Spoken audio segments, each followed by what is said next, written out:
STARGAZER. Written by Stephen Pitzl.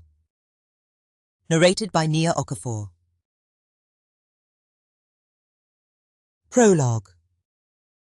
This is a tale of 1 million years ago. Life evolved slowly, and our equipment was essentially the same as today. They must have been the original thinkers and the original lovers, with motivations and daydreams we would easily recognize. We are nature's first experiment of an advanced thinking species writing its own rules. So why has our recent recorded history been a tale of human upheaval, driven by the actions of empires and regional powers? I propose that for the longest march of human prehistory, small villages along a trade route that shared genes and language, goods and services, was a very stable unit of human society. And I mean civilized on every scale and over time, where the simple desire of young to start a family and live eventful, fulfilling lives in peace is the norm, and they had done so.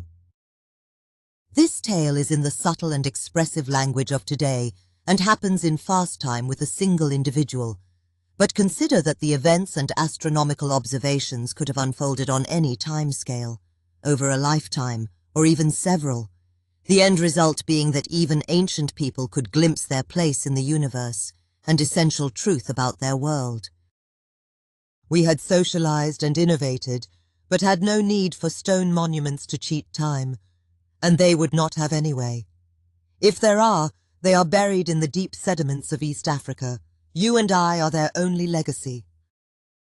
Darwinian stuffed shirts of the 19th and early 20th century, the men who considered modern pygmies and ancient humans less than men, would never buy this tale. This is dedicated to stuffed shirts and petticoats everywhere. Long may they shed stuffing so their minds may take flight, and they might evolve. Chapter 1. StarRise, Part 1. As a young child, he had found the night sky incomprehensibly different sometimes, and the same also, a puzzle to be solved later. But if someone pointed to the sky while standing in the river valley, looking towards the Rwenzori Mountains to the east, near Rift Valley, in equatorial Africa, right after dusk, you would begin to see stars emerging over the mountains. The star field above and around them all rises as one, and the sharp relief of the peaks brings their emergence into the realm of the human attention span. No one had pointed it out. He had glimpsed it himself. Venturing away from the dying fire, watching the sky in wonder at its expanse, and looking around, after a time he had become familiar enough with its stillness to notice a light in the corner of his eye where there had been none before. And so it was that he was fixed on the peak, long enough to witness a star emerging and rising before his eyes. It was happening more slowly than he had seen anything happen before. Everyone knew Mr. Sun did just that, but he travels with an entourage of searing light and splendor that obliterates the heavens, and there was much noise in his comings and goings. And Sun was known by everyone. The boy knew some people worshipped Sun and would go on about him and little else, while others worshipped Sun while refraining from mentioning his name, and yet also went on about that and little else. And his people did worship the Sun in a way. They gave thanks to him and refrained from mentioning him directly, but only when it was daytime. There was no fear of wrath in this, and the whole gods vs men thing was safely ensconced in the big baggage of the future. They even told tales about Mr. Sun that were funny and bawdy. They refrained from mentioning him during the day out of simple politeness, because he did not like to be stared at or mentioned directly. And there was just one of him. There were so many of these, and they were happening. Chapter 2. Stories. His mother had named him Stargazer, but in common usage it had no direct connection to the night. Its meaning was a cheerful disposition or one who looks up near brightness. It also referred to the planet Venus when it rises with the sun and is visible in the morning sky between thumb and fingers of a shading hand, as it had been on the morning after his birth. It was the custom for women to name boys and men girls, so his mother had suggested it and was given a long kiss of approval. He had gazed at the night sky before, alone and in the company of others. They always fixed on the bright ones, as he had done. There were names for them, and the stories were passed along, and the bright stars were people. Like the one who wants to marry the sun and always lingers nearby, but they invariably argue about some silly thing and she runs off, and then she is following him trying to make amends. Their antics play out in evening and early morning. Many wild tales about this couple, detail and drama drawn from their own lives, adventures in courtship and communal living. Or the bright orange star with the color of fire who is cast as the hunter. He is known to appear in different places over time, even near the sun where he attempts to woo the bright one. But she spurns his advances and the sun chases him back into the night. And finally, the great mass that moves with the night is a driven herd of animals spanning the universe, always on the move. It is the only phenomenon in real life they know that resembles it. The tale of so great an animal passing is one of good fortune and prosperous times to a people who are principally hunters, and it always makes a great storyline. Whenever the bright orange one is near or almost merged with a distant star, children would point and cry, "He got one!" The sun always appeared in tales of the bright one who wishes to marry him. They were night tales, since he was barely mentioned during the day. This had resulted from a strange causal loop long before, where the pain of staring had been interpreted as disapproval. Because of this, and out of simple respect, it was considered impolite to look at him or speak of him when he was present. When they admired a sunset, their eyes would sweep past the departing sun without seeing. It was an extension of the politeness of not seeing or hearing human activity that was only the business of amorous couples or talking individuals. The moment the first edge of the rising sun peeked over the mountains, people turned away from the east and busied themselves in the luminous morning landscape. The moon was the strangest object in the sky, clearly unlike the others. It was also the strangest cultural artifact. It did not mind being looked at and shifting shadows upon it a mystery that begged for explanation and tales. The moon was clearly there to make the hunt extend into the night and become more successful, and that could not be denied. The hunt had been the providence of men by tradition, though anyone who demonstrated prowess was welcome to participate. But at all times to the men, the moon was a man, and they referred to it that way in speech and story. And yet the connection between menses and moon could not be denied. These things were understood by all, and neither menses nor hunt could ever placed into a hierarchy with one above the other. Both sacred, an essential part of life. So it was only natural for women to address the moon as she, and they had their own stories. So the moon was she or he, depending on who was speaking. And the tales of the moon had diverged into two separate worlds. Any tale could have a mix of male and female characters besides the moon, but it was impolite for a woman to borrow specific characters from a man's tale, and vice versa. But women could build on women's tales and men on men's, so it became a competition that transcended individuals. And interestingly, the taboo did not extend to event or topic. A man might tell an actual tale of a successful hunt led by the he-moon, and full of characters whose names were hilariously similar to their own, and the next evening a women's tale might retell the same hunt in detail with female characters who bested the men in every way. Then a tale of the very same hunt led by the he-moon, and the storyteller, who is always permitted to be a real person in the tale, is trying to teach women to hunt, but they botch the job in funny ways. And then a women's tale where the manhunt is again incredibly successful, surprising everyone. But it is so successful the she-moon has to carry the meat home for them because they are too weak. Laughter. Then the men insist on doing the cooking and they fall asleep and burn the food.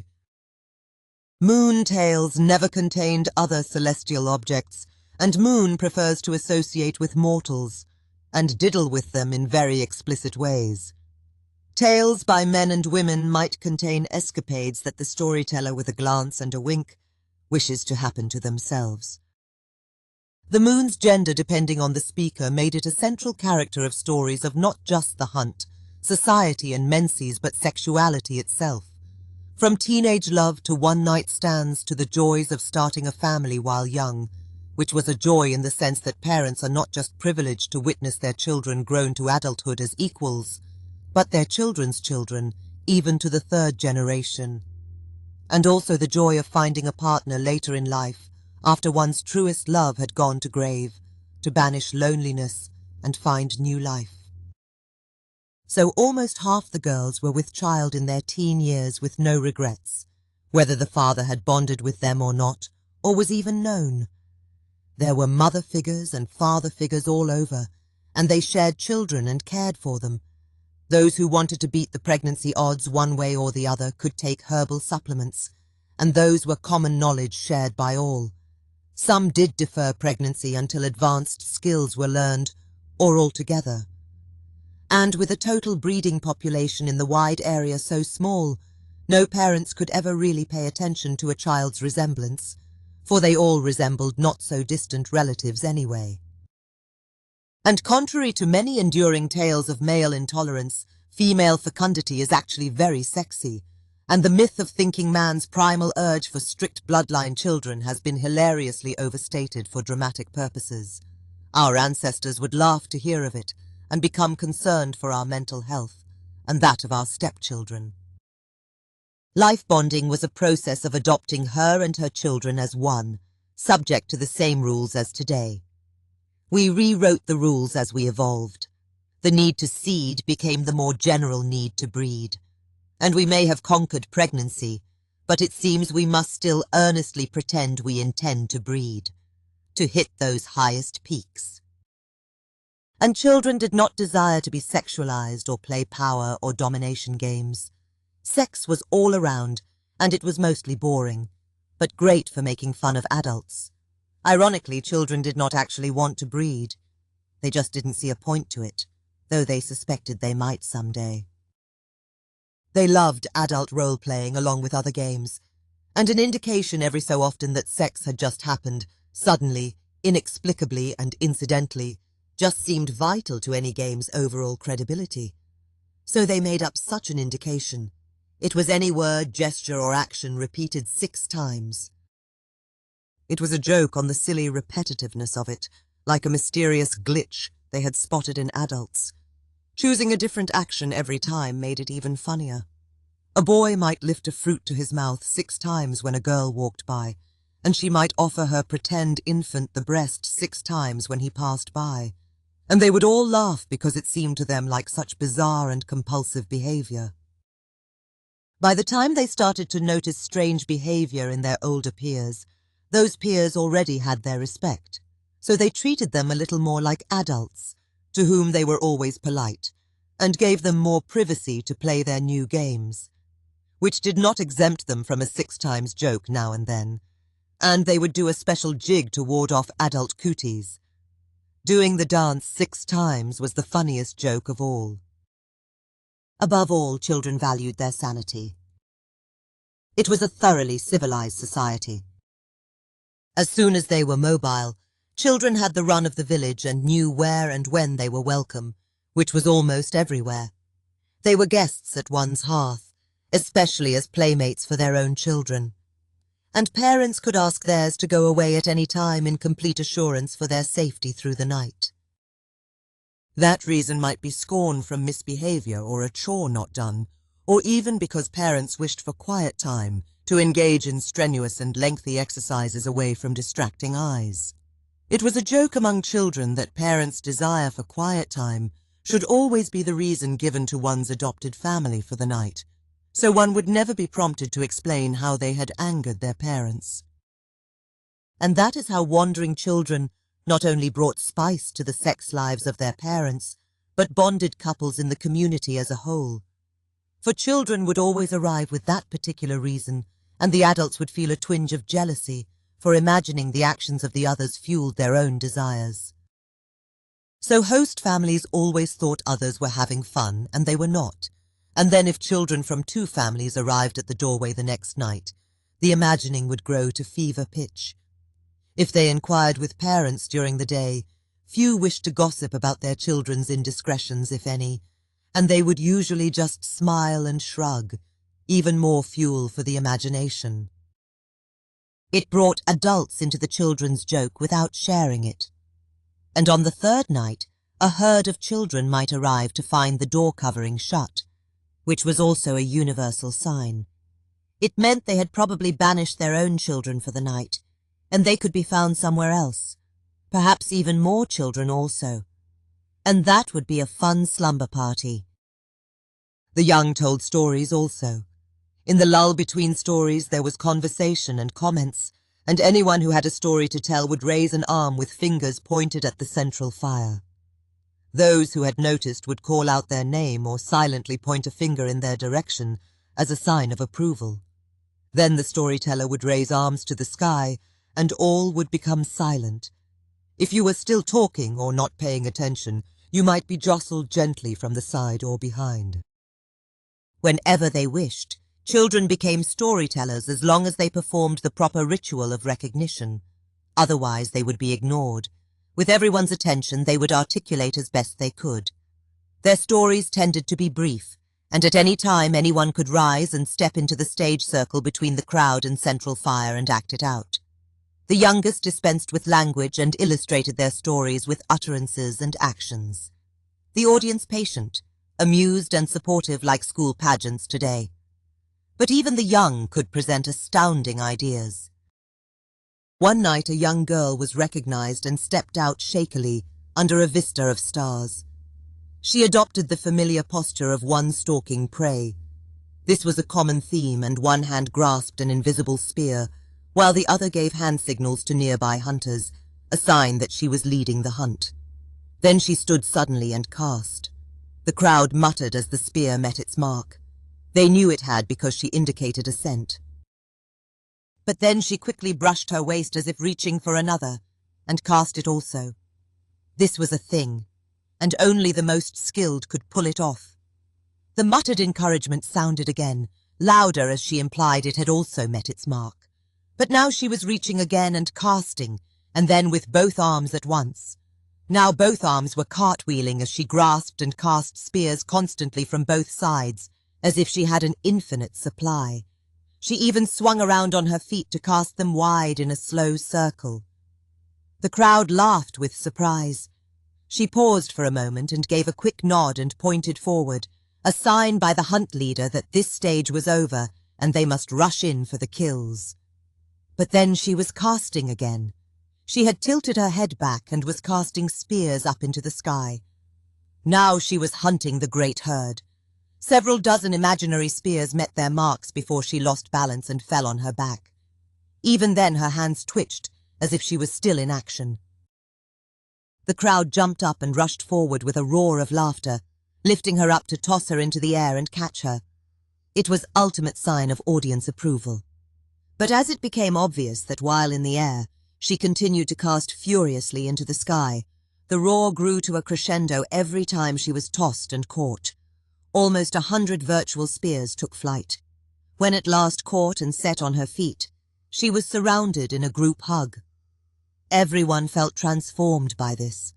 None had ever witnessed such theatre, and all who had done the tossing and catching felt the same tinge of satisfaction as a hunt gone well. A future storyteller began. Let me tell you of the great hunt when animals rained down from the sky. Remembering that evening brought a chorus of laughter, and persons with a name that resembled hers passed into the stories of men and women with new deeds, and as a cautionary tale to never stop practicing spearcraft, even as one becomes deft. And that girl did indeed grow to become a great hunter, ambidextrous in real life as her own vision had shown. She could cast all the spears she carried with speed and accuracy in the time it took others to cast 2 or 3.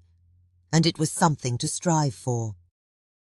Aging is a gradual process of acting out and becoming, and storytelling itself immersed the young into the world of elders, as elders themselves were regularly subject to episodes of seeing through the eyes of the young, and remembered how they had been.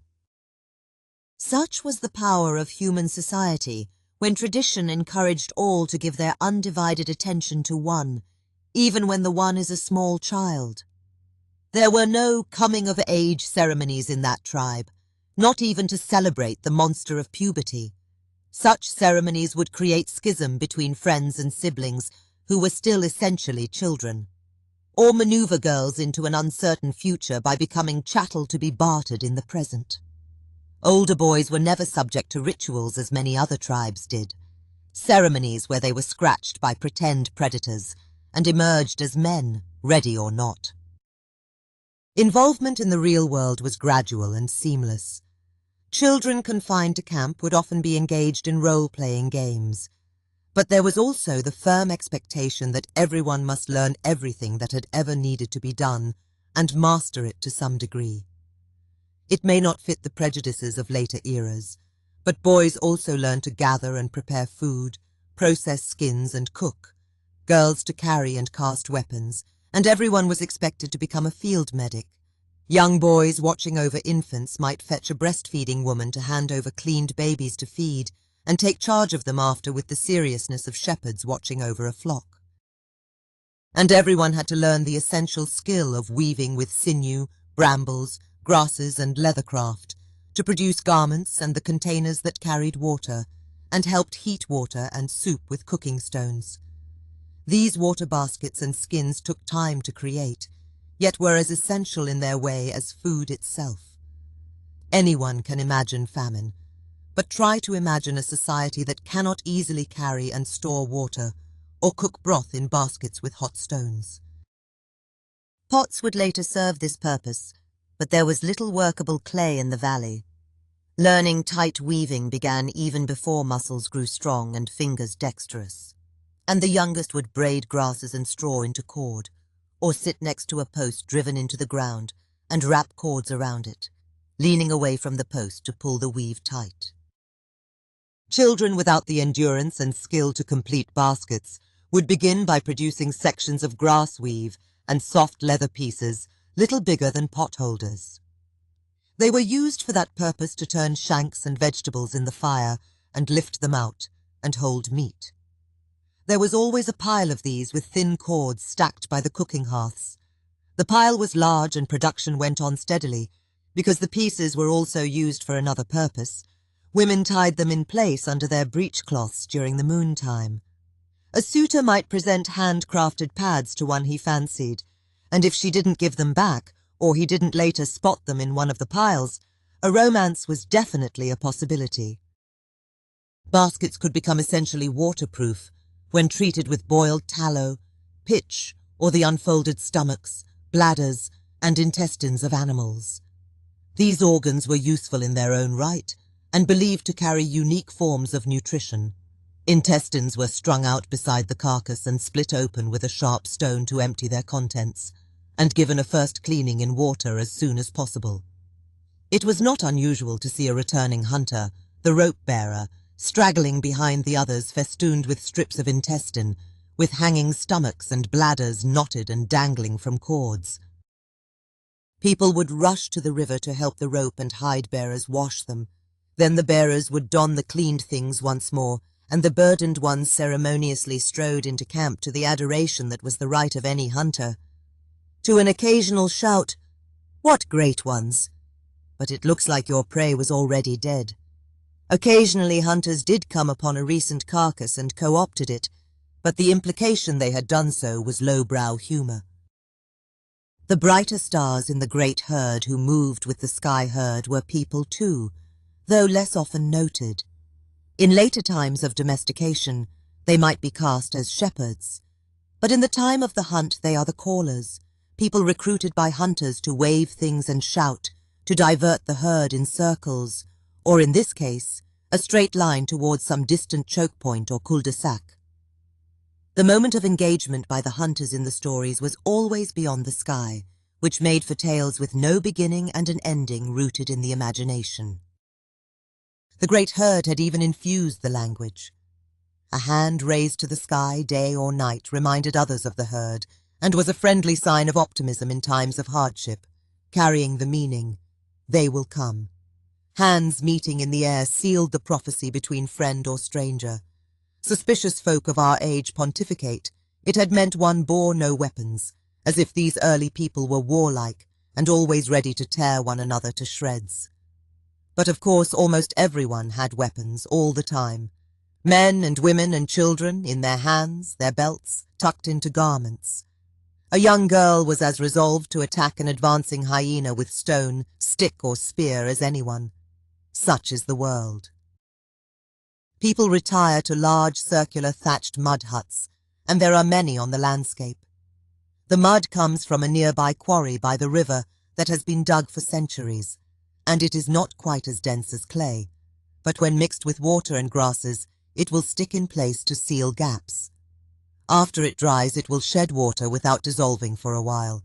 Supporting the shell is a network of many branches interlocked and tied with skill, leaning towards an interior central pole. Near the entrance of each occupied dwelling, there is a hearth surrounded by stones, and sleeping skins into the gloom. Skins and sealed baskets keep perishables away from insects and mice. The meeting place is surrounded by huts, and has a fire fed in the evening for storytelling that is permitted to go out at night. A fire kit is a pouch with twigs and tinder, often dried hair, rolled into a bundle with notch sticks, twirling sticks and caps. Lighting a fire with these can be almost impossible in rainy conditions. It takes 3 people to do it in reasonable time, taking up positions around the stick, and the first clasps tightly at the top and spins back and forth furiously while applying some downward pressure, so their hands drift downwards. The third holds the cap and presses down firmly. The cap is a piece of stone with an indent, so the stick may turn freely underneath. As the first approaches the stick's base, the second clasps the top and begins downwards. They all swap tasks, so the one holding the cap has a brief respite from the arduous twirling. Smouldering tinder is lifted and blown into flame. There are regular fire drills to practice this difficult art. As the community had grown, it had been decided to keep 2 fires burning always in a couple of small dwellings around the common hearth, devoted to that purpose, so families were not distracted by constant firelight or the comings and goings of those who need to borrow fire. Torches and spears stand by in these rooms in case predators are sighted, and there is need for them. When people retired for the night, they had long closed and even barricaded their entrances, remembering those times. But the custom of the successful village is to leave them open into late evening to invite conversations and children, unless privacy is desired. Watchers of the fire are typically adolescents and younger, tending it and keeping vigil over the camp overnight as exhausted adults sleep. Even in these times of peace from predation, this is approached with utmost seriousness. Watching is a critical task tied to survival, as they must occupy themselves in the firelight by sharpening things with stones, fire-treating spear tips and the drying, rolling together, or weaving of grasses and long stems, softening and stitching of skins, assembling garments. A complement of 3, always at least 2 awake, and others welcome, and each watches the others for signs of sleepiness. If one is nudged with a spear point and a smile, it is wise to take a walk to clear the head and shake off sleep. The fading of a seed fire to glowing coals was their nightmare, and 2 might awaken in panic to fumble for tinder and coax from it a tongue of flame to be fed. But the worst of all was to awaken in darkness. Maintaining 2 seed fires was a clever idea, and kindness saving many young from acute embarrassment and shame. If the other watchers arrived late at night with crazed eyes bearing torches to be lit, those tending the fire would rise and greet them with a long embrace to calm their nerves. They would depart with borrowed fire in complete secrecy. Any who had witnessed it would refrain from mentioning. They might have been awakened by the sharp sound of a well-intentioned stone tossed from outside. The idea that essential and time-consuming craft work continued around the clock was a great source of pride to the people, for they aggressively traded their manufactured goods. And fire watchers of all ages working in shifts gained status and trade goods for their families in doing so. The community was on the west side of a small mountain range. The mountains were not volcanic in origin and had been upthrust as recently as some 2 million years previous in a series of violent and occasional geologic events. It took only several days to traverse the range on either side, but at the time of this tale, migrating animals and humans had approached them from north and south on seasonal journeys from time immemorial and always had to make the crucial decision which side to veer beside the mountains. Humans had been migrating north to escape arid lands full of predators. Their communities now extended far beyond to distant lakes and down the headwaters of the Nile, most too distant for regular trade or chance meeting. But the group founding this community had been traveling from the grass plains far in the south, and the gentle highlands and the coolness of the mountains' shadows enticed them, and they had decided to settle there as other groups continued on. This eventually placed them at a confluence of a long corridor of settled peoples, and trade flourished. They traded for meat to supplement their own hunts, and the skins of animals and plumes of birds to feed an industry of craft, and supplied prepared medicines, sturdy clothing and footwear, or heavily stitched skins for water-bearing, and all manner of woven goods from sinew, grass and reed, breechcloths and baskets. Stitched skins and baskets of sturdy reeds with an internal animal lining were prized for carrying food and cooking with heating stones, and were eagerly traded up and down river. Stories of the days when people were migrants on the grass plains told it was the young vigil and keep of firewatch that permitted adults to retire into the healing realm of sleep without care. A child who had maintained such a vigil may be greeted formally with a closed-eyes nod which means, "Thank you for the dreams." Before pets, fire was the first domesticated animal. It was not unusual to come upon one speaking softly to it, confiding secrets or asking advice, or couples asking favors of it. Some stories even began with the preamble that it is the fire speaking, and these are often cautionary tales of disaster and bad times. One such is the origin of the fire vigil itself, and the pivotal role the eyes of children had played. The tasking of children to maintain a fire watch and nightly vigil had a long history stretching into the vagueness of remembered time. Was a time when the people were nomads on the landscape following herds year-round, with only the crudest of improvised shelter and no generational stone hearths. A task of preparing for the first night in a new camp was to clear a large circle and stocking grasses and wood to feed a fire. Luminous coals had always been carried in the skulls of animals as they wandered, yet all were prepared for the task of stick-twirling when necessary. On the plains there had been no luxury of idleness for story time. The adults would collapse around the fire into circles around the children. Elders who attended children during the day when people foraged and hunted were expected to maintain a vigil also, and always tried, but diminished faculties and a simple lack of outwardly directed eyes around the circle was a serious vulnerability to all, and it would have been impossible had it not been for the children. Children would seat themselves around the inner circle with backs to the fire, gazing over sleeping forms into the darkness. Their task was specific and articulated from a young age, and might even have passed into the realm of instinct. In the day they were desirous of close company, but at night they would separate around the inner circle, so outward-directed eyes could cover many degrees of arc.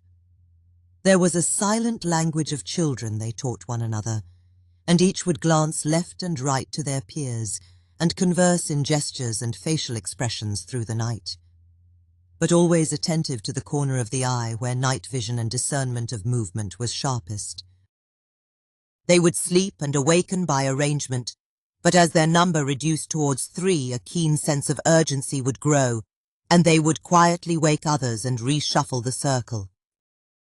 If a fussy infant wiggled away from a sleeping mother, a child would gather it in a wrap to cover its eyes and sit by the fire rocking and murmuring softly. Then it would be returned to the mother, who would awaken with a smile to gather it to her bosom. Children were always rising to tend the fire. The children had been watching the darkness for eyes reflected in firelight. It was important that the smaller and younger ones did this as soon as they were able, for it was they the eyes would be peering at. This would be the most modern instinct evolved in the human species, for it could never have arisen in animals or before people were gathered around a nighttime fire. Eyes floating in the darkness is a staple nightmare of children, perhaps because some of them remember. Predators on the savannah were well aware of humans entering their territory and would creep up on them in the dead of night, when the tallest and most terrifying were prone and still. If only a moon had illuminated the scene, their task would be simple and straightforward, as for any predator, to rush in and take the smallest and retreat to darkness. And even with heightened senses, the young were helpless, and the predator's stealth would serve them well. Only seen when evasion was impossible, only sounding alarm as they were carried away, soon to be silenced. But a predator would note that these were different. There was a tongue of flame in the center of the group, clearly separate from the calamity of unchecked grass and forest fire. As the predator's eyes swept light in which prey was visible in great detail, hunger would steadily overcome any instinctive aversion to it. It was just a patch of moon that had fallen to earth, or sunlight that had lost its way and strayed into night. So they'd dwell on a small objective and plot a bounding path to prey and away into the night, biding their time. The cover of grass, brush, tree, and darkness had always been absolute. But then the whole camp woke and burst into motion. Dark shapes swirled in front of the light, fire breaking into fireflies of fast-lighting torches. This did not panic the boldest predators, and they remained still in their hiding places, for they did not fear people at a distance, and the noise people were making was not urgently sharp and loud. Confusion presents opportunity also, and their instinct told them that a roused herd is likely to move off in one direction, and they can give chase in the dark, culling the young. But these animals brought confusion to the predators. They were fixed in place, yet didn't even form a moving circle around their young, as a trapped herd sometimes will. The predator had been lured into a trap itself, one that had worked for eons. It did not fear them, but torches were always in motion and commanded attention, obscuring detail in the light. Under cover of confusion, a strategy was playing out, organized with quiet hand signals and pointing gestures. Those with spears turned their own eyes away from light, not to glimpse a threat. They were keeping their night vision intact. Figures and torches formed a V-shaped wedge and burst forward. The lead figure headed directly towards the predator's hiding place. But this is impossible. They'd remain rooted in place with rising disbelief. Then most predators would break off to the side because their own instinct was to keep a threat or objective in the corner of their eyes. But as their attention had been drawn to the light and noise, dark figures with spears had streamed into the darkness on both sides, flanking in straight lines. When the fire wedge advanced, they had already taken positions, and the predator would be the only thing moving in the light. Many an intended night ambush ended with a large cat felled by 2 or more spears and brought back to camp for good eating. The alarm had been raised by a child calling suddenly and pointing directly at the hiding place, as the predator had first arrived around the fringes and started spotting targets. The child would remain still and never waver from the pointed direction until others noted the position and took up the plan. If the predator hunt was successful, the spotter was venerated and given the first bite of meat. Cats are solitary hunters, but if flanking hunters spotted pack animals, they'd fall back on a shouted signal and just try to take down as many as they could. Owls hunt with the moon at their back to spot a reflection on faces of their prey, and their prey avoid looking at the moon for that reason. But this played out on ground level. Children with backs to the fire had a clear and direct line of sight to light reflected from predators' eyes. This was the first time in the whole history of Earth that prey had seized this advantage and turned the tables, and on the timeline of evolution and animal instinct, it was as sudden as a thunderclap. The color of eyes reflected in fire is a ruddy orange with flickers of yellow, So that would be the seat of the nightmare. The fire vigil was a terrifying tale that must be told, they felt, and children especially were glad when it ended. Their backs were no longer to the fire, but the fewer people there were, they might begin to feel compelled to turn and take up that position. But even the rising sparks of fire could create brief twinges to make them shudder. Central to the tale was always the message: even as you fear for your life, you must never fear the darkness. And you need not even fear eyes in the darkness so long as you take fate into your own hands and spring into action knowing what needs to be done. Children would resonate with this idea. Despite any parental effort to spare them from emotional turmoil, there eventually came a time when they would beg their parents to show them what must be done about the eyes.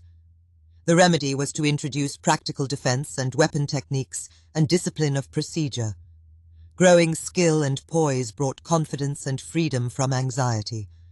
For a few it actually resulted from nightmares, but for most it was just a rite of passage they themselves initiated. Humans are a wonder in the world, and their settlement was a modern time of wattle fences bounding the land. Many of the fences were alive and had been planted by previous generations, such as intersecting willows drinking easily from a water table near the surface. Useful plants grew along paths both seeded and harvested with early awareness of agriculture. Fences surrounded human settlements where there was easy river access, fire on tap, and local predators had long been hunted to extinction.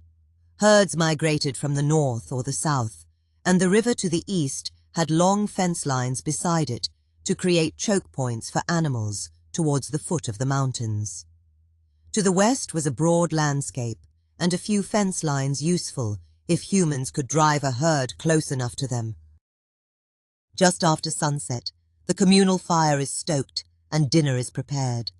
Everyone listens intently to stories, and there is laughter at hand gestures or things acted out. If the stellar figures mentioned are present, he glances up at them with the rest. But he has never felt deeply expressive with that type of language, and has never stepped forward to tell stories around the fire. The voice in his head is usually a murmuring narration of what is happening, and what do next, as if he lives inside a story without boundaries, hearing it told from without.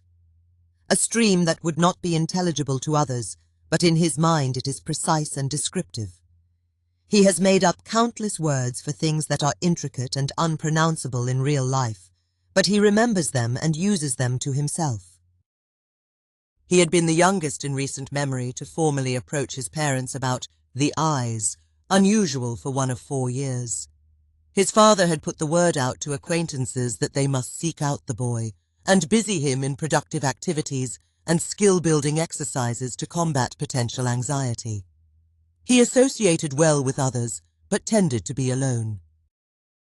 By the age of 4, children were typically entering a social stage of role-playing and occasional busy work, and during that time they would act out everything and share many stories with one another. This social stage was a period marked by gradual awareness of adult concerns, but also a growing feeling of protectiveness towards everyone, especially the younger, and awareness of vulnerability. By age 8, they were skilled in many areas, and a child might ask about the eyes, which at that age was considered to be a tradition expressing personal resolve to learn skills of defense, survival, and craft, to signal their readiness to follow a more adult course, and seldom was personal statement of anxiety in those times. But Stargazer's parents had not been so sure. Nevertheless, once this ancient anxiety had been expressed by a child, it could not be denied. To do so was unhealthy, and would lead to older ones and adult people who feared the darkness and acted irrationally from a sense of helplessness and dread. Unhappy, badly adjusted individuals. The child's only mental salvation was to build skill and ability to the greatest extent that patient adults could give. His parents gave of their own time and begged others to give it also. They promised favors and gifts to those skilled in survival, craft and hunt, who might take the child aside and demonstrate and offer patient instruction that he might decide the course of his life. They need not have worried. Thus invited to others' workplaces, this particular child could not just relate to both children and adults. He charmed mentors with a level of dedication and concentration that was extraordinary. He soon had invitations from craft people and cooks, preparers of skins, builders of fences and houses, those who gathered food and herb, water carriers and diggers and maintainers of latrines. He not only charmed them with directed conversation and assistance, but by making appointments for their time in the future. So novel an idea they remarked upon it to others. Children his age usually rose with the dawn and went to find other children for play, but he was up long before dawn and found his way to those on fire watch, feeding fires and dividing his time between them. Free from the industry and pressure of daylight, he was free to watch their craft, then to take over while they watched, stretched their arms and offered advice. His hands moved quickly but not without error, and they'd be amused and impressed when his hands worked furiously and made the same mistake over and over in some difficult process, but without a trace of frustration or anger. They'd place a hand on his shoulder and tell him to close his eyes and take a deep breath to let his hands catch up, or touch his hands in friendly drama as if imparting magic. Then he'd resume with some muscle or angle slightly changed, and would do it successfully. Then again and again. It seemed he was learning with astounding speed. It was simpler than that. He just remembered every position and movement with uncanny accuracy, and he always strove to do it without raising envy in others. At the moment he knew something and might be tempted to press on with blazing speed, he would pause and give back the work and let the new skills settle in his mind, just as they had suggested, and he would watch them and give encouragement and praise for their efforts, and then with a polite farewell he'd be off. His regular presence among latrine diggers had been a novelty at first, for he was a small boy among men, while so many other idle boys chose to shadow hunter practice fields. The maintenance of latrines was serious business, for small communities such as this one were the first in human history, where these luxuries could be placed around the back of individual dwellings. There were now many dwellings in close proximity, and now usually only 2 or 3 needed to share a latrine. Large community latrines had always been places of unpleasantness and septic horror, with a constant stream of people using them, and some arriving from a distance, and the eventual need for major work to build another and seal the old. But they were much easier to maintain on a smaller scale, and it was a bringer of specialization and local commerce, for it was an early thing those dedicated to the profession could learn to do well and quickly, and the house owners might rather not do. But they soon learned he was a hard worker doing whatever his small stature permitted, but he was also gifted with a keen mind that was ever on the task at hand, and offered good suggestions for improving the work. He could keep an endeavor and the collective purpose in mind, and fit them together to refine each. It was STARGAZER who first suggested that every latrine in the village should have 3 standard plots of ground with 1 in use, the next being dug over time for future use 1 layer at a time, so time spent digging was short at each place. And while the 3rd was finally in use, the 1st could be excavated with less unpleasantness, for nature and time had aged its content. It was STARGAZER who first suggested latrine diggers should take over and organize the regular collection of wood ash from hearths everywhere, leaving the owner only what they desired for fertilizer and craft work, and taking the rest, so they could maintain large central stockpiles of it, and sprinkle it to sweeten latrines, and when they were full, help seal them so nature's process could take over. And finally, it was young STARGAZER who invented what he called hunt and gather digging, which started as his own innovation to the difficult digging of undisturbed earth for deep trenches and graves. Now all used it. Diggers would walk a path in the trench with sharp spears perforating and shifting the earth, and loosening it to some depth, always in a line so one spear had little chance of meeting another's foot. Then they set aside the spears for a time of gathering and excavating loosened dirt with hands, and such scooping implements as evolved over time. As little as 3 cycles of this could be a day's work at any single place, and they could do more or move on to the next. When he had first arrived among the latrine folk, they were typically called out for dire emergencies to perform rigorous work under pressure because others had too long procrastinated, and they ever had to beg wood ash to do their job well. As his suggestions were implemented, they became itinerant workers who roamed through the village between regular appointments of their own, and they worked hard. But there was always time to stretch tired muscles and socialize with those they met. He focused attention also to a very difficult aspect of craft, the rendering of tough, elastic, raw strips of dried muscle straight from the animal into sizes of sinew fibers that ranged down to the tiny, and rolling them over a flat surface into roundness, to eventually stitch skin and toughened leather together and even secure beads and ornaments on all scales of product, or hold so tightly as make a good seal for water skins and vessels used with cooking stones. The sight of whole bundles of sinew fibers extracted and rolled from raw materials and each tested for strength, arranged by diameter and ready for use, is a joy to behold. It is very time-consuming to do. In a village that had specialized in craft and trade, there was now a demand for prepared sinew that was practically industrial in scale. Sinew of all sizes was a necessary component in many supply chains and many stages of production, and raw muscle straight from the animal was now set aside by many villages as a trade good in itself to be received by the craft people, since when dried, it was as non-perishable as the final fibers themselves and could be collected over time easily.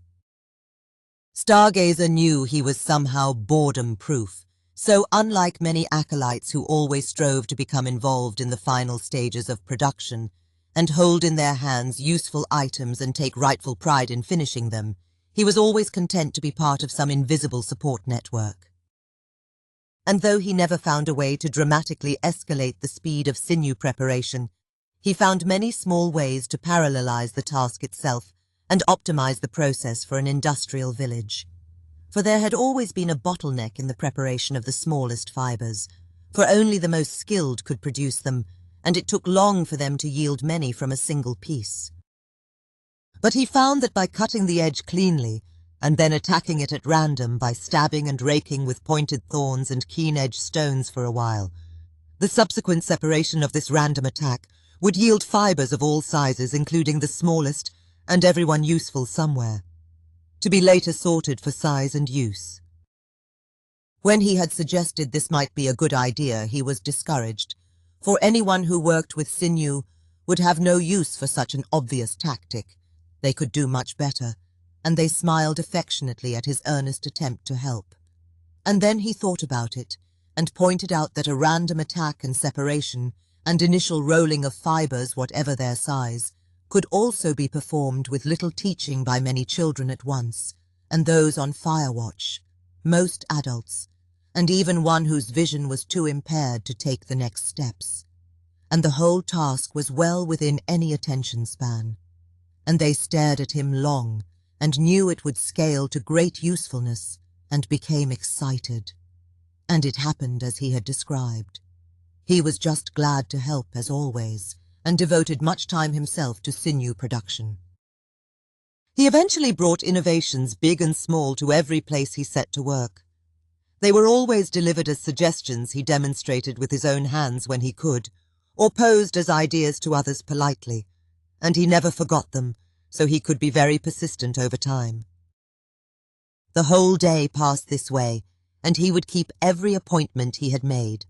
By the end of the day, he had done many different things, and he would retire early after a self-made meal before sunset. In the afternoon, he'd bring ingredients to the fire watchers and prepare a light meal for them, sharing it and bringing some home to present to his family, who were full of wonder at this little man who provided for them. Quite the change from his previous nervous and shy self. But that was not challenging. He knew that to others something like a meal carried mystique, but for him it just resulted from a bit of focused, deliberate action. As years passed, and aside from a growing interest in weaving and craft, and solitary walking while gathering plants and hunting small game, He had continued to spend time with the most skilled in a circuit of daily appointments. Everyone praised his skill and concentration, indicating that he was savvy enough to make a career of it, and many were confident he'd soon make such an announcement. He was able to lob a spear with accuracy and force into a distant target. The next step was for him to formally declare an interest to hunt professionally, but he had not done so. But the mentors knew that his skill with targets had a serious weakness.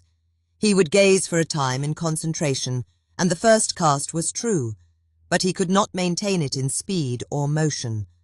As targets were moving, he would seriously falter. Younger children soon surpassed him in those areas with furious practice. But also, the shifting landscape as would be experienced during a hunt seemed to confuse him sometimes. Ironically, by sacrificing a phase of childhood, he had gained a head start into the world, and by all estimation, had learned to do almost all of the things that must be done, and did many well. But he had not spent child time among children, or been swayed by the nuance that leads the elder ones into declaring a specialty, and pursuing it with determination. Maybe motivated in part by their desire to seek a mate, and begin new chapters of life. He did not socialize for its own sake or specialize, so everyone leaned towards the idea that his path would be one of thoughtful solitude, excelling in a craft. Adults greeted him as an old friend, children by his name even when he was not the eldest. Peers drilling as hunters had dubbed him he who casts the first spear, which may have begun in jest of accuracy that left when things started moving. But he impressed them with it, and accepted the title and was a star at training camp. He demonstrated helpful techniques of spear-making, sighting, posture and stance to others, as golfers seek today. He served on Firewatch often, and while serving in that official capacity, he was no longer reluctant to reveal the skill with which his hands moved. In weaving or stitching he was extraordinary. From potholder to spiral weave to completed basket and garment, hands flew in smooth, furious motion. He even built a loose, man-sized basket from steam-softened branches that was a great curiosity, just so he could see how to do it. He told others, "You supply the man." When others stood by to admire, his fingers and hands would slow to a crawl as he tried to illustrate actions with exaggeration, and a bit of narrative was not quite a story. Things like, he runs around the tree and pulls it tight until it leans towards the river. Then he dives in and surfaces next to a log, but it keeps spinning and won't let him climb on. When it comes around, he snags it and slides to the side, and the log is wrapped round and round to the end, when he dives down to loop the end and wrap around the other.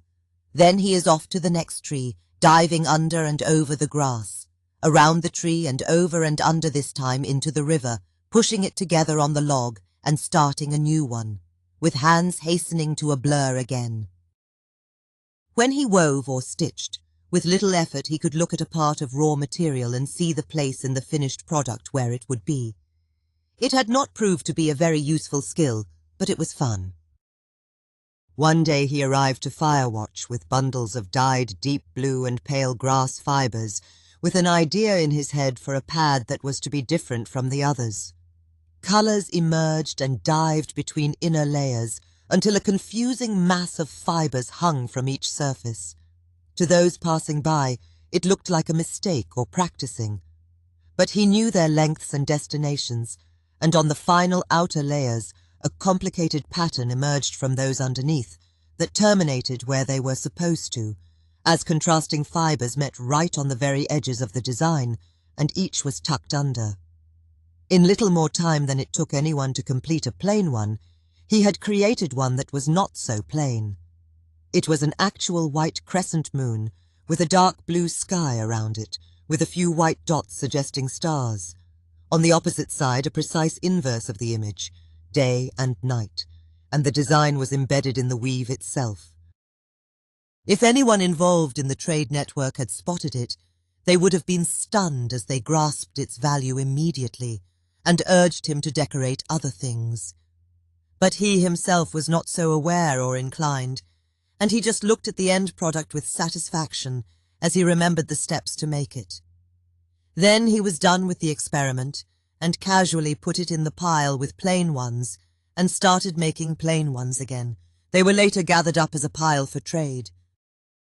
A few moons later, a girl about Stargazer's age sifted through a pile gathering moon pads. She was of the lake people, and they traded their fish and birds and herd meat and sinew and bone with communities to the north for manufactured goods. The craft people prized the birds for their feathers especially. Something caught her eye and she reached for it. One of the pads had a pattern so amazing and mesmerizing she had to stare and hold it up to the firelight. She turned it over and was even more surprised.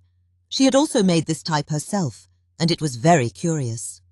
Later, she cut a few strands and lifted a corner to see the middle layers, and expected to find some easy trick.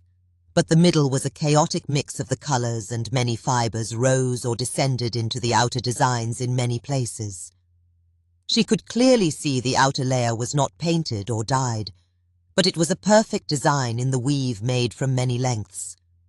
How do you even plan to make such a thing? Who made this? And why put it with the others?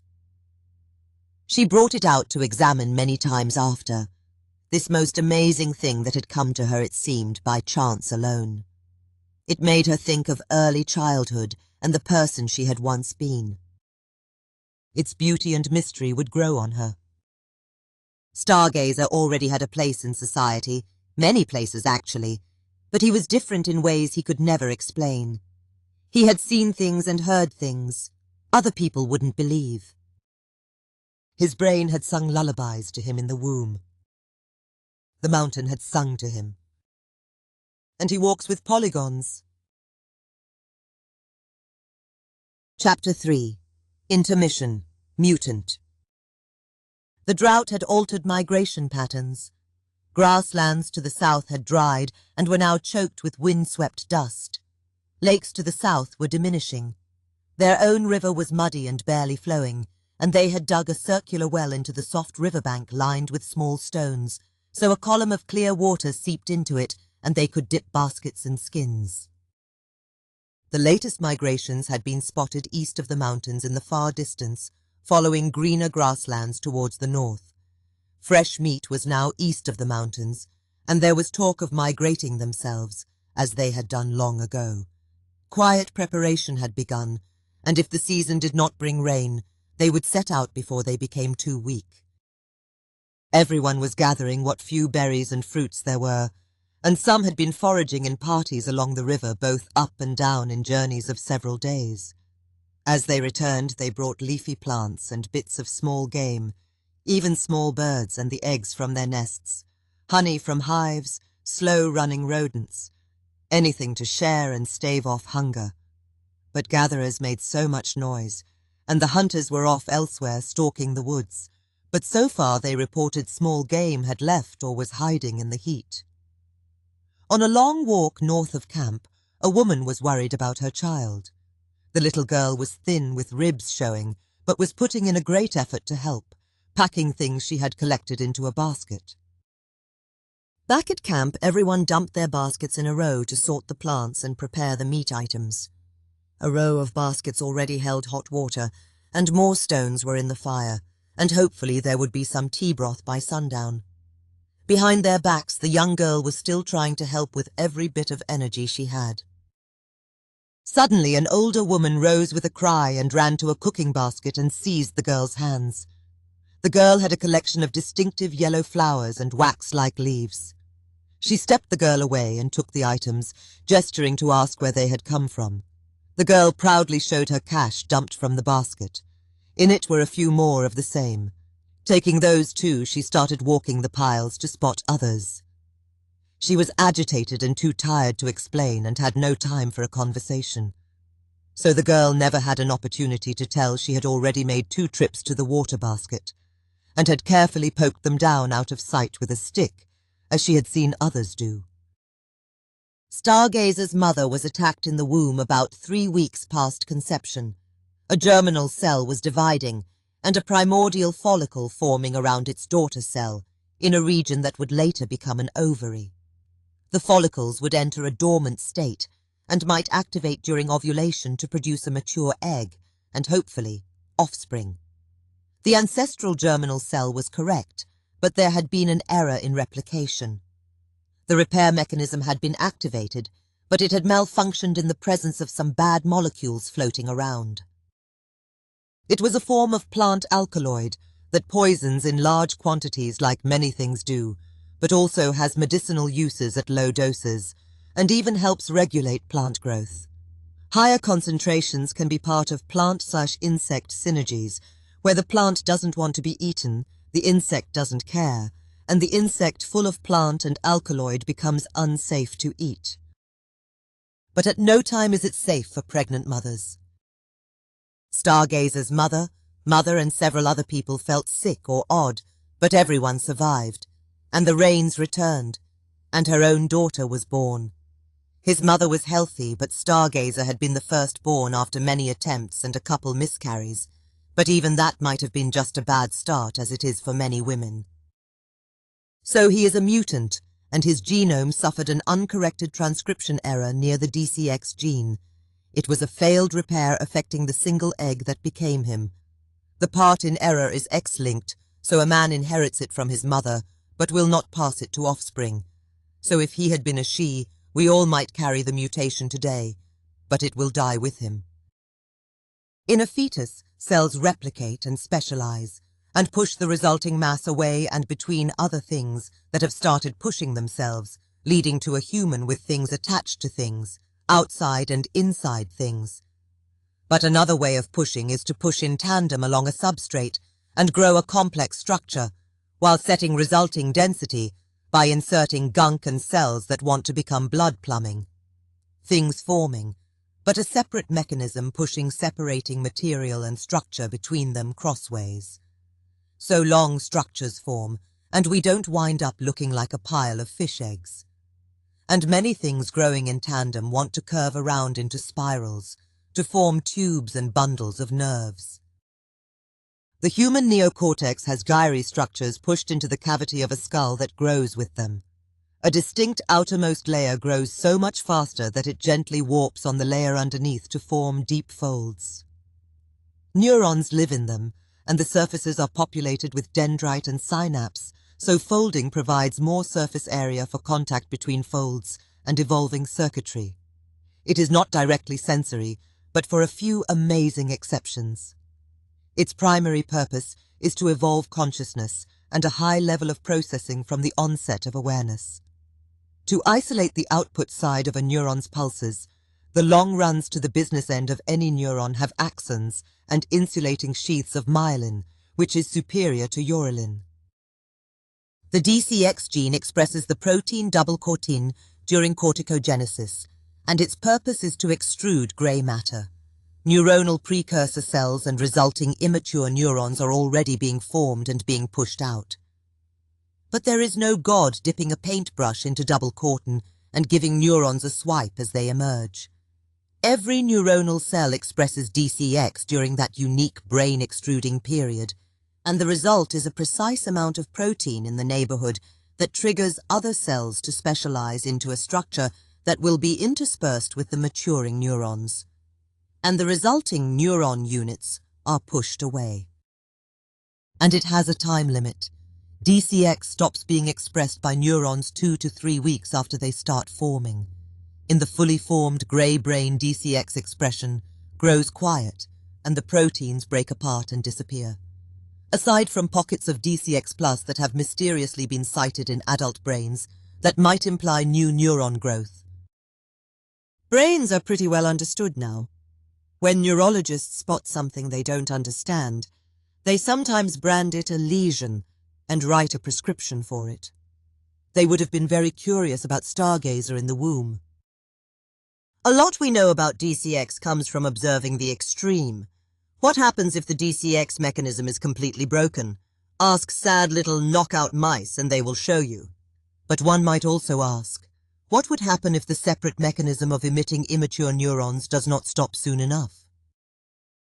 There are many growth processes pushing out into oblivion, which just gives us long, stringy babies. But this is happening inside a skull, so when they fail it might produce an empty skull with a brain that isn't, or perhaps a brain way past its limit, one that has folded up and squashed itself into dense explodey mush that is sure to cause calamity, like Martians buying tickets at a Slim Whitman concert. When DCX does not happen, there is no structure at all, hence a fish egg brain, a clot of neurons that are too close together to function properly and might even die off from oxygen and sugar starvation. And creepily, there is still function. Lissencephaly or smooth brain people often die before birth or live short, frustrating lives, and even if they hold on to age 30, likely die of respiratory complications. There are degrees of lissencephaly, fortunately, thin layers of neurons shouting into the void. There is no direct candidate for mush brain, but there is polymicrogyria, a condition when too many folds form and the structures are too small and too insulated. That is not directly related to DCX, and there are other problems, but there is limited connectivity. But Stargazer's DCX double-cortin mechanism was obviously intact and extruded good brain, but the mutation was not in DCX, but near its place in the genome. Earlier ZEB2 transition, something different about the neuron extrusion process, or things anchor to it, such as unattached floating interneuron precursor cells and DCX plus in situ that activate and grow in the fetus. A genetic extension to the infant to pre-adolescent spurt of brain growth and neuron culling, resulting in greater overall neuron density and general connectivity. No. Pretend it was all these things, or just don't. It's kind of sci-fi to imagine some complicated yet functional emergent behavior in genes resulting from a single bit error in DNA. Throughout evolution that most often probably resulted in the organism smelling different to others while hanging around after school, and they never found a mate. In humans, they find a mate anyway. That's what makes us so cool. Could something divine have been impressed onto Stargazer's brain as a whole, like God dipped a stamp into his double-cortin hedgehog fluid stamp pad and pressed it into grey matter with the phrase, "Take me to your leader," and a neural network formed around the stamped letters, and maybe he might have even started a family whose children spelled out that phrase with their limbs. Do you remember Vermicious Nids? Scram! It did result in an advanced and unique form of synesthesia, but the circuits he formed were buffered and gated in the cortex, so he was able to carry on a normal life of paranormal ability. And he had an uncanny mechanism of continuous ordinal irrationality, and yes, I do sort of mean that in the number line sense, but without numbers, where he can nail something directly and also perceive that it is above or below some other thing, without needing to learn and flop around symbols or algebraic transforms. Something had mesmerized Stargazer in the womb. It had awakened him from dimmest existence to total awareness at a time where most babies are dim thinkers and experiencing gradual awareness of dull sensory input. And not gradually either. He simply existed one day and began to have a series of adventures exploring his inner self. Imagine that your brain has a long continuous barcode, and by shining a brief synapse light upon a piece of it, you can know that place's identity and relative position in the whole. You can think directly into the barcode innumerable places along its length. But when you do, the barcode begins to recite itself forward. It is comprised of a general pathway of short neurons along its length that have branched off one way from the original point of formation. When they become excited, a dim flare of activity travels up the pathway, relatively slowly like a burning fuse. The density forces the flare to traverse many of them, and neurons must build up potential to fire. So build-up delay and high density yield slowness, and as the flare passes by occasional portals of thinner insulation, the signal escapes into the main brain and excites circuitry nearby. Just blips it. So the barcode thinks into you also as it is reciting, over time sequentially. And as the flare traverses the whole cycle, you are gently reminded of almost everything you have ever known. But slowly and distinctly, and not quite in a terrifying, helpless storm of epilepsy and seizure, the tragic outcome of so many mutated brains. The portals through which you think into the barcode and it thinks into you are just gaps in the insulation. Around this time, proper nerves are being extruded from other places throughout the body. Bundles grow into long spans connecting things that grow with them. A neuron fires into the tube containing an astounding length of axons end to end, and an impulse appears at the far end. So individual tubular nerve channels are one way. The paths next to them might go the other way, and propagation is quick. So when your toes send an impulse to wiggle your brain, it travels quickly. There is also white matter fused to the grey matter, and the white makes up the portion that fills the space between it and the center line of the brain. It also connects between modern and ancient brains. Andreas Vesalius of the 16th century first noted cortex white matter as he studied humans that were dead when their brains had been removed. The slight difference in color is a consequence of its high fatty content of myelin whipped into a souffle of axons and capillaries, lightly salted with a side of cauliflower.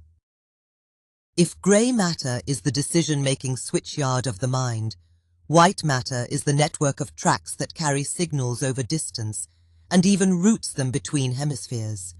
Vesalius correctly identified it as an essential part of the brain, or he would have lesioned it off and wrote a long prescription for it. The barcode could not exist in white matter, certainly not from any single error. It confers necessary connectivity and proper insulation to the whole in gene-produced extruded structures. There would be little opportunity for the white to electrically leak into the grey from white's long embedded strings of axons. There are no straight lines here, and anything disrupting vital and ancient junctions to the nervous system would produce more of a blob than a brain. The barcode had to have resided in the highest grey cortex, floating atop its 4 mm outer surface, the earliest grown part, where it did not perturb the body, just the mind. Compromising white matter thus would have implied some extraordinary and ugly alien structure that defies belief, like a Mercator map. Ask any planet that has been flayed by one, with its Antarctica bug spanning the whole windshield, or a creepy 6- and 2-dimensional planetary transformation, and it would surely have resulted in some awful not brain. But there are structures in the growing high brain already, for the senses and born instincts. Nature's sensory gizmos deliver input to neighborhoods in the grey matter from extended axon channels routed through the white. It is the home of the cortical homunculus, whose body parts are scaled for senses as a heavy-handed, grotesque creature, whose tiny penis or clitoris strains credulity and invokes pity, causing neurologists to write prescriptions for them. These things are drawn to terrify students and prepare them for lesions to come. Fetal nerve bundles are dense only if nature and gene think they are important.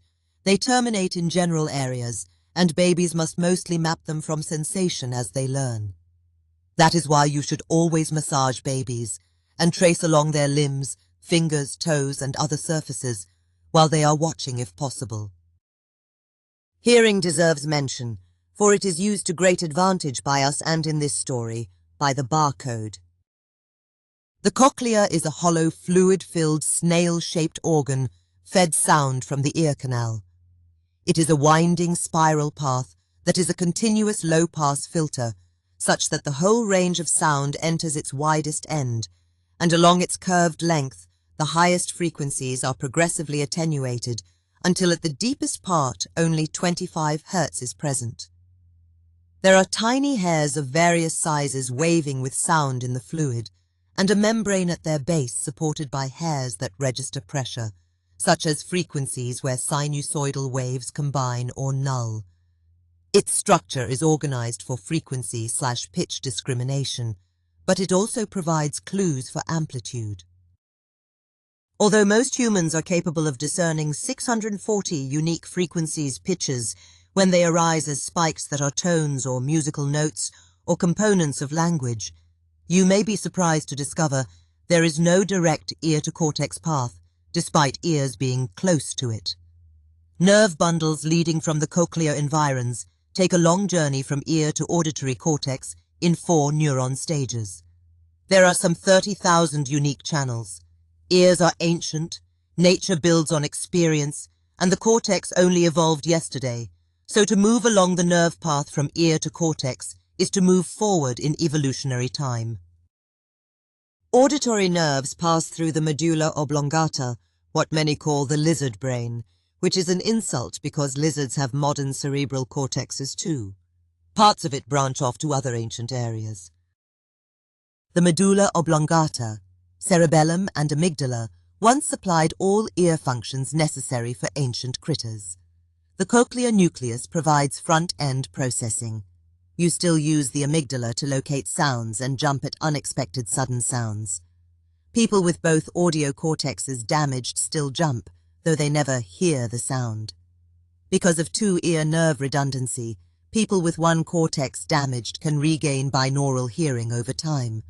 And you use the cerebellum to monitor the 3 fluid-filled loops in each ear to maintain balance. These reflexes are not just ancient, they require autonomous attention and quick feedback, so the fewer neurons in those paths, the better. Sound must be presented to the brain in a very precise frequency structure before birth, because if narrow frequency bands were shuffled and presented willy-nilly in the brain, an organism would need lots of high-level processing and neuronal adaptive circuitry to make any sense of sound at all. The environment might sound like pink noise. Sounds would be difficult to discern from noise. Developing creatures do not contain sweeping function generators or Moog synthesizers for calibration. And where would the learning cues come from? How long might it take? Quite possibly the creature would just give up trying. Poor creature. The final terminus for hearing is the auditory cortex in folds along Wernicke's area. There is a tonotomy map there, nerves arriving in practically the same rank order to hairs along the distant spiral cochlea. This is astounding, even if the rank is not strictly precise, and musicians must fix things a bit by relearning adjacent notes and reassigning a few neurons. The structure is an amazing thing. There are massive parallel pathways in the system. If you research tonotopy, you might learn that it is reasonable to expect that the auditory system exhibits a greater degree of precision in its early circuit formation than do other sensory systems. More precise than even vision? Eyes are hard to build, but might be easier to operate. But the real reason eyes are easier is that since the earliest critters, evolution has devoted an incredible amount of cerebellum and occipital lobe circuitry to vision. So the baby sees blobs and hears roars and whistles, but it will learn to spot and track guitars long before it can hear individual notes in a guitar solo. And the baby will soon turn its head towards the sound of a guitar and jump as the guitar solo begins. More ancient circuitry in action. Extending beyond just seeing things clearly, there is subitizing in the brain, an awesome talent for counting that does not rely on the enumeration of things. Think Rain Man and the toothpicks. For modern humans, this is implicitly suggested with a subitizing range from always 1 to seldom 8, and no documented further cases. I remember there was a Ripley's Believe It or Not claim of Rain Man phenomena, but in modern life, it is possible that 8 vertices is the limit you would directly train neurons to recognize polygons. And I'm not talking about stop signs. I am sure you have neurons trained for those, but the task of subitizing involves recognizing shapes of irregular polygons, because items to count are seldom presented in a circle. There is a subitizing map in the brain that is linear, so maybe you sweep across the region and stop on the number that feels right. The whole barcode would have behaved as if was some long, slow, leaky nerve that had been gene-expressed by the error. If it actually was a nerve, it would have been way out of place and very poorly constructed. The barcode has way too many neurons inside that were originally immature neurons from the precursor site to form a normal brain. But the idea of any single thing growing across the brain like a tapeworm is sci-fi. There is not enough time for this to happen, especially not to present a spooky result to a growing fetus. And the gyri are 3D folds grown from the center, not extruded 2D noodles. Regular people might be fooled by seeing an endless parade of cross-sections of brains. There is no implicit single path to follow, even if there was enough time for it to happen. So for Stargazer's brain, I am just left with a vague notion that may cause neurologists to write you a long prescription, just for hearing me out. The mutation was a false start in grey matter corticogenesis, where the early formation of pia mater and laminin basement membrane, which will become the outermost layer, and relin chialretzius cells are expressed from loose germinal cells, and Stargazer's grey matter neuron expression got underway. But the error caused a stutter soon into the process, and a layer of relin was expressed again. Immature neurons are already within the confined space, and their support structures will join with others for blood circulation. Then, fortunately, corticogenesis resumed and completed successfully. A normal brain grew, but there was also a thin layer of barcode brain along the surface of his normal brain.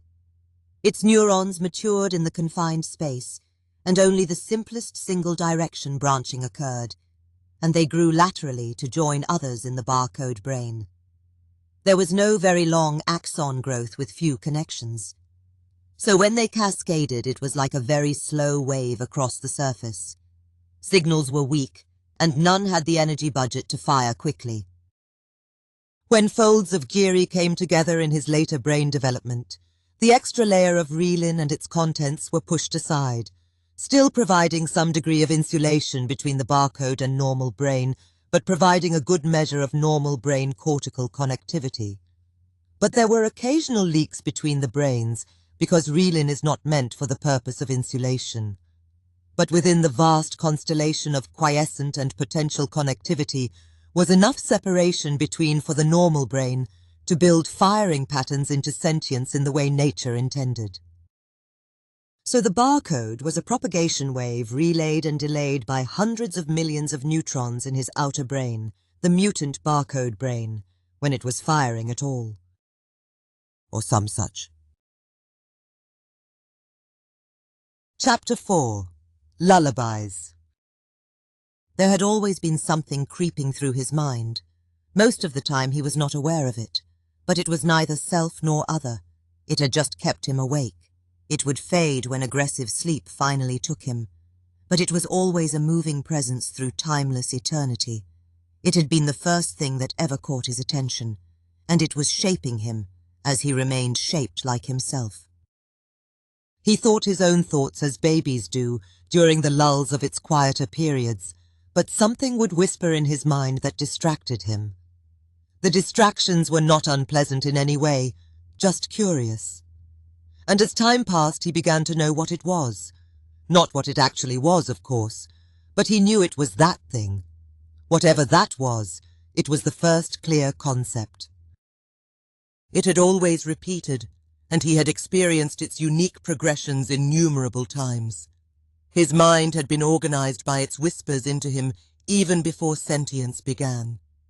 Babies are serenaded by their heartbeats, mothers' heartbeats, and occasional sensations within or dull sounds from without. But most of those sounds and pulsations would only be felt keenly much later. But for now, that was the most intricate and interesting thing there was. And it wasn't too intrusive. So his first deliberate act of awareness was to play with that and learn it. As it whispered to him, every single thing it said was suddenly important and urgent if he used his conscious deliberation to fix his attention to it.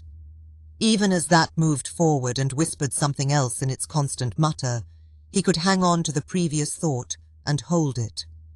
This brought a sense of dull satisfaction, to later become wonder and delight, for it is fun to drive your own universe.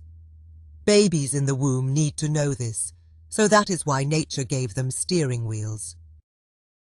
As he let go of these delightful, deliberate thoughts, he would once again become aware of That's current state, which had cycled past more whispers, but a bit slower. He recognized That's new state, but was also aware of the states he had passed over while fixing on something, because he knew them all by now. That actually had more than 1 million states, and some passed by far more quickly than others. But literally his mind had formed around them. His knowledge consisted of a thin, continuous mesh of lightly exercised young neurons in his normal brain that heard leakage from that. They imparted a unique flavor to each state by virtue of their physical place and adjacent states. That as a pattern repeated and reinforced. It was no agonizing flare of rapid-firing neurons gripping the mind in chaos, like the tragedy of epilepsy. That was for entertainment purposes only. As a grown artifact, it was more complicated than anything physical in the standard human brain. But to him it seemed like repeating bits of gobbledygook that was all different, a one-time pad of the mind, or his world, and it really did entertain. Holding on to a thought that occurred during a continuous march of whispers and knowing their states, he became aware of the clock that drove them. It was no regular clock, just a sequence of things that were also states, and timeless spans of playing the game of fixing on them as they passed by. He blundered into the most amazing discovery of all, one that changed his life, and probably saved his sanity. He stopped it. Maybe he had become bored with pushing into that, and making things flare up, and trying to push that into the background by not paying attention to it. But he tried the next logical thing with this ability, to think along the totally predictable states of that, but faster than that itself was moving. It was an exciting concept. At first, that was outpacing him because he kept being distracted. Then he managed to jump many steps ahead. Then something incredible and completely new happened, and it did not freak him out in the slightest. He not learned that yet. That stopped. Not for long, and it resumed after a moment with the usual rambling mutter. But the moment was timeless enough for him to experience and revel in something he had never known before. Silence. This was not thinking into that. This was thought into it along its future path, at iterations along that path. Not with the jarring intensity of the wait-for-it thought-fixing flaring game, but he just noted their identities in a list, back and forth in passing. Like writing, the next ones are this, this, this, and this, and quickly scanning up and down what you have written. He had learned to anticipate them, but thinking of them was like making a list which was new to him. So he recited the list slowly, and that responded. But he also realized he should try it more quickly. Not only could he do it quickly, but with the delicate matrix that had eroded into his brain, he could traverse that matrix outside of it in his real brain, and the next state was so obvious he could build a list of many of these items in an instant. He did not decide to do this. His brain used these shortest paths to accommodate his urge for speed. And that had stopped. It stopped because it was daisy-chained, captive neurons inside a narrow medium, and thinking into many forward portals made them fire a few times more often and depleted their potential, and delayed their forward neighbors' build-up of potential a bit. The depletion was collectively so deep that slowed, faded, and then went out like a burning fuse reaching a gap. He could slow and stop that at will. Then he could do it so deftly, if he wished to think in silence. At the first glimmer of that, he would hunt and kill the instance. And then, so as not to be distracted by that, he learned to suppress that as a constant and ever-present notion, so that his subconscious mind kept it at bay, just as he'd later keep his balance without thought. He moved even a little beyond the subconscious and discovered a way of simply existing that leaned against that and shut it up. He even became annoyed if he woke from sleep, and that was mumbling against his wishes. If you have ever trained yourself not to wet the bed, perhaps you know how this was done. Focused annoyance is probably rare for a fetus. Nature's glucose and fat firewall surrounds the fetus, and it will never know hunger until the mother is ready to drop dead. But who knows how annoying it is to just grow? Maybe that is why some babies are born insane. In the womb there is surely crankiness from disease and developmental discomfort, but it probably just trains babies to cry silently and enjoy when the discomfort stops. But life was good. He felt, and he was also giving more attention to evolving senses that had taken off suddenly with mental silence. He moved and some other mother responded, and he heard her speak. When he tumbled or she moved around, his inner ear and cochlear ear was communicating with him. From the games he had played in isolation, his brain was more developed than it had any right to be. From his struggle to master that, he knew the difference between things that you do, things that are happening to you, and mysterious things you don't understand. But mysteries had their own identities too, which was a way to return to them and ponder them some more. He was already much more than a creature to whom things were just happening. And when he was awake, when his mother was asleep, to pass the time he'd start that and let it recite itself, knowing that that was that and he was someone else. And from emotion and sensation he had invented intensely, so for the first time he became intensely curious about that. And he could commit a state to memory, pause it, and let thoughts and ideas tumble around for a while, then resume it where he left off. And yet for all states of which he was aware there was an obvious next and previous one. He picked a low part of that and scanned backwards, which took some extra time but not much, so etched into him that surrounding matrix had become, until he discovered a state that had no antecedent. He would have shouted if he could, it was so novel to find such a thing. He shouted it silently, and it responded loudly with its identity. A lot of states only gave their identity, but you knew where they were in the whole. Before and after were obvious, but this one was different. When he asked himself, what is the very last one? What is the very first one? Now the answers came quickly and he tested them, saw the first one was the same state he had discovered by running backwards. That had been a lot of work. He had just never asked that way before. He even jumped between first and last and sensed the gap between them. The distance was immense, as large a distance as he would ever perceive. But it was known. But the last was not the last. There was another. He thought forward from it. But the next state felt funny. It was not at all like the clarity and certainty of first and last and the others. It had an identity he felt was unique and could be committed to memory and remembered and returned to. So he did. He remembered it, and less than a heartbeat later he returned to it. But wait, it felt different. He brought up the last and thought forward again. It was not the same. A whole new identity again. These were real identities, but they were fuzzy in the middle somehow, with a sense of constant changing. The most bizarre thing yet. He thought forward from last countless times, and it was a stream of new ones until he grew weary. It was a real effort despite that his brain hardly ever grew tired, worse than weariness, and he knew these places were new and unvisited every time he arrived. So while perceiving the extents of a last plus forward identity, a real state far as he knew, he pushed into it hard, in the way that causes that to recite the identity and trudge forward. It didn't work. Something was changing. He pushed into it even harder. Oh, what? That did not respond. And it had been a mistake. It had been a bad mistake. He experienced a curious sensation of warmth, but the sensation never arrived. He was just warm, or hot, or blazing hot, hotter than fire. He felt rising panic that something terrible was happening.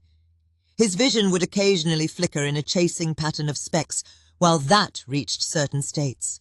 But now it blazed. Awful. Mysterious sound through his mother's belly was a screeching roar. His body clenched in a sudden massive spasm that his mother felt. He felt pain. His fetal mouth opened wide and his throat constricted with his face in silent rictus. He smelled and tasted acrid, searing, burning rubber.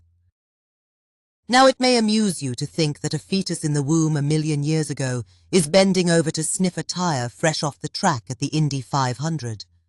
Recall that a smell of burning rubber and dread beyond all measure is a common thing reported by epileptics at the onset of grand mal seizure.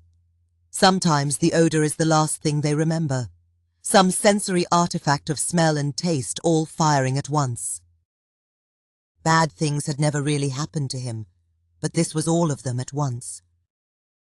And then it was over, just like that.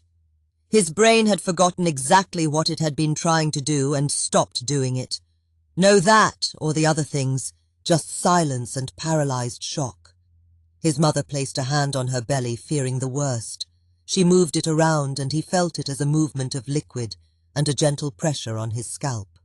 As thought returned, he muttered to himself in tiny, tortured loops for a while, and then the true last state and its identity returned to him.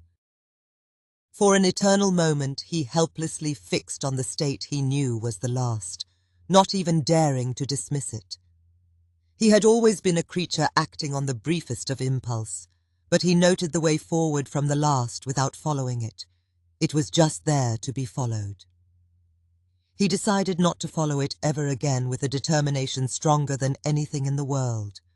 Something so awful had happened, he was unlearning it. He had never told himself not to do something before. But here, and only here, he knew, you could go back, but the way forward tasted and smelled like burning rubber. Then, in an instant, it didn't. He had unlearned it, and didn't perceive it at all. He went back to the almost last, and everything was normal. He jumped to first, and next was okay. He didn't even look for a way backward from first this time. There was none, but no need either. It just wasn't there. Why didn't he purge all thought of that and his wild explorations in the dark? Because that was all there was, and what he was, for the most part, and there was no need. The bad thing just wasn't there. If you catch your balance after almost falling, do not fear the mountain, the fall, or the impact. Just step away from the cliff. Then he went back to first and told that to recite itself. This was the elated satisfaction of conscious awareness and deliberation. He lingered at each identity just long enough to push into it slightly, and that pushed back with its identity and also illuminated a pathway in his brain that was a thought or idea or sensation. Or nothing, but with new skill of perception, he realized it wasn't nothing after all.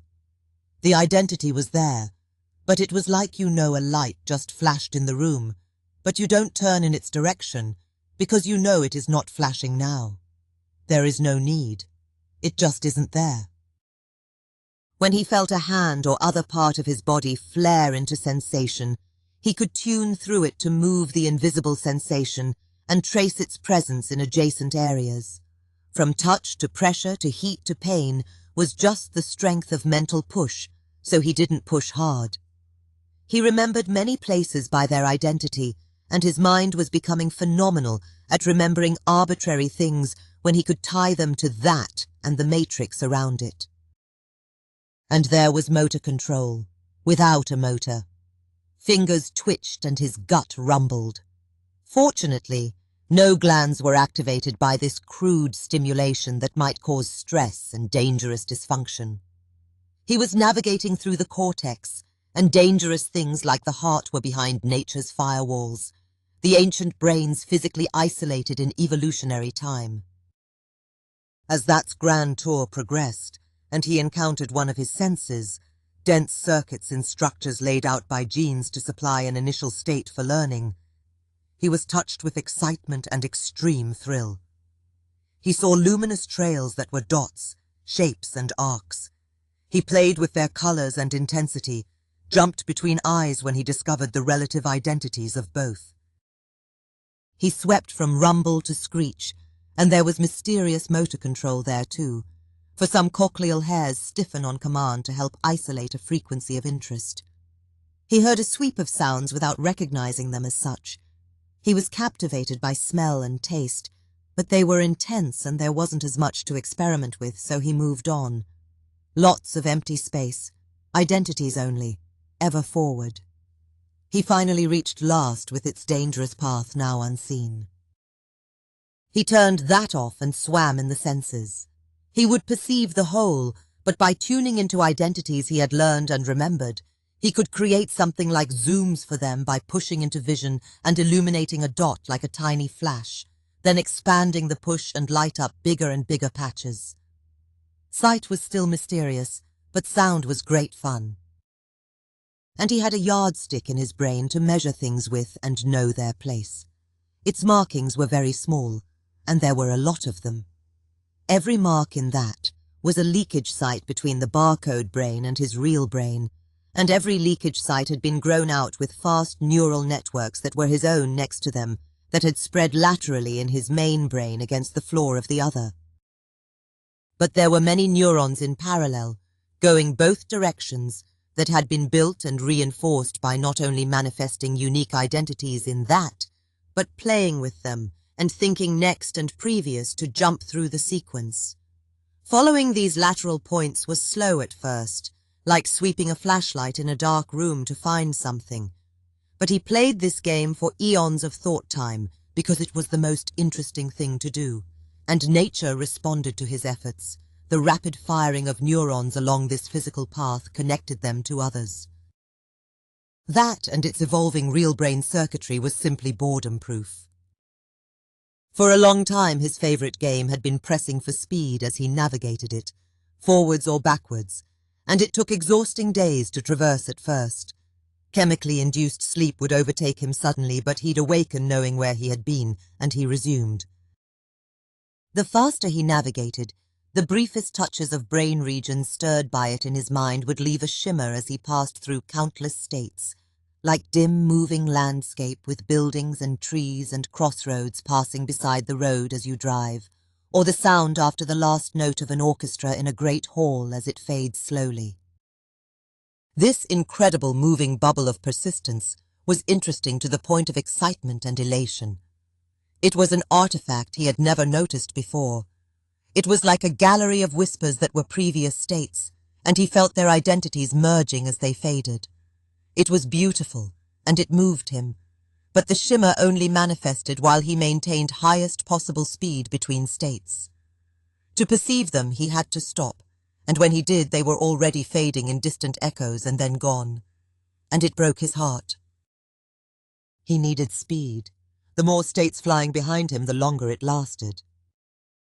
There were whole regions where pushing into individual states did not remind him specifically of anything, yet subtly reminded him of everything. Or so it seemed, and this was not actually true, but it was so many things they could not even be discerned individually. And pushing into two adjacent states in this area yielded the same response.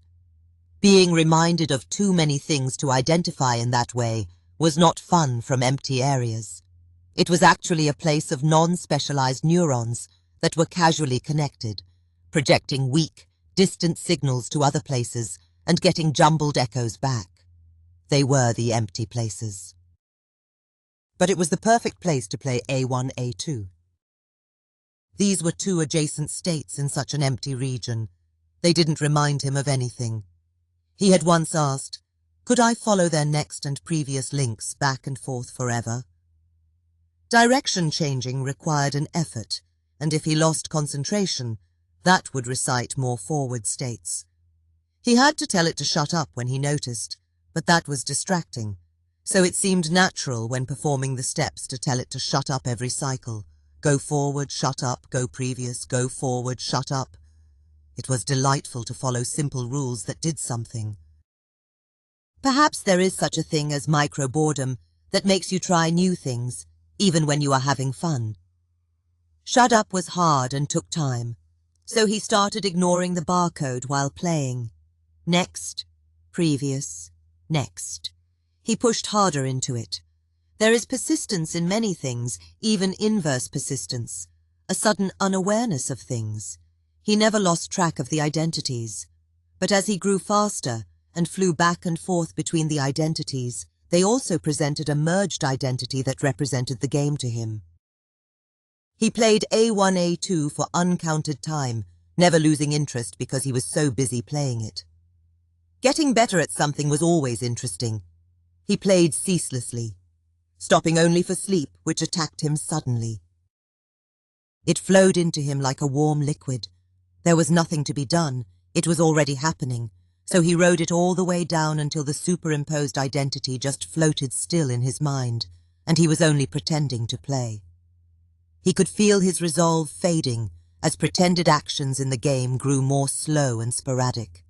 The identity somehow drifted closer and closer, as things do under anesthesia when your consciousness is dissolving.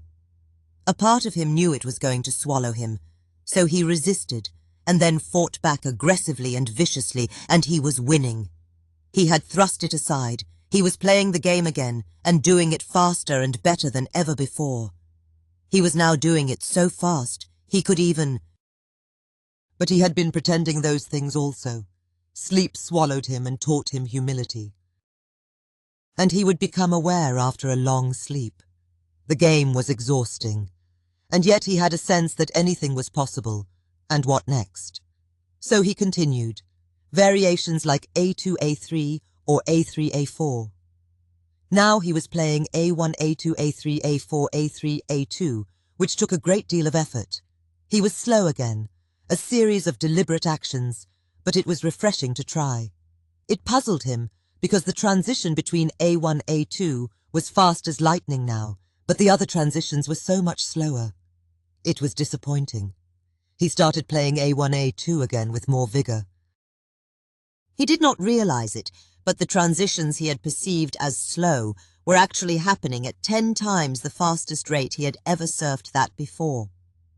The A1, A2 identities had superimposed at 50 times that rate, and his level of prowess had risen to 80 times the original speed, with some conscious awareness of progress. But he was about to discover what happened at 200. He could discern A1 plus A2 as a separate identity from A1 or A2, and it also now represented the game itself and the desire for speed. He played the game by pushing into it and giving tiny additional pushes for speed. There was no longer conscious volition of each step. It was just a special kind of push that might have been yada yada, which meant do the next thing. To maintain speed took a small, steady push. Harder pushes had not ever had any effect, but micro-boredom had been creeping up lately, so again he'd try to push speed as hard as he could. So he did. The world had changed. He had split. He literally split. The merged identity had swallowed him. He was A1, he was A2, he was 2. Perhaps nature's deep circuitry had enabled this on some level, with its duplicity and bilateral symmetry and ancient mechanisms for visual and audio stereo, and thought involvement over 2 hemispheres. His cortex processing had improved considerably during his obsession with the game, gaining massive parallelism improvements in general, and finding many least distance paths in the transitions that were build-up and tear-down segues between every thought step in that manipulation. In a real sense, he had been evolving into a machine specialized to play the game. While he played the game, excited neurons in his main brain around the A1 and A2 sites had grown towards one another and connected, shoring the quiet links between them into behemoths of connectivity and two-way parallelism. This was exclusively an A1-A2 network, and the places were nearby in the brain. It had been pulsing quietly back and forth as his attention fixed on each, but when he pushed hard into it, it flared with direct feedback between its neurons that was so intense.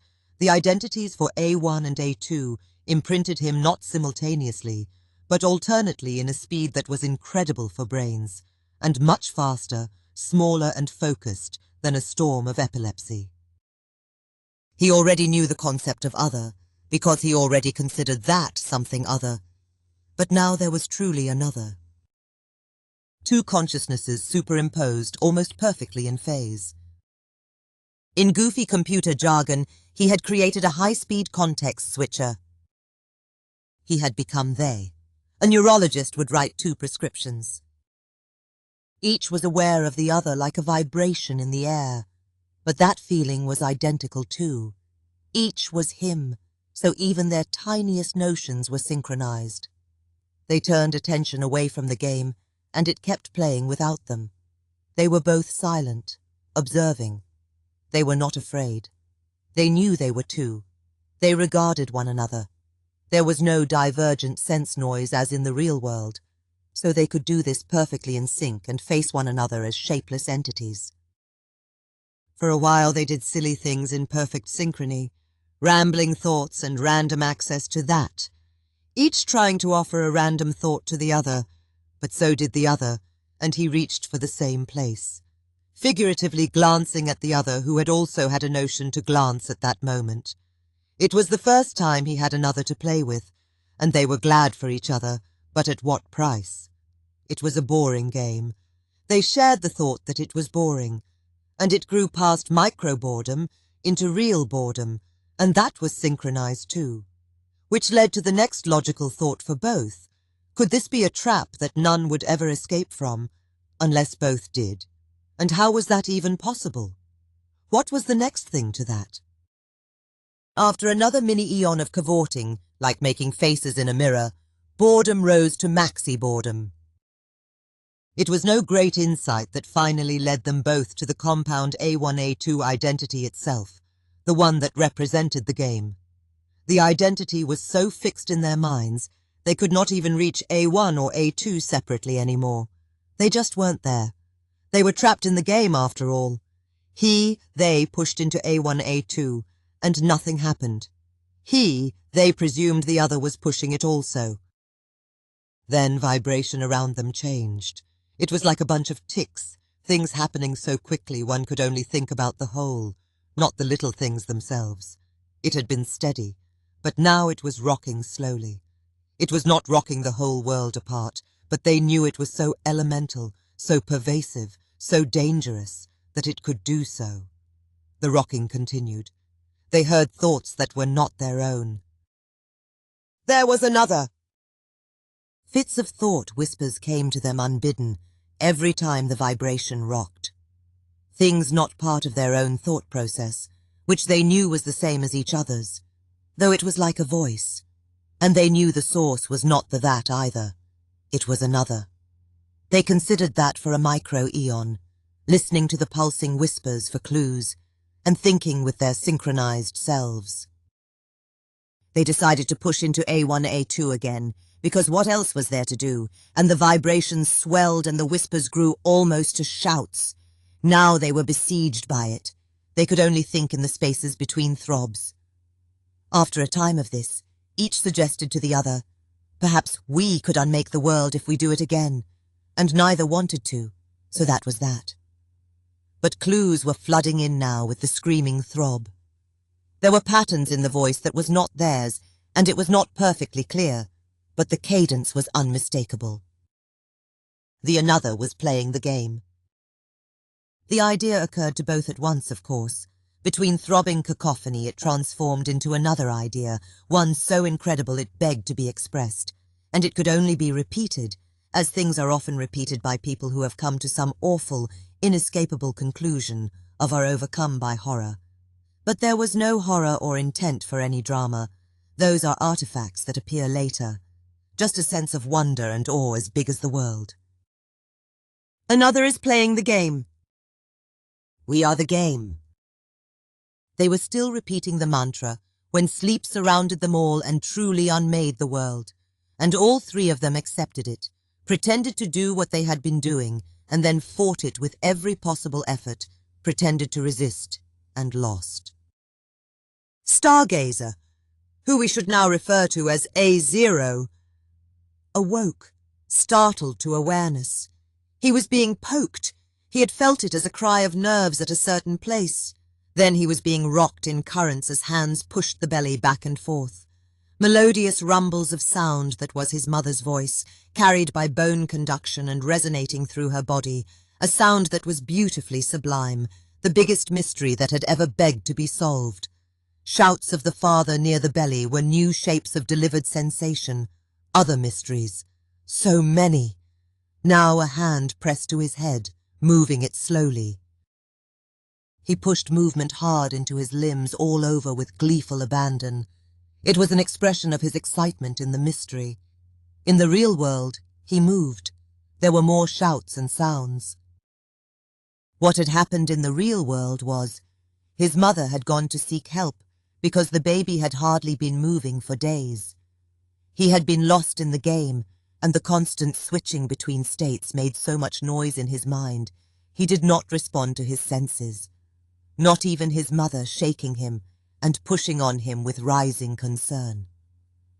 The midwife was also trying to wake him, and privately thinking, if something terrible has happened to the baby, it must be brought out now. Therefore his sudden awakening and motion was such a relief that she shouted happily with the father.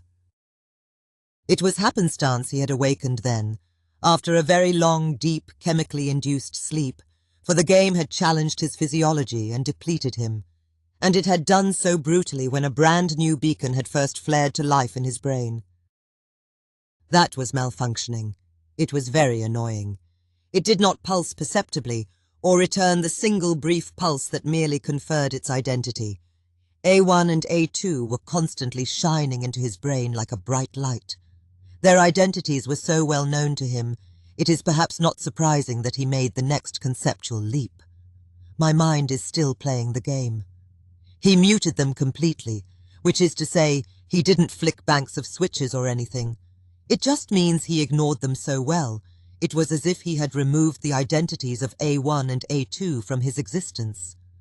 That bright light was still shining in him, but such was his prowess of thought, he nulled it from his own consciousness, just as he had done before when he had smelled burning rubber.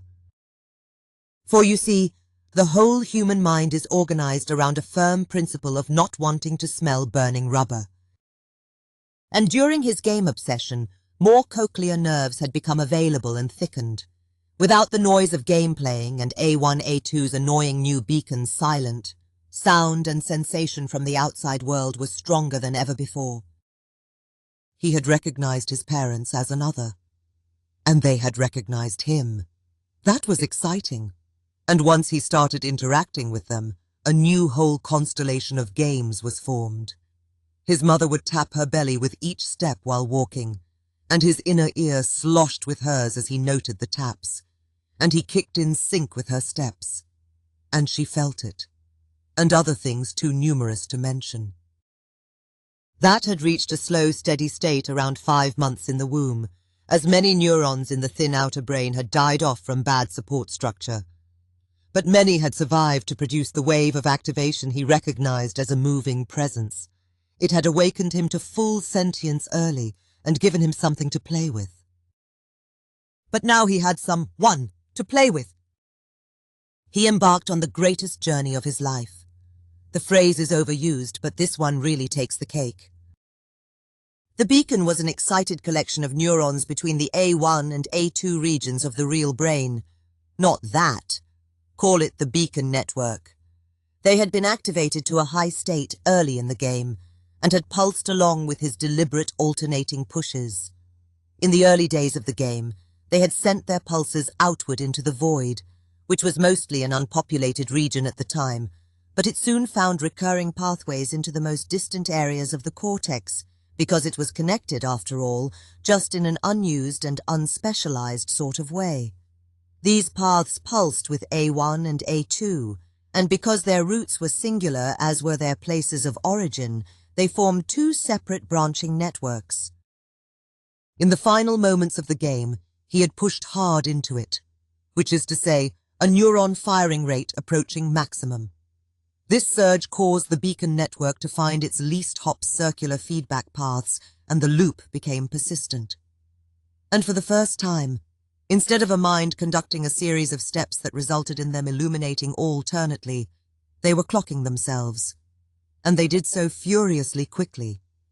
But nature has chemical tricks to slow the rate, or we'd all light up like a burning bush the first time we had an impure thought. So while the path had burned itself in to become persistent, its rate slowed and became more comfortable, a clock that could endure. There are multiple short loops in the network. From chemical depletion, they may fall silent for a while as other paths flare to life. The clock is still way beyond the average thinking rate in terms of serial steps. Parallelism helps us to think in many places at once, not necessarily faster.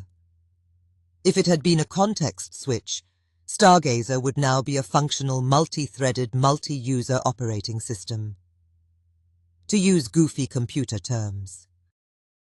But I sure you're burning with curiosity to learn what became of the entities A1 and A2, now also known as Thing 1 and Thing 2, and you cared about them, laughed at their mirror antics, and a part of you hopes I won't dash off some phrase like, they dissolved into nothingness. So there, like some cheap movie trick, roll credits. They did dissolve with sleep, as everyone does. But when they awoke, they still knew they were two, but the manner of waking gave them the separation they had long desired. There was no longer a mirror other, and that was sad, and they mourned.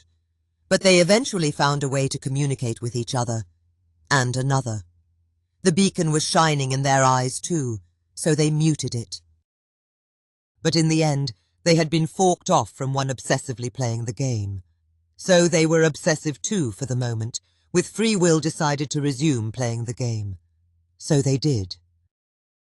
Then they became bored with the game because there was now an exciting other to play with. So when they established contact, each started making up jokes to tell the other, which they now could, and the other was surprised by the joke and found it very funny. And then the other would tell a joke. Chapter 5. Birth. Something awful happened.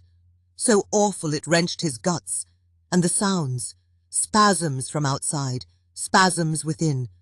What does a baby feel when the water breaks and the walls press in? He thought he had mastered awful things, but it happened again and again. And finally a thing happened that was so awful, it shriveled his consciousness into a tiny knot of primal distress. Then he was born, and everything was more still, but it was bright, loud, and strange. He pealed with surprise and shock and recent memory of torment, and did not think about any coherent thing at all for a long time. A lot of time had passed before he discovered time. Then he started paying serious attention. He learned things about the world.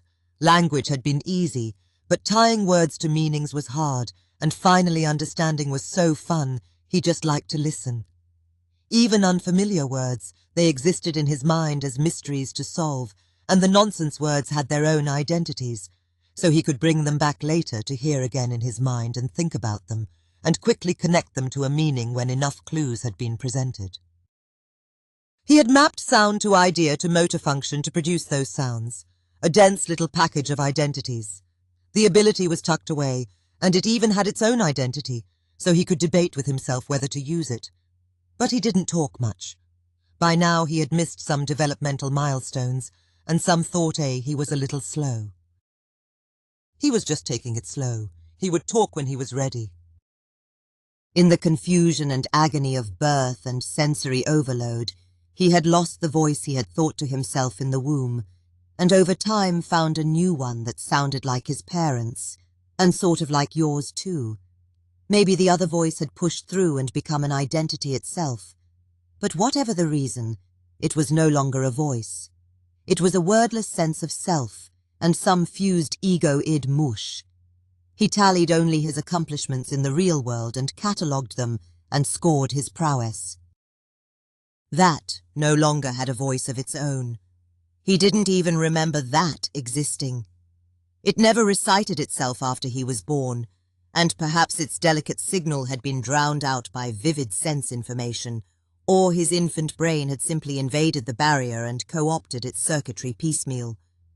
But he had already built his own that, in the way that towns and cities grow along the coastline of a great river. There was now a busy river in his mind spanning first to last that he could navigate with ease, and that had just been the tiny rivulet that seeded it all.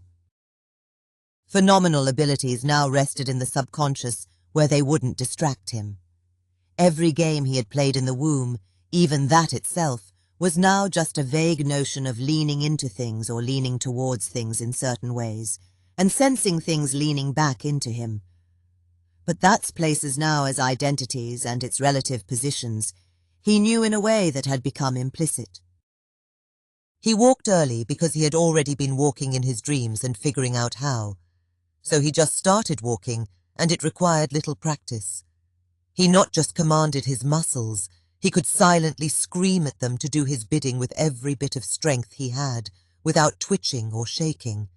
Had he remembered, he would have thanked his mother for her habit of gently slapping and tapping her belly while walking. The sensations had given cadence to the more subtle sounds of footfall and connected with balance signals from his developing inner ear. In modern times, walking briskly with thin soles on concrete might yield the same result. Dreams were vivid and always spanned the world he had seen. In some dreams he was alone, and in others he was with people he was beginning to know, who tended to say things they had already said in real life. But his parents were often there, and in the dream he was just being with them, or setting off from or returning to them, and they were as eloquent and subtle as they were in real life. But there were also 2 younger boys in his dreams. Often they'd walk beside him quietly, or were felt as a presence, as his own dream world unfolded. They had faces that were his, although he never learned how he knew that. In dreams he'd be walking and conversing with them only in thought. Whenever he turned to face them, they were there. They all played together, he danced with them, and he loved walking with them in circles, with ever-changing, hastily painted vistas of the world he had committed to memory, and imagined places, spinning by slowly. The boys would point to things and ask questions. He would explain best he could, and even made up jokes. They would laugh, and they would tell jokes. They did not relate as people did. He sensed they were his equals, but he had never met anyone like them in real life. And he would present them with ideas. They would debate. He would listen as they debated each other. They helped him think through life's puzzles. He'd tell them things to ponder until they all met again. The more people in real life he knew in childhood, the more seldom they appeared in his dreams. He felt their presence even in waking life, nevertheless, and he often nudged them in thought and spoke aloud to them when no one else was around. And he welcomed their presence. In some form or another, they remained with him to the end of his days. Chapter 6. Senses. He could push pure identities into his ears, even one ear at a time. Nothing sounded, of course. He was firing neurons in the cortex associated with hearing just as they arrived from the cochlea. But to him it sounded as real as the world, and he could even adjust the intensity of either source. He could even hear both the real and imagined sounds distinctly, simultaneously. He had tried to push directly into vision itself, and it was fascinating in the dark, but confusing, and in the light things shifted their positions, and it was a bit frightening. But if he was looking at something in real life and pushed into the thing quickly and gently, a familiar identity would attach to it, one he recognized from a large collection of things he was seeing. The collection may not have existed all the time, but it was there when he thought of it. That collection had disturbed him at first. Things often shifted around and reassigned themselves constantly as he moved around and his view shifted. He shook his head vigorously, and identities swirled and he could not connect them with anything. Then it settled down and he got their attention. He told them all to go away. And they did. When he brushed one or more things in his sight now, only then would their identities appear. If he pushed in a certain way in a sequence, lines would appear between the selected objects in his not vision. They were straighter than straight because he was not seeing them with eyes. He was not even imagining he was seeing them. He was assuming they were there, and they were. Sound was great. He could remember sounds approximately, of course, and play them back in his head, but also project information into sound. He could spread an identity across both ears. It was an incredible, complicated sound, and if he ever heard it in real life, he would recognize the identity. He would also know which sound was next, and previous. Even sight could become sound, if you pushed into things you were seeing or things you imagined seeing, and listened to them. But you could not push them directly. It had to be associated with measure. That was how the mountain had sung to him. The mountain was the tallest thing ever.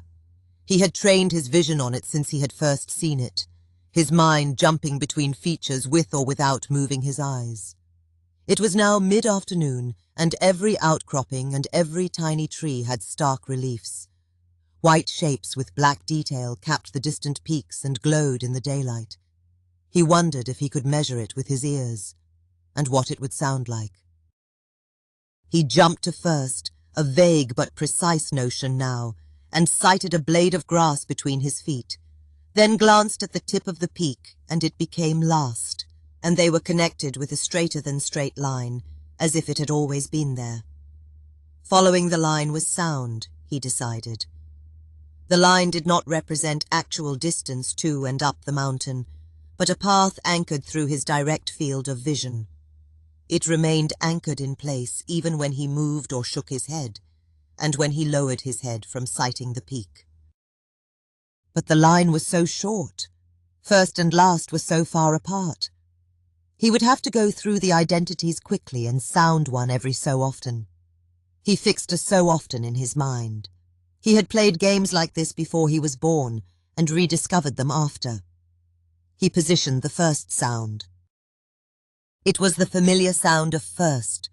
Then he began to see and hear identity sounds that crept along the line, which was also across the landscape and up the mountain, a very slow straight path. As his sight ascended, it traced every so often identity of distance. The result was a sound as wide as an ocean, and it had parts that were all around him, because he had 2 ears, all parts of its identity. Even the thought of memorizing such sounds was exhausting, so he just listened to them. It reached crescendos in voices of many pitches, sliding up and down at once. It found harmony occasionally, and disharmony crept in like twisting braids. When his focused eyes reached the tip of the peak, the sound was louder than hearing, and he was as elated as he could be. But it didn't hurt. If you listen to the THX deep note and imagine oodles of discrete middle parts and final parts with more middles growing inside them, going on for almost an hour, that would be a hint of it. It was exhausting and exhilarating, and it gave him ideas. Chapter 7. Polygons. Seeing is believing, and walking around is fun. His eyes would jump between objects on the landscape and draw lines between them that were invisible to other people. While walking, he had first been captivated by trees and other things that seemed to march by in the opposite direction, or distant things that drift into and out of alignment with other things as he looked to the side or drifted to the side. It grew so practiced that the lines from him to things to other things and more things back to him were there as soon as he looked for them. The lines were as real as the objects themselves to him, and he was seeing both. They made shapes on the ground that would change subtly with every step he took. He could add or subtract them, and the shape would snap to become another. The world was full of wonders when seen this way. Even mundane objects could be points of this shifting puzzle, so he knew no boredom, and every line had intangible properties too that he had invented. As he moved, the lines leading from and to him shifted, and distant lines between objects would not. He knew how many paces it would take to reach them, should he walk directly along the lines.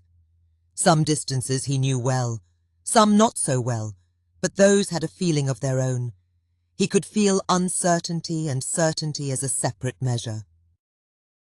He knew distance this way because he had thought up a game. He had decided lines had distance, but he wanted to know distance by looking at lines and things. So in deep thought one day he envisioned a game. Children practiced throwing things by throwing things, but this was different. He wanted to cast his thought like a stone and have distance returned to him. He would estimate, pace, know, check the estimate against what he had thought, and declare his level of prowess. This had deeply frustrated him at first because he had decided to do all this as a notion that was vague. Something was left hanging or missing. There was discomfort in that. He was ill-equipped somehow. He imagined himself playing it well, over and over, better and better, until his prowess was a grinning smile. He was not smiling, but the smile shone in his mind all Cheshire catishly, something to strive for. Forcing himself to imagine anything with repetition and discipline, he began to feel that at least he would feel certain when the game had taken real shape and he was playing it well. At no point did he think to himself, "This is difficult." The language did have that expression. He had said it himself and heard others say it. But at times like this, the thought seemed like a silly distraction, a declaration for someone else, and there was no one else. He would just think, what to do now? Or next? And there always had to be something to do next.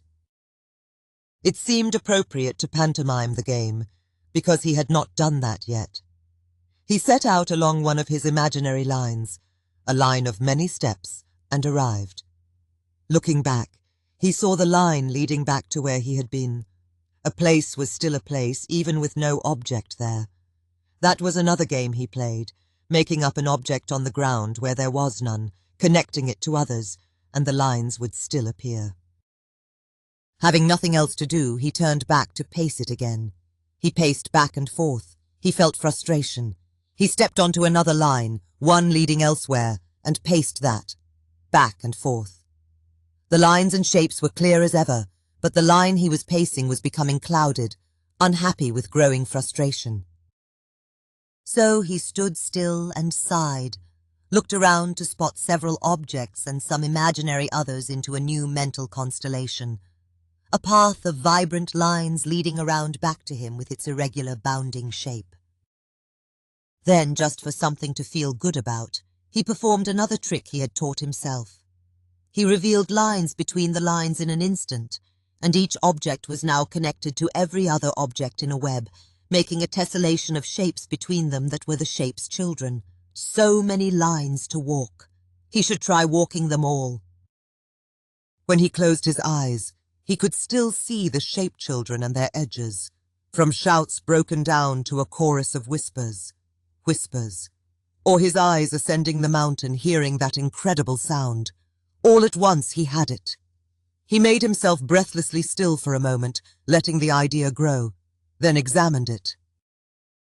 The more distance a line had, the louder it became, as if it was some level you might have to whisper or shout to be heard, or the ascending roar of the mountain, or the movement of a foot. So the game had become, he would fix in one ear a guess of how loud the line was, then pace it, and each step would be louder or more forward than the one before. When he reached the last step, he would be hearing its true distance, and he'd listen with both ears, and the more they sounded the same, that was his prowess. He could even judge how different the sounds were in paces, and know what his mistake had been. So he played the game ruthlessly, and was so focused on the silent noise it made, it was a long while before he noticed while pacing, the line under him grew brighter, and flickers of colour appeared along its edges with each step. Even the line itself grew thicker and felt heavier. As his prowess grew into a smile, he could still see these things, and his fixes were almost true or close to it. But he applied discipline to give most attention to the sound. The multi-sense transformation was his brain trying everything at once, a parallel construction of skill building inspired by his desperation to succeed in the game. Stereo vision had always given clues of distance when objects were close by, so his prowess had risen quickly for those on instinct alone. Instinct can be honed with practice, but he was using other traits also. Focusing the eyes extends these clues further until they reach optical infinity. But essential clues are also supplied by knowledge of the size of objects or a class of objects, and how much smaller they appeared in the distance. It was a scale that is irrational in the sense of numbers as we know them, and relies on tricks of thought below the conscious level. Even normal people may be conscious of an effort that yields a quantitative result or qualitative opinion that can be compared to other results in its class or even memorized. But that had honed the skill to a fine edge without numbers. His gait had changed. Now he always walked in paces or double paces, And when he broke into a run, it never seemed gradual because it was bounding steps of several paces at once. Even when not performing geometry in his head, he could hear the loudness building with each stride and know how many slow paces of distance he had come from somewhere. To others it was seen as an odd, yet athletic grace. Yet had anyone had asked how far away something was, he would not be able to tell them. But within a broad realm of walkable destinations, he could pace that distance in any direction or walk directly to an object, stop and reach out to touch it, with eyes closed. Such a thing was never necessary for survival, but it was fun. His people had counting words and he knew them well, but they were so few and they took so much time. There was nothing like a scalable cascade of magnitude we have built into a system of endless ordinal numbers. They had no need. He had the intellect to devise such a system, but he just happened to do it another way. And his mind was shaped in such fashion that it helped rather than hindered his effort and yielded a result. It is true that the louder it was, the more time he spent sliding his eye along the invisible line or glancing quickly between the distant point and a place in front of him. And speed and prowess increased dramatically when there were waypoint objects adjacent to the path, casting a procession of triangular shape-children into view. This might suggest that the hidden mechanism was based on some form of successive approximations in series parallel. But everything to him was anchored to loudness, which was his way to reckon the states and paces between objects. He spent lots of time with moving and changing shapes as he walked between places. They were always visible as soon as he glimpsed or imagined their anchor points. They brought him comfort and satisfaction, as much welcome as the presence of the two young friends in his dreams. He could tell they flanked him while walking, yet in waking life they were never seen when he turned to look. Their seeing was independent from his, yet they all looked through the same eyes, and he could sense their focus of attention as two not dots that would part from his focus of attention and roam in his vision like fireflies. He could easily ignore them or tell them to go away. Usually, though they were present, their focus anchored to his own. He had once thought of other people living inside his head, but he had brushed away that thought because it was too incredible. Such a simple idea would have so many complications that if it was true, such a fact would have always been known, he decided sternly. When there were not dots in his vision, he could decide to ignore them, and they'd disappear before the thought was over. If he told them to go away, they'd drift back into his focus point or off to the side with slowness, as if dragging their feet in rebellion. This property made them unique in all his visual artifacts. It was a puzzle for sure, but not so unlike the games his own mind sometimes played with him. But he never considered other people in his head. That carried the vague odor of burning rubber. So he just pretended he had little helpers in his head without expounding on it. It was even a funny idea. And they loved games too. After a thought-eon of tracing lines around and back to him to appear as lines, then a shape. He held back the lines while he swept across 24 objects in his vision with incredible speed. Then, with the objects shimmering without identifying themselves, he nudged to the left and right, "Get ready," and then stabbed one of the objects in the distance while thinking, "Go." And 2 lines originating from himself at once met at the distant object and made a shape. It happened in less than double time, but he didn't notice that. He decided to do it that way from now on, and remembered it as a game he had made for himself and won on the first attempt. He had just stated his intentions, then expected a result. He loved the feeling of pride and prowess. Perhaps that is the reason we are not all many people inside. The ego self just benefits from all their efforts and pretends it did all the thinking, king of the hill. So he walks with polygons. They even lace the walls of the interiors of rooms if he desires. Interiors are great fun. He can glance all the way round and up and down, with a mix of real and imaginary points, and fill the place with shape children. Not every to every, which is fun for a few, but it becomes a tangled mess that wears him out. Now it is triangles made from nearest neighbours that march along so quickly that they had always been there, like the lines. When he sits down to work and converses with others, the shapes remain in his head.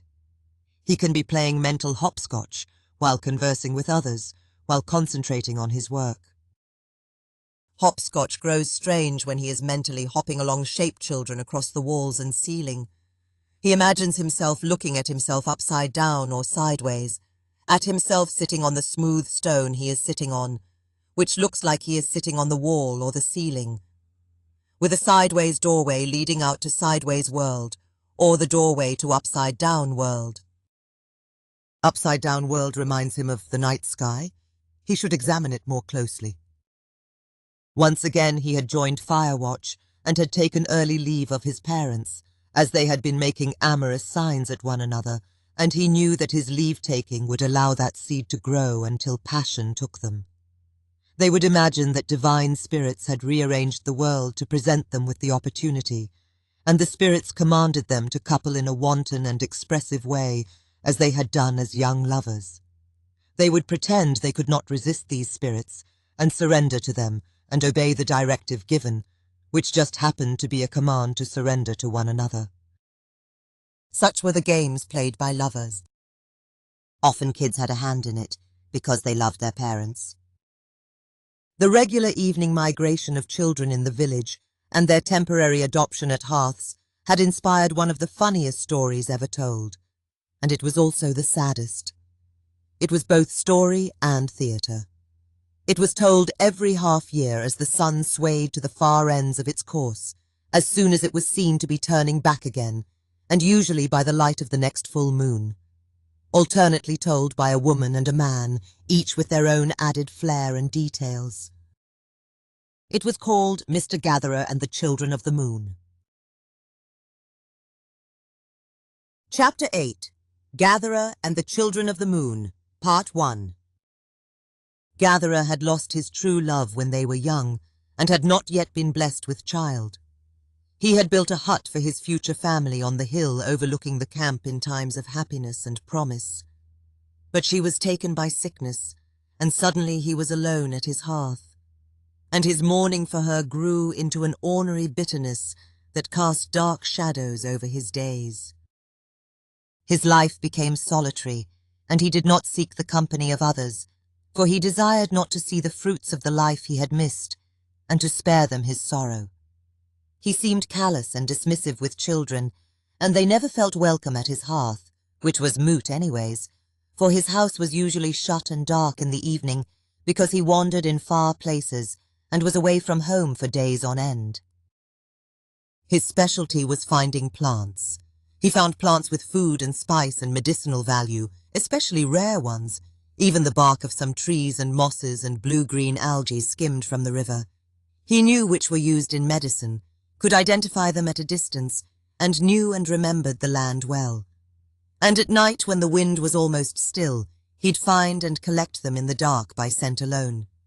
He could also scent the spores of mushrooms on the wind and find their places in the night. And in the morning leaves, stems, roots and caps would reveal their kind, edible or inedible, and some inedible were dangerous, but had medicinal or recreational uses. All his finds were placed in skins he wore that had stitched pouches and layers when rolled up and tied to keep everything separated.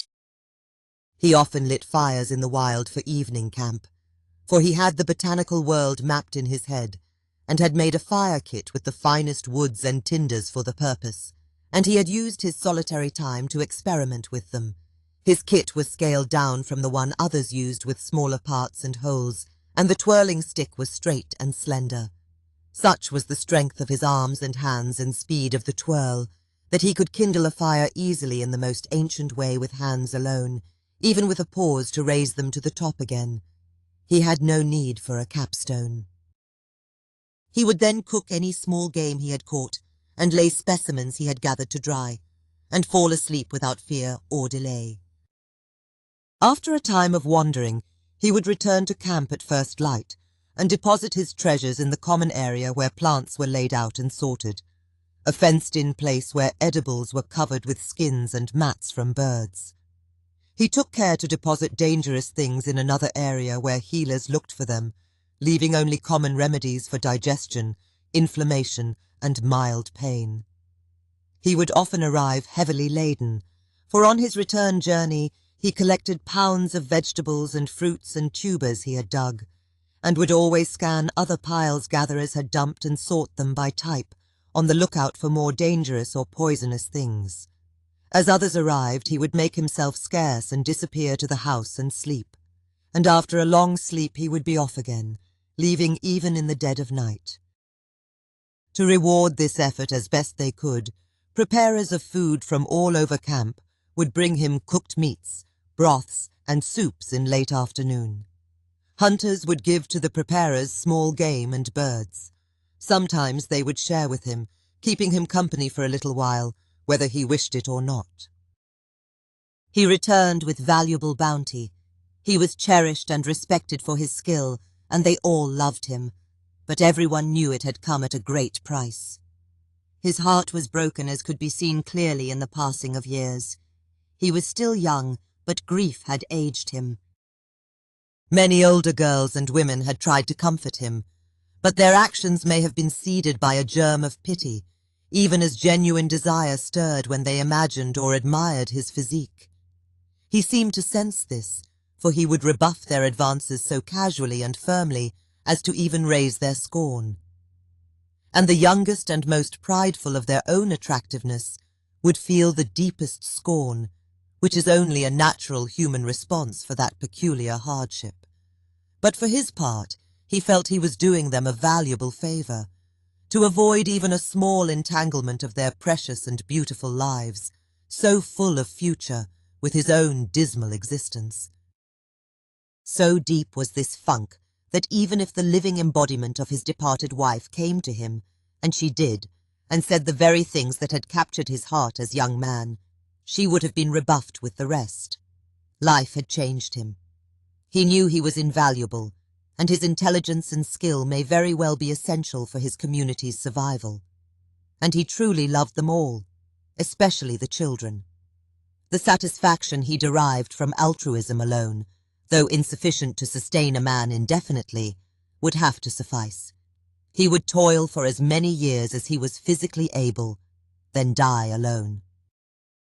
He was held firm in the grip of dark magic that had overthrown his mind. It had left no hope of escape from despair, and the most competent and eager women of his time were unable to help him, and each despaired in her own way. And the men despaired also, to see one among them who should be valued most highly brought low to such a joyless and dangerous life, and they were powerless to stop it. He needed someone he loved to convince him to take others with him, so they might help save each other. But as it was, some day he would simply fail to return, and all would gaze at the empty house on the hill, and all would despair. And the storyteller would pause for a long while to wipe tears and take a drink. Such was the power of this story in their lives that couples embraced tightly and gathered their children into the embrace if they were near. Regardless of age or present status, anyone would embrace one flowing in tears, or whose body shook with involuntary sobs. This was not just a ritual storytelling. It was a time for all to celebrate their own deliverance from loneliness and despair by casting themselves into the story. Men took pride in control of emotion, but might be betrayed as they broke suddenly with some secret fear of their own, or felt a sudden deep communion with the gatherer and his plight.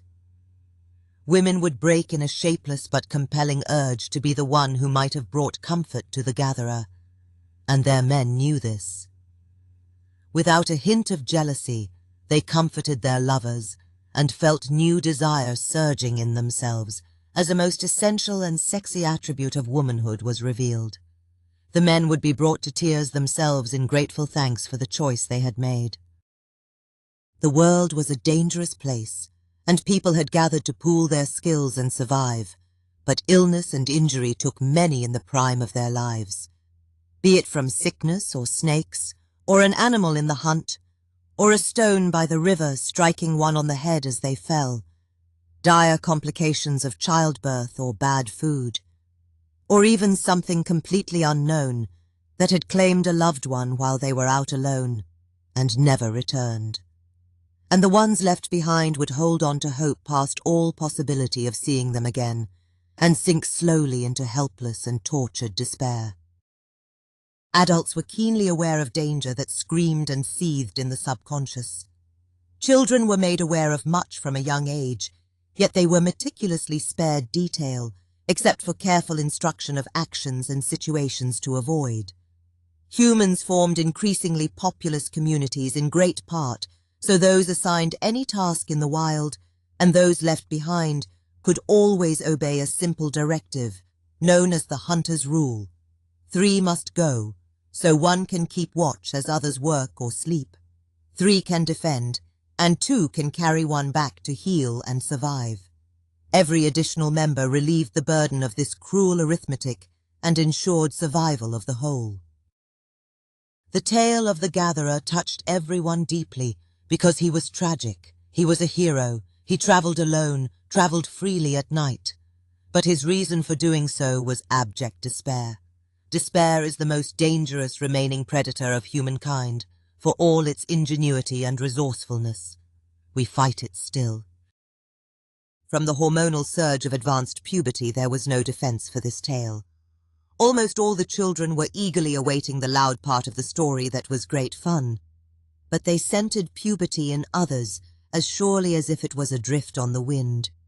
Even if an elder girl or boy had made fun of everyone's reaction to this part of the story in the past, at the first sign of moist eyes or silent, brooding attention to it, children would actually rearrange their seating. The younger rose ostensibly to move down the line to converse in whispers with others. There was no insensitivity in this. In fact, it was a game played by the younger conspired in secret, and its purpose was to maneuver specific ones they knew were most deeply affected into compatible pairs, so when emotion waxed, they would discover they were seated next to one another. And such was the wisdom of peers in judging compatibility and readiness. The game played out well, even if one or both realized they had been set up. Those who had already begun mutual courtship were excluded from the game and were probably sitting together already.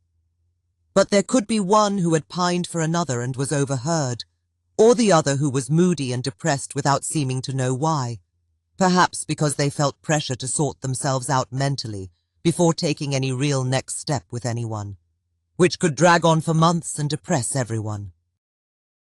Those were the most fun to watch from a distance, for one would break and the other would comfort them, and then the embrace would pull stiffer in the excitement of first contact. As the crowd around them became distracted, hands would begin to boldly explore and offer promises, and tears were not just for the story, but their own small part in it. Tears of relief that the painful ordeal of loneliness and waiting would soon be over. Sometimes they would even drift away long before the wildest part of the story began, and their peers would celebrate winning the game louder and longer to wish them well, and further delay adults from returning home.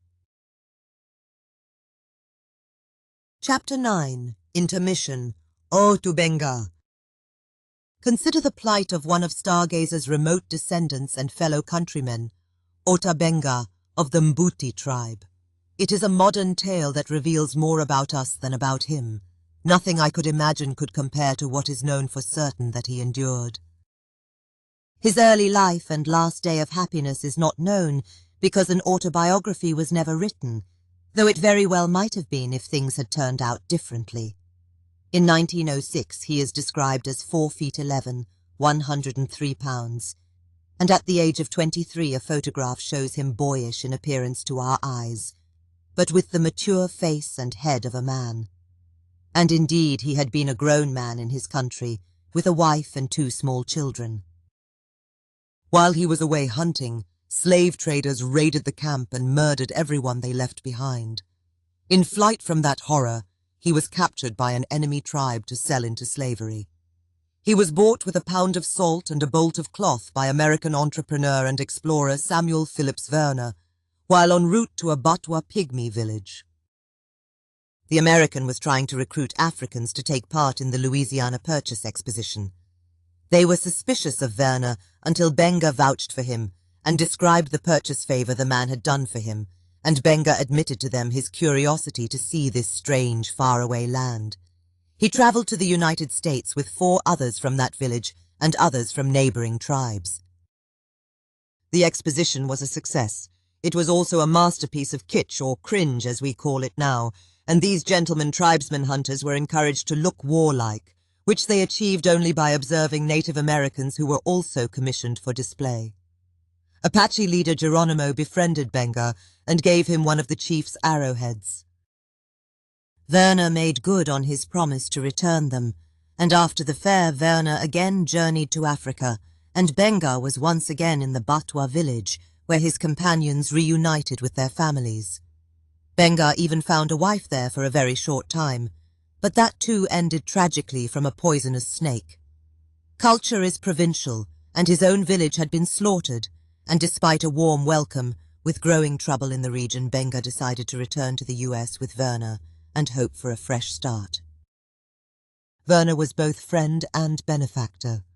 Amid his own increasing financial difficulties, he found a position for BENGA at the American Natural History Museum in New York City. He even demanded a stipend of $175 a month to be paid to BENGA, knowing full well the African's potential to draw massive crowds. Average wage at the time was $40 a month. And of course nothing was ever paid to BENGA, despite the museum being an endless carnival of kitsch and exploitation that put the St. Louis Fair to shame. BENGA was miserable there, plagued by dreams of being entombed beyond life as a stuffed museum exhibit. He wanted to walk free, hear birds again. He rebelled against his hosts, and Werner found him a much better position at the Bronx Zoo, where he could at least be outside and help care for familiar animals. It is ironic that the zoo got so much consternation for BENGA's presence and his exhibition at the monkey house there, for it was the most civilized treatment he had received since his return to the US. He was permitted to roam zoo grounds and care for its charges like any other employee, unpaid, of course. He hung his own hammock in the monkey house and befriended them all because he hated to be inside, and monkeys and apes were like children to him. He loved human-child visitors and exchanged funny faces with them. As soon as the zoo realized he was more of an attraction than the animals, they were slow learners. There was yet another round of cringe kitsch. He was in a cage with the primates, and the cage was apparently locked during visiting hours, but only to prevent crowd tampering and animal escapees. Because he was in a cage with a gentle gorilla that people didn't understand very well, he was permitted to keep his bow and arrows. These turned out to be more useful for chasing ugly people away. But it is also ironic that these more favorable conditions lowered his guard, and he acted more like himself than ever, playing with crowds, delighting children by staging hunts and showing them how to hold a spear and weave with twine, and drinking soda, of all things, which sometimes terrified their stuffed parents. When ugly crowds jeered and poked at him, he would poke back as surely as any man. And with a hunter's practiced skill and innate kindness, he shot arrows at them without hitting anyone. Official consternation erupted over his exhibition at the monkey house, triggering widespread disdain and dialogue by religious peoples on the shameful practice, heralded by the Reverend James H. Gordon, while offering no practical immediate suggestion. Still, they were his very own advocates, and their dialogues were published and gained support. But also period Darwinian supremacists who swarmed the zoo to prove for themselves, while inciting him to do something primitive, that his race was backwards and inferior, including an editorial in the New York Times, of course, headpiece filled with straw. Alas, it was those hollow men who should have been nailed to the wall by their stuffed shirts, as Ota Benga patiently told them his life story and described all he had endured right up to that moment by their own hand. It did not help that his English was still crude and untutored. Many have no flair for languages as adults without patient or loving instruction. And what exactly should have inspired him? Being dressed in suit and tails for the amusement of dinner guests at the History Museum? It also did not help that his teeth had been filed to sharp points as a mature boy, as befitted a man of his stature in pygmy culture.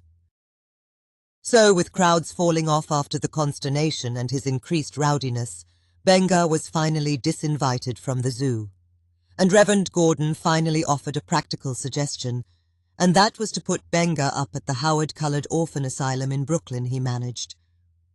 Considering BENGA's love for children and officially uncontested freedom, it is not surprising that he stayed there for 4 years. Werner, the original advocate who had brought him from Africa, had retired to obscurity, perhaps Panama. And then, for whatever reason, Gordon fell back to his second practical suggestion. BENGA was off again in 1910, this time to a place with the unlikely name of Lynchburg, Virginia. Founded by John Lynch, if you must know, a tobacco-trading water town with a population of 30,000. He was still officially a man of no means, but was sponsored by a kind family there, whose kindness seems to have only been tempered by an idea that he wished to become a seminary student. Nevertheless, he was tutored in English by local poet Anne Spencer and attended elementary school.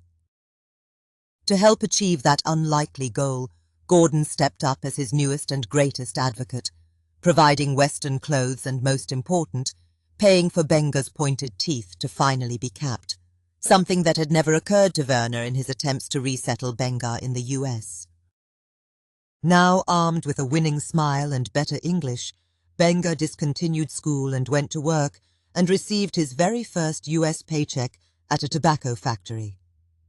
Gordon and the good people of Lynchburg collectively deserve the United States' finest recognition for civilized behavior, something at which New York City had miserably failed. His hard-earned dollars were being saved to pay his own passage back to Africa, a place he now desperately missed. But in 1914, Ota Benga's torment was not quite over. World War I put an end to ocean travel. Is it likely he understood how long the condition might last? We do not know. What we do know is that 2 years later, his endurance had ended at age 32. Ota Benga was a broken man. On the vernal equinox of 1916, he borrowed a gun from one of his host families, lit a ceremonial fire and burned his clothes, pulled the caps from his teeth, and shot himself in the heart. He had said he wanted to send his soul back to Africa. Ota Benga died, more than a man, but lonely, incomplete. What of the gatherer and the people of his village trying so desperately to save him? I hope my point comes as no surprise. If one woman in all the United States, and I do mean all, for his story was carried coast to coast in the papers about his stay at the zoo, and maybe over 1 million people encountered him directly there and in other places. If one woman of any imaginable cursed color, including yours or mine or his own, had recognized in person or from a photograph that he was indeed a man, and she liked his face, and she ventured to meet him, she would have discovered he was a kind and gentle, tortured soul. But every bit a man, skilled and strong, with endurance and tolerance beyond measure. A playful, intelligent man with a winning smile either way, who adores children, whose own had been taken from him, and who knows what else, if she had offered herself in earnest, and he had accepted. Or she persisted to woo him until her pure motivation was crystal clear. If one woman had loved him, he would have learned Chaucer's English if that is what she spoke, and he would have called her my dear little one as a joke, for she would always tower over him. They would settle in open country where he could walk in the forest. He would work tirelessly and hard for his family. They would have babies who grew far beyond his height if they were nurtured well. And he would nurture them, teach his language also and every skill he knew and others he had learned. And he would return to the land of the living for 50 years or more. His children and grandchildren would love him, and he would love them, and he would love her. The stuffed shirts would not know, because they never deserved the effort to be shown, and the 2017 Lynchburg Memorial erected in his honor would not be there, because he had just lived there. but only if she liked it. I hope so. Seems like a nice place. Not one single woman? Seriously? Chapter 10. Gatherer and the Children of the Moon, Part 2. Gatherer was a very complicated and tortured individual, but he needed only simple medicine to break the spell and get on with his life, as he would have years ago had he not been cursed. But the medicine could not be administered by just anyone. His own intelligence had grown, and he had become a master of many disciplines, and not the least of which, survival. His fearlessness alone in the wild was simply a result of mental deliberation in situations many others dared not face alone, and an assessment of the world he lived in, where his people had cleverly stalked and eliminated predators to where they represented a much smaller threat. His solitary life had spared him from hearing the tales that brought them back to life in gruesome splendor. But he had only witnessed migrating people predators in the distance, on circuitous tracks that took them far from the encampments of people. How could these know where people were, to avoid them? He knew even with keen senses, discernment of which creature fades with distance, and even if they disliked people, they would have to at least approach to inspect and identify for sure, if they in truth feared them. But then one day he had an idea, and back at camp he had discussed it eagerly with the hunters who visited him. They had also been confused by his reports of big cats making detours around people. What if, he said, it was the people's fires they were avoiding? Burning wood, and even the meats being cooked in the fire. Predators in the wild were always ready to steal fresh kills away from the scene of a hunt, but they never raided hunters' camps anymore, and especially did not fancy cooked meat. They may even have an ancient fear of fire even at distance, for in dry grasslands wind-driven fire can outrun even fast cats, if the wind changes and they are trapped by it. Maybe they imagine the smell of burnt flesh on cooking fires as other animals fallen prey to fire itself, a warning of disaster? And we came from the south where they were so numerous, there were always ones down on their luck, overcome by hunger, and it was they who stalked our camps seeking our children, despite the fire. The hunters were very impressed and said he was clever to think of such things, if they could discover a way to prove it is true. But with the same clarity of mind, he rejected women who threw themselves at him, and found he could sense their impending advances easily, and he rationalized his rejection of them in thought alone, and he had created an impenetrable wall around himself. What he really needed was a woman, of course, but someone very special who is not easy to find, and you should consider yourself lucky to be stalked by one. A woman with more intelligence, cunning, patience, and discipline than he, and a natural skill in the hunt and capture of men, whether she knew it or not. She must not only stalk him from a distance, but also challenge him, advance and retreat in ways that confuse his mind. He will know she is his equal, a worthy prize, and that will excite him. She may only casually reveal parts of herself and drive his imagination wild. She might even offer herself in jest, and make him desire to see past her joke and taste her in real life. And when he does taste her and relish her, his dark spell is broken. And she must make him think it had been his own idea. And the village was blessed to have one such as this. Of those who regularly brought food was Bari, who had also lost her lover and companion long ago. From younger days, and despite occasional dalliances, she had never started her own child, because for some it is very difficult. Later she had even discouraged potential suitors in sadness, because she thought she was barren. She had inherited one of her family's huts and lived alone, but she always welcomed children to stay at her hearth. It was a merry place full of beds and mats, and she always brought home work to do with them, and over the years she had been a stand-in mother to many, and they made things and talked. And now she wanted the gatherer as so many others had wanted him. For years satisfying her own need had been a solitary thing, part of a comfortable existence. But he changed her and set her upon a different course.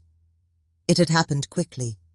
She had seen a line of men carrying large stones from the river, and they had gone past where she was working. She had admired him before from a distance, and had even consoled those who had dashed themselves against him. She was merely curious as they passed by. They were each carrying a single heavy stone with both hands against their bellies, and Gatherer had 2 stones, almost as large as the ones the others were carrying. But he had encircled them and drawn them up separately to his shoulders, where each shoulder bore most of the weight of the stone, and the arm was bent to hold it in place and cup it in hand. He walked with a stoop to keep them balanced. It was a long trip from the river, and his arm muscles caught the sunlight, and they were stretched very tight.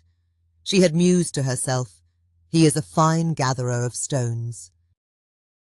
Alone in the darkness, she usually pleased herself to prepare for sleep.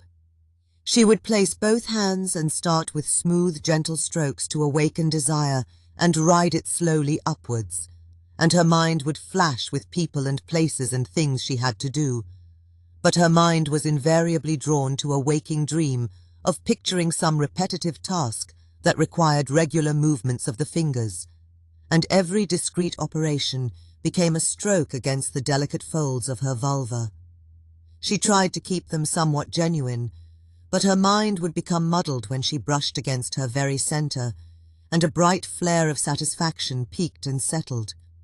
Her fingers would be drawn to it and captured by its greediest part, while she is imaging lifting a filament or reed or cord to set into a weave or pushing it through. Finally, the finger actions made no sense, but she is imagining something great being assembled to trick herself into continuing and pressing harder. And at the last, she is consumed by greed until a surge of satisfaction rises and flares. It would release her slowly and drift her to sleep. When she is working, she sometimes remembers these journeys into self, and her working finger movements are at times accompanied by tingles from below. And while she works, she clenches deep muscles in a rhythmic habit, and she has made them strong. Now when the heat rises and takes her, the pulses are so vivid the heat stays with her until they are exhausted, and she dissolves into a relaxed state of pretending to squeeze them. Her muscles love her. Love is a warm friend in the dark and always kind. But on this day, she set herself up with hands in place and glided herself into the usual state.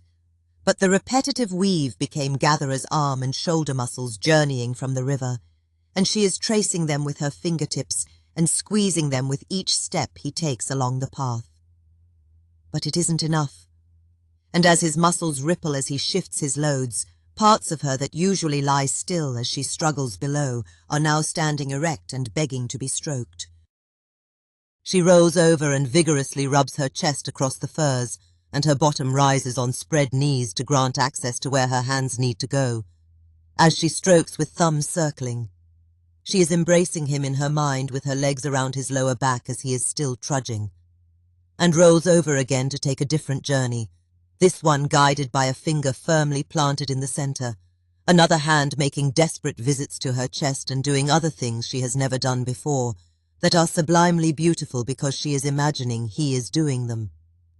And her legs have a mind of their own, lifting her up and dropping her, and straining outstretched until they resist, and the resistance itself is a flood of heat and pleasure.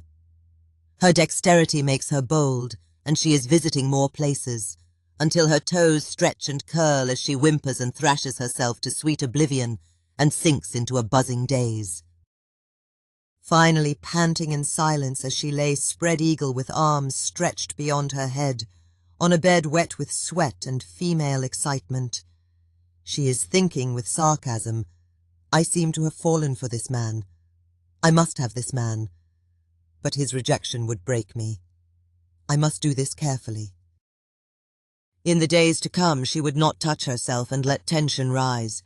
If she did, it would lead to a repeat of this wild thing.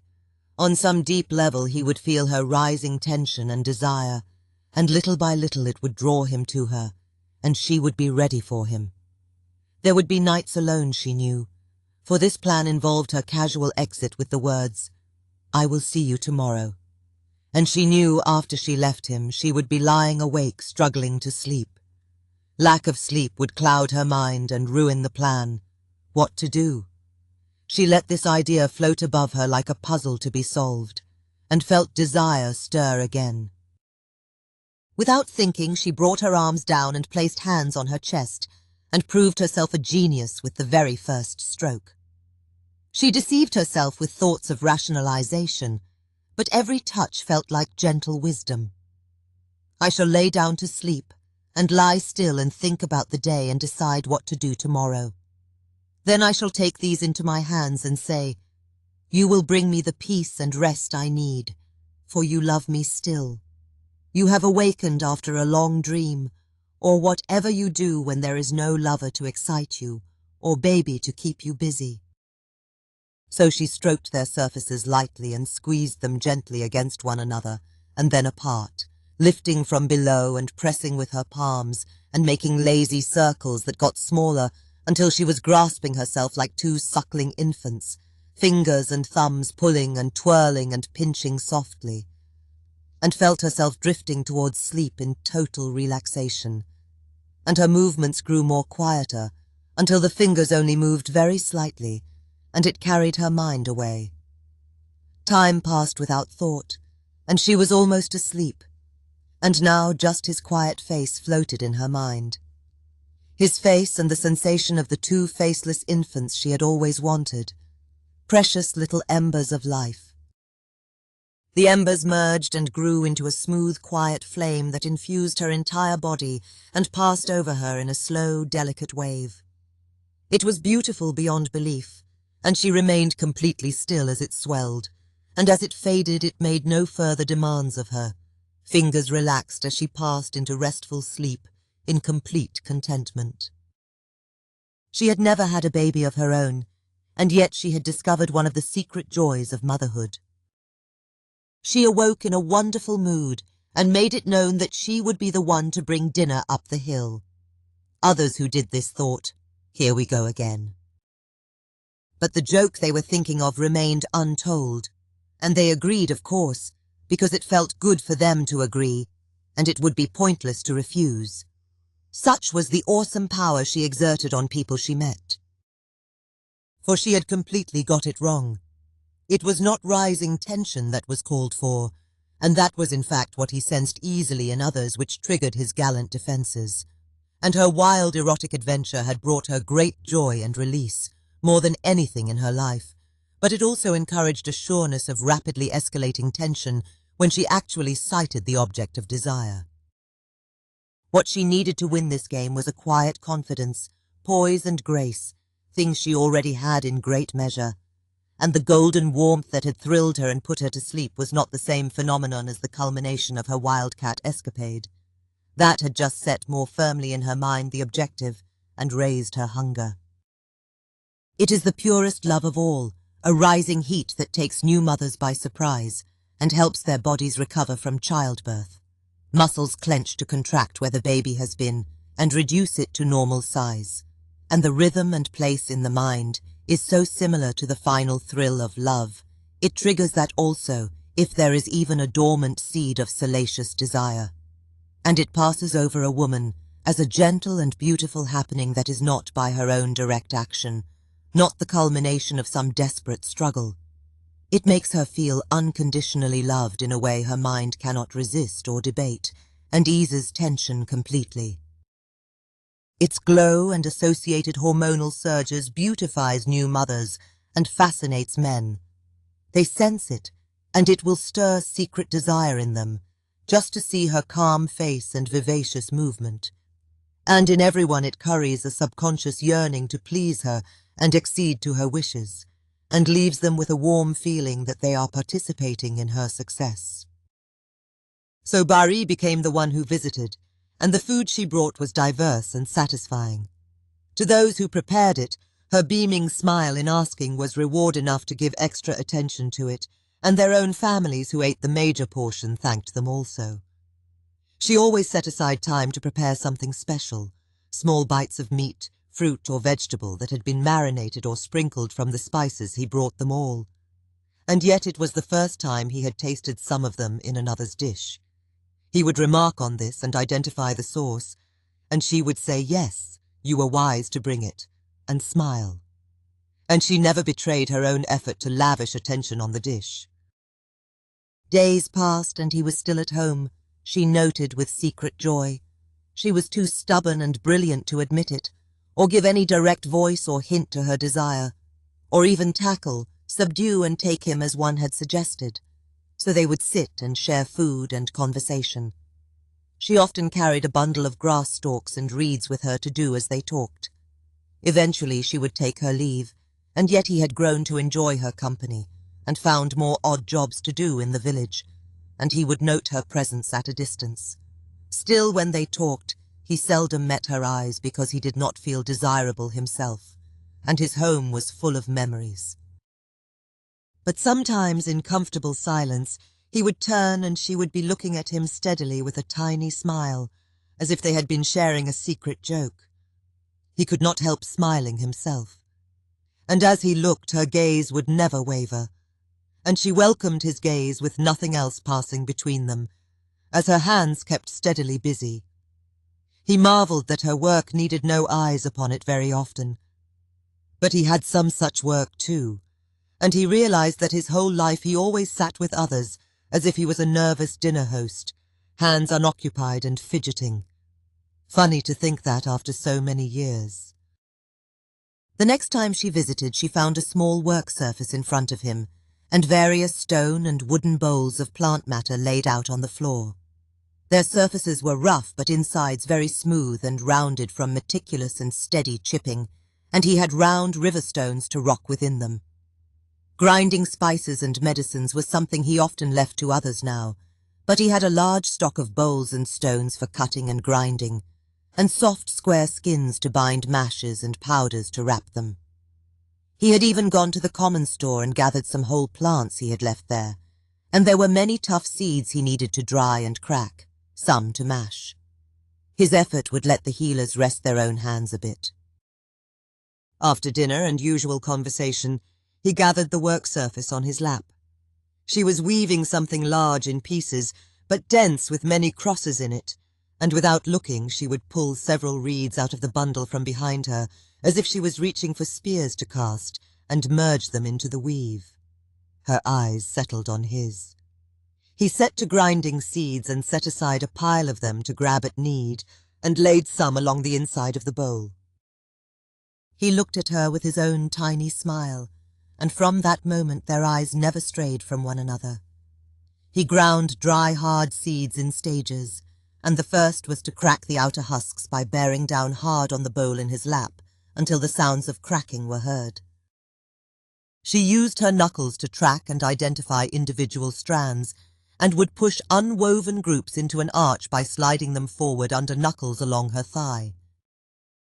He kept one bowl underneath the other, and its top was sturdy and flat, so he could nudge it aside with his knee, while his hand grasped the other, with a smooth motion and fingers fluttering, slide the seeds from one bowl to the other.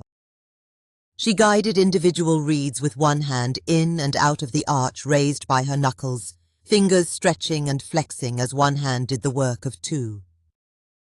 He gathered more seeds from the pile and sprinkled them to be cracked. He used night vision often, and had trained himself to walk around looking to the side, to see with the corners of his eyes. So he hardly ever needed to gaze aside when reaching for things. And that was fortunate, for he might have missed that she had half completed the row and spun the work, dipping one thigh and lifting the other to set it down on the corner of the completed portion to pin it in place. He started cracking again, bearing down a little harder than he needed to. She remembered her mother cracking individual seeds between her teeth with great effort, spitting pieces into a bowl with a tiny puff of air and filling the bowl very slowly. How amazing these curved bowls and round stones are. She noted the rounded motion in the bowl, and also how the muscles near his shoulders tightened as he leaned into the stone.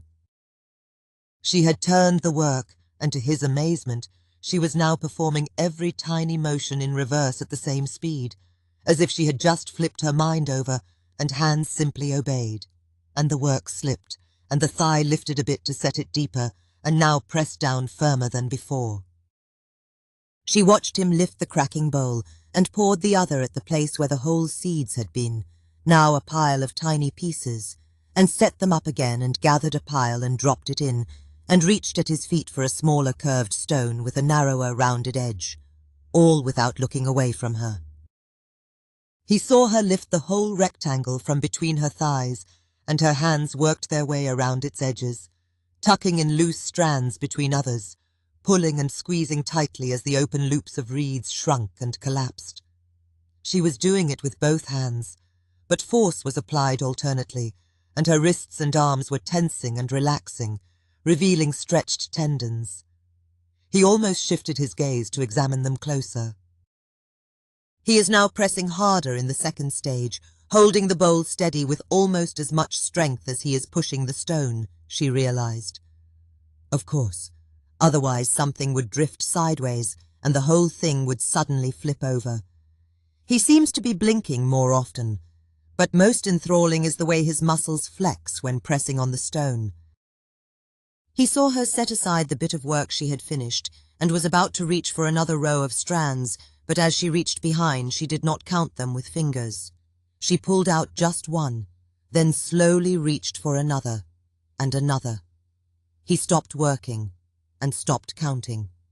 Every reach was slower still, a graceful swivel of the arm and a sustained view of the tense area around her open armpit, with a short tuft of hair, and her loose skin jacket revealed a curve of ample breast from the side. When she had a dozen of them in a row, she relaxed and rested both hands in her lap, and her smile widened a bit as if to say, "What now?" He couldn't break eye contact or he would lose the game, but he could break the silence. "I have to pass water," he said, and in a moment of unaccustomed boldness he added, "How about you rise and follow me for a moment, and we gaze at one another by the light of the moon?"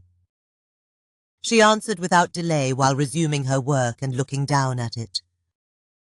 She said, "Or how about we both move over to stand by the fire where we can see one another more clearly, and then lean together until your nose touches mine, and your water joins with mine, and we put the fire out?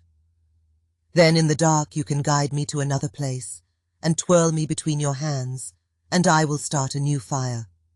I promise not to close my eyes." "Confound this woman," he thought. "She is on me like a predator." He turned and went outside.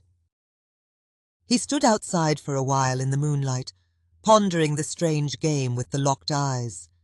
He had never heard of such a thing. Had she made the first move, or had he? When he closed his eyes, he could still see her looking at him, reaching ever so slowly back to grasp another piece, one at a time. And a part of him wondered if when he returned, she would be stretched out on his furs, all of her in view, open and inviting. He felt a surge of elation mixed with stage fright, mixed with confusion, and it was a messy emotion. Confound this woman. But the world seemed a bit lighter on his shoulders. He returned to find her weaving with eyes closed. Probably resting them, he thought. There was that little smile again, and she faced him again. She brushed hair away and asked him questions about his work. Her mother had been a healer, and she had seen many setups such as his, and even knew some of the medicines. And he asked her questions about the techniques he had witnessed, and how the pieces were joined together. And they ate some more, and he brewed some tea to show how rich it tasted when plants were ground small. And he resumed grinding seeds, and he watched as she weaved, glancing at each other only occasionally this time. She told him of her mother and gathering adventures in the wild they had shared. And time passed slowly and more comfortably than it ever had before. He felt a jolt in his heart when she said within the stream of conversation, "I'll be getting home now," and started collecting things into bundles that hung from her shoulders. But in the doorway she turned and said silently in slow, expressive gesture, "I will see you tomorrow." He reflected as he lay down, so playful, so strange, demure, not timid. And he was still at home after several days now, which was also strange. Why have I not awakened in the night and just said, "Time to go," as I have always done? And he remembered her standing and gesturing as if commanding him. Every night she had said it in words near the end before she arose, as if it was just a polite way to end conversation. And yet he knew he definitely would be here tomorrow, for he could see her gesturing slowly over and over in his mind. His last thought before sleep was, "Confound this woman." And she was not timid. She confided to a female friend next morning in mounting frustration, "One of these days I will bring a spicy warm broth to his house and pour it all over him, and put his surprise and rising indignation to good use." Her friend had laughed at this bold plan, and they began to swap recipes for preparing and tenderizing men. The next night she arrived at his house after sundown, fed the fire and opened the doorway to let out the smoke, and warmed the dinner she had brought. The bright full moon shone through the doorway, and they admired it while eating. And nothing had been poured on him, for she knew it would be a waste of good food, and she was a practical woman who always did the right thing. And the right thing to do right now was set down her work and rise, approach and bend over him, and start setting his things aside, with her long hair dangling near his face, as if she was just helping him do a few routine tasks. She glanced at him before doing each thing, with a warm smile that seemed to ask, "Would you just do me this one small favor?" as she turned back to the task without waiting. It riveted him. His silence and stillness in that moment was all she was asking, and he granted her these small favors without question, even without seeing any possible end, for her warm scent was in his nostrils, and her firm movements while slowly lifting and carefully setting aside even heavy things was a joy to behold. It seemed that every small favor he granted her was also a favor to him. And then the rearranging of things was over.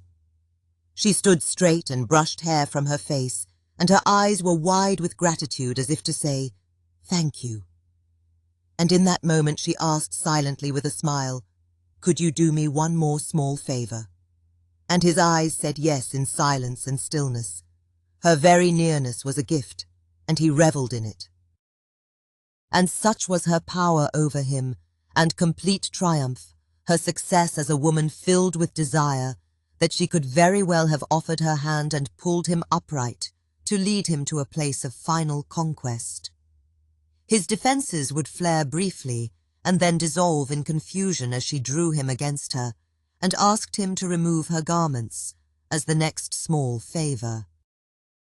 If that might not be enough, she could also pull him upright and squat slightly to encircle arms around his upper legs, lock fingers together and lift him off the ground, his chest against her face as she found balance and stood, and with slow, deliberate steps carry this large stone from the river to the place she needed it to be.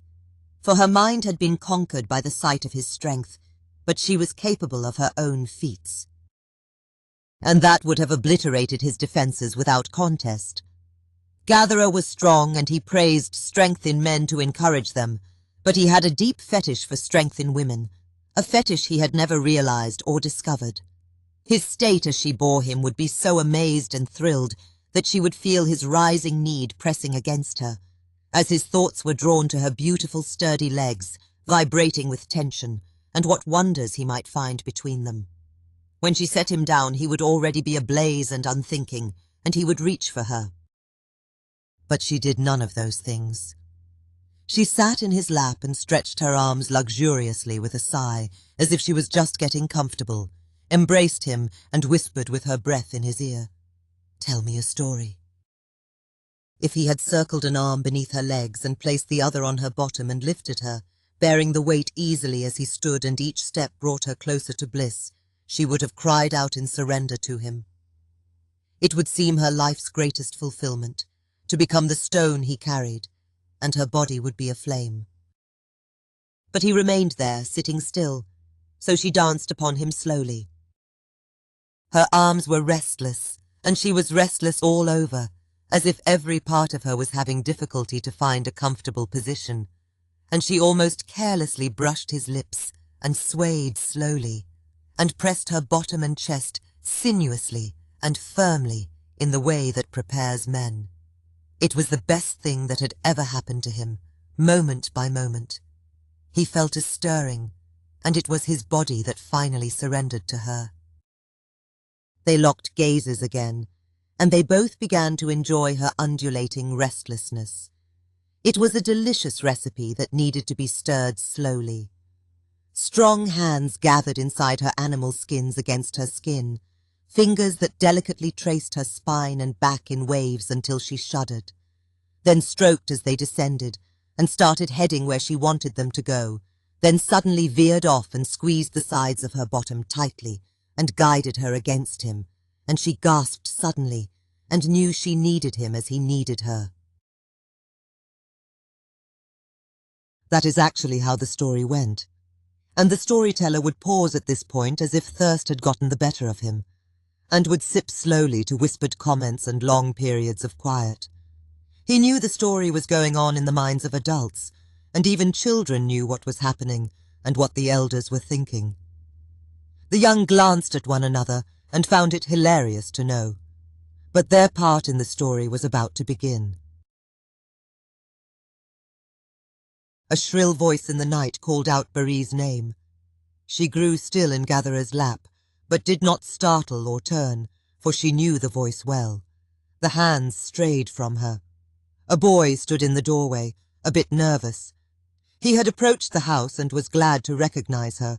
He started to speak but trailed off uncomfortably, and it was to be the standard greeting of children seeking refuge for the night.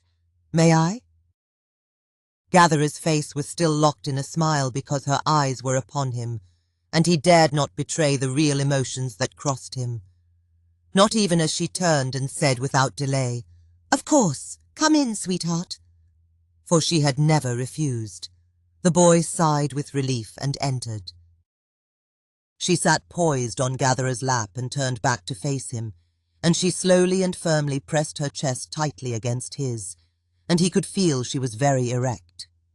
She swayed back and forth slowly, dragging herself against him. Then, with open eyes very close to his, she announced loudly and sensuously, "He is going to tell me a story."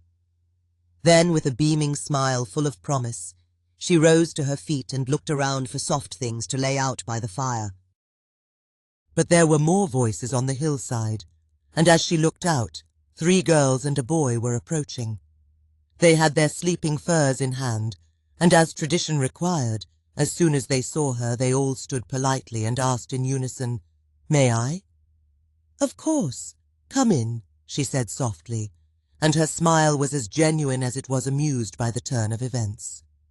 Gatherer took her hint and gathered himself, then rose to delve into packed-away things and gather his mats and soft tents, hats and loose furs, to lay out on the dirt floor in front of the fire. "So we're going to have a little party tonight, are we?" she said to the 4 little ones now sitting by the fire. "Yes, Miss Barry," one of the girls said loudly. "Just a little party. Such a teeny tiny party." And she laughed, and the laughter was echoed from down below. There were whispers and more laughter. It continued in waves. Surprise at the sound brought Gatherer and Bari to the doorway and outside. Torches were ascending the hill. Children were marching up the hill in groups, and others in the distance. Some children saw them standing outside and shouted, "May I?" "Yes, you are all welcome," Bari shouted, mindful of ritual. Many were bringing outdoor sleeping gear, fire kits, bundles of food. They had evidently gathered somewhere and returned for supplies, as it was evident this would be a mass convergence. At this point it all seemed like an elaborate joke, and she wondered if the friend she had shared recipes with was involved. That would be mean, but also funny. Then she looked around the scene and thought, "No, that's impossible. What is happening?" Almost all had organized their furs and makeshift tents outside on the lawn in front of the hut. Some older boys and girls were directing placement and had even kept a straight path from the hut down the hill so the hosts would not be inconvenienced. Older children with torches were taking younger to the latrine around the back and staying with them until they returned, and they lit little fires all over, for many had brought wood. Bari and Gatherer were repeatedly approached by boys and girls who had been delegated to formally ask by others, "May I?" And what else could anyone say now? It was a regular jamboree. "At least those clouds will not bring rain tonight," she noted with a practiced eye. Then another arriving group, some carrying younger friends or siblings, and another chorus of, "May I?" Instead of the usual lights of fires through doorways here and there, the entire village was dark. It was bizarre. And the stories she got from individual children when approached were surprising. "They didn't tell me not to watch, but no one fed me, so I left. They're rutting like rabbits. It's funny. Mum says she needs a lot of quiet time with Dad. Daddy is making Mummy happy, and variations of those.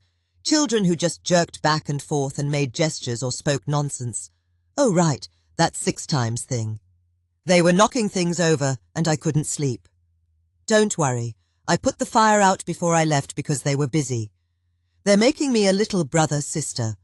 They're rocking each other to sleep, but I don't need that. I'm older now. They're doing, you know. Mum's on top again. Why do they ask for quiet time when they won't be quiet?" But the most impressive was a smart young girl who told stories around the fire, and she was good at it. She walked up and introduced herself. "Ms. Bari, in case you didn't know, Lady Moon has cast a spell on our parents. We walked around for a while, but all the places had doorways shut and dark, and there were other kids coming out of them anyway. We passed by your place, but it was dark, and we thought, you know, you're a pretty lady and should do it more and kick the kids out. We understand. So we just wandered around and saw the fire in Mr. Gatherer's doorway. Are you doing it with him?" "Not now, I mean. He's a grumpy man. How many times do you have to do it anyway?" "Well, anyway." She gathered her breath and shouted, "Everybody's making babies tonight. All babies, all night, babies, babies, babies, babies, babies, babies." And she laughed and skipped down the hill shouting, "Babies, babies, babies!" Others took up the chant. Then she turned back to them and shouted, "We are the lost children of the moon!" Gatherer was doing chores for the guests like he was in a dream. The strangest story ever told had arrived at his house. He had interviewed individual children with similar results. Then he had started preparing what food he had left, but the kids shooed him away and finished the work. Many had brought water and food and were cooking outside and handing it around. The last group to arrive were older ones, heavily laden with camping gear used for extended hunts and bad weather. They were followed by a line of children carrying bundles in their arms. It was an elaborate and coordinated effort. They were gravely serious as they set about erecting tents and laying out furs in them. The children carried their bundles inside. Bari approached the tents with a single burning question in her mind, and it was soon answered. A young mother stood before her, cradling and nursing 2 infants. A boy stood behind her, one hand rubbing a shoulder gently and stroking her hair lovingly, and kissing the other shoulder, with another arm stretched around her front to help her support the weight. "3 of us have milk," she said, "and Moon has spared us to care for the little ones." She was sweating heavily in the cool night. "Or I think we have been spared. It is a wild time. We work at the nursery and know where the smallest ones are, and when we realized the spell was so strong we entered places with torches. Most were already holding little ones to the breast as they loved, but some were so carried away they were only able to focus on us as we stood before them with babe in arms. We gestured a sign of safekeeping, and there were happy tears and stuttered words of gratitude, which was seized by Moon and turned into passion. So we left them, and were never pursued. May we all." Bari felt a surge of affection and awe for this amazing young woman, and embraced her and her little charges tightly as one. Bari then turned to the boy. He was also sweating, and she was in awe of him also. She felt the need to encourage them. She said to him, I can read the signs plainly. She is not spared. She is fighting it with every bit of strength she has, and she needs yours also. When this need is over, and all is quiet, you must present her to the moon and fill one another with 2 full nights of joy, to reward her efforts and yours." The boy nodded and smiled in surprise. It was the most exciting directive he had ever been given by an elder, and he would obey. Gatherer was off with others to the river filling skins with water. Later, as things settled down, he and Marie were once again standing outside the doorway looking down on the scene. And since there was too much to say about the night already, she just turned to him smiling and shrugged. Then she felt he deserved a little hug and gave him one. But it just wasn't enough. She gathered him in her arms and pressed him tight against her, parted her lips, and began to plant little breaths and kisses on his face, with her tongue stroking him. Now it was she who felt the stirring, and with eyes closed, her arms slipped down around his back, and she squeezed the breath out of him, and then drew him in even tighter. He is thinking to himself, "This woman is incredibly strong," and he wondered if she was that strong all over, and his excitement started to rise. She almost had to fight her own self off of him when the kids around them started shouting, "Oh no! Oh no! It's happening again! Where will we go now? Oh no! Please stop!" And some young ones who didn't understand all that was happening just started screaming, because screaming is fun. They encouraged one another and shrill screams swept the hillside. They parted reluctantly, in haste. Marie was practically panting with arousal, and they stood apart because they dared not move closer. Then they turned and looked down the hill, and the screaming faded but anxious little voices were pleading with them to calm down. Then they noticed Storyteller Girl moving through the ranks of children shouting, "Quiet! Please, quiet! I need everybody's attention! Please, quiet!" She had a very authoritative voice and they loved her, so soon there almost was silence. "Everybody, we've been making too much noise. This is so funny. Get ready to hear something, but please don't laugh. I want you all to stand and look down the hill and listen quietly, okay? Just listen. Okay, go." Silence filled the night, or so it seemed. The moon had passed behind a fast-moving cloud, and as they grew quiet and listened, it passed over the edge and flared, casting bright silver on the village below. The spell was carried by moonlight, for they heard a man shout wordlessly and a moan. More silence. Suddenly, a long, pealing wolf howl, and a young girl shouted, "That's Mum, she's on top!" Energy was pouring into the village below, and they greedily let it build. Chapter 11. Intermission. How it works, when it works. Imagine that everything is poised and trembling and perfectly aligned. Or imagine it is not quite aligned, and women make the final adjustments with their hips and many muscles that are glad to be of service. They guide their portals using signals from the delicate folds and petals that make their hips such beautiful places. They do it with precision and ladylike grace, and can even do it in the dark with eyes closed. Thus the portal is offered, and if the offer is not accepted soon enough, a greedy woman can thrust her hips forward and completely surround a man, holding him prisoner with few options.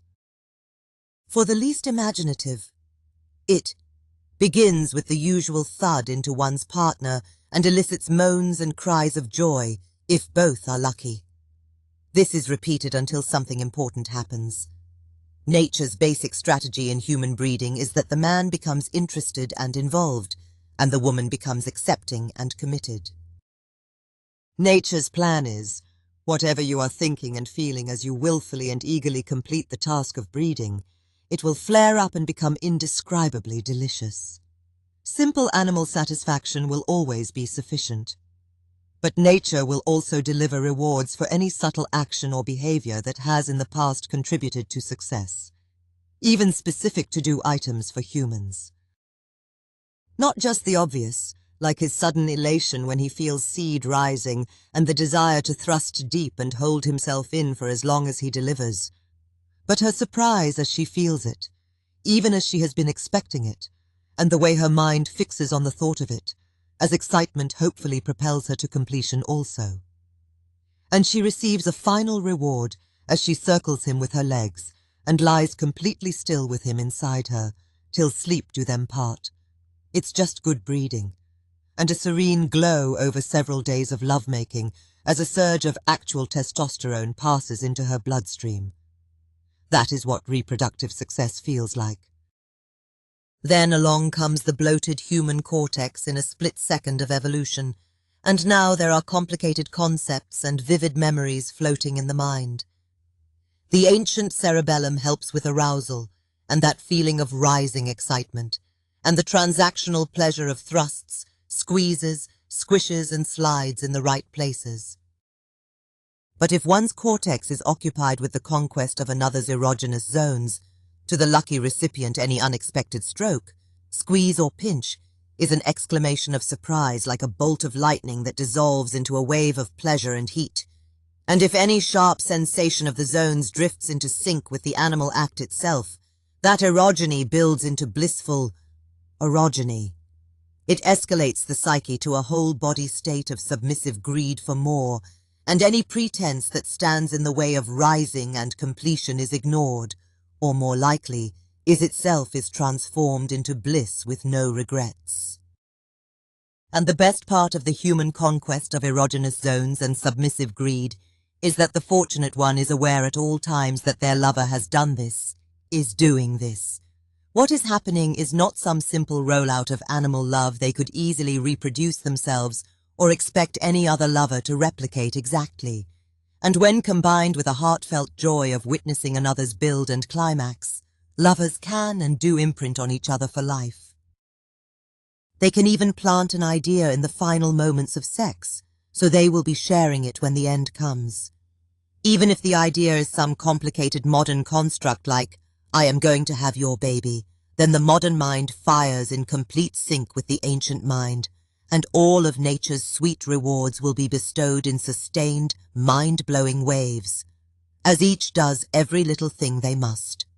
He will deliver, she will stretch wide and receive. That is the game young lovers play. He may think he is expressing true love or starting a family, or doing a heroic deed or sword fighting with his phallus or stroking a kitten, and all of that works because every idea he has, even the stupid ones, is incredibly yummy, as long as he is also doing nature one small favor. And that favor is to thud himself into a woman and glide forever, or however long it takes. With every glide he clenches a muscle that gathers stuff important to nature and shoves it down a tube. He always does this, even though it could lead to serious trouble. And nature laughs, for it has already trapped him inside a woman and is now just toying with him. Will you do this thing and clench this tiny muscle for me, please? Nature asks as it pours infinitely sweet goodness over them. And he begins thrusting and clenching harder, because every time he does he gets a taste, and to do otherwise is unthinkable. Life becomes slides and clenches, so nature just leaves him alone in boredom and waits for the bell. There is a tiny chamber at the very center of his being that desperately wants to be suddenly full of something. It is very sensitive and yearning for the onset of heat and fullness. The buzzing turbulence of warm liquid passing through makes it howl with delirium. But it is a wicked smart chamber that cannot be fooled by piss, and that is good, or men would develop vulgar habits. The little chamber waits patiently, and when its destiny is fulfilled, or filled full, the bell clangs and rouses nature, and it closes the circuit to flood his mind with helpless, happy, perpetual astonishment. Nature grabs his loins by the tail and thrusts them forward and holds that position, while he delivers pulsing squirts to his very last in attentive syncopation like a scratching DJ. The fool thinks he is the one doing it all, of course, and some men imagine that the woman is compelling each squirt and he would be powerless to stop her, which is very cute and romantic, but he doesn't even try, and the truth is that nature has taken him out of the loop. The elation is to keep him occupied and imprint her upon him. The act is too important to be left to chance, and he'd probably foul it up. Nature retreats and slumbers, leaving him with fading incandescent thoughts and warm emotions. Hopefully the woman is still there, and he has not just filled an empty elevator. But regardless, a small part of him will imagine he is still squirting the next day, and every time he clenches his secret muscle, he recalls the woman or the elevator fondly. And fortunately for them, men are generally useful. They are serviceable in family settings for the everyday care and protection of children.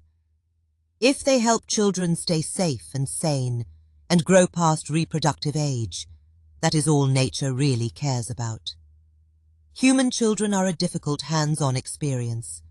Not just the simple rearing of them, but all the mental instruction and supplement to pure instinct we have developed to harness technology and society and subdue the environment to our will. Of all animals, we alone have this ability, and nature patiently awaits the result of that experiment. We are trapped in a vicious circle of post-instinct progress that men and women have built over time, where the feeding of the brain itself with intricate information is crucial to child development. That is an equation that formed long ago with some eggs, and then gestating mammals, producing young ill-equipped to survive on their own. Complicated, needy young. Courtship dances and mating rituals are fought with urges and sublime rewards, but for this new challenge nature needed something more long-term. So it invented love and pair bonding, and because nature is a low-budget operation, it merged the urge to couple with an urge to remain coupled and couple often. That is why humans remain sexually active throughout the year. It is an ancient reward for caring for our children and their mothers effectively in all seasons and all situations. She goes into estrus once a month instead of some longer or shorter span to balance a boost in population with the disruption of caring for young. In place of our females occasionally going into incendiary heat and its scent driving males crazy and disrupting train schedules, we are in heat all the time and bonkers all the time. Nature has rewarded other classes of animal with short ovulation periods not tied to the season, such as rodents and rabbits. Subterranean burrows are also fine places to raise young from changing climate conditions.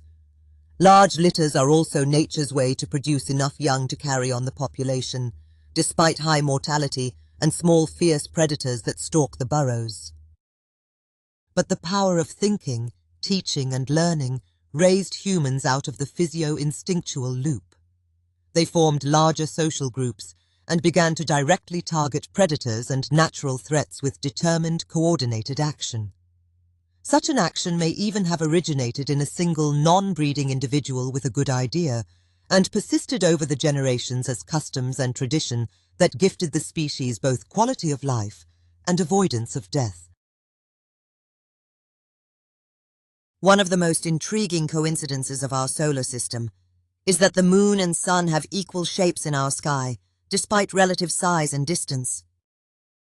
But another enigma that blows it away, in my opinion, is the magnificent and eerie synchronicity between female estrus cycles and the visible synodic period of moon phases.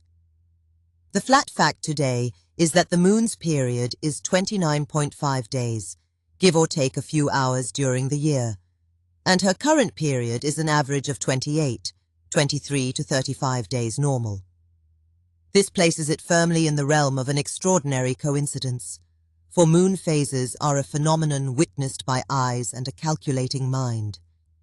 Theories about the effect of light on the landscape and predation and prey do not really work, even in the supportable case of owls and hunted rodents.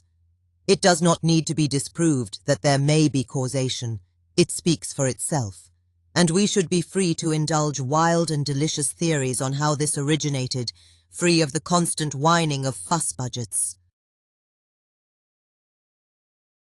A fuss budget is, among other things, Someone who feels the need to point out that something has not been conclusively proven by revealing its precise mechanism during the golden age of science, which seems to have begun with the invention of the typewriter. The guests one tolerates at Thanksgiving. They will point out outliers and exceptions by framing their arguments deviously, such as proudly announcing that women begin their cycles at different days of the lunar month, though that is not the main point of your observation at all. Or so-and-so is different, or she varies, ignoring the concept of average that is part of it. They are the scorekeepers and will always win, for they don't stop playing until after you do. Fuss Budgets scolded schoolchildren drawing maps with pencil and crayon for noticing that the continents really do seem to fit together, and what are the chances of that? For which they later received no apology. Or anyone trying to reconcile the chaotic conditions within the sun with the eerie clockwork of its sunspot cycle, and committing intellectual sin by noticing the elephant in the living room, the orbital period of Jupiter. Or anyone in early history trying to reconcile celestial events without plugging in the ordained orthodoxy that Earth is the center of everything, to guarantee personal safety.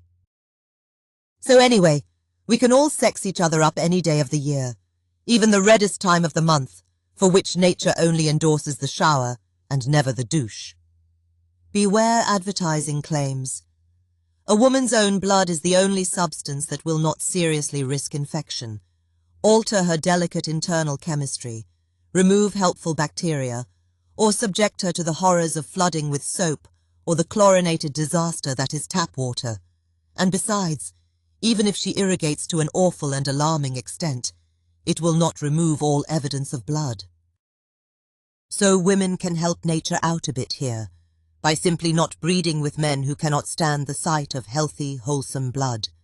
It really is, all things considered, before, after, and during.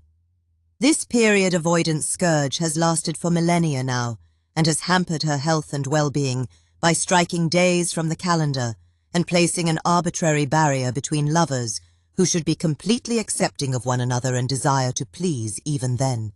If he cannot stand the taste of salt or superior lubrication, he should get out of her kitchen. The demand for clean bed linens has really screwed us over in this regard, as has the bed itself. So find somewhere else.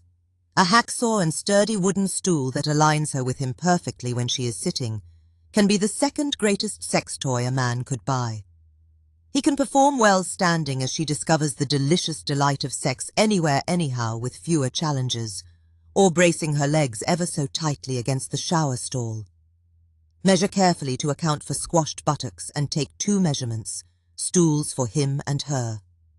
She can perform standing and tease him and herself to great length while avoiding the exhausting demands of assumed patriarchy. And he can discover the role reversal nature intended. Human fathers and lovers of mothers in general have this important role. From gestation through adulthood of offspring, all mothers doing the right thing operate at a constant high level of stress. Animal mothers are driven by instinct and hormone into new behavior patterns that optimize the care of young. Well, good for them. But human mothers have inherited a higher brain that overlays a cloud of intricate thought patterns on everything, including uninvited and unhealthy ones.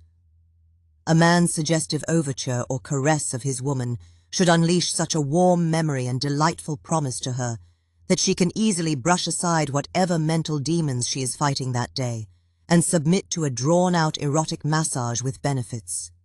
And a shoulder rub is not enough, she must be drawn up and over the top. Every release brings fresh joy and relaxation to her, and even helps keep her in good health. Generic men are generally suitable for this everyday use, but a man with imagination, discipline, and kindness can become the coach of a record-breaking female athlete in the greatest sports of all, sex and parenting. Only he can tease and urge her on with the slow surprise, delicious wonder, full body stroking, pelvic contact joy, mammary squeezing, pinching and rubbing that results from being loved completely by another. And as she finally crosses over the edge, or you have pushed her over with a grin of mischief as she is dealt a merciless sensation that kindles her greed to surrender, as her mind is flaring brightly and she is about to embrace ecstasy. By all means, tell her she is a good mother. Happy Mother's Day. Two of nature's greatest gifts to humans are strong and nimble hands that can reach our own genitals. Wherever we go, there they are, so one thing leads to another. But even if completion is assured, there is a jarring split-brain duality to the act. Lovers give and receive all the time, and not just in a mechanical sense of moving or stroking. Thinking individuals vary their technique, or it is varied for them by a streak of dominance by the other. Sensations become a spectrum of sounds or subtle responses. The other's movement in response to one's own action is exciting, even more so if it is the result of a spasm of joy. The face of a lover becomes more beautiful and fascinating when they are aroused, and riveting as joy is building, and expressive with release. Inevitably, children will explore themselves because the dense nerve endings are already there. But even after puberty, manual solo activity simply does not suffice. We need each other. The success of the species over at least 1 million years up to the availability of battery devices proves this empirically. But now there is some impressive love technology. This is possibly dangerous because its effectiveness is unexplored territory in evolution, with vibration, throbbing, or shiatsu massage gearing that attempts to mimic a human. One can bear down and race over the top, or tease oneself by one's own hand in subtle analytic equations of thought and sensation, and an ascension guided by personal discipline. But of what is being done there is only pretended surprise. There are no others, just pictures in the mind. The danger of pure mechanical stimulation arises because nature's implicit and evolved ultimate dissatisfaction with self-activity no longer strictly applies. The action is being performed by electricity, and the sensation is now just being applied. And surrender is more of a smooth convolution of an equation with a preordained outcome. Males discover seed is nigh, and nature pilots him to the end. Females can play with fingers or buzzing for a long time, but she may finally tire of the dreamy meditative state that gradual self-teased love delivers. And she might bear down with the device on her most sensitive place, causing a sudden firestorm of sensation in the brain that freezes the hands in place, for she cannot resist it, as she is compelled to rise quickly and shoot over the edge like a pop gun. Adults who remember and pine for good lovers will use mechanical devices to obtain temporary relief. Lovers will use them when the other is not available, and their fantasies are still based on real memories, and there will be aroused speculation of what unexpected things may happen in the next encounter. Even in advanced puberty, the desire to explore love with others has already been established. And even if the devices deliver an awesome experience for them, they at least remain open to the advances and attempts of others. But my fear is that mechanical love devices for all would enslave children and impair their development. They will receive an awesome and extreme reward that transcends nature's firewalls around masturbation. They will receive it regardless, whether they are prepubescent or barely pubescent, and they will be imprinted by the device as the most satisfying and dedicated lover would. It becomes a regular and obsessive habit. Their interaction with others is curtailed by time spent alone with it. They may even share it with others, who immediately desire their own as it imprints on them, or engage in device sharing with others. Not even mutual masturbation such as older ones might do to explore the concept of love, where hands and fingers deliver pleasant surprises to another while enjoying the expressions on their faces and taking pride in having done it, but a sham parody of it, where individuals see others rendered helpless in the throes of the device, and they will not desire the others, just the device. Device worship may create children with no natural curiosity to explore others, or even touch others, and nature's hints and nudges that encourage one to find a lover and start a traditional family might be flatly ignored, bringing us one step closer to a brave new world of solitary individuals who claim fulfillment. A very different world, and a social upheaval that is not to be taken lightly. And if some critical mass is reached over time as children become rare as a result of their choices, a threat of extinction. Conversely, the safest place for such a female-pleasing device is in the hands of you, her lover. You can tease with ease, apply earth-shaking cataclysmic vibration and stillness to her alternately, until she is floating on dense waves of pleasure, less vulnerable to a desperate rise to the top, as might happen by her own hand. Or fill her with throbbing vibration, while your tongue and lips glide over her clitoris and hands massage her breasts. Or get to witness the astonished face of a woman who feels for the very first time a gentle vibration against her cervix, a place you might never hope to reach, the place through which life begins. Or find a G-spot if you can, with your longer reach and ability to position a vibrating member precisely at any angle. Hold it within her firmly and explore and apply pressure. If it suddenly fills her with waves of heat and launches a happy ending with spasms and orgasmic clenches, that might be it. So by the time you enter her, she has already peaked several times by your own hand and with what devices are available, and in the unpredictable teasing way that makes being loved so exciting. She is already rippling and floating on orgasmic energy, and after a brief period of quiet, she will be ready again. And if she feels something warm pressing her open slowly and entering, she will look at you as shivers run down her spine, and her back will arch as her legs encircle yours, because she knows it is you, and she loves you. And as you glide, taking care to give attention to the most amazing part of her, which is also the smallest, her heat should rise with yours. And when she sees you take leave of your senses, she will step off the edge that becomes more attainable when she has been there before, and ride with you in ecstasy and abandon all the way down. Men must never forget they are bounded in time, and squirting mentally depletes them. They must often rouse themselves to please her in other ways, or eventually begin again. Hopefully, maybe. And a freshly satiated man is not the most imaginative creature in the universe.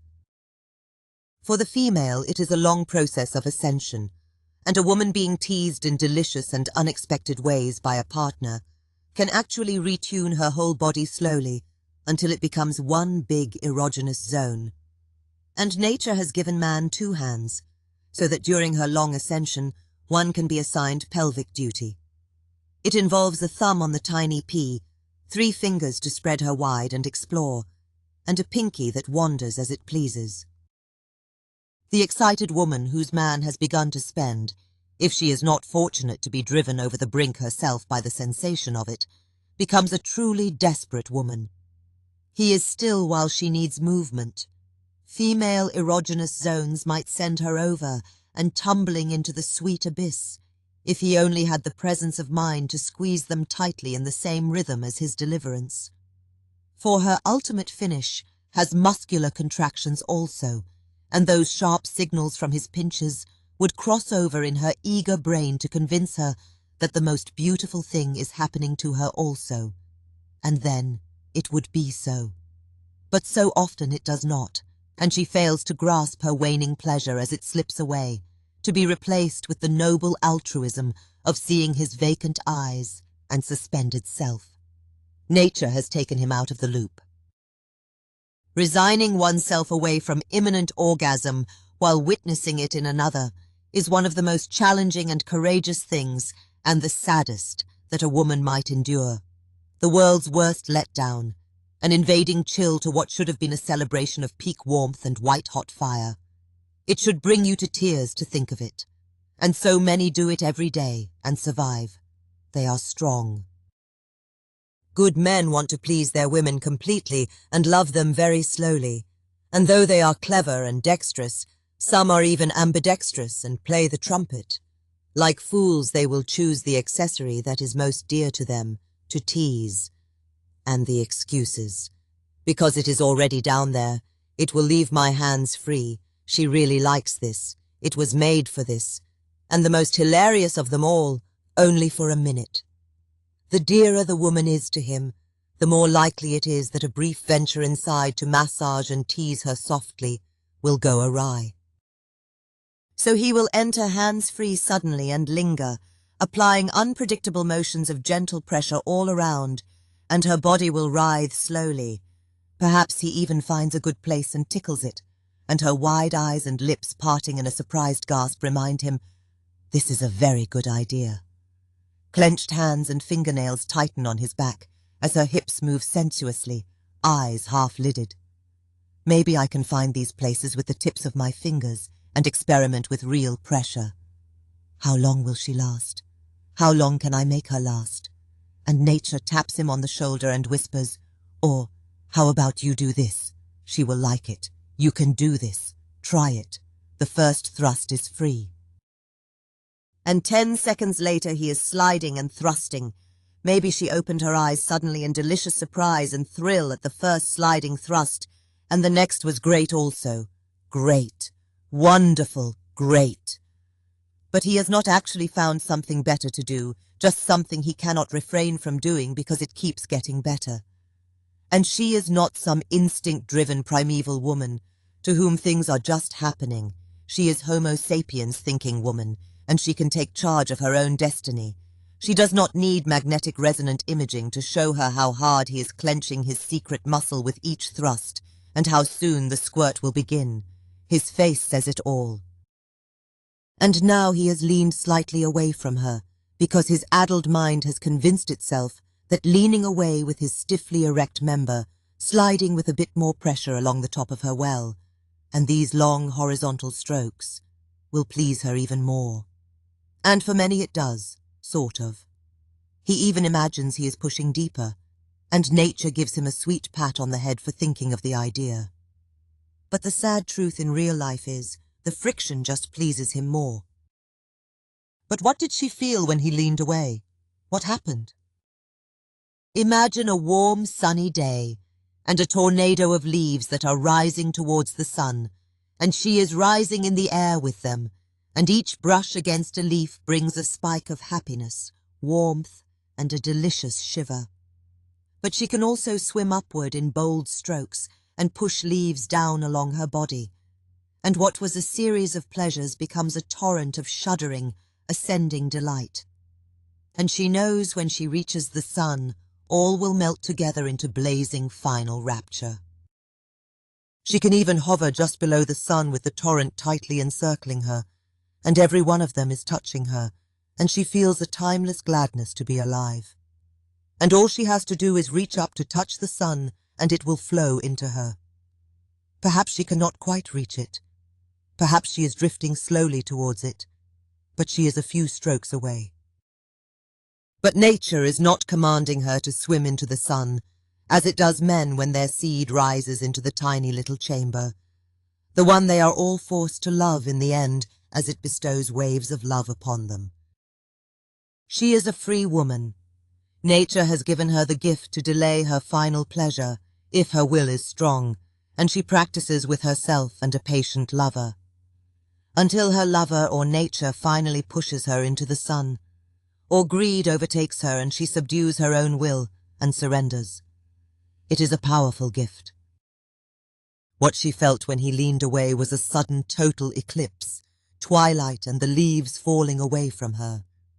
Floating in semi-darkness, where there had been a timeless light of elation and satisfying excitement, now there is just the dull comfort of love-making, pleasant and nice, but the contrast also brings a flash of sadness and frustration, urgency, just as unpleasant in its way as if he was nearing his peak, and strong hands grabbed him from behind and pulled him out of her. He had leaned away from her clitoris. It is a small thing, no bigger than a pea on the outside. It is a very big thing to her on the inside. He was nearing his final peak. She had to act quickly, or face the sad, slow decay of coitus interruptus. She knew exactly what to do, and proceeded to do it with the intelligence and skill of woman. Songs should be sung of her desperate quest and ultimate triumph. She lifted and threw her arms around his upper back to support herself, stretched her legs wide to spread her center folds, and lifted and angled her pelvis, slightly, precisely. His next thud against her and deep into her brought his taut pelvis into contact with her folds, spreading them even wider, and she thrust back at him, crushing him against her clitoris, which was squished and pushed gently to the side. She cried for joy as the sun shone brightly in her mind again. She shook her hips in what seemed like a shudder, but was actually a maneuver to rock the tiny pea back and forth under pressure as it rubbed across his pubic hairs. He started to glide back, and she followed him for a moment, still rubbing, and she felt everything from her effort in slow motion, as a delicious waterfall breaking over her.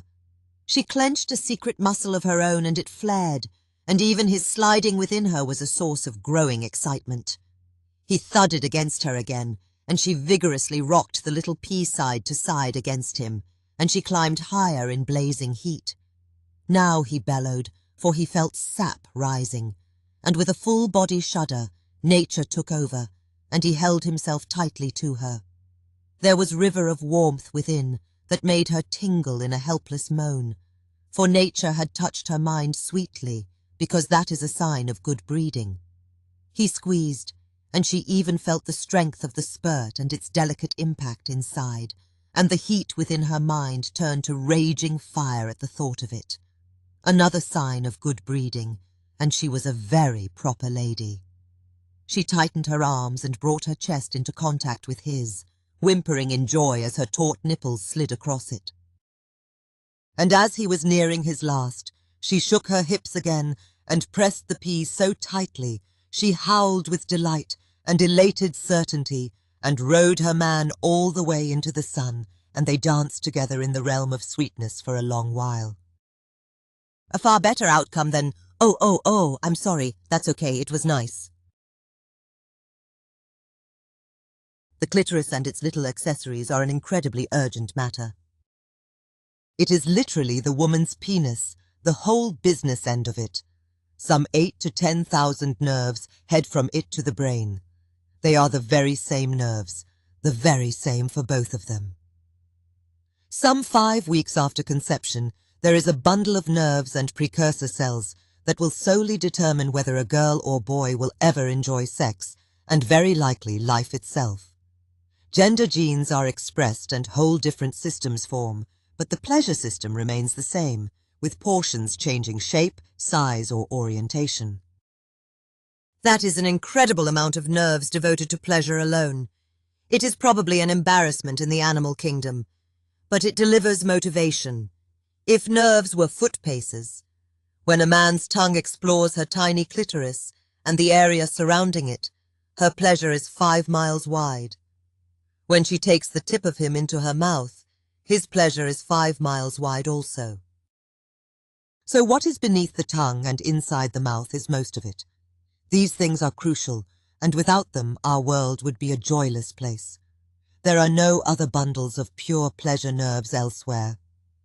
Think of it as a barcode of pleasure that speaks into the minds of happy humans. For the areas spanned are so small with so many connections, especially in a woman, that when a man talks to her in this way he will never repeat himself. Every flick of the tongue is a new hash pattern of pleasure for her, and fills her mind with delicious surprise because it really is new. There are plenty of places where sensations contribute to enjoyment, some of them in surprising ways. The most celebrated by men and women who love themselves is the female areola and the nipple. Breastfeeding releases oxytocin to promote uterine contractions after pregnancy.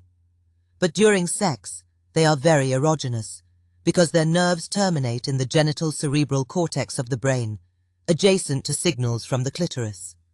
When her lover sucks on a nipple, crossing signals in the brain do her a loving kindness. Imagine trying to urge a man to completion without touching his penis at all, or perhaps by just stroking the shaft and not once touching or even brushing against the tip. It would be an act of pure sadism. Yet without direct bump and grind to the small clitoral area that is her most precious asset, a woman must fall back on far duller sensations and expectations. even altruism or a tiny engraved participation trophy on the shelf. Brutes who failed sex ed and read centuries of smutty literature are told things like this. I had longed for her for so long, and I was long, but as a proper gentleman I took her gently and slowly. As I parted her soft opening with you-know-what, she gasped with delight, and as I glided slowly within her, I felt a sublime sensation that transported me to great heights, and she matched my pleasure. As I finished, she gallivanted about with joy and happiness. Bullshit. That poor woman. She was probably faking it. The saddest thing ever and the most shameful outcome for any man. Brutes the world over just assume that the vagina itself must be as chock full of nerves as he, that the mere slidey presence of him will make the earth move for her the same way. I buy the gasp, for she was desperate, and his entry tickled her near the opening, where most of her nerves actually are, giving her a warm flash of hope. He was on top of the world, because the walls of her you-know-what were sensuously massaging the top of his glands. But she would have felt little during the exercise as described. My hope is that while he was distracted, she went to town on herself with both hands, one spreading the labias with outstretched fingers that stroked them lightly, and with the other bringing the middle finger down upon her own glands, the clitoris and hood, stroking it vertically and smushing it around. She could get in 5 lovely strokes to his one, and build, with all the pleasure of sex for one when you are feeling randy. Good for her. Then, as she felt his finish, pressed harder and ramped up the rate until she flew over the top, just as she did while he was out fox hunting. Then her tired arms collapsed as she surrendered and gallivanted about happily like the good society wife she was. The labia minora is literally the shaft of the penis, and vice versa. It is a pleasant place and delivers good promises, but it is a dull part of a woman. Nature takes shortcuts. The vagina is one of those purpose-built female contraptions, a tubular muscle with benefits, but to her it is no Xanadu. Where did Kubla Khan, a stately pleasure dome decree? Her most scrumptious nerves just aren't there. But its walls are ribbed for his pleasure, and when he delivers, it becomes the place where Alf, the sacred river, ran, through a cavern measureless to man, down to a sunless sea.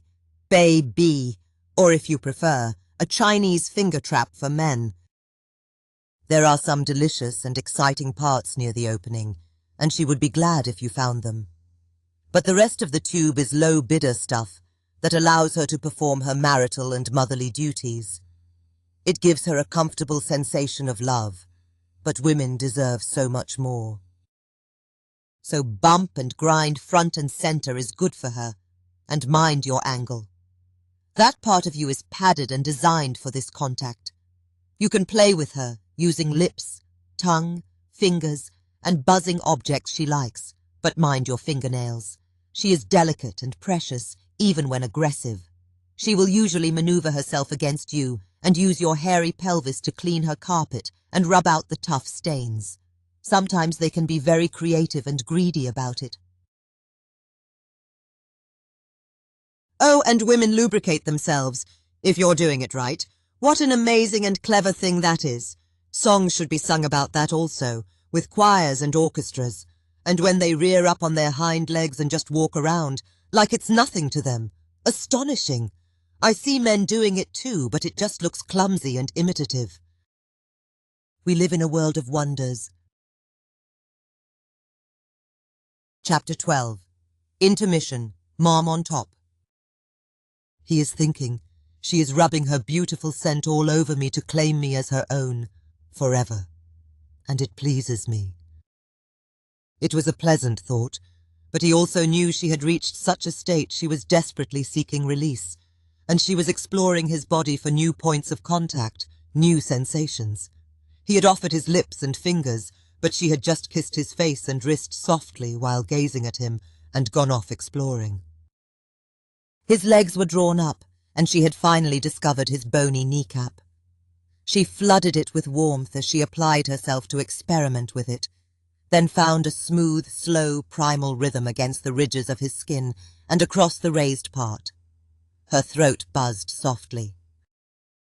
And after a time she froze stiffly and quietly, and her body shuddered, for she had found what she had been seeking, and the sweet reward was so deep and strong she had no inclination to move or cry out.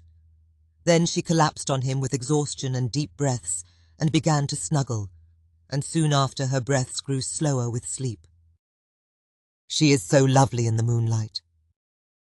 He is still surrounded by the shrill, desperate sounds of lovers striving around him, and he feels a flush of pride that his own precious love has brought peace to him and then to herself.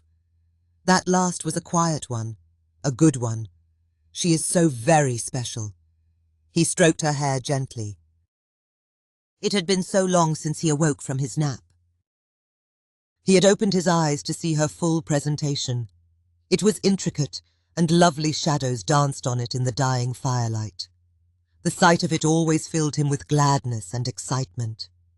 It was no subtle affair like a debutante ball with a youthful orchestra, passable food and flowing gowns. It was literal and direct, her most prized possessions spread wide as she knelt close to his face. She had said, "Ooh," for words failed her at times like this.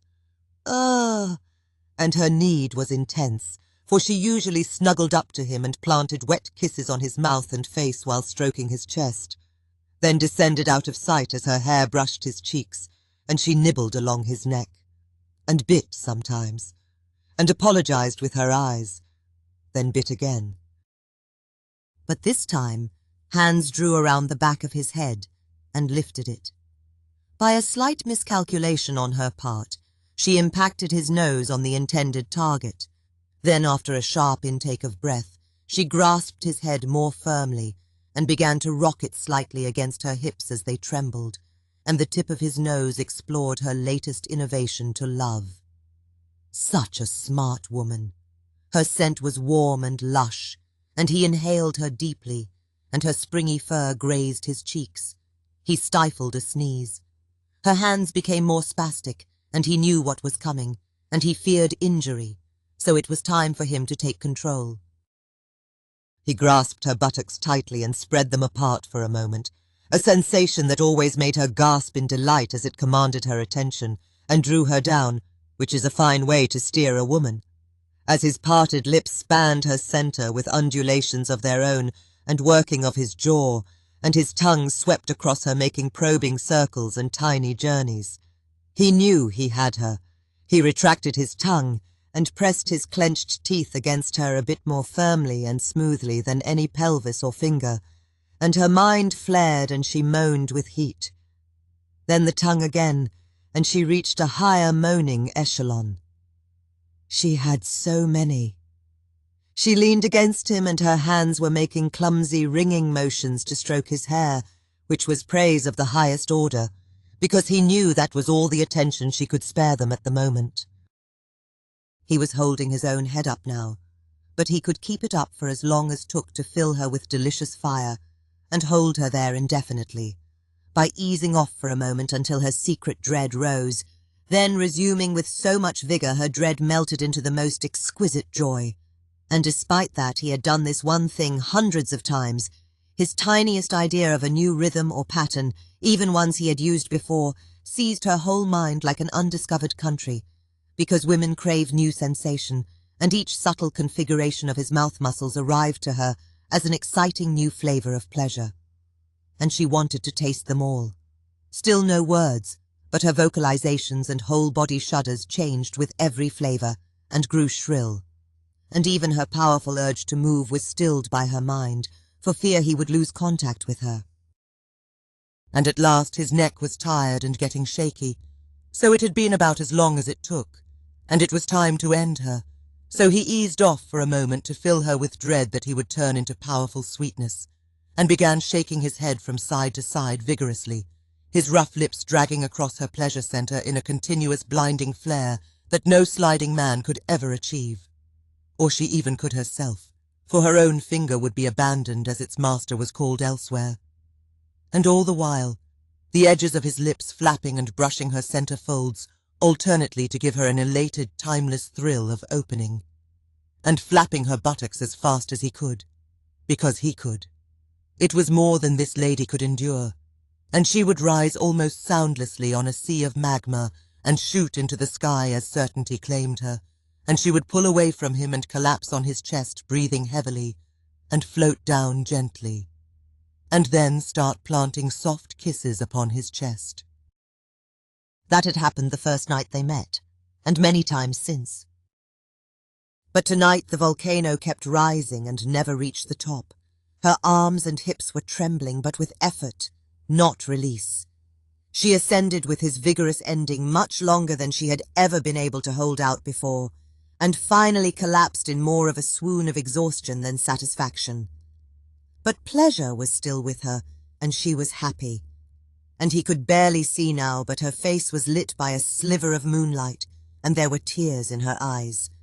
She embraced and kissed him. Then she felt him erect, shifted, raised her head and took the end of him into her mouth. This was love by another, and instead of gliding, his mind floated. And like the happy fool he was, he gazed at her stretched body and slowly moving hair in the moonlight, and fell in love with her all over again, from moment to moment, with each sensation. And his love for her grew beyond measure, and he was clenching like a madman, even though he didn't want to douse her.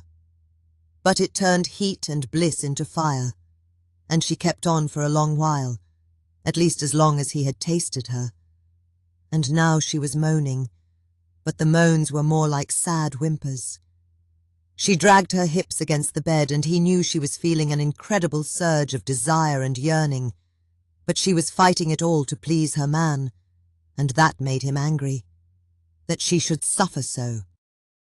So he sat up and reached for her hindquarters and rolled her over strongly onto her back toward him, and with one hand he lifted her bottom from underneath, and the other grasped an ankle and lifted it up over his head, so her taut legs swung her around to face him.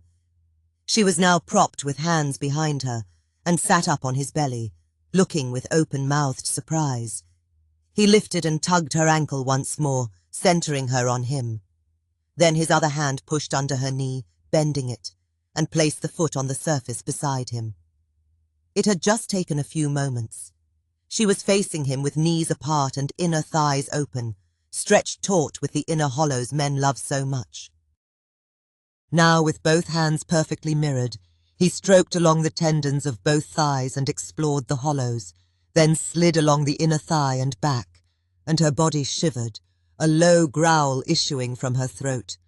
She stirred as if to move, but his thumbs were upon her, his fingers fluttering against her folds and hollows. This was no tease. He was applying pressure and lifting his thumbs and placing them again in slightly different positions in the center, and the very width of her sensation made each contact a new and exciting place. She did move then. She whimpered and stretched wider, and his fingers found a place to rest on those beautiful tendons as his thumbs continued to impress her. And her eyes were shut for a moment, then opened. She gazed at him while breathing heavily, and it was her turn to fall in love with him with every delicious push. Then after a while she blinked and forced her feet to plant themselves on the ground, slid them along both sides of him and beside her, and nobly sacrificing a moment of pleasure for coordinated movement, rose shaking into a low squat with knees apart, her eyes begging him not to stop. As she rose, his phallus popped up, for it had been laid down sideways under her bottom. She lowered herself onto it until it was almost between his hands, and he swiveled them aside, and watching him with loving eyes, she leaned hips forward and enveloped him in warmth. It was her favorite position, and she had built incredibly muscled legs and buttocks from love-making alone. She would squat with knees apart and use taut arms and hands on his pelvis to spring herself up to the point legs could assist. She loved to bounce. She would draw him inside and begin to explore many more angles and pressures than he ever could, and she would linger him inside her opening until the angle was extreme and he was pressing more directly against the top or sides of her, and she would swivel her hips softly and moan. And even then he could command her attention and steer her experience by thrusting upward in rhythmic, gentle motions. This would transfix her, and she'd lean her head back and draw breath. And after a long time of that, she had fixed him with that one-eyed half-smile of mischief, as her hair was always all over the place, and she began to long-stroke him slowly with her pelvis tilted at an angle of incredible sweetness, known only to her, that triggered every ancient circuit of elation and urge to deliver in him, and built steadily. While being long-stroked, he would busy his hands with the idea of something special he could do for her, and she would watch with grunting satisfaction as his eyes glazed and his hands grew spasmodic and still, as sensation overwhelmed him. She would hum a lullaby to him that they sung to the children as she did it, in slow rhythm with the strokes, as her head drooped and hair swayed slowly back and forth across his chest. He could only gaze at her while being the happiest man alive. Then she grinned at him again and hastened the pace. The moment she felt his release, she had tossed aside her limbs suddenly, in the strange way she usually did, while cleverly keeping hips still and him inside her, and landed flat on him with a slap and impact that knocked the wind out of him. And she rubbed her hips against him as he spent and rose quickly herself with a throaty roar. And as her own ecstasy started to peak, she propped herself up on her hands and shook her torso so vigorously breasts flew from side to side, and arched up into the air higher on her extended arms, and leaned back until the tip of her nose was facing the sky. And howled. She has such a beautiful voice. And when he arose again, he rolled her over and loved deep inside from above for a long time. She was a ravenous creature, and this time her own hands were centered on her hips, but his lips found a couple good places, and he teased her in a special new way. Chapter 13. Intermission. How it works if men stop working. Men had better take note and remain useful, for nature has a backup plan. It is the tradition of some spiders that as soon as the final act of copulation is underway, a tiny notion begins to tip over in the female's brain, and the male's value as sustenance rises to equal his value as a provider of seed. While he is still busy enjoying himself, her coital seesaw tips a bit further still. Transported by waves of ravenous ecstasy, she takes the first bite, and his lower abdomen continues to deliver, heedless that he is now missing a head. Nature has taken him out of the loop. He is fully consumed in her afterglow. A woman with the skill and intelligence to prepare a man and render him helpless to her own desires, who has undressed her man with eyes alone, processed animals to make food for him, and has had babies with him.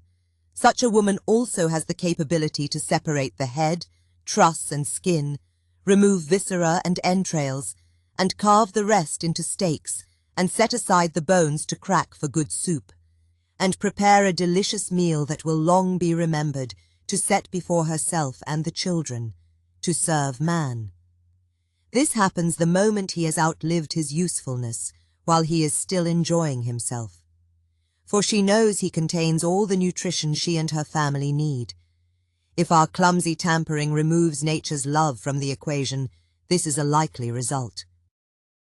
Nature has endowed women with strength to surprise, to subdue a man, render him disabled or unconscious with found objects or bare hands, but only if she makes the wise choice to develop muscle and skill and play unpleasant and dangerous situations in her mind as practice.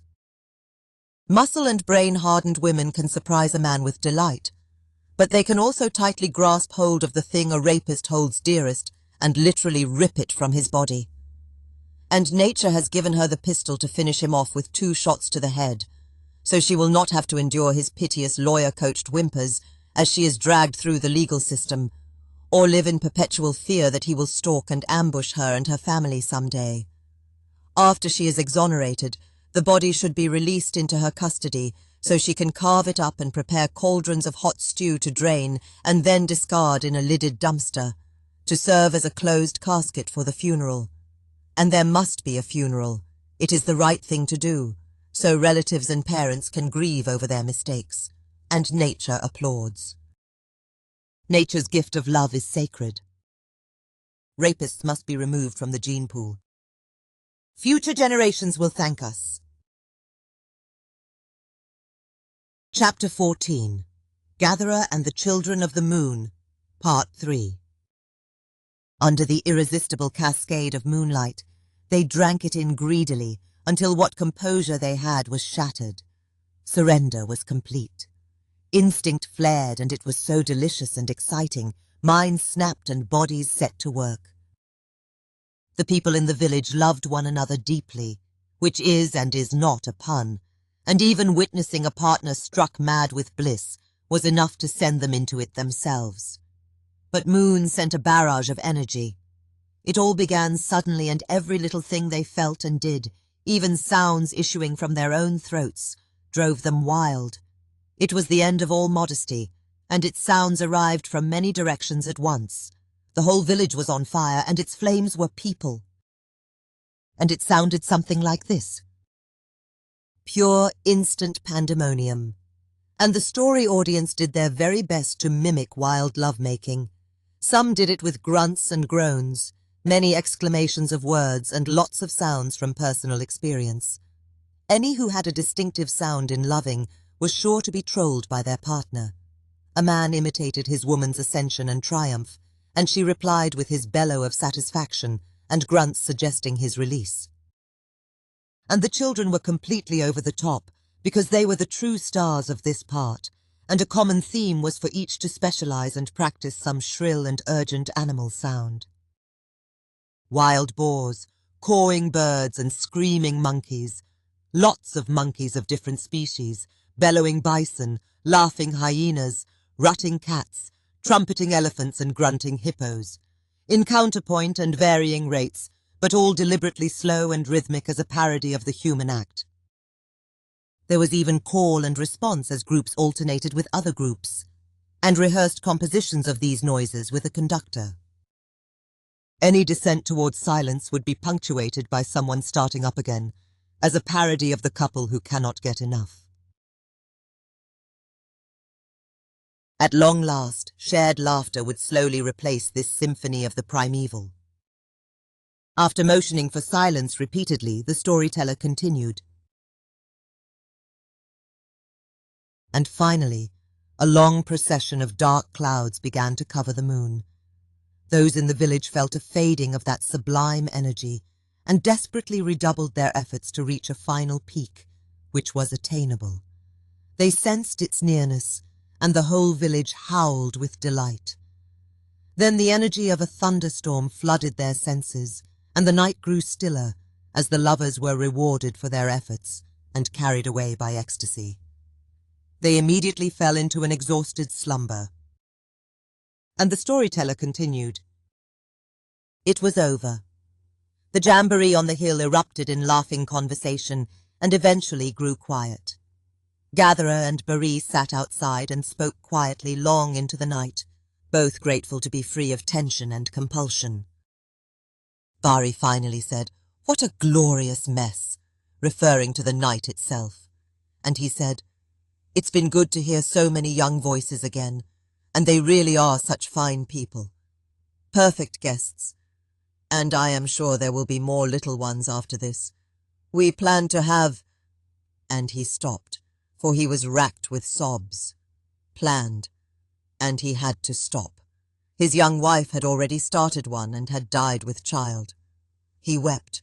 Tonight he had stoically resisted the memories for so long. Baree embraced him, then took him by the hand and led him to his sleeping area, which was only infested with 2 children.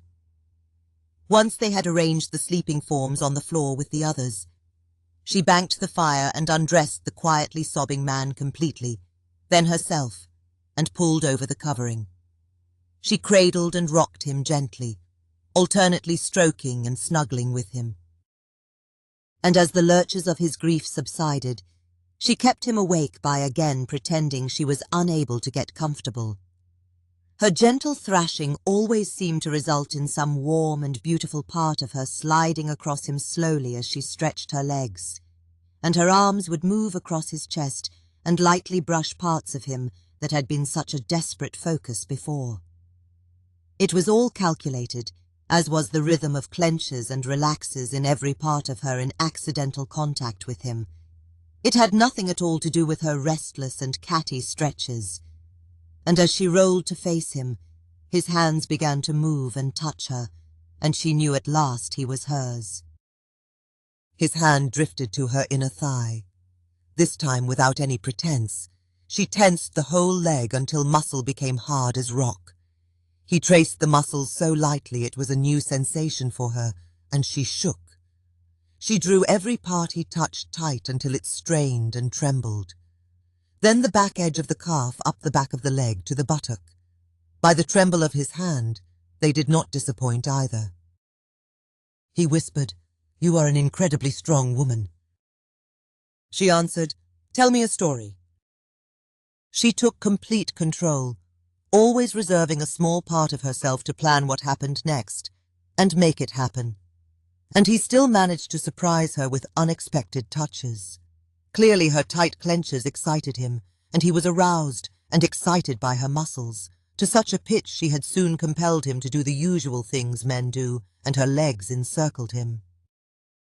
And she felt herself reach the plateau where some desperate women push themselves over in greed and abandon, but she tarried there for a while by remaining still, and her control lasted until her bottom was grasped tightly with 2 hands and pulled tightly to him. She felt his arms tighten with a shudder as he was pulled over the edge. And with her last bit of resolve, all her own past sadness forgotten, and with complete certainty, she said in his ear, "You are an incredibly strong man, and I am going to have your baby." And with all her might, she clenched every muscle below the waist and thought of him. Under the glow of the plateau, every screaming muscle became a sweet reward. His tiny sighs were victory for her, and the sensation of it pushed her over the edge into elated certainty. Her legs trembled with her interior spasms, and suddenly shot out from under the covers, stretched wide, opening her completely. As the fire finally subsided, she drifted in the heat, and her legs again encircled and trapped him inside her until they both surrendered to sleep. Aside from a few whispers and a bit of labored breathing, it had happened very quietly. And she had made it happen herself, without any assistance from the moon, because she was a practical woman and always did what is right. The children awoke at first light, roused the young ones and padded about quietly gathering their things. A little girl whispered, "Look," and pointed. Gatherer was sound asleep under the covers, and her head was next to his. But there was an uncovered pair of legs circled over the top of him. A boy whispered something in her ear, and she nodded 6 times. They left quietly and motioned the others outside for silence. Inside. No one stirred. The next day was surreal. There were plenty of embarrassed looks and smiles and allusions and wordless responses that meant me too. But in the early morning an announcement had circulated at the jamboree. "Don't say a word about it. It'll be funny." The day passed for many in silent introspection, but under it all, a glow of satisfaction for a job well done. Men refrained from mentioning it to one another, but women were as talkative as ever, and whispered and laughed between themselves often. And as for the children of the moon, total hilarity. As you have heard during that last outburst, the hilarity continues to this day. And yes, there were a lot of babies born that year. Everyone was busy building places for new and growing families. But that is not the end of the story. Bari had returned to her own home in the morning. She told him as she left with a finger on his lips, "I will see you later." He smiled and said, "Don't bring food. I will make dinner. Gather your strength." She laughed and placed hands on hips as she lectured him. "Water is what I gather. Lots of water is carried from the river in baskets and skins every day, Men love to help us carry and show off one day, and the next they are scarce and off on other chores. A blushing young bride will struggle under the weight of a skin, and she is good in bed. A 5 year later she is carrying 2 skins at a time, and is great in bed. And a 5 year after that, she is carrying 4 water skins at a time, and in bed she can snap a man in half and make him glad for it. So treat us with care and affection, and we will put you back together again. And with a slow I love you gesture she was off. That evening people kept glancing up at Gatherer's house, the house that had been touched by tragedy, and had remained silent for so many years. It was silent no more. The same trick of sound that had amused the children worked in reverse, and all were treated to an evening of gasps and moans by a woman who was learning life-changing things about herself, and had never been teased by a man with clever hands, and other things too from the sound of it. She had also taught herself some tricks, it seemed, for when the moment arrived to accept nature's final reward, she lapped up every delicious bit in a shrieking wail. When he finally mounted her, it was even louder, and when she rolled him over and started to tease him, they heard man sounds also. When Bari heard about it the next day, she was beyond any embarrassment with happiness. "A gatherer's hands are good hands," she said, smiling. "He has good everything. We are together now." His reaction was more sedate. With her embrace and long kiss of approval, he made arrangements to move in with Bari to start a new life and lay his memories to rest. And maybe the acoustics were better. When asked how much better, the neighbors would just say, "They inspire us to greatness." The house on the hill became a place of fire watch, and kids were always welcome. And Jamboree night became a regular event, quiet time for everyone. Months later, many women were heavy with child, and Bari was also. The couple was happy and completed each other. They had twin girls and a boy before her body stopped making them, and she would always say, "I'm going for 6, as a joke for the children. Gatherer made shorter trips and acceded to the men's wishes, and he travelled with companions. They now also came back with bundles of whole plants with roots also, for his final gift to his first love was to be a cultivated garden on Jamboree Hill. In mixed company, Gatherer always referred to her as "my water woman," and if anyone asked him why, he would just smile. Of course, Bari's friend asked her right away, and she stood and described that morning and told the whole lecture to her friend in the same voice she had delivered it, with hands on hips. And her friend stood facing her with hands on hips and replied in the same voice, "And so right you are." Bari embraced her in shared laughter. After a few years, their children grew steady on their legs, and the whole family travelled with other adults and children on long-away trips. He introduced all to his places, his craft and the uses for each item, and how to spot and prepare them. They became competent gatherers in their own right and were in high demand. And finally the storyteller said, "The tale of the gatherer is now your own tale, and when you live out your lives full of good love and good friends and care for each other, you are all adding new chapters to it." And cheers rang out. It was always the first and only story of the evening. Chapter 15. Starrise Part 2. He was standing, transfixed. When he had first seen stars emerging from the mountain a little while ago, it had taken on new meaning, and he shivered with the immensity of it. He counted things with a few counting words, and vast things without them, and the whole sky was too much for his senses. Some part of him would always try to quantify and surrender in discordant discomfort. That is why he had only glanced at the night sky before. But a little group of stars could be known. As the thrill abated, he froze himself in time. To see stars rise in proper fashion, he decided, one must become more still than they, more still than he ever had been. He followed the star cluster that had crested the mountain until it was high overhead. At first they were connected by the tiniest and straightest of lines in his mind's eye, following the path of his attention until there were loping and looping paths crossing the cluster. Triangles shimmered here and there also, confused by his path and uncertain if he wanted them to be there.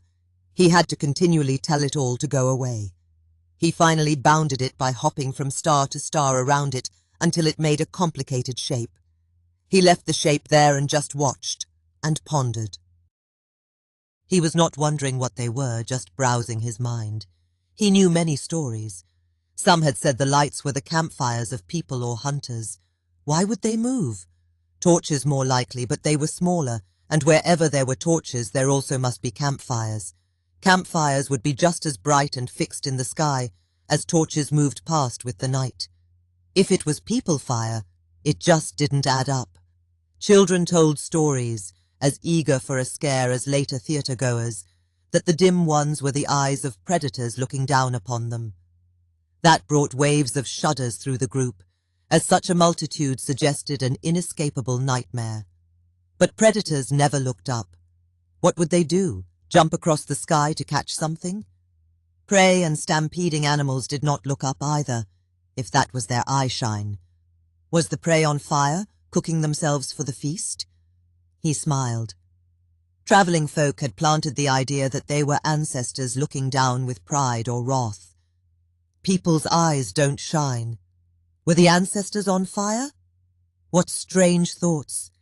His tribe embraced the idea of a great herd being driven and did not delve into detail of what was actually seen. The explanations were like a slow-moving circle in his mind. If you asked, he could explain each theory to you, but nothing reached out to anchor the circle to anything he knew for certain and stop it from spinning. It was doubt, but he did not associate doubt with untruth. That would be expecting others to have done all the hard work. He must do the work and solve the mystery. He needed to map the great herd, as he had mapped so many other things. What to do next? There was a large climbing stone at the edge of camp, 4 times the height of a man. It was a giant smooth boulder that had been rolled away from the mountains during some ancient upheaval, and its edges were rounded. It would have been impossible to scale but for previous generations, patiently chipping hand and foot holds up the side. The stone was a popular playground for children. The unusual sight of it once greeted a weary migration from the south, and they liked the cooler weather, and it felt like a sign, so they settled their permanent camp around it. Slightly oblong with a small mesa on top that could accommodate a dozen people standing. It was a good place to view the camp, the slope to the river, mountains and the night sky. There were things on top that had been hauled up with no small effort. A large log for sitting, and several smaller for anchoring a tent, and a circle of stones for a fire. Upon it a sentinel could keep watch in the open, or a sky watcher could doze without fear of eyes creeping in the night. He cared about the people he visited during the day, and to their continued amusement, he had never ceased making formal appointments for their next encounter, even if it was the next day at the same sun time. From long ago when they had invited him to come, to him it just seemed like a necessary step to navigate the world. His day was a polygon whose points were people or places, with lines that represented time spent until the next.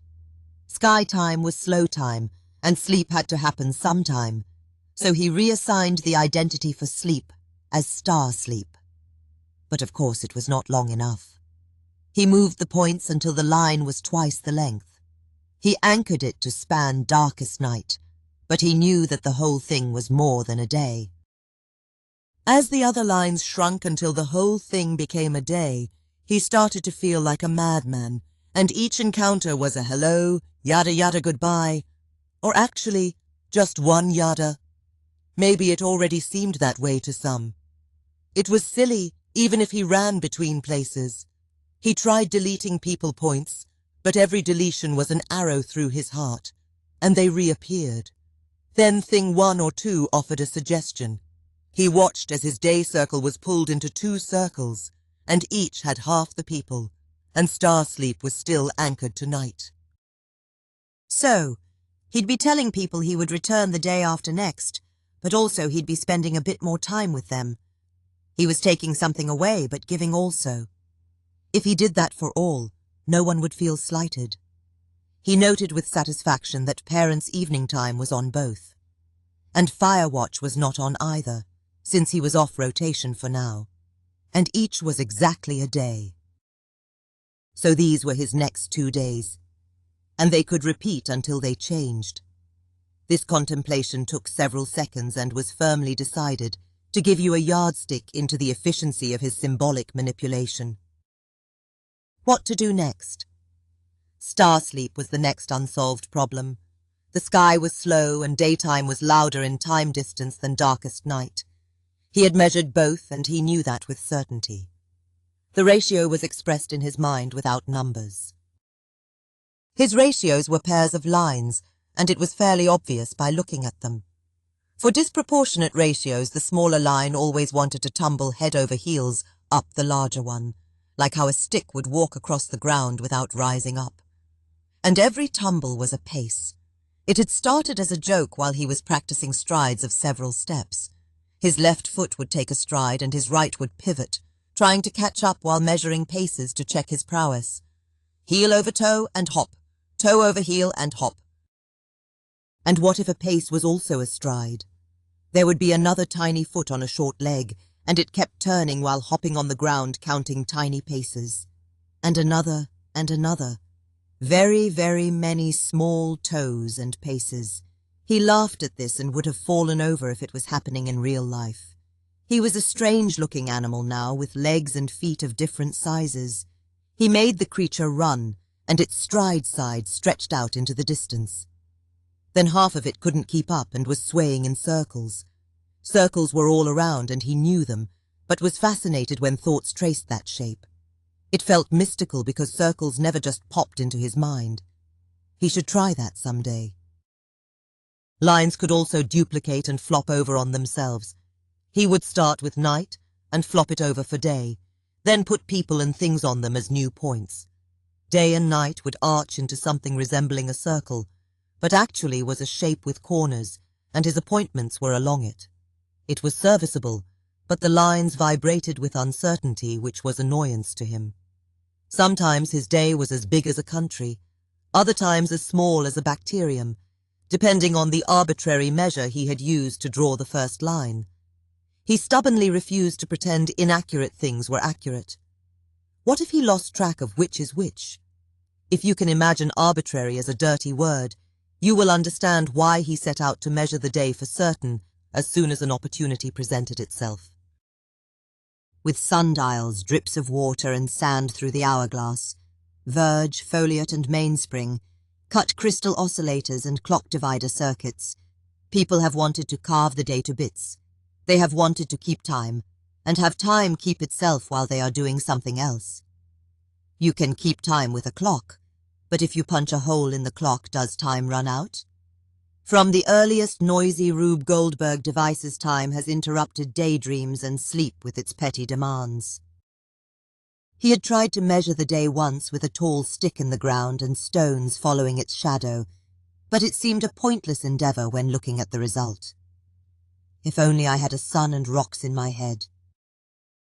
But he knew he could stay awake from first light to first light again, if he was rested.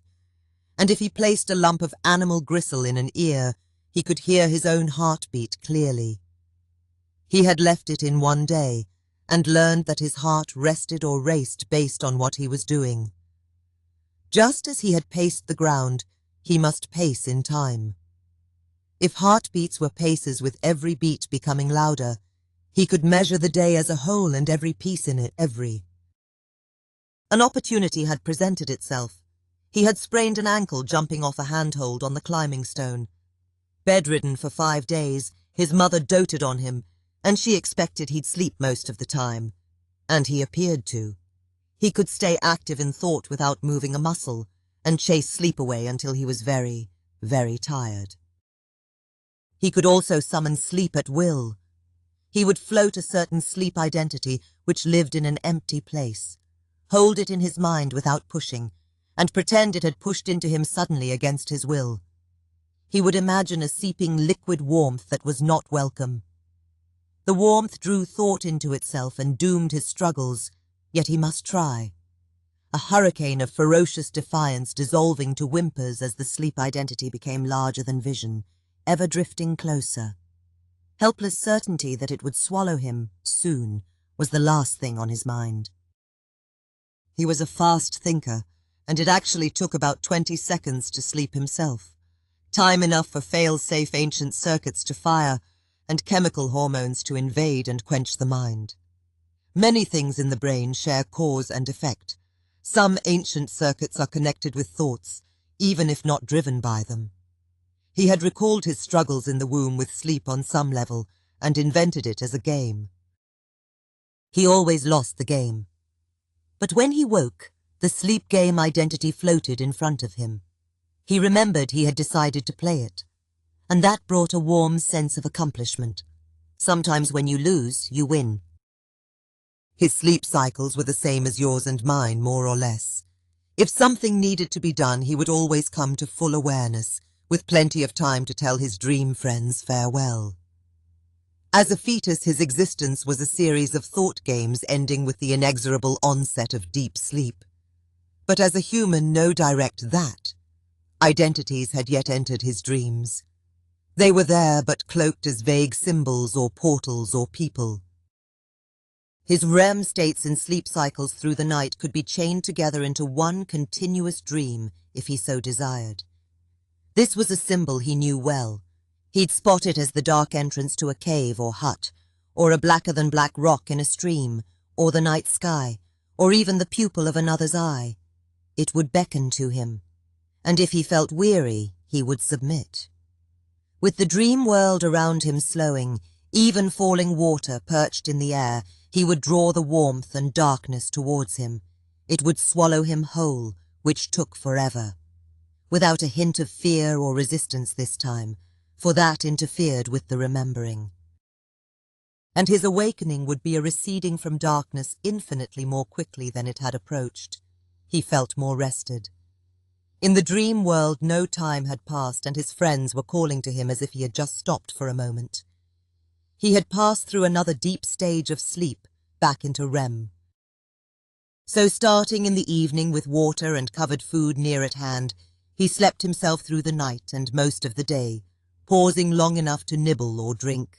As he became rested, REM sleep lengthened, and he went on an expedition with the things. They climbed the mountain together. He finally awoke in late afternoon, smiling. After a hearty meal with the family, he set some aside for later and asked his mother to open a small flap at the top of the doorway so he could see the sky. When dark night arrived, he stopped an ear and started at first. Resting heartbeats were paces, and he was rested. When the others went to bed in the dark, the steady sound in his mind of passing identities kept him entertained, and did not distract him at all from the soft heartbeat in his real ear. He remained awake for more than a day, and pretended to be asleep when others were near.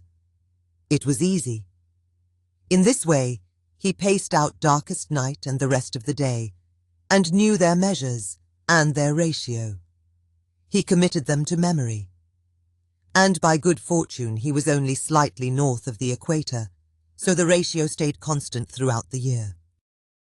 Until the ankle healed, he slept himself on trips down the river and great beyond with the things. So now, when he had anchored his appointment day circle to darkest night and assigned it to star sleep, it was proportional and accurate. He knew their measure in heartbeats. Over the next few days, he stitched together a pack with loops for his shoulders. He collected dried food and small things that might be handy. He had a sleeping fur bigger than himself, which could be worn if a leather belt lifted it off the ground and gathered it at the waist. A thick, bare animal skin with a bit of legs to tie it shut, and atop it a smaller grass mat he had woven in 2 layers. The whole thing rolled up lengthways and lashed to the pack, if wrapped and tied around the fur with the opening sideways, so maybe he could stay dry if rain poured. He wore the whole kit to test it, and many remarked on it and noted the design, and asked if he could make more. His mother quavered with trepidation. "Are you going on a journey?" He replied with usual seriousness. "No." I am going to sleep on the climbing rock for a while." She was much relieved, for he never told untruths, and she need not worry about eyes in the dark. She replied, "Don't roll off." And he slept. He slept himself savagely, fighting and dragged under while crying and loving the only sleeping place he had ever known. His house had usually been somewhere he had already left in dream time, but this time there was a tap on his shoulder and the things were there, pulling him out of bed and to his feet, dragging him outside as his dream mother worked, and his dream father smiled and handed him a piece of meat. There was no camp outside, just a dry desert of mud that was baked yet completely smooth, and did not even reveal footprints. The things had been busy. Small stones and leaves were scattered about, and with a sharp stick they had drawn a large circle around them. A squiggly line in one side of the circle was the mountains, and they had drawn in its tallest, sharpest peak. Beyond them the circle was studded with features, even small holes poked in the mud for tiny members of the great herd. A thing stood astride a stone in the circle. His brother knelt on the mountain peak near him and gave the ground a push. And with dream magic, every object in the circle but the area of mountains started moving. With arms outstretched to the side and eyes closed, the standing thing rode Skyworld to its middle zenith. Then approaching the other edge, he became shorter until only his head was showing, as everybody knows happens to sun and moon. Then, with a glance backwards and a smile, he disappeared. Stargazer could easily imagine such a silly thing, but this was elaborate theatre performed just for him, and his surprise and delight were unrehearsed. The ground was continuing to reveal previously unseen mud divots and bits of stone and leaves from the mountain-top edges, as happened in the real sky. Thing 2 on the peak stepped off into the moving sky and dropped to a crouch, arms circled, grasping an end of the stick in each hand, making a larger circle, with a stern comic pout. His eyes were fixed at Stargazer in mock disdain. "Hello, Mr. Sun, who does not like to be looked at. Please forgive me for following your regal course. I will try to look just behind you." Mr. Sun nodded assent and turned forward. After he lowered and disappeared, it was night again, and Thing 1 came out standing from under over the mountains and continued to ride. Stargazer dimmed the light for night and brightened it for day as the things rode the sky and disappeared on their separate missions in hilarious dream time. Then after a while the things jumped onto the mountains just after they emerged from them, and they all watched the world go round.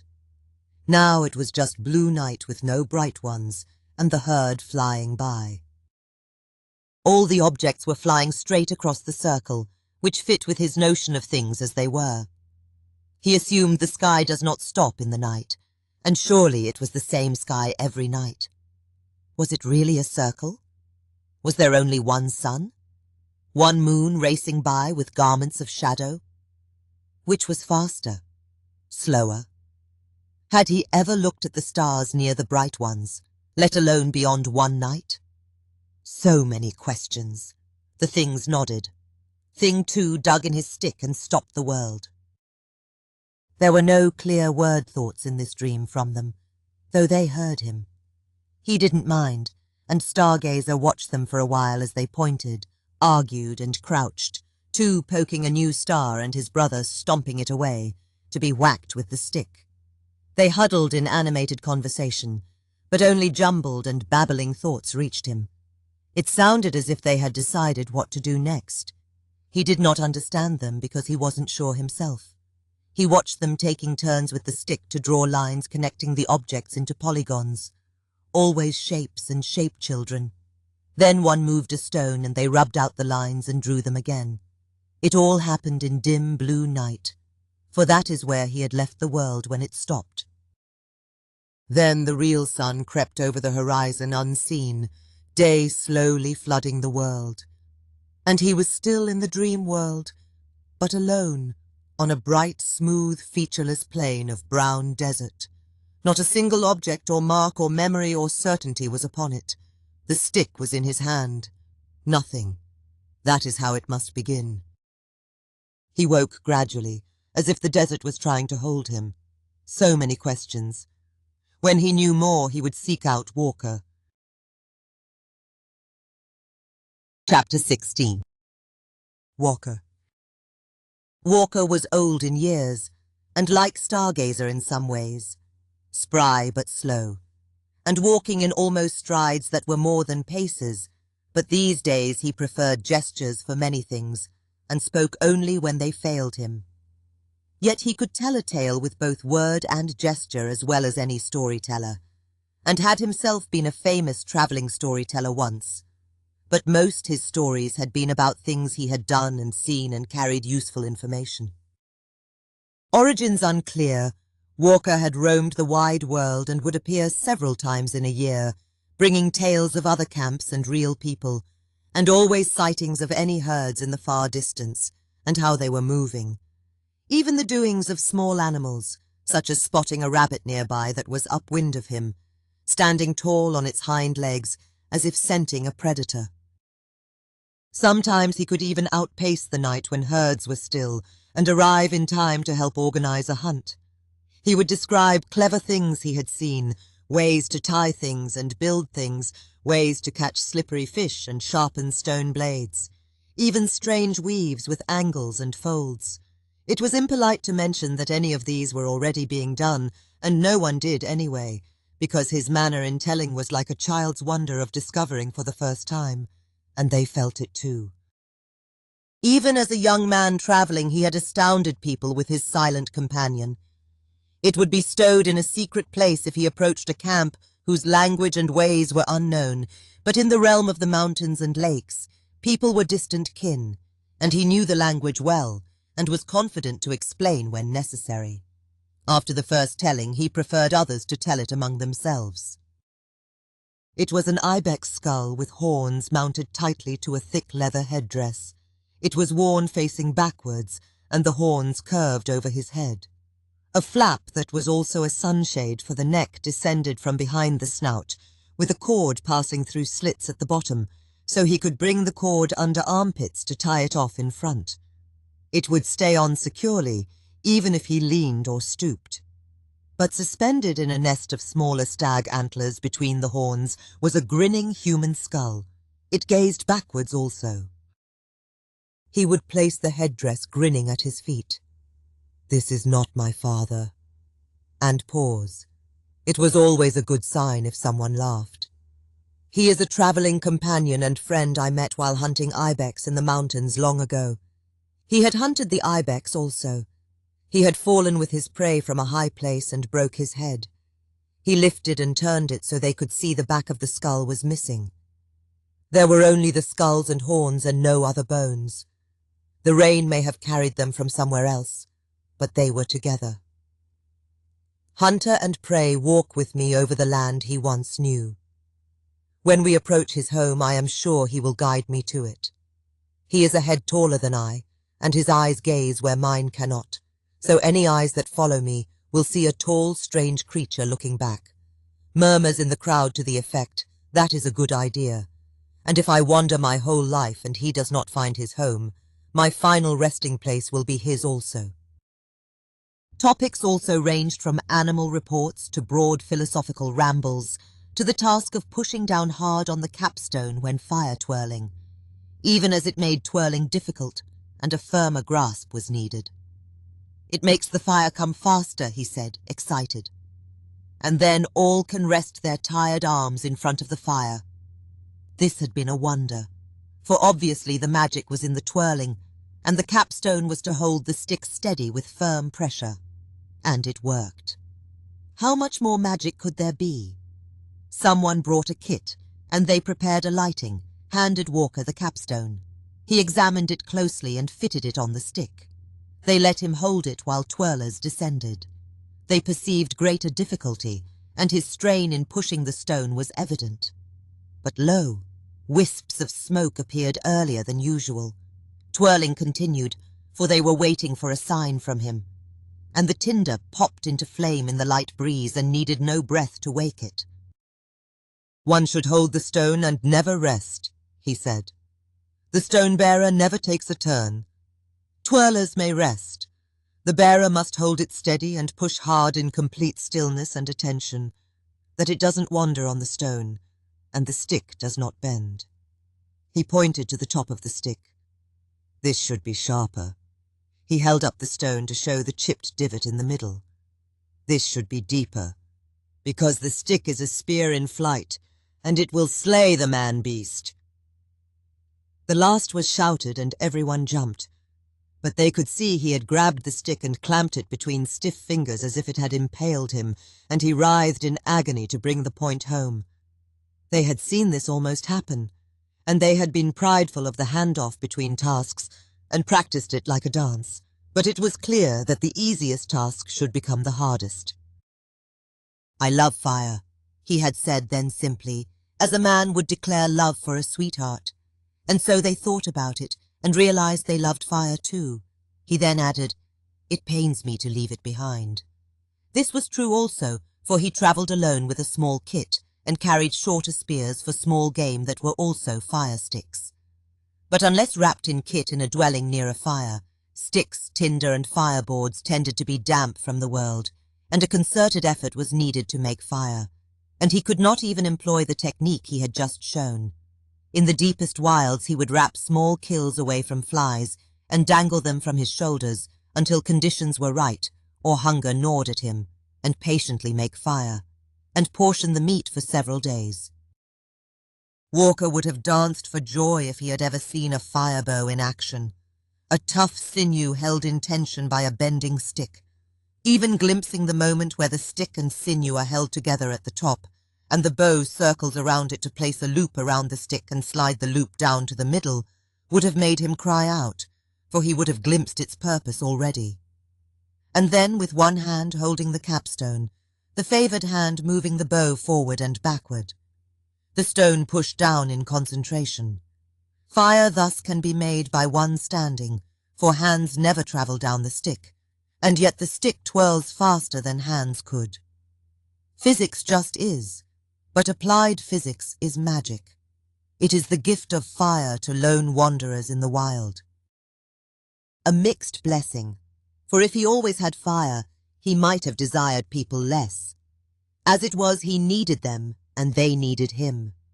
Far to the south there were geniuses using fire bows at that very moment, and in the distant future north his descendants would use them also, and later as backup for flint and stone. He had been content with wandering life, and in several camps there were ladies eager for a tryst. He had many children, though he knew them not. And in his later years, the man who loved fire had finally arrived from afar once more, and settled down in age with one of his past flames, and her children became his children.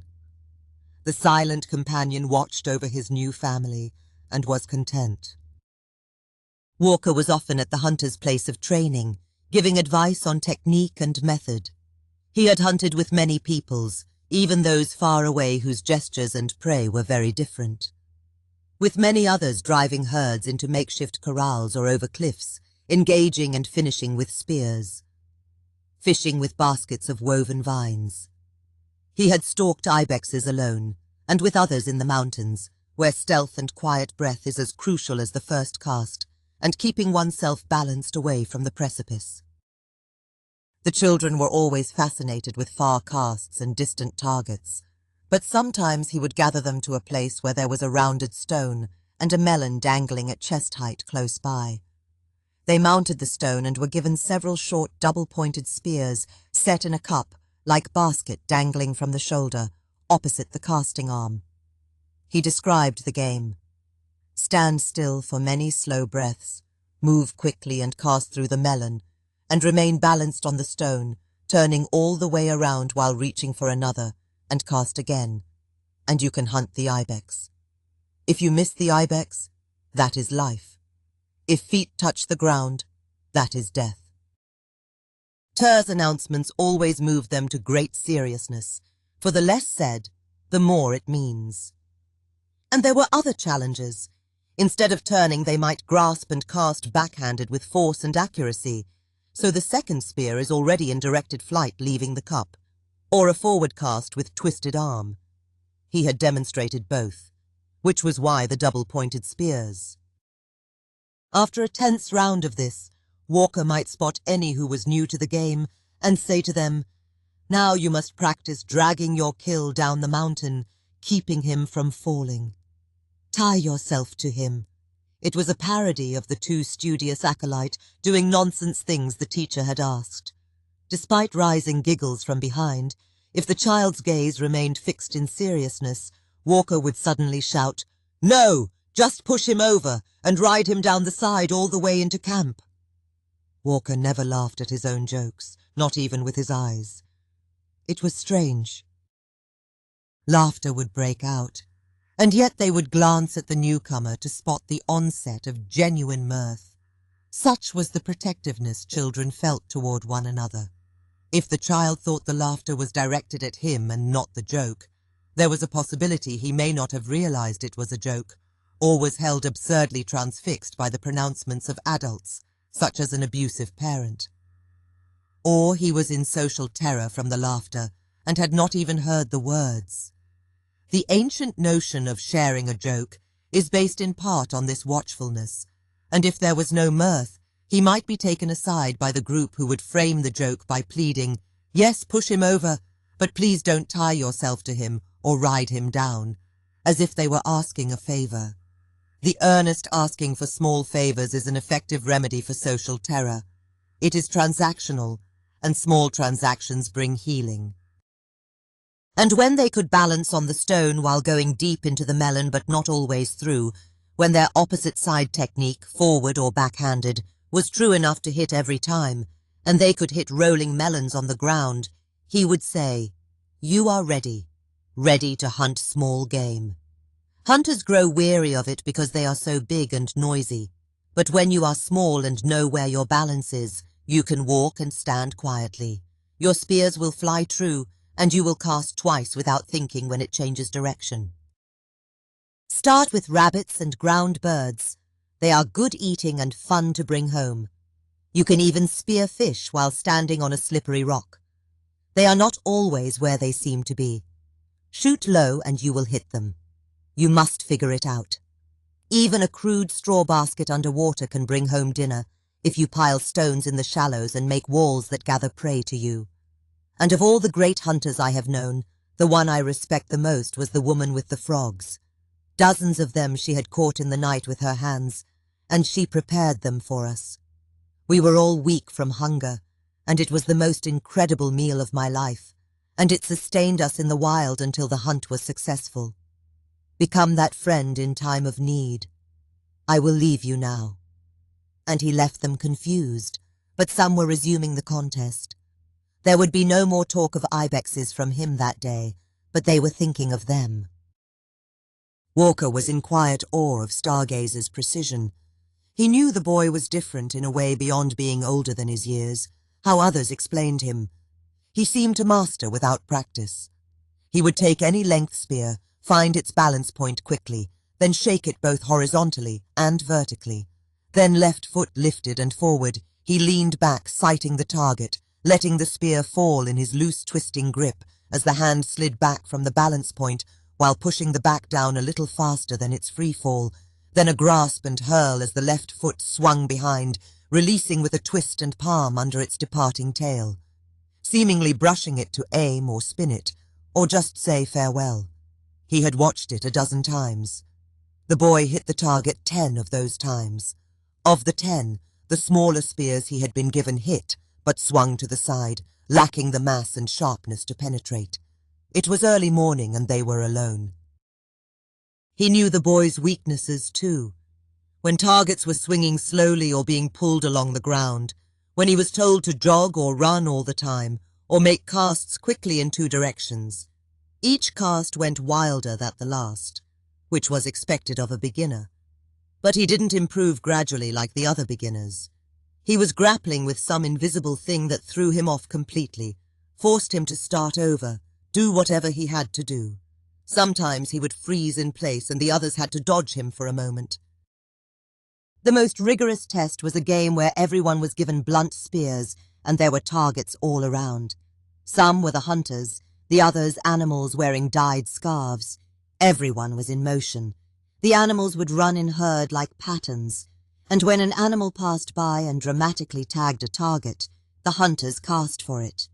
If an animal ran past and did not tag it, it was a losing target, and the animal would call out after he had passed it, so anyone who had already cast knew it was a losing target. If anyone got hit or even grazed by a spear, the day's game would be ended as a successful hunt, which was a joke of shame. It was the best compromise for what could be a deadly game, but it did offer real-world conditions, and it forced young hunters to be constantly aware of the positions and paths of their peers above all else.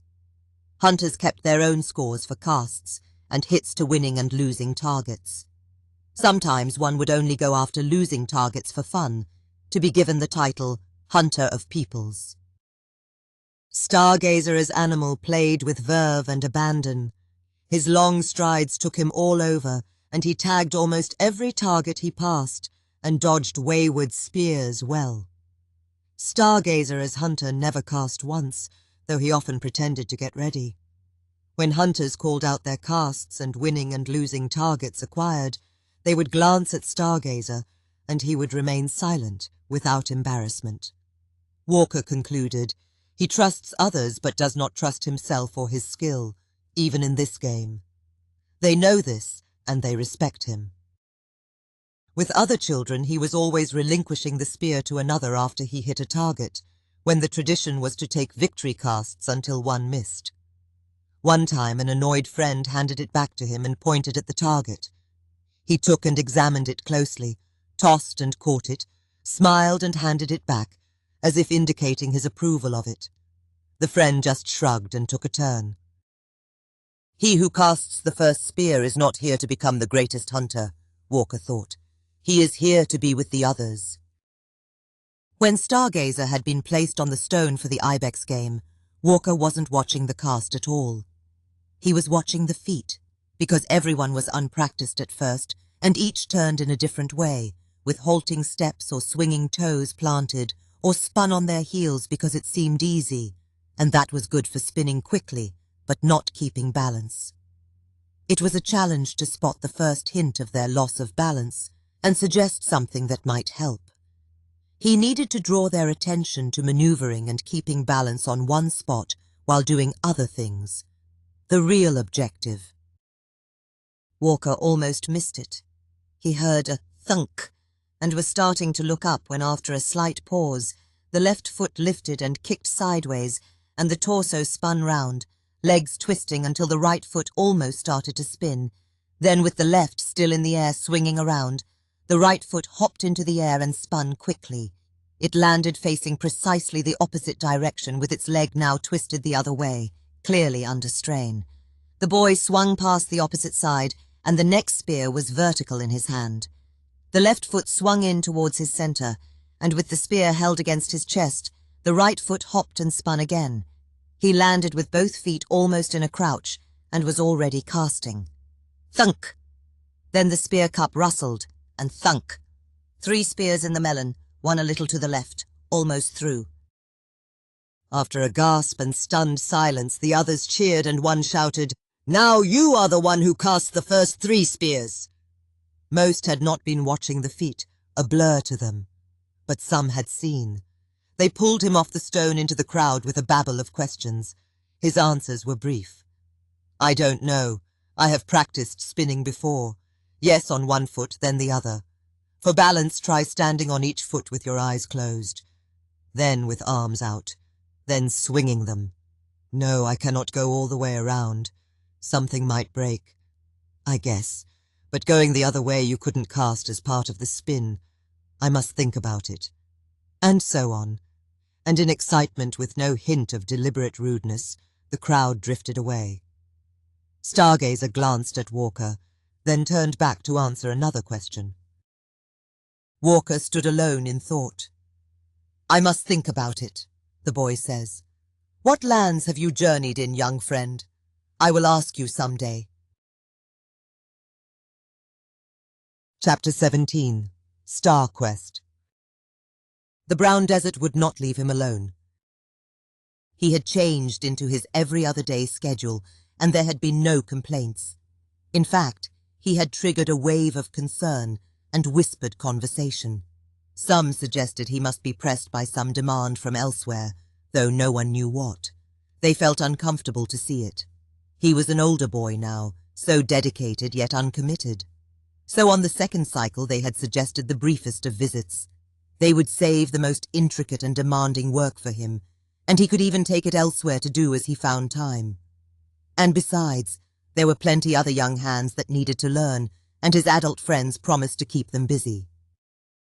So many saying that at once it was obvious they had discussed him. He saw through the excuses and understood they had witnessed his abbreviated childhood, and wished him to reclaim a bit more of it if he could. He loved them all, these outside parents. That was all right. He would accept their gift of time for now, and try to use it well. Instinct had failed him. At home, wrapped in his sleeping fur late at night, he was restless.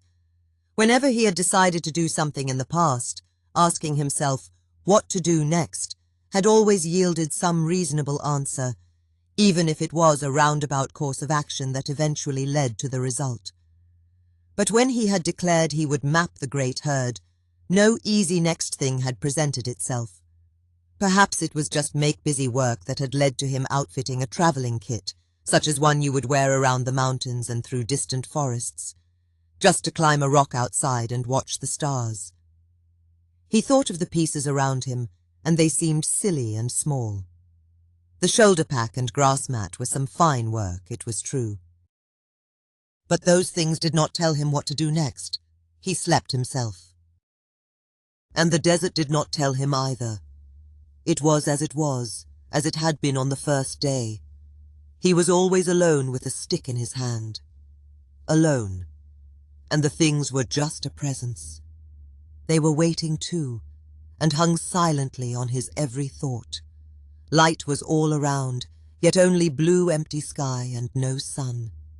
Not even a wasteland as stories told, that deserts were, with shrubs clinging to life, insects burying themselves from the heat and bales of dry weed rolled by the wind. There was no wind, no low hills in the background, no sound. Then he was in the dream world desert, again. He remembered the wild dream with the things riding the sky and how it had ended. That had been 2 whole empty deserts ago. How did he know that? Are all his dreams connected now? But it was desert, nothing connected to nothing. That was funny. He had spoken that aloud to himself in waking life when he last woke, he remembered. He also remembered making fun of his travel kit before sleep. He even remembered remembering the wild dream vividly in waking life. Something had changed, something big. The dream world and the real had always been echoes of one another. Now each seemed a continuation of the other. Was this a new way of getting ready for something? Was there only one sky? Was there only one sun? He remembered those questions, the whole stream of questions. They were strange to ask, and he had mused on them in the desert and in waking life. What if there are suns, plural, 2, 3, 1 for every day of the year, or a new one every day from an endless succession of suns? Ask the mountain how many ants are upon it, and the mountain says, "None that I know of." Ask the ant how many mountains there are, and it says, "One that I know of." That seemed to lead somewhere but was unclear. The transition from none to one, from a mountain that cannot be bothered to know such things, to an ant that measures the mountain with its legs. His people measured the year with predictable weather and the swinging sun. Its rising place swung back and forth over the mountains in a year, between Buffalo Tail and the chin of Resting Face. These had been named by his people as features on the peaks, and buffalo was a hunter's joke because the beast was laying on its side, and its giant stomach was its tall, rounded peak. Not as one would see a buffalo in life. It was a hunter's eye view of a fresh kill. At the midpoint of the sun's point of ascension was left bosom, named by a man who spotted bosoms everywhere. As the story went, soon after they set up camp, he had a bosom name for every rounded peak in the range from highest to lowest, and a special bosom name for the sharp peak near the center. He told raunchy stories about them. This led to a calmer discussion of naming, and someone asked him, "How many bosoms in all?" And his wife answered, "Just 2, glaring at him. So it was decided he could only choose 2 bosoms to name, and he picked left bosom and right bosom nearest the sharp peak. "And the sharp peak is your nose," he shouted back to her, and everyone rocked with laughter. The story tells she joined in the laughter after a mock struggle, and so it is still the nose. So when the sun's rising passes, left bosom on its journey from the face, the heavy rains are near.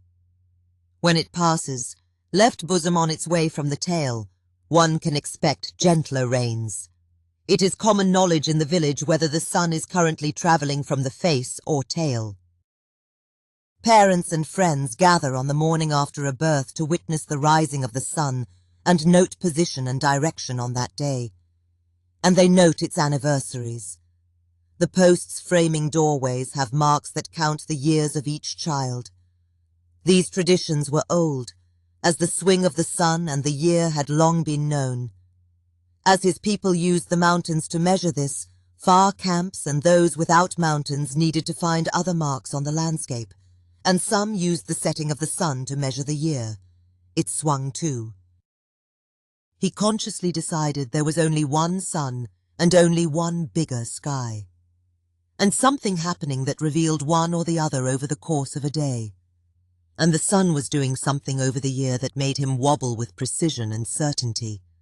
All the other ideas seemed like clouds. Stargazer was only one small person after all, and he had no time for the most fanciful and complicated of theories he could think up. Some people were like that, he knew. They were the storytellers, the ones who spun mundane life into the most incredible tales with twists, revelations, and superhuman feats. He was not one of them. He would operate on the simplest of assumptions, unless any were proven wrong. And so it was that almost 1,000,000 years in our past before the birth of William of Ockham, the razor was used, and probably not for the first time. But he was tired of this thinking, and a black bird no bigger than a speck circled high in a clear sky, and with a clarity he had never felt before, he knew he was in the dream world. It drifted closer, and he watched it for a while, and then he knew it was sleep coming for him. He brushed it away, and it did not go. Sleep was spent time, and it was darkest night in the real world, and he did not want to interrupt this chain of thought. "I desire to awaken, now." Nothing happened. A warm breeze stirred in the desert, and he knew sleep had him. He had waited too long. He had been fooled by the illusion of the sky.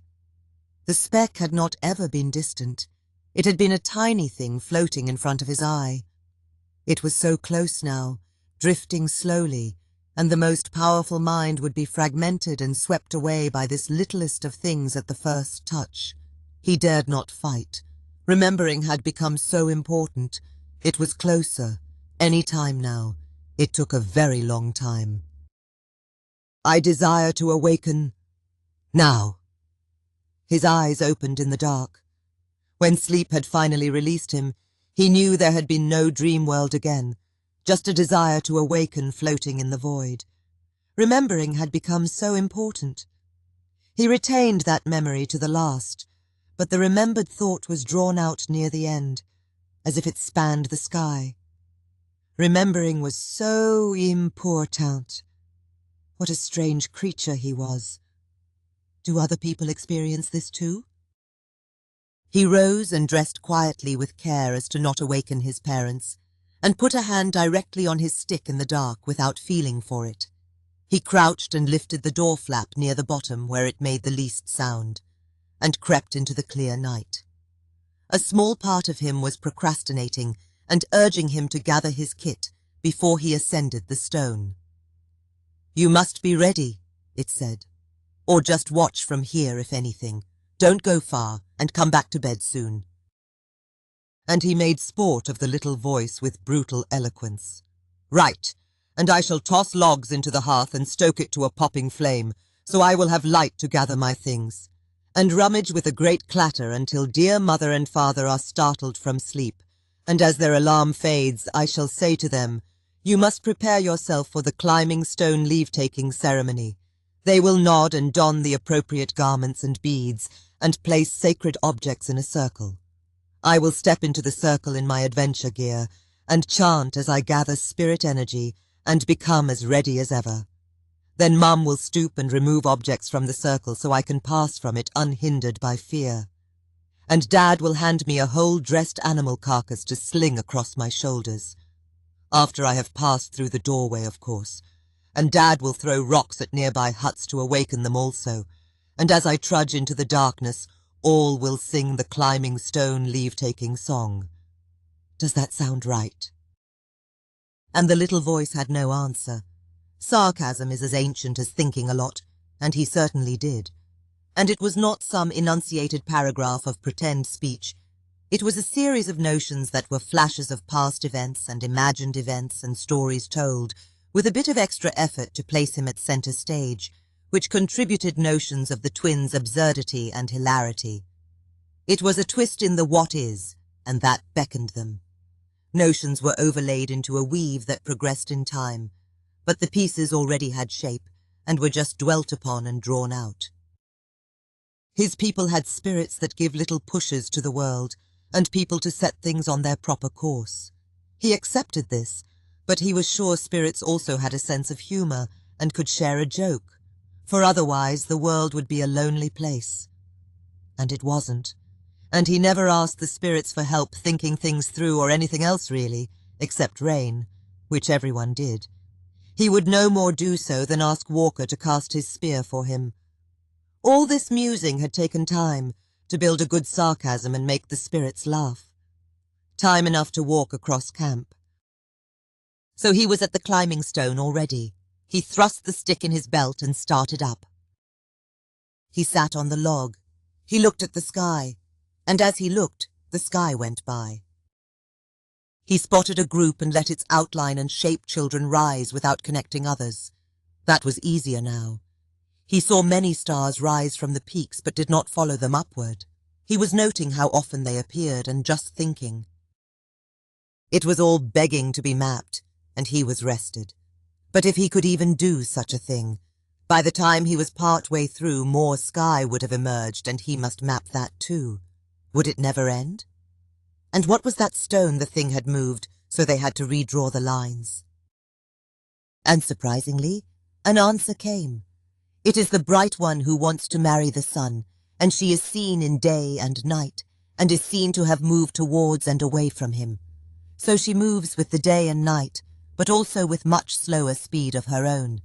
It too must be measured over time, like a man walking on a river. If he goes forward, he is always moving faster than the river. If he turns around and walks, he is moving slower than the river. Thank you. It felt polite. And if he runs backwards on the river, he is standing still, though he and the river are running hard. So the bright one is connected to the river, and she moves, and the shape changes. A flick of a scent. And the bright orange hunter is known to appear in different places of the herd. There are tales of him being much brighter than people remember from childhood, and tales where he has faded. Maybe both are true.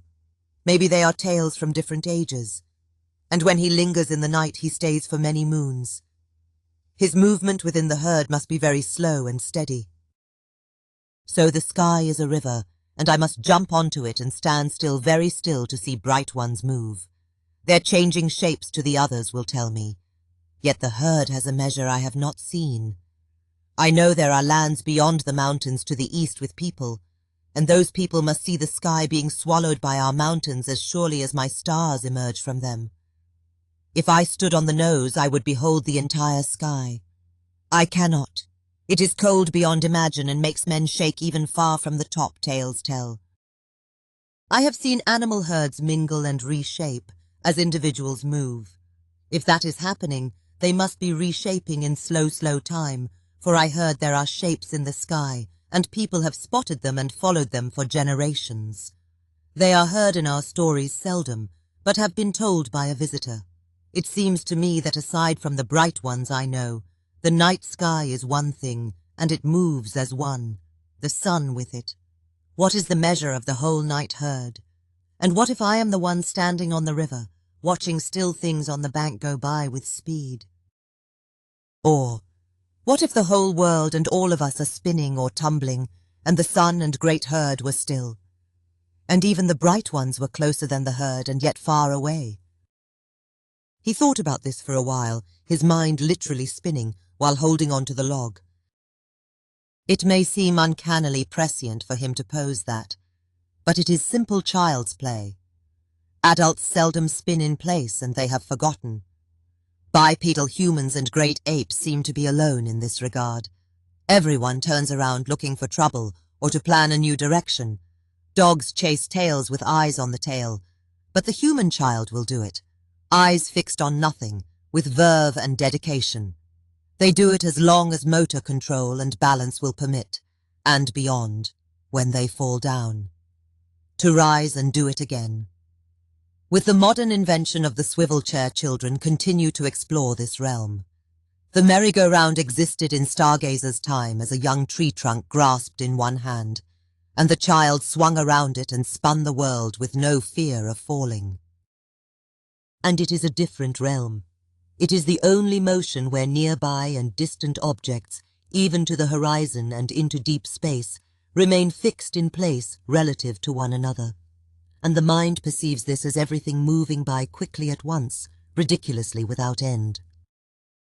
The human mind has no predilection for snapshotting things from a whirling tapestry and doing comparative analysis. That must be learned with difficulty, for it has never been necessary in evolution, or at least in situations where survival is to be expected. It is the realm of people picked up by tornadoes, falling off cliffs, or being dragged by the feet along the ground by a predator. Perhaps children are imagining all these things. But Stargazer knew motion parallax very well. One of his earliest joys was walking and feeling the shape children between things, and him change shape as he passed near objects quickly and distant ones slowly. And when the mountain peaks and other features made a shape, not at all. And he did spin like other children, but very slowly and with fascination, as his shape friends were nailed into place despite the movement, and made a continuous jagged band of tessellation completely around his head until his mind joined the ends and fit it all together perfectly. He could even close his eyes and see it, bold shapes all the way around with a few blurry remembered images of some objects at the points, connected with straighter-than-straight lines. He loved spinning in place. It was the dog finally catching its tail. But he also valued precision and certainty. The sun seemed anchored to the great herd. But was it? He would need to prove it somehow. If the sun was not anchored after all, the night sky could even be bigger than day and night. By seeing stars fade in the morning and reappear in the evening already high in the sky, and knowing of the bright one's courtship with the sun, he strongly felt that the night sky was always there but cloaked by the sun. The moon was troublesome. He seemed to wander much faster than the night, or at least in the sense of slow time. How else could he be seen in an arc near and far from the sun, through day and night, all in recent memory? And Moon got so much attention in tales because of this. Stargazer did not dislike the moon, but he felt Moon was an outlier, a different mystery. He would turn to it later after he had solved others, and try to ignore it in the meantime. He would ignore the bright one near the sun as well, since he knew she wandered. The moon had kept him company, and was high in the sky when he arrived. It was lightly cloaked on this day, and the landscape glowed. The mountains were big enough to drive their tails, but when one ascended the climbing stone, it was easy to see the mountains had ends. As you gazed at left bosom, or even lining up your nose with the nose, turning to the left where your ear had been, The mountains fell quickly, and there was a great forest, a northward continuation of their own. At the right ear to the south, one could see Mountain's End again, a more gradual slope and thinning forest. Far south of the camp, he knew was a lake and grassy plains where north-travelling herds made the crucial decision which way to veer to pass by the mountains. Low, treacherous marshland extended past the lake, so better or worse, a herd might find the decision made for them with an impossible crossing of rivulets and waist-deep mud. So they would continue along the valley, our side of the valley. Its grass was rich. There was plenty between the trees, and they never liked to venture too far away from a source of drinking water when they found it. So fate would deliver them down the river into our hands. Many a successful hunt began with sighting a huge bonfire or smoke on a foothill to the mountains south of camp, where shifts of spotters surveyed the land. It meant, they are coming. Hunters would take positions along the river, and they knew their own number, so all would wait until the leading animals of the main group passed the last. Then they lay into them with shouts, and first casts were usually kills. And among trees herds were confused in motion, so there were many casts and kills. So the mountains bracketed his view, but gave his effort a point of focus. And in all other directions, the sky was almost unobstructed from the stone, an occasionally taller tree and a carpet of trees extending to the western horizon opposite the nose, where there were low hills in the distance. He fixed on the madness that was the great herd. He needed a measure of brightness that would pick few of many, so that his sky shapes could take general outlines at first, but accurate ones. He practiced making shapes of only those in a group. It was a variation on preventing objects in his vision from making connections unless he wanted them to, and this was hard because it was all tiny lights in the sky, and he could see the suggestion of blurs that could be several together. He became annoyed with the dimmest ones, and perhaps annoyance was his greatest gift, for when he looked at them they went out as if a brush had painted them over, and the lines connecting the brightest were still stable and strong lines. His eyes grew tired at first. He tried to tessellate a group with brighter ones without moving his eyes at all. That didn't work so well. In fact, he had touched on the limit of his analytics that spoiled his aim with motion. He could only make inferences about things and merge them with memory if he had looked at them directly, even briefly. Not a tiny focal point, but the broader portion in the middle of the eye where nature provides us with a dense mass of vision receptors. So he didn't have to look directly at every star, but he had to plant his vision on a group and keep it there. Only then would it connect with others he knew. By contrast, when he had spotted the first emerging star in the corner of the eye, that had been a native human trait we all share. The eye is optimized for no-color sensitive detection and tracking around the edges. And the most important event of motion vectors is to sense something not there before. By starting annoyed, he could now stare at a large patch of stars, and lines would connect only the brightest, and the lines and shapes were bright and memorable. By relaxing the annoyance very slightly, another line network would overlay the first with dimmer lines making islands, connecting to the bright lines only occasionally if they were nearby. Eventually, if vision was not confined with conscious thought, his annoyance ramped up again sharply to a wall of frustration because he was actually trying to prepare hundreds of objects for visualization and recall. He did not know how he did this, but felt discomfort when it was happening. And now he was really tired. He wiped it all from memory by pretending he had been very annoyed by this first effort to start fresh. His mind was a jumble of disconnected star groups. So after slow tides of thought and intense practice, the first hint of pre-dawn light was in the east, and he finally descended his post and crept back to bed. The first night of Skywatch had been interesting, but not fruitful in the quest. But he had the beginnings of a plan. He would climb the stone in late afternoon when the sun on the ground was shadowed by the trees, and rest with some weaving or leather work. When the last bit of fireball dipped below the distant hills, he would note where it disappeared and start at first, listen to heartbeats and their ascending identities. In a while the light would fade, and he would scan along the entire pathway of horizon across from his left ear, on forward up the steep slope and tracing the mountain peaks, down the slope to his right ear.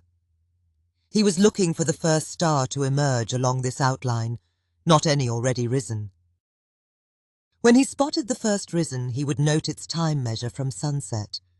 This was an important measure and an important star, and it would mark the end to listening to the heart. Whatever the star, when connected with others, it would still carry the heartbeats from sunset measure. Then in slow time he would connect first risen and every emerging star to the best of his ability, but confine himself along the horizon to a narrow band of many stars, so over slow time he would have the risen sky mapped and tessellated into distinctive shapes.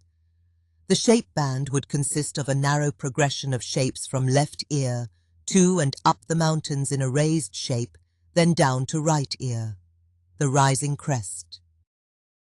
He would sweep it repeatedly until it was a band of shapes rising in the night, and he'd give it its own identity, and would watch for new ones, adding them as they emerged and retracing the others in the band. He would ignore the rest of the sky and moon. Then he would sleep himself, and when he woke, he'd spot and identify the earlier band now more directly overhead. He would stripe it east to Middle Peak, remembering that path and its measure along the shapes, and another from the band overhead to the horizon behind each ear. Then mute the line's visibility and begin again to draw a new shape band along the outline of horizon and mountains. He hoped to populate 2 or 3 crests a night until morning. He knew it would take concentration, but it was little different from what he had done while walking in the woods. Even easier, since he was looking directly at them, and not also judging angle from the ground. While walking, his mind could see shapes connecting objects all the way back to his house. With vivid learning as a series of actions, he hoped to memorize an expanding grid of stars that began to represent the whole. And then he could spot past bands in the sky, and their measure along perpendicular paths to new bands. He was particularly interested to see if the whole herd mingled aimlessly in slow time during the night, in ways resembling a real herd, or the wandering bright ones. He hoped not. If it did, he'd just have to give up. He could not remember a swarming hive of bees, no matter how slowly they were flying. That was even boring, a pointless exercise. The biggest puzzle of all would be a herd that marched with the night in absolutely perfect formation, night after night. That is what they appeared to be. Fun stories aside, it was not animals or people. What was it? He made time for a rare luxury, a nap during the day. He slept himself into the desert again, still empty, but this time he desired to escape.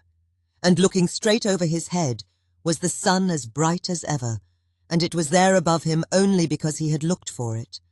Another strange dream thing, a sun that doesn't hurt when you look at it, and doesn't mind being looked at.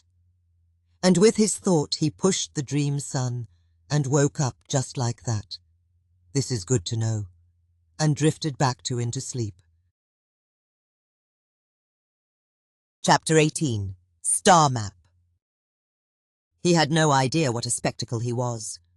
In late afternoon there was foot traffic near the stone, and they had never seen him keep vigil there. Always visits and questions. I will be watching the night sky. It moves. There was a couple who had made a habit of watching sunsets from the stone, and noting its point of departure against the low hills, with knowledge of its year cycle. They just weren't morning people. Since the sun was not an allowed topic of conversation, the talk rambled through everything else. He had practiced measuring heartbeats while interacting with others, but now he wished for quiet. He blocked an ear to get ready, and one asked if he was having trouble with it. "Just itches," he said. The sun set. His first measure of time to star rise was serenaded by talk of plugged ears and sinuses and remedies. He could never mention heartbeats to them. There would be no end to it.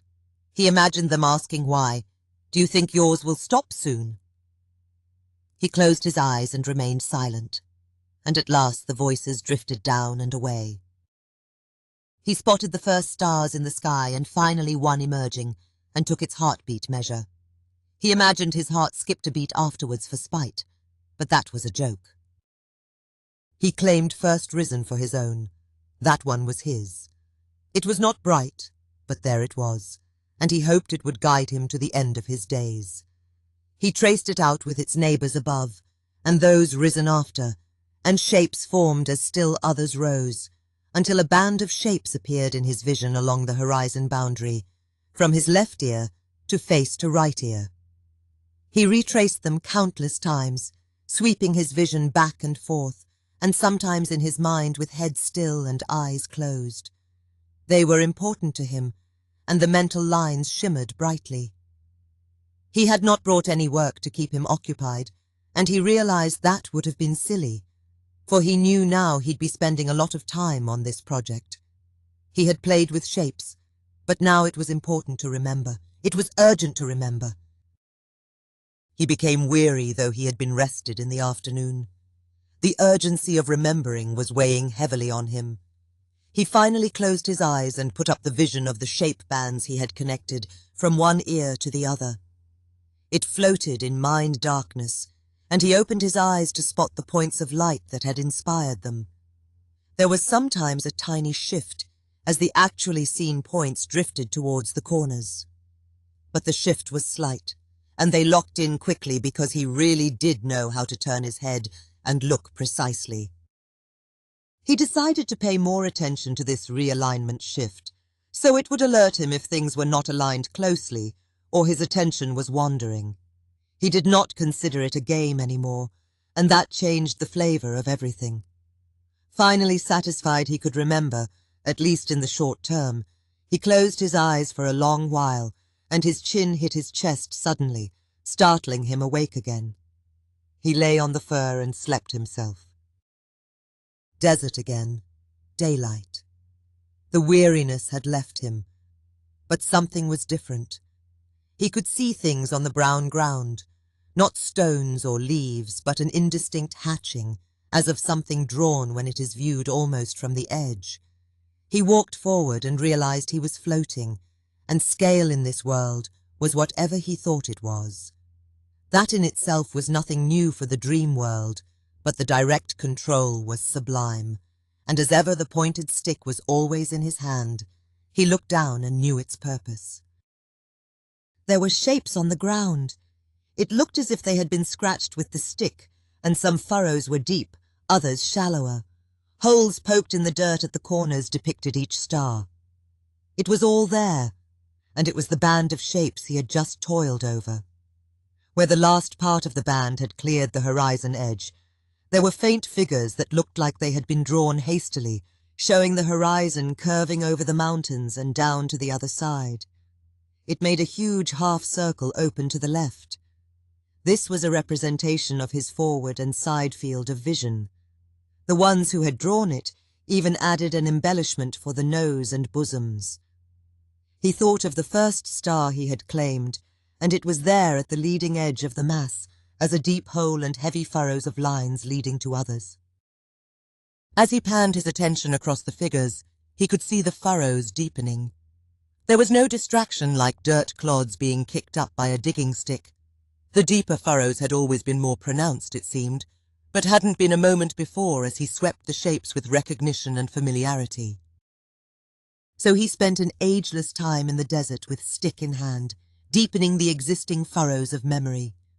He could have been on hands and knees scraping the stick along each he knew. Or as he was doing, floating above it and everywhere he looked while tracing them in his mind, they deepened. The stick was a metaphor too. He was looking down on the shapes he had just traced from the sky, and there would be more. And he knew the outline of horizon was moving right now, and a growing gap stretched in the record because he was asleep. And when he awoke and set to work, a new connected band of shapes would appear in this place. And the dream world was different now. He could perceive identities as directly as in waking life. It was an extension of waking life.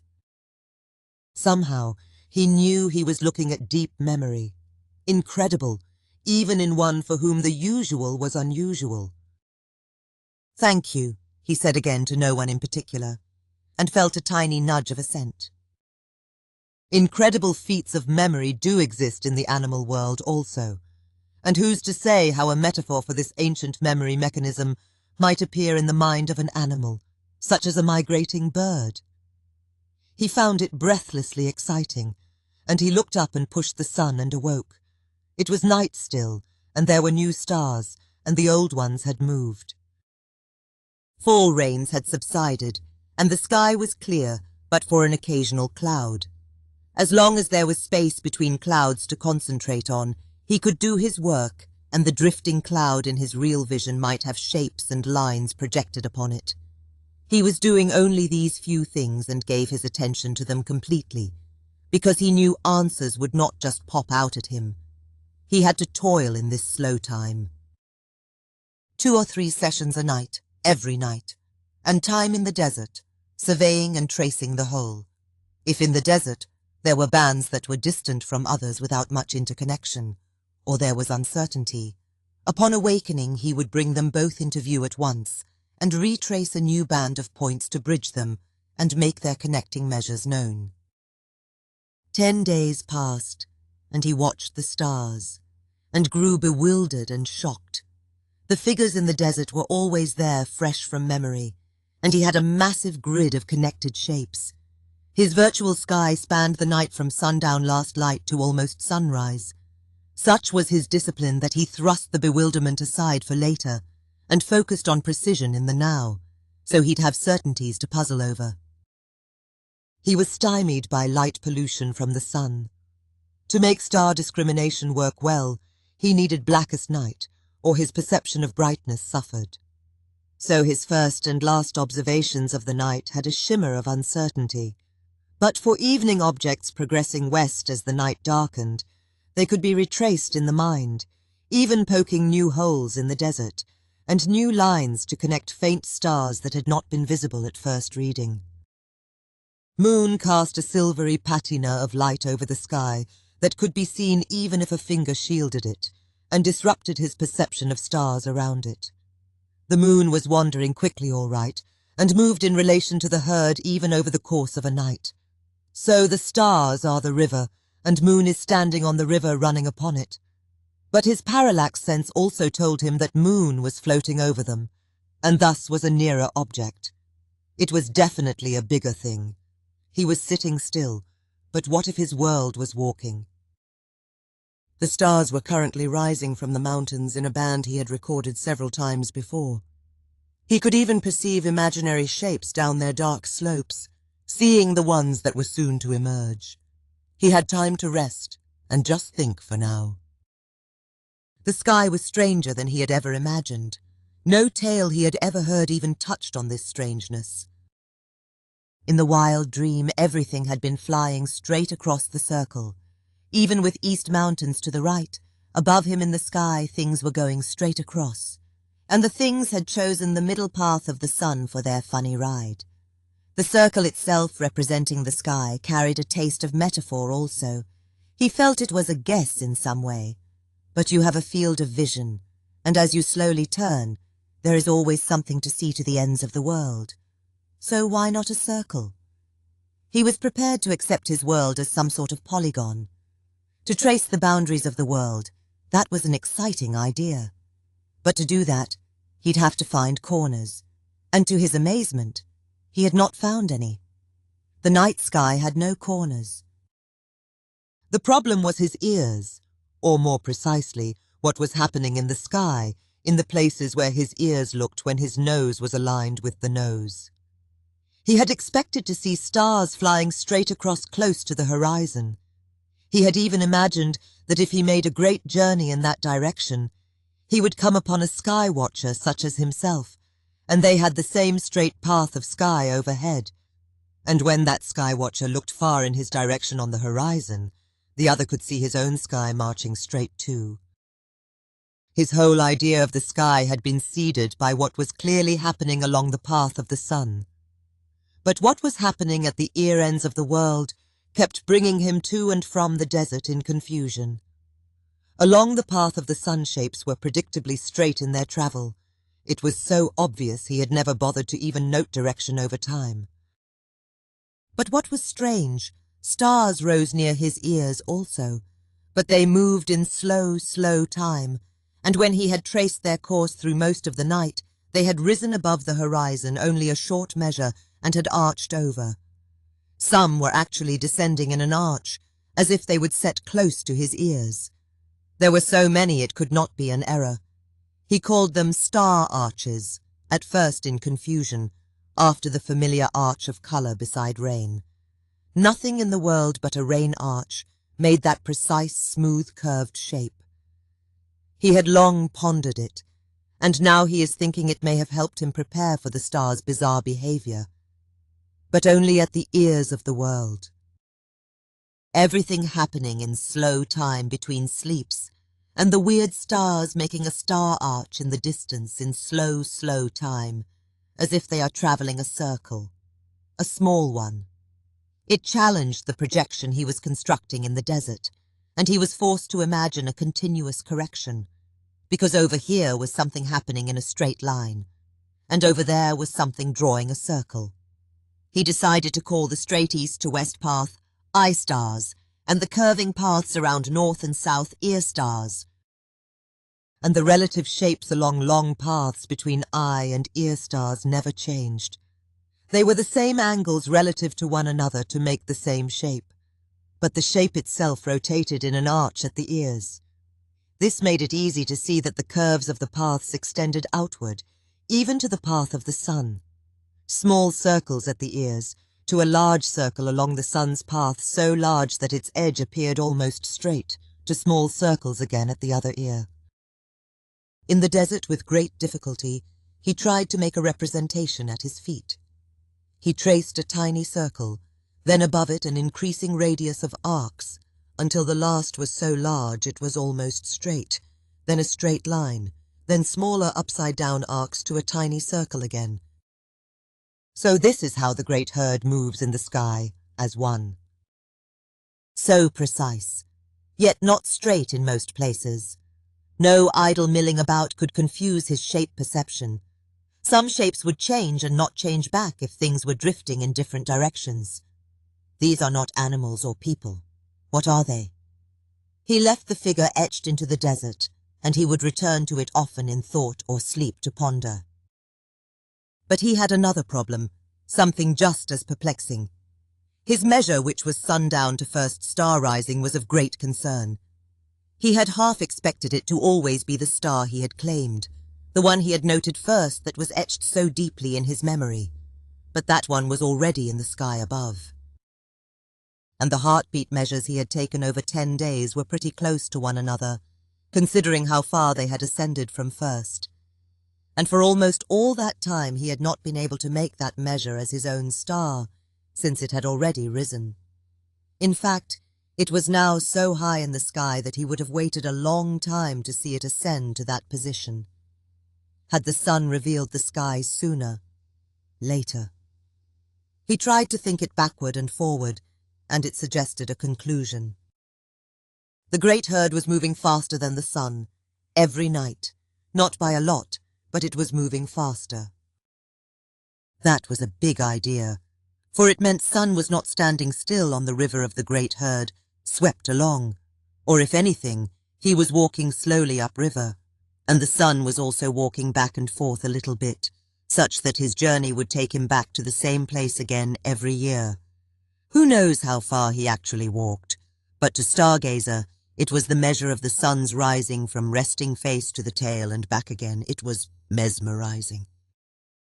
But it also planted the confusing suggestion that the great herd was closer than the sun, because faster-moving things relative to oneself are closer things. That seemed strange. He had 3 general classes of objects now: the great herd, the bright ones that wandered across the herd and moved faster, moon much faster, and the sun, who moved a bit slower, a pretty puzzle. If the herd was drifting faster than the sun, it also meant that the herd was drifting a little faster than the night. The lead star firmly fixed in his memory was his own star. Its first appearance in the sky when the sun disappears and uncloaks them all would be higher in the sky every night. Then that place would creep across the sky over time and even approach the far place where the sun sets.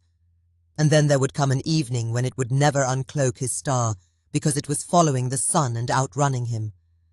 Then wherever the sun goes at night, his star would follow it and slowly outpace it. And his star would rise with the sun in the morning, unseen, and remain cloaked by it.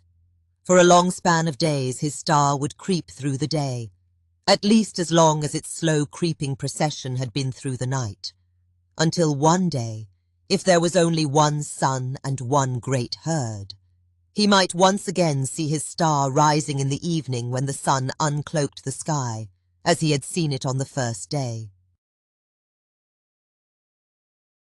Was that in a year? He only picked that because it was the only long celestial phenomenon he knew, and for the life of him he could not connect the yearly wobble of the sun to the great herd at all without some amazing proof. He dismissed it, but kept it tucked away in his mind. He decided that he would track the sky for another 10 days, until the bands merged into mostly continuous memory. And just as important, he wanted to see where his star would emerge from sunlight at the end. He wanted to have a more accurate measure of how much faster the herd was than the sun. He knew that when he ceased his vigil, the gap of previously unseen stars would start to grow. But he was just one little person in the wide world after all.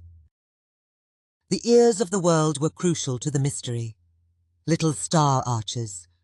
He had something in mind to ask Walker when 10 more days had passed. Chapter 19. The IBEX Hunt.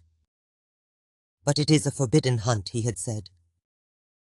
You mean forbidden for little children to climb mountains instead of searching the meadows for rabbits? His brother Grail replied. If you'd rather do that. His brother was almost a man. Grail had already joined the hunters and could outrun many of them, even while casting. His casts were true and deep. He said, Someone told this place to me long ago. It is a place where you leave the mountain stream and walk straight uphill into the woods for many paces. And there is a cliff split in two, and a large crack big enough for a man to enter rises up, going left and right. There are plenty of places inside to climb easily, and even rest. And when you reach the top, you can see the world below. And there are paths leading from there few have walked. Will you come? 3 must go, but I am 2 men, and I choose you 3rd, little brother. Come with me. We shall bring home a feast. I will go, he said, trying to sound older than his years. They were given leave to camp in the woods for a few days and set out heavily laden with skins, cutting stones, some food, a fire kit, and dry sticks to burn. And nestled with the sticks on his brother's shoulders, many short spears. There will be no rain, he said, and I must find the right stream before it dries up.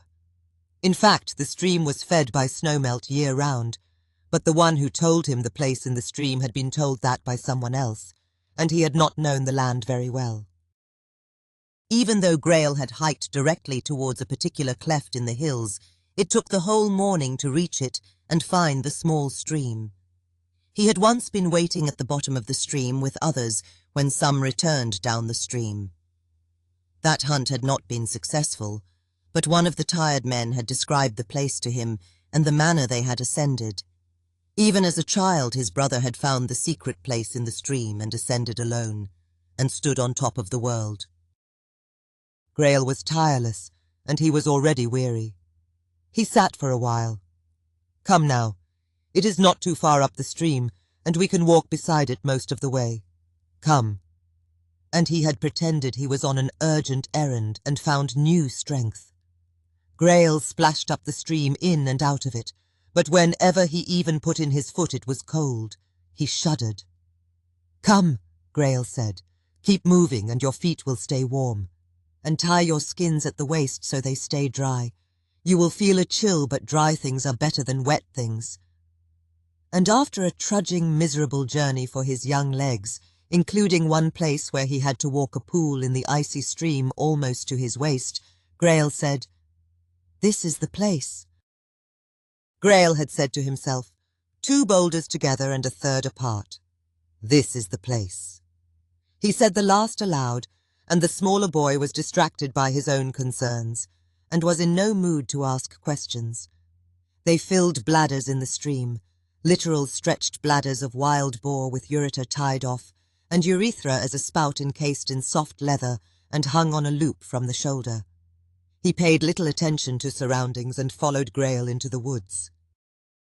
Many paces indeed, but it was steep enough that uphill was always evident, and the tree's grasp on the mountain was so tenuous that their roots would have been a hazard to one running. They were young mountains as mountains go, but no one was running, and they provided a foot ladder up the hill. It was afternoon when they approached a sheer rock wall. He rested, and Grail ventured back and forth along the base. Finally he heard Grail beckon, and he headed off in that direction, and spotted the crack. It was wide enough even one with things on the back could climb. It looked like a meandering river going up the cliff. "We rest here for a little while and start up. It is not so far and an easy climb. You can rest often without worry. Then you will emerge like a rat from a hole and have the sight of your life." It was. The sun was still 3 fingers above the horizon, and the world was golden. The mountain blocked the view to the north, but the lake shimmered at the mountain's foot to south, and a wide world spread out before him. And they twirled together expertly, and had a fire as the sun dipped below the horizon. There was a place next to the higher cliff, where erosion had gathered, and generations of plants had clung there. Green leaves poked out of low bushes so grazers were few, but it had been attacked before. The cropped plants had left a tangle of dry stalks. These cut easily and burned well. There was enough for many fires. The view was from a wide horizontal shelf between cliffs, and the crack ran through it and up another. On the horizontal it was narrow enough to jump over in places. He warmed in the fire and listened to his brother. Grail was a great storyteller and put himself into every story. When the hero demonstrated some superhuman feat of strength, he would pause and show off his own muscles with a big smile. "Behold, I am 2 men," and his little brother asked, "What do you show the girls when you tell a bawdy tale?" And they both laughed, slapping each other's backs. It had been a good day. They slept under a bowl of stars. "Wakey, wakey," Grail whispered. There was a bitter, gentle wind and a cold light of dawn. I have heard the clatter of small stones. It echoes in the hills, and it is not just stones falling. It is the click of hooves as they jump from rock to rock. They climb where men dare not. The beasts do not feel the cold, and they begin feeding at first light. There must be plenty plants up there, or they would have stripped these already. Thorns do not stop them. When they are picking at leaves among thorns is the best time to get them. They close their eyes so thorns do not poke, and you only have to mind the ears, which are keen. You must move silent and still your breath. And the first cast is all you get, and your spear is lost if you miss. I have hunted these in another place, and my first cast was true. Our party brought one home. I think this is a good place. Bring some food, the cutting stone and a spear. We travel light. The way up was a steep, tortuous path on stony ground, more vertical than horizontal. It had tall boulders that could not possibly be just standing there, for they were perched on steep ground. It was not a path made by people. Many animals had walked it, and hoofprints were visible. Perhaps the land had been pushed aside somehow, and the boulders were the tips of ancient cliffs buried by it, still attached. They finally topped off and walked along the spine of the hill to its end overlooking the valley, and the final bit of the hill was crowned with giant stones and bits of cliff, with a glimpse of vegetation here and there between them. They crept between them, There were several places with carpets of thorny plants, some cropped of green.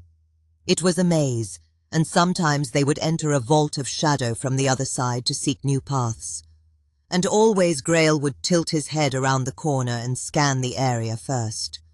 Finally he tilted back and covered his mouth for silence. He spoke in gesture.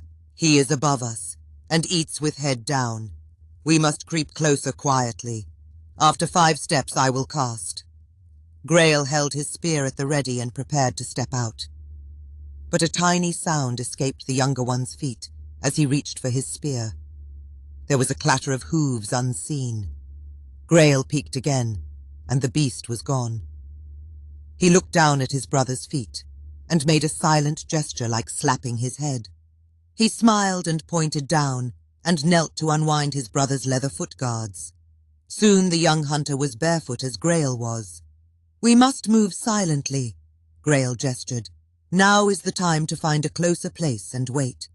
He did not see us, and the sound was not a voice, so he will be back. These spook easily and forget." They crept forward, and Grail found rounded stones with a gap between they could retreat into. It was 3 strides from where the beast had been, but they were out of sight and around the corner. The breeze was at their faces, so it would carry their scent between the stones and down the mountain. They waited. Grail dared not even look. At last they heard a light sound of hoof, and later, snapping of twigs. Grail smiled and made crude eating gestures with his mouth. He closed his eyes for 10 breaths. Then at the next snapping of twigs he peeked and stepped out. The younger dared not move and watched his brother plant his feet and cast out of sight. There was an animal scream and thundering of hooves. Grail jumped for joy and beckoned the younger, and dared to speak. "It was a good cast. The spear is firmly planted at the base of his neck. We must pursue him now." They bound between the rocks and scaled along cliff ledges at the sound. There was an occasional bleating in the distance and spots of blood. And finally they came upon the animal in a narrow, dangerous place, open air on both sides and a floor of uneven stone. A narrow space between 2 boulders led to the place, and the spear had done even more damage as it was brushed sideways by the entrance. Blood was pulsing out from the neck and matting its fur and staining the rocks. The animal was flicking its eyes and swaying back and forth. Grail said, "We must bring him down quickly or he will fall off the wrong side of the mountain. He is showing me his heart. I will go for it and end his suffering. Give me your spear." He accepted it and stepped out onto a smooth stone and cast. It was true. But the animal snorted blood, shook its head and lurched. It dimly realized that the only way out was the way in, and charged the opening blindly. The younger found himself staring down the animal and did not flinch, but grabbed with his right hand one of its horns.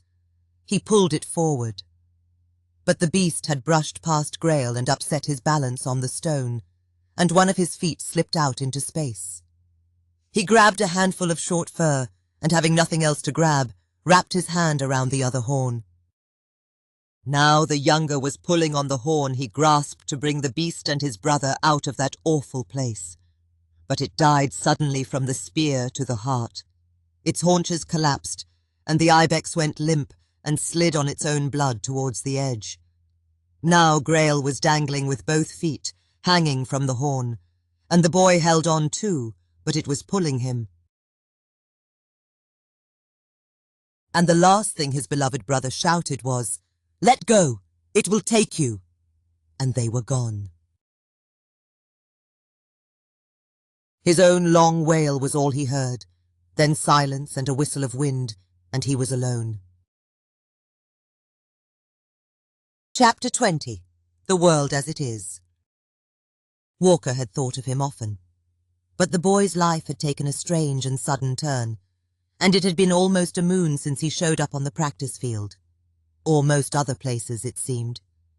One who had been watching him long said, "He had taken on such a burden as a small child. He has already reached the point when adults reconsider their lives. And the child would emerge from it headed in a new direction, and he would do well as he had always done. To say all this for a boy of so few years, Walker had thought. These are amazing times. Stargazer came to his hearth after sunset. Without a word, he had waited for the man to rise, held out his arms and stepped forward to a full embrace. It was the custom of friends who had not seen one another for ages, yet seemed appropriate. Or wait. Is it not also the custom between shamans and healers at every meeting? Which will it be? Neither cared for small talk, and just held one another at arm's length. The boy was clearly waiting for the elder to speak first. Ever so polite, he thought. So he spoke. "What far places have you been, young friend, even as you walk among us by day?" "I have been living in slow time, watching the paths of the great herd. There are many paths. I have discovered some things, and others remain mysteries. I am confused. I have questions."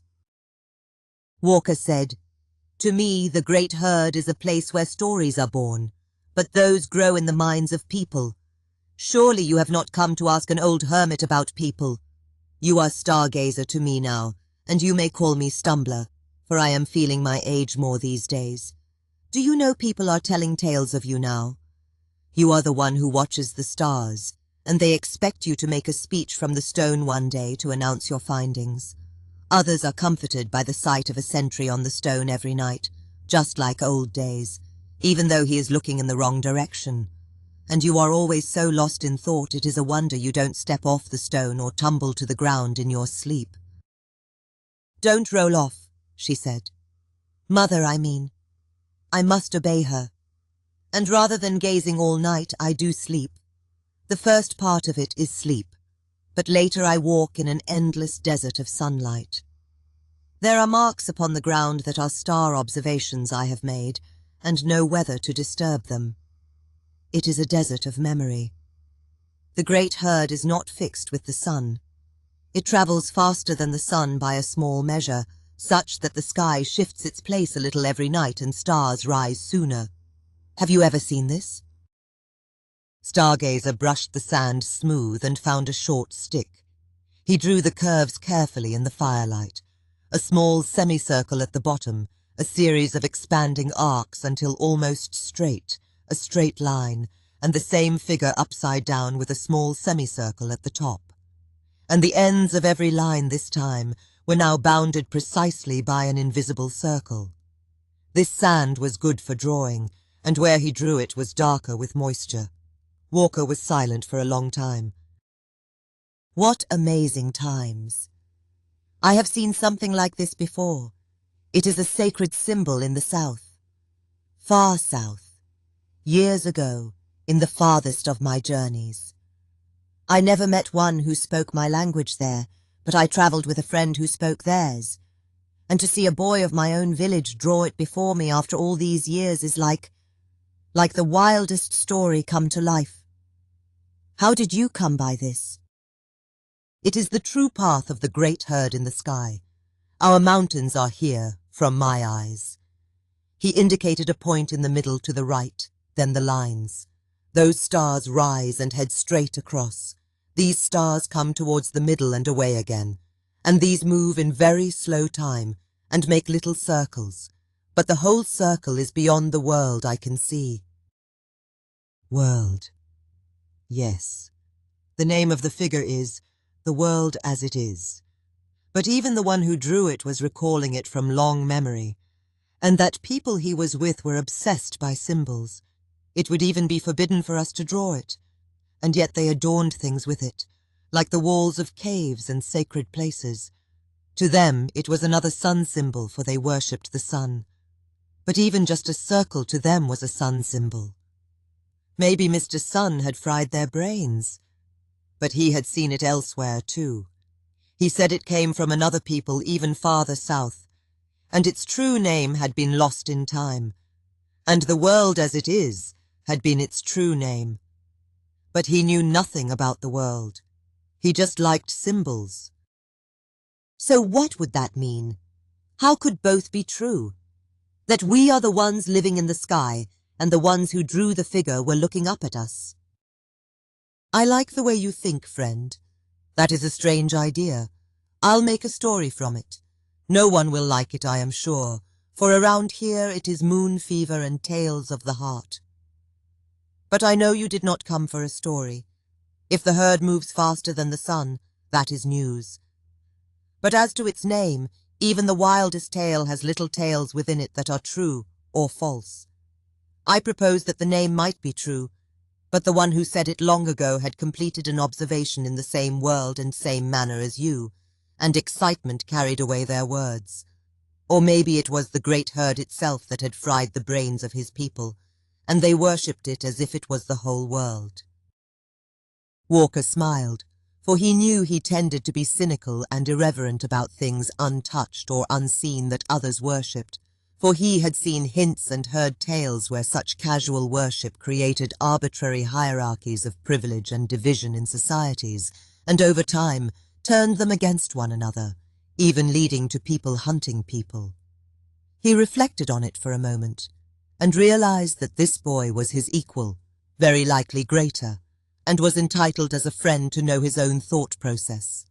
So he told the boy all this, confident he would follow and understand well, and added a word of apology and a warning that his views might not be appropriate to share with others. Stargazer listened with interest and was silent for a moment. "But that is of little matter," the boy finally said. "I heed your warning, but not your apology.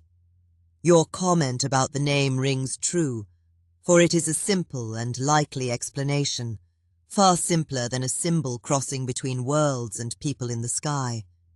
It is you I name the one who sees the world as it is, and I feel your wisdom was gained by listening and watching and not talking.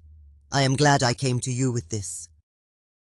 Walker was stunned and felt unexpectedly warmed by the praise. It was so surprising and direct. He wished he had met Stargazer long ago, even absurdly longer than his young life had been. "How can I aid your quest?" Walker asked, once more getting to the point. "I am seeking a place, a high place where I could better see the ears of the world. It would be a special place that looks in the directions." He stepped outside for a moment and examined the mountains in the gloom and stars as they were, and returned and raised his arms extended, pointing opposite. He noted with amusement that he must look very much like the thing riding the world. "These directions, towards the lake to the south and the wild lands to the north, along the mountains and yet also the lands below. Have you ever ventured to the nose?" "No one has ever stood there as far as I know. Lone explorers have walked near there who ascended from the other side, where the climbing is easier and there are many more paths. And it was far above them still. But that is a bitter cold land of white water that moves not, and no plants are there, and no animals. It is a place you can only visit in dreams, or with such hardiness as men cannot spare, if they wish to return. I do not visit it, even in dreams. It makes me shudder to think of it, that there could be such cold and emptiness in the world." "Is there no other place? I need to see in these directions only, to learn more about the ears of the world as it is. And it need not be a high or cold place, if eyes can see farther beyond the trees to the north."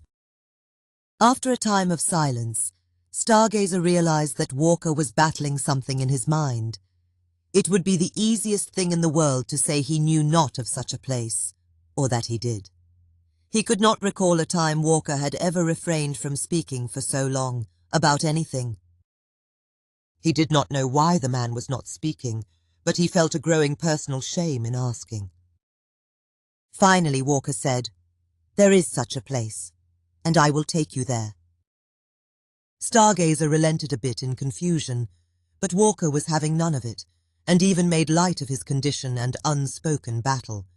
He said plainly, "You are making me cross now, so I shall make a demand. Only we two will go, or I will go alone, for it is a journey without worrisome danger, and I am also cross with myself for not having made it in so long, which is not your concern, You are on a quest for learning and wisdom, and I must help if I may. And if I may say, it is a pleasure to help you, and I enjoy your company. We will leave when these clouds pass and clear skies return. Chapter 21. The High Place. And so they left one bright morning, and set out for a tall mountain foothill that carried no name anyone could remember, for it had never resembled an ample female bosom.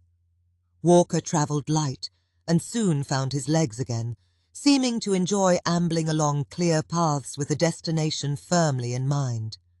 Stargazer had been asked to bring straps to gather bundles of wood, light food to ration over 3 days, and small skins of water to sip so that, Walker had said, you will have your full night of stargazing, and another if you wish it, and the morning after we will be off again. The way back is much shorter, if you can believe it. As they approached the hill, Walker started cutting and gathering dry branches, and he suggested the same. While you are huddled in your furs in darkness watching stars, this old man would crave the heat and light of a fire. There is a chill up there. Stargazer was sturdy for his years, and rearranged pieces into a tight bundle of the straightest wood, accepting more from Walker until he refused to give them. His heart is heavy somehow, Stargazer thought, so I must help him travel light. And so it was that they reached the small stream in mid-afternoon and quickly ascended it, for Walker knew the way exactly, and the boy had no trouble keeping up. And at the sign of 3 large stones, they refilled their skins and veered into the steep forest and ever up, and Walker was climbing the hill bent forward but vigorously, like someone who had found a sudden lightness of heart. And finally the sheer cliff, and Walker bade him rest from his burden and sit while he scouted ahead. And just as had happened so far in the past, a voice called and he followed, and Stargazer saw the great crack in the cliff. They climbed up inside the crack and stepped out, and at last stood on the large shelf on top of the world. Walker did not miss even the littlest thing, and when he spotted the boy looking anxiously at the cliff faces obscuring the north view, he said, "Have no worry. This is not the place. It is far above, and is just a long walk now." And they set off up the steep hill. Stargazer found himself straddling the adjacent hill, walking along its rocky spine with an incredible vista to either side of him. It was the most exciting and incredible sight of his life. They drew towards the setting sun, and there was the crown of boulders perched upon its westmost end. If you try to spot it today, you will be sorely disappointed, for the large crack was a portent of upheaval to come. Despite its firm dirt floor, the crack extended far below and above the small part they had climbed, and it separated a large part of the hill from the mountains beside it. Violent earthquakes over the last 1,000,000 years rent and widened it until it was narrow cliffs between taller hills, and then they shook until the western foundations of stone toppled and smoothed out into the land below. And yet, you are descended in life from Stargazer and Walker through a long line of evolutionary success and good breeding. Ponder that as you consider the strength and timelessness of stone and the frailty of man. You are a winner. Congratulations. They descended into the labyrinth, and Walker led him through the shaded grottos of hardy vegetation to its very end. And he finally stood in front of the 2 narrow stones leading to the high place of the whistling wind, with abyss on both sides. And he said, "I will go no further. Take your measure of the place, and see if it will suit your need, and do not roll off." Stargazer stepped out onto the smooth boulders that floored the opening. There was a good one to sit upon and view either direction, and a high boulder that blocked the setting sun, and the whole place was in shadow.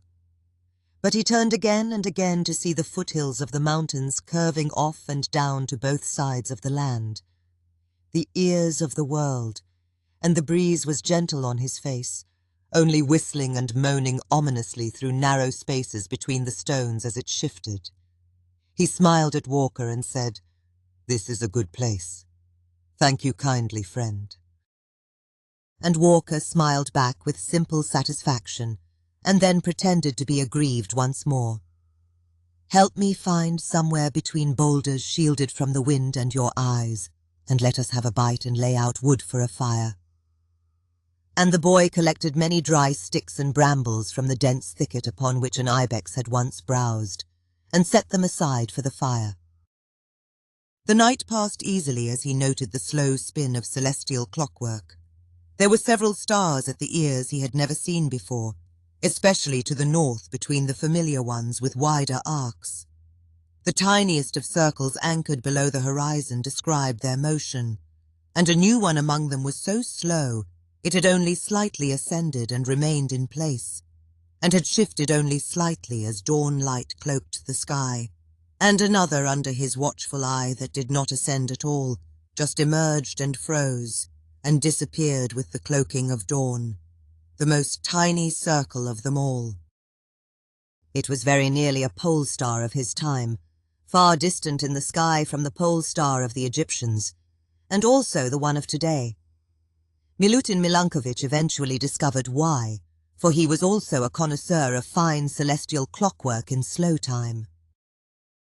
Oh! Such was Stargazer's excitement and wonder that first night he only slept himself once, taking care to exit that perilous place and curl up on firm ground near the two narrow stones. And as he squatted in the bright desert retracing their new marks upon the smooth ground and completing their tiny circles, Walker crept up on him quietly in the starlight and saw him sleeping there, and was much relieved. At first light, Stargazer relocated to the still campfire by the sleeping man and slept fitfully through to almost high noon. The previous day's trek and night vigil had taken more of a toll on his young body than he had realized, and he awakened finally to Walker lifting his head to give him a long drink of water. When he regained full awareness, he noted that Walker had given him water from his own skin, and Stargazer's was empty. Once again, camping humans had brought too much food for their immediate desire, and yet placed themselves away from a reliable source of water, and carried with them not enough vessels to bear it. It is a scourge that remains to haunt us this day. And yet Walker was not in the least fazed by this crisis, and said calmly, "Did it go well? Do you need another night to complete your observations?" And the answer was yes. Then no, for a crisis loomed and he feared for his older friend. Then after a time of thought, yes again, for he was fully rested and strong again. And he had decided what to do next, and it was nothing really, just a concerted effort on his part that would yield the best outcome for both of them. He said, "Another night would be most welcome, and right now you should drink and drain the last of your water, and give me your skin. I see there is wood left, so I will descend to the stream and drink hearty, and I will fill them both and return. And then we will talk about our lives and explore through the day." And Stargazer raised his open palm in a very adult gesture that forestalled any objection and pointed to Walker's skin. And the man finally drank, while thinking a phrase from one of his favorite stories. Confound this boy. And when the sun had blazed not too much further along its arc, he was back again, and a dire crisis had turned back to leisure and adventure. Now they ate hearty, and the boy reported his finding. "There is nothing to report on the great mystery itself, but from this new place I have sighted new stars with even smaller circles. I have not yet seen a circle complete, but I have a strong feeling that they are circles, for I feel the sky is always above the world, and the thought of arched paths is uncomfortable. For the world I have seen is a place of smoothness and constant motion, and that would mean some sort of stopping and starting. Tonight I will confirm my observations and trace them again in memory, and give more attention to the south." Walker was very impressed by this, because what he most secretly feared was that this wild little shaman would snap in some way and begin to deliver with complete certainty some outlandish tale of reality. but the difference from his previous vantage point to this one surely must be subtle indeed, and he had reported a subtle result. It all still fit, and he followed the boy's working assumptions completely. It was a worthy endeavour, one in which he was proud to be taking part. He would have been glad enough for a fine adventure with a friend, and this seemed like much more. And so as the elder he spoke first. He told the boy the tale of his life, and why he both hated and was drawn to this place time after time. He spoke of things he had even refrained from speaking to his love, for she loved him as she knew him, as he had long been. And finally he said, this is the last time he would ever come to this place, and yet he was glad to have come. And Stargazer held him for a long time in silence. Then the boy told him of things he could see that others did not, and things he heard that others did not, and the things and their playful games, and his own games. And the old man doubted them not, for it was finally clear that the boy was not merely older than his years, as others claimed. It was as if he had started life earlier, in some other world. And they explored the hilltop in late afternoon, and took in the grand views in thoughtful silence.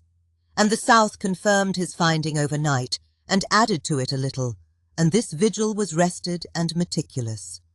He slept himself twice through the night to ease the return journey. Back in the village, he embraced each of his parents the moment he sighted them, and they embraced him very tightly, for it had been his first long adventure away from them, and they both had secretly learned he and Walker had violated the hunter's rule, but it was less of an urgent concern these days, so they refrained from mentioning. He resumed his daily schedule of appointments and volunteered for fire watch, to the amazement of those who had posed that he had been suffering some sudden crisis and would soon veer off in a new direction. His study of the heavens had reached an impasse on 4 important points that he readily confided to Walker. The first and foremost was the mystery of the arches in the sky and the little circles at the ears of the world. Walker had helped him confirm this, and it was the greatest mystery of all. The second, and just as perplexing, was that the great herd actually moved faster than the sun, which still implied to him that it was closer somehow, though how could that even be possible, and he had fought the idea without success.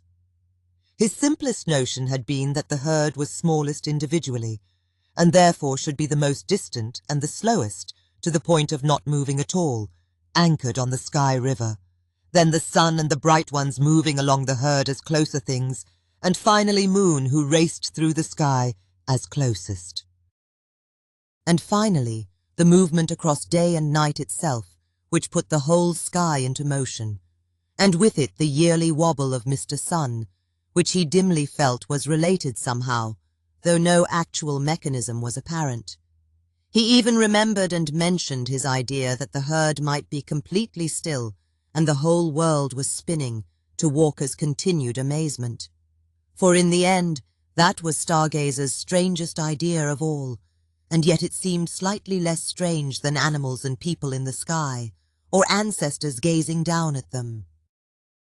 He had a broad and dense grid of sky memorized, and he found that vigils on the climbing stone every few days were sufficient to expand the grid and note a new band of fresh-seen stars after sunset.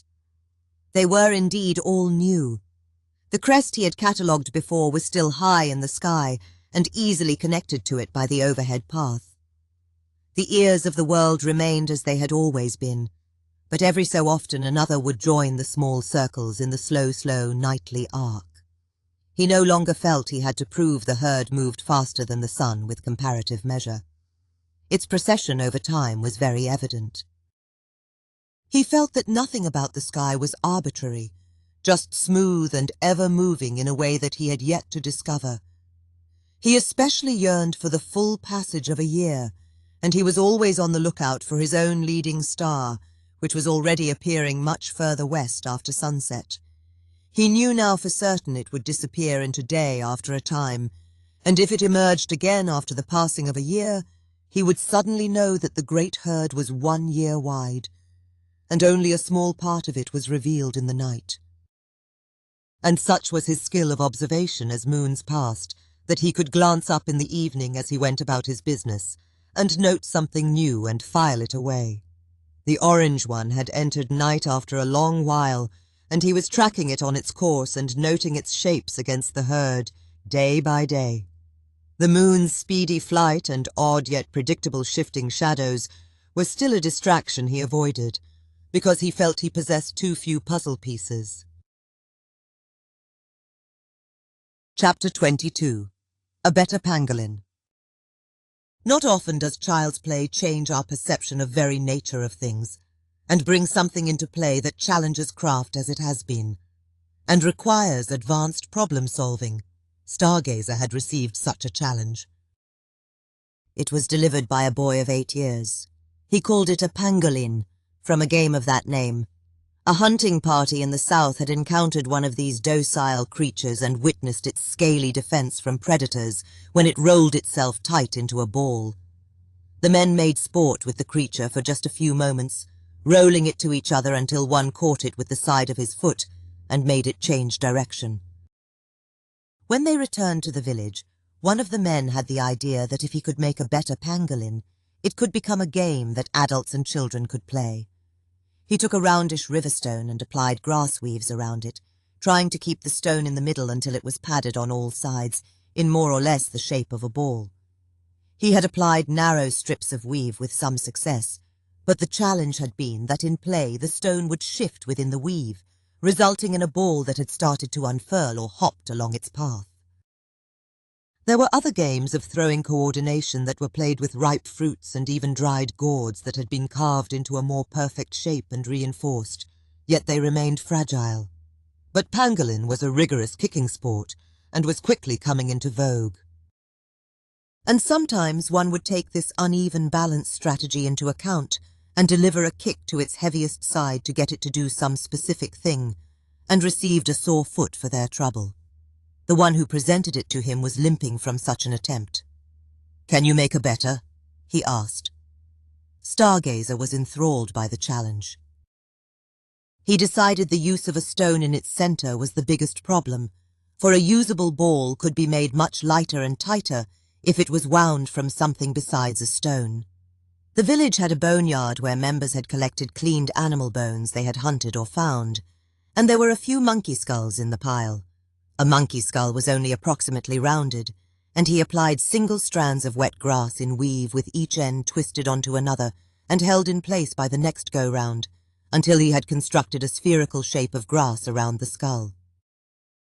He pressed wet mud into it and dried it by the fire, and at last had a compact spherical form he could roll back and forth. It was light and did not hop too much when it rolled, so now his challenge was to add at least a hand of radius to it, keeping what weight it had in the very center. He used the green tubular reeds that grew by the river and wove circles that anchored to the adjacent ones, rotated around the form, and it grew it from the center in equal measure. Now he had something big and light and suitable for play, but an outer layer of skin was called for to seal in the weave completely and spring back slightly when it was kicked.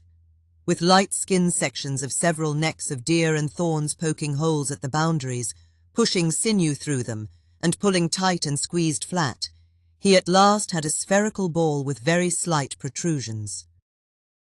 His first attempt was not quite round enough with only 4 skin sections, but then he standardized on a skin shape that was pointed at the top and bottom and wide in the middle, such that 8 stitched pieces would cover its surface with no gaps. It was a lot of stitching, but the result was perfect. Another technique was to cut flat pieces into interlocking rounded shapes that minimized deformation along their edges. Or his favorite extreme design where fewer larger pieces of skin could be given patches of horizontal and vertical slits that stretched over the spherical surface easily, and it left some of the weave underneath exposed, but it still rolled well and was secure. This elevated the level of skill as players developed new strategies for capturing and moving the ball in play with feet alone, and delivering the final kick to the goal for the team, which was between a couple of stones on either side of the field. By spacing out more goals along a large circle, several teams could play at once. Dyed scarves identified the players. It was light enough that even a sideways or angled kick could easily outrun other players and score a goal. And the ease of this and their prowess with the ball brought into play a strategy of players on the team whose duty it was to linger near opposing teams' goals. Such was the novelty of Pangolin, its evolved rules and simplicity of play, interest by children and adults, who could often engage with comparable skill. Visitors placed orders for skull balls on the spot to bring back to their villages. A new industry was formed in the communities of the river and lands beyond. In place of an off-balance monkey skull, the skull of any small animal could be chipped to remove pointed edges, brushed with hot glue made from tree sap and ground bones, and fitted with other skull fragments, until a rough but more uniform spherical shape was achieved, to be wrapped and mud-treated into a smooth core that was tested for its ability to roll smoothly and straight. Then, outer wrapped to the desired size, the weave painted thinly with glue to repel moisture, fitted with slotted stretchable skins, and the sinew stitches sealed with glue. But some still called them monkey skull pangolins in honor of the prototypes. Over just a few moons, people had begun to travel between villages for a new purpose, teams heading to and from pangolin tournaments. There were still contests of personal skill, but a new niche was opened where gameplay was extended and watchers could easily track the ball among players. Individuals were not stressed with tense moments where they must perform and best others. It was a very social event of no hushes and a constant stream of boisterous noise and banter between players and audience. Chapter 23. As the Pangolin Turns. STARGAZER was lauded as a skilled technician by the players and participants in the new industry, and peers were well aware of his quirks. Even a lack of personal interest in a popular sport he alone had transformed, but at times he could still surprise them with bouts of oddness. They encountered him one morning on the playing field with a couple pangolins, and one of them was spinning wildly from a well-placed kick as he had seen others do, or had been put into motion with his hands. It spun quickly and wandered around the ground slowly on the unequal footing provided around its axis. It was all eerie in a way that had made him shudder. The rotational axis of the spinning pangolin had ears, regions at the poles where the texture could be seen to describe slow, small circles, a spinning equator that was a blur of more or less straight movement, and evenly spaced zones between that were a smooth mixture of the phenomena to varying degree. It was trivial to see that any rotation would introduce simple cycles, such as the nearby pangolin standing still, if viewed from the equator of the spinning one, would only seem to be rotating around it. But something gripped him about this, and gripped hard. In trying to design a better spherical ball, he had wrestled with the material's challenges, and had spent a long time with thorn and sinew, just as ancient Greek philosophers later cherished their model, perfect solids, and placed them on desk and papyrus, tracing their shapes or rolled paths, and wondering about the universe.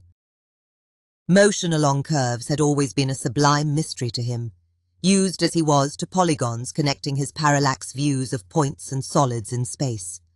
But he had adapted with a new form of model in his mind that was based on slow steps.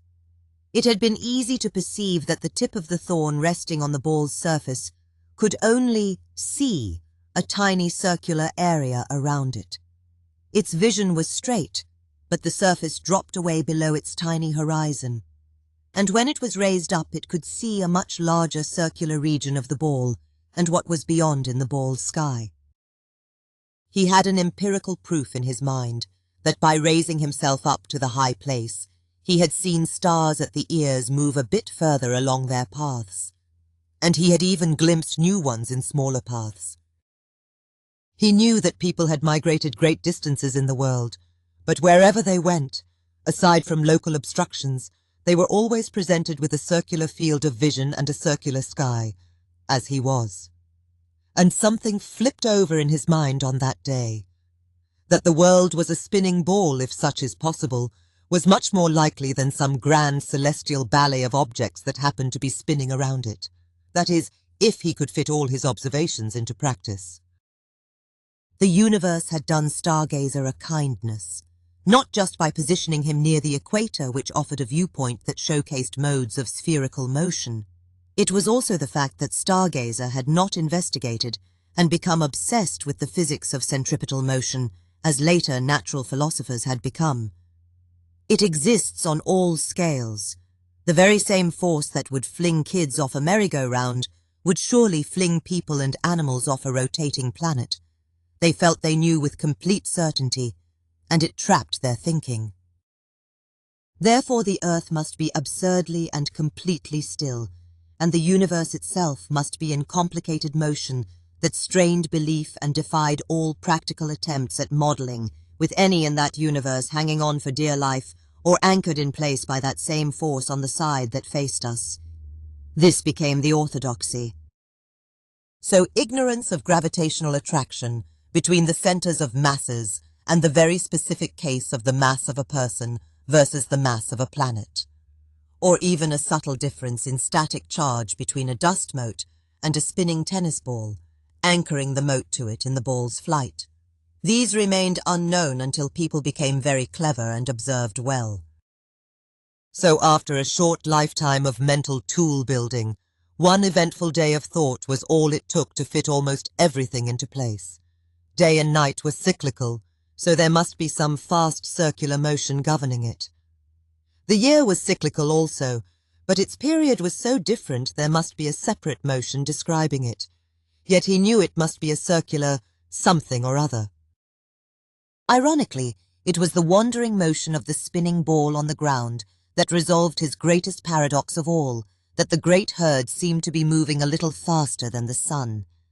For he was operating on mental snapshots of imagination where everything would be frozen in time, while he literally ray-traced from the surface of the ball to some feature around the playing field, features that collectively represented the herd. If the spinning ball was itself also rotating around the other, perhaps in a grand movement so slow as to represent a year's travel, a tiny new slice of the herd would be revealed with every new day rotation as it circled around the other. This would mean that the herd was not actually moving faster than the sun, but the world was, and the great herd was perfectly still and very distant. And the sun may be still also, yet much nearer. And the ears of the world were revealed to him, as a distant great herd object could be a bird hovering in the sky, looking down upon the axis of the spinning ball. From the observer at the ball's equator looking sideways across the land at the bird would always appear to be making perfect circles that were small and slow, moving with the ball's spinning day. And finally, after a long period of ignoring it altogether, Stargazer attacked the moon suddenly and solved him. For all his speedy wandering, Moon was always seen as about the same size as the sun. And yet he was cyclical in a much briefer cycle, ever beginning his cycle again after a month. So his circle could only be around the world itself, and he was much closer. And now only Moon's shifting crescent and straight shadows remained as a mystery.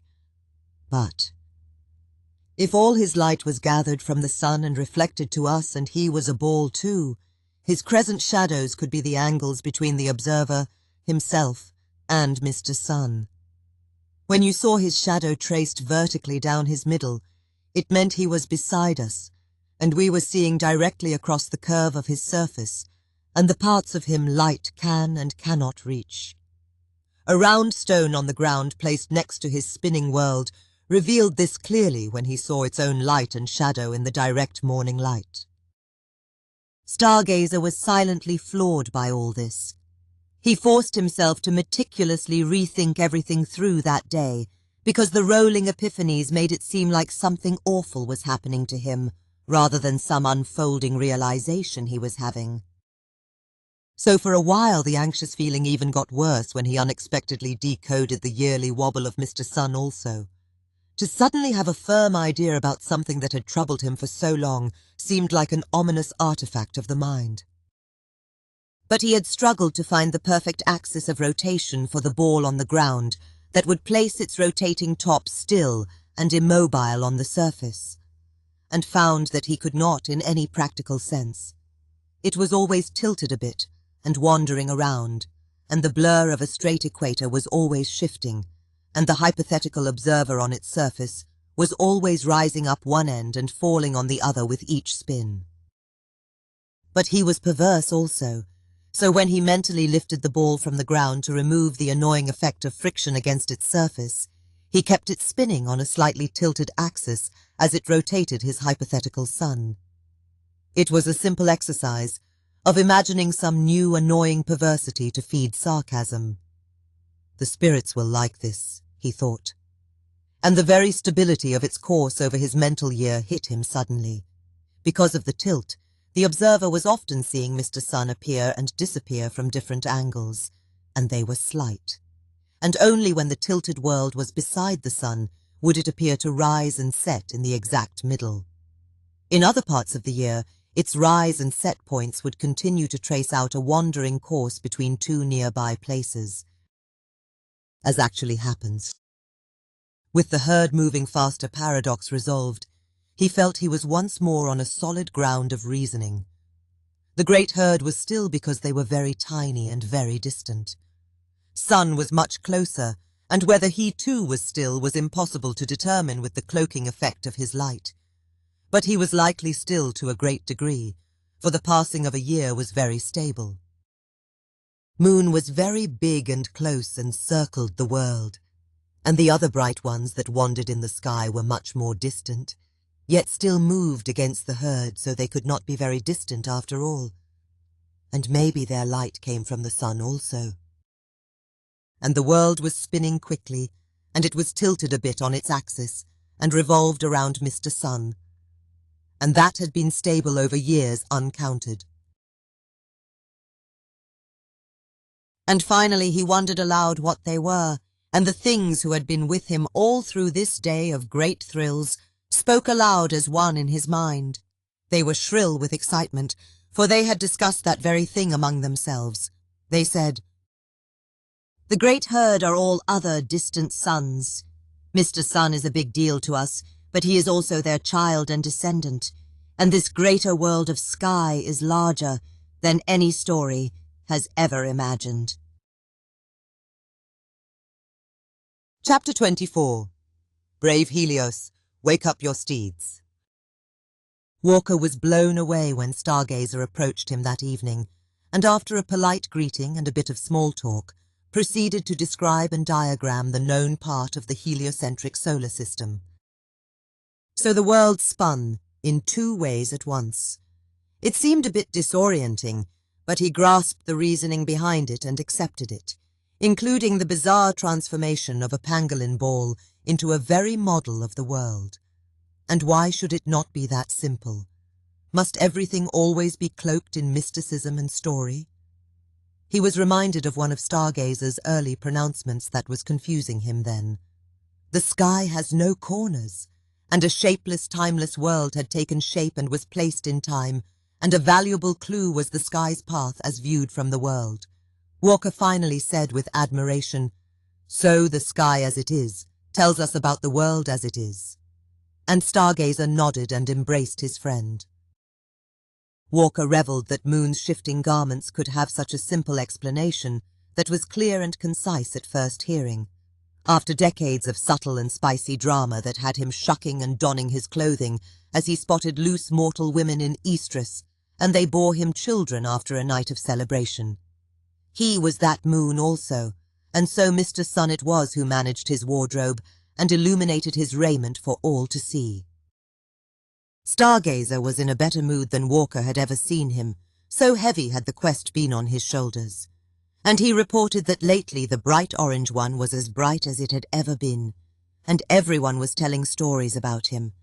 And the boy's confusion was evident when he said its motion relative to the herd was slowing, and soon might even stop still. This troubled him because he now firmly believed nothing in the sky ever slowed or actually stopped. Either ever still or always in motion, he said.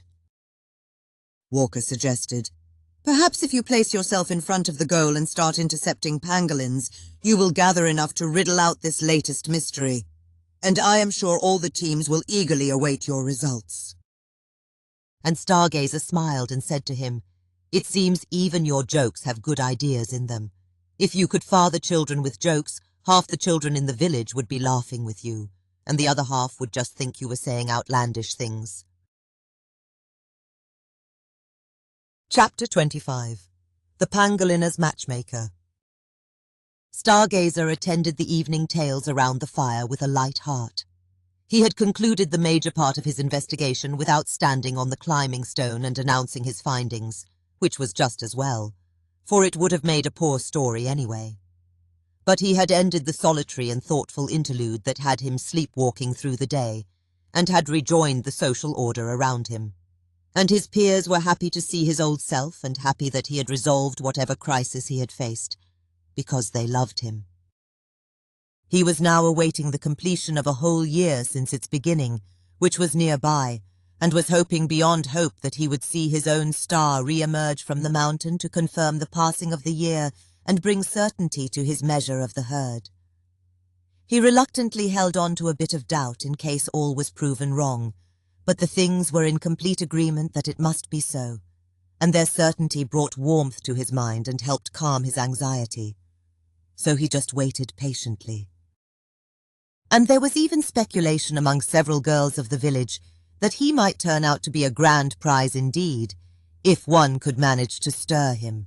His voice had changed, but there was still no hint of restlessness in him, so they concluded he was still a bit young, and they turned their attention to other targets in the meantime. And there was no shortage of targets, for the sport of pangolin had changed the social order of the time in a way that was welcomed by all. People had been settled in communities up and down the river for generations now, but aside from regular trade and the visiting of relatives, at any one time there had been few individuals or groups on the move. But the groups engaged with the sport had not just fostered community pride and the desire to show their prowess and best other communities. Girls and boys had formed separate young touring teams, not at all from any perception of difference or skill, but by mutual agreement because they had all convinced one another with a smile and a wink that there was much more to the game than fun play. Village children tended to feel like close cousins, and in fact they often had been in the past, as the opportunities to encounter others from neighboring villages had been few and far between. There had always been an undercurrent of intrigue and tension if older boys or girls were traveling in the company of elders and stayed in the village for several nights. They might find themselves subject to a bit of planned conspiracy and no small amount of matchmaking, and these encounters sometimes blossomed into young love. There was an established tradition where young lovers in courtship between villages would decide by themselves who would bear the burden of separating from their own parents, and the other would put out quiet word in the other village to find one who secretly desired adventure and new opportunities for love. This was a known possible outcome for parents everywhere, and it was a bittersweet parting with less sadness if the village was nearby, and the exchange child would meet with the young lover in strict confidence to discuss this, so that all would announce their intentions at the same time. So, to the great puzzlement of adults, it often turned out to be a mutual exchange of children between villages. The heartbreak of parents was shared by both, and to replace one's own lost child, there was an opportunity to adopt another who needed to learn the customs of the village and build a good life of their own. The population of both villages remained the same, and the exchange would end with a child from the other village arriving at the doorway of grieving parents in the evening saying, "May I?" And the ritual asking could be answered as yes, for always and ever. And the village children would take in the new one with unbridled enthusiasm, knowing that they had taken part in a secret equation that had brought joy and happiness to one of their own. And between villages, lovers always maintained the direct bond of brotherhood and sisterhood with their partners in exchange for life. But the pangolin had brought an exciting new pageantry and a measure of pomp to the duller circumstance of their lives. The tables had turned, and now there were many older children traveling between villages in the company of fewer adults. and it just so happened that pangolin tournaments extended to several days each, so players could rest up between matches and put forth their best performance. But of course, and visiting teams gathered at night in the places of fire watchers, and there were many comings and goings, not all of them to borrow and bestow fire. While adults kept score and coached their members to athletic greatness, tallied between team and village, there were unexpected new currents of teenage excitement flowing up and down river. Home and visiting teams arrived for each game clothed in matching outfits with a team symbol and specific colors of natural dye, and adults who preached the sameness of girls and boys in contest were tolerated by the younger with understanding and affection, for their only true fault was that they were a bit dull-witted. For each game was actually a pageant to see potential mates in action, and not some iteration of age-old gender conflict for the boorish to declare winners and losers. This related to the ancient declaration that the menses and the hunt must never be placed within any hierarchy where one was over the other, which also meant that either would never be denied to the other as women proved their hunting skill to men, or men proved their menses or child-raising expertise to women. It may seem women got the better deal, but men applauded this also. But also, the speed and agility of players at peak performance often resulted in violent contact and injury between them, which always resulted in a ritual apology and embrace between games. And the players of each team and audience simply never wished to witness that between girls and boys. It would be unfair to both of them in the circumstance of that tragic meeting, and none would be well represented. And it would just feed the opinions of the dull and boorish, and not properly guarantee the safety of players from undeserved personal shame and anguish, among other things.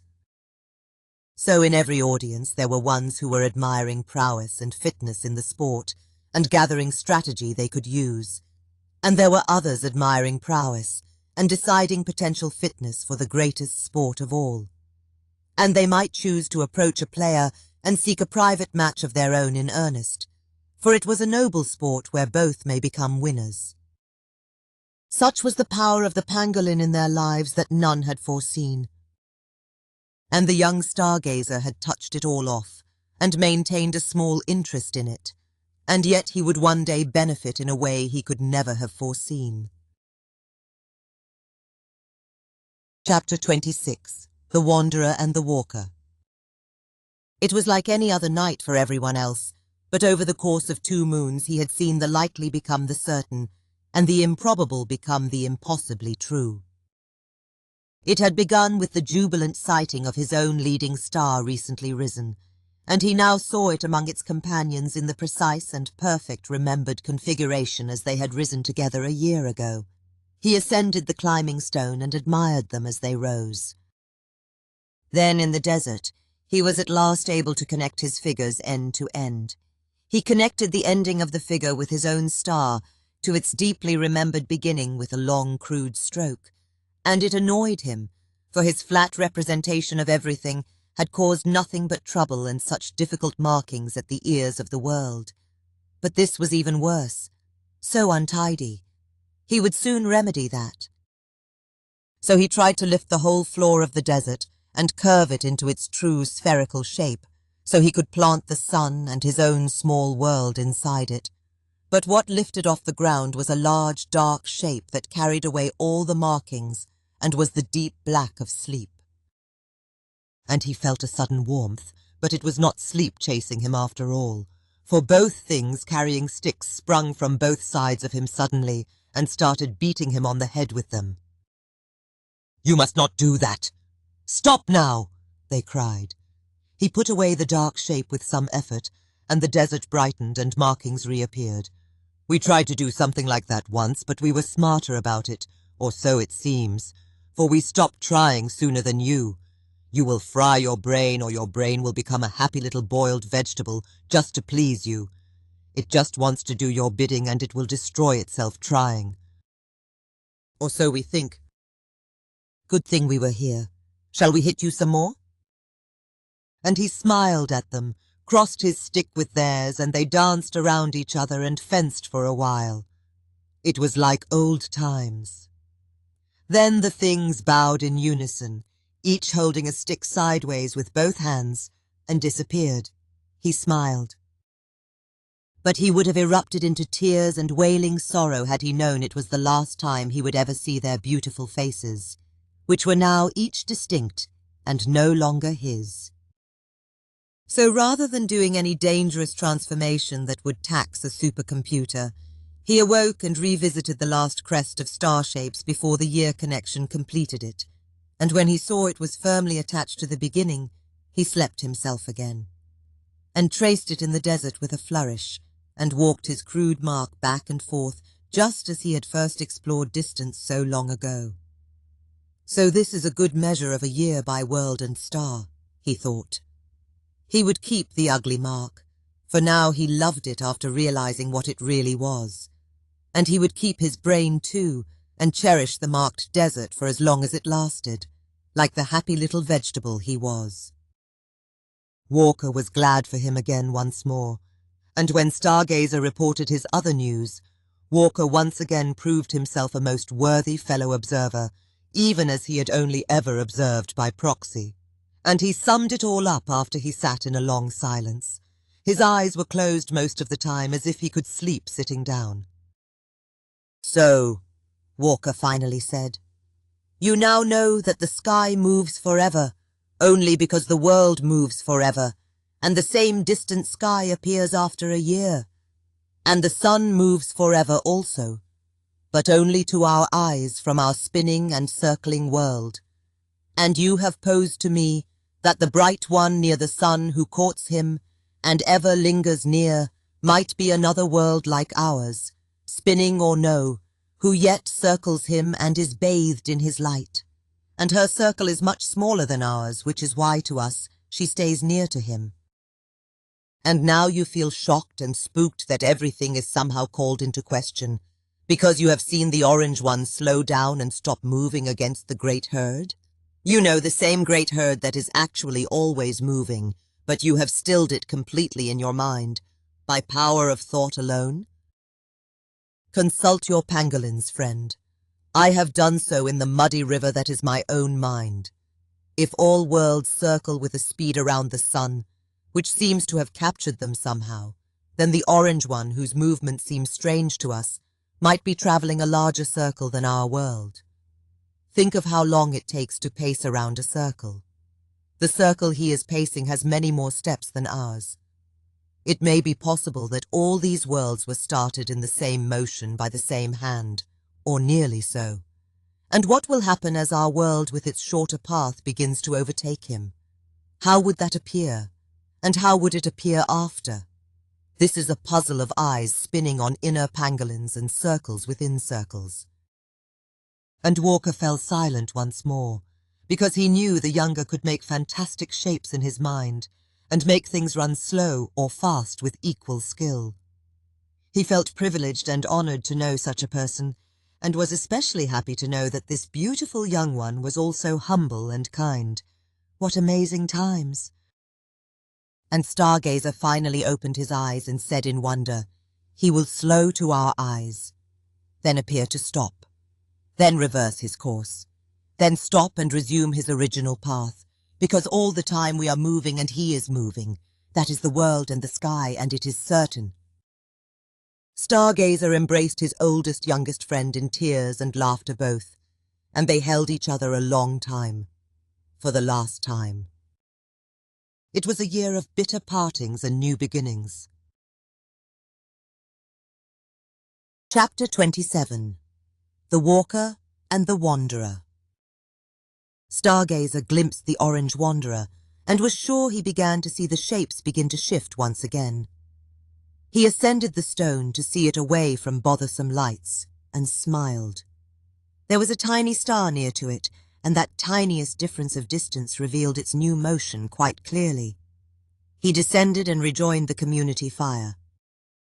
It was a lull between stories, and a runner approached the gathering and passed to the middle in front of the fire, and held up her hand. She spoke loudly with difficulty and was crying.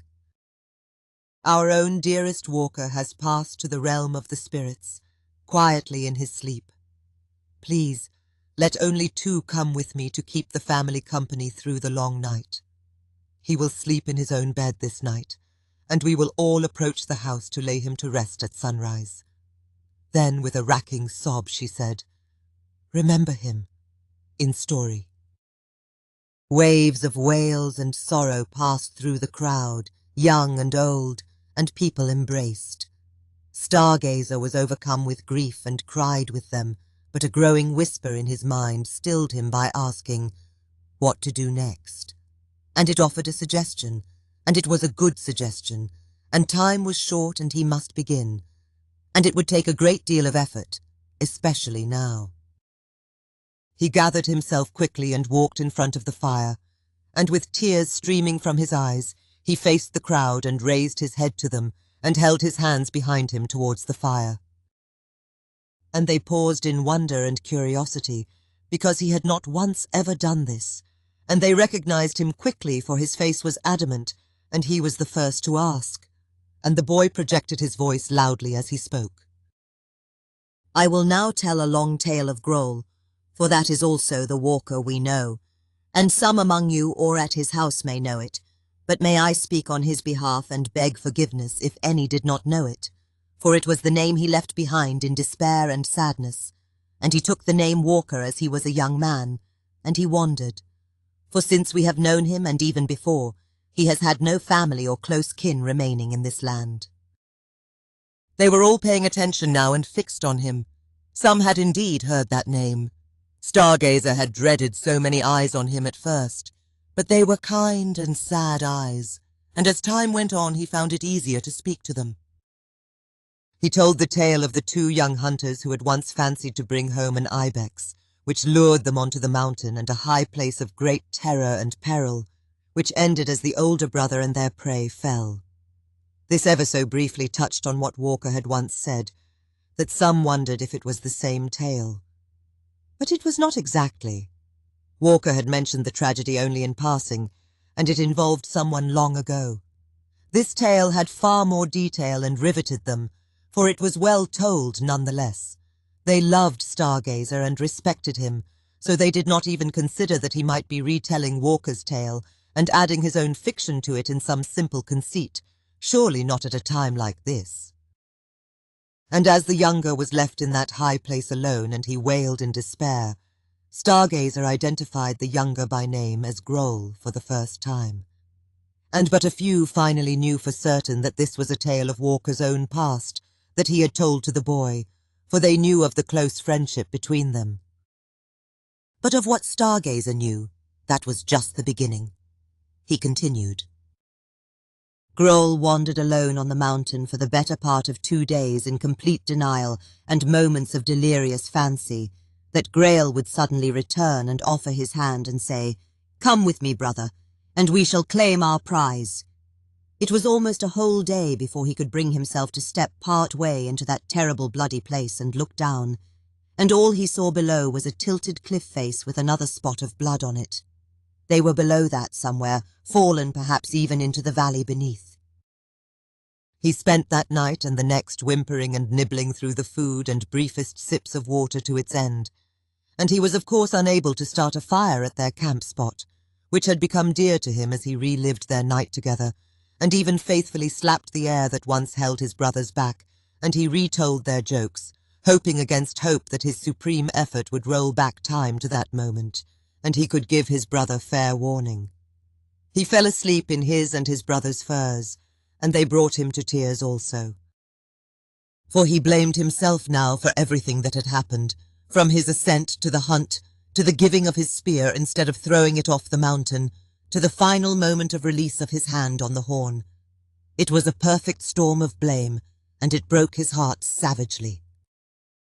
And on the final afternoon he hiked again to the terrible place, and looked once more for his brother, and this time he was brought to helpless despair by the sight of their foot coverings, and there was still strength in him, for he gathered them and put his on, returned to the campsite, and he decided to leave his brother's furs and foot coverings there for when he returned. For even with that deceit a small part of him wished to survive, and he finally left then, only because the last words he remembered were, Let go, or it will take you. And now that meant the mountain itself. He hated that mountain and would not let it have him also. He scrambled down the crack somehow, and after an endless downhill torment, his face hit the cold stream, and he drank greedily. And again, without noting his surroundings, he stumbled down and out and across the land, and took a wrong turn at the river. But his senses returned after sleep, and a drink in the dead of night, and the morning's glimpse of the mountains revealed his error. He turned around and backtracked until he spotted familiar terrain. On the 5th day after they had left, he wandered into camp scratched and bloody, and reunited with his family. And he babbled the tale. No one presently there knew of the high place, or could draw clues from his words.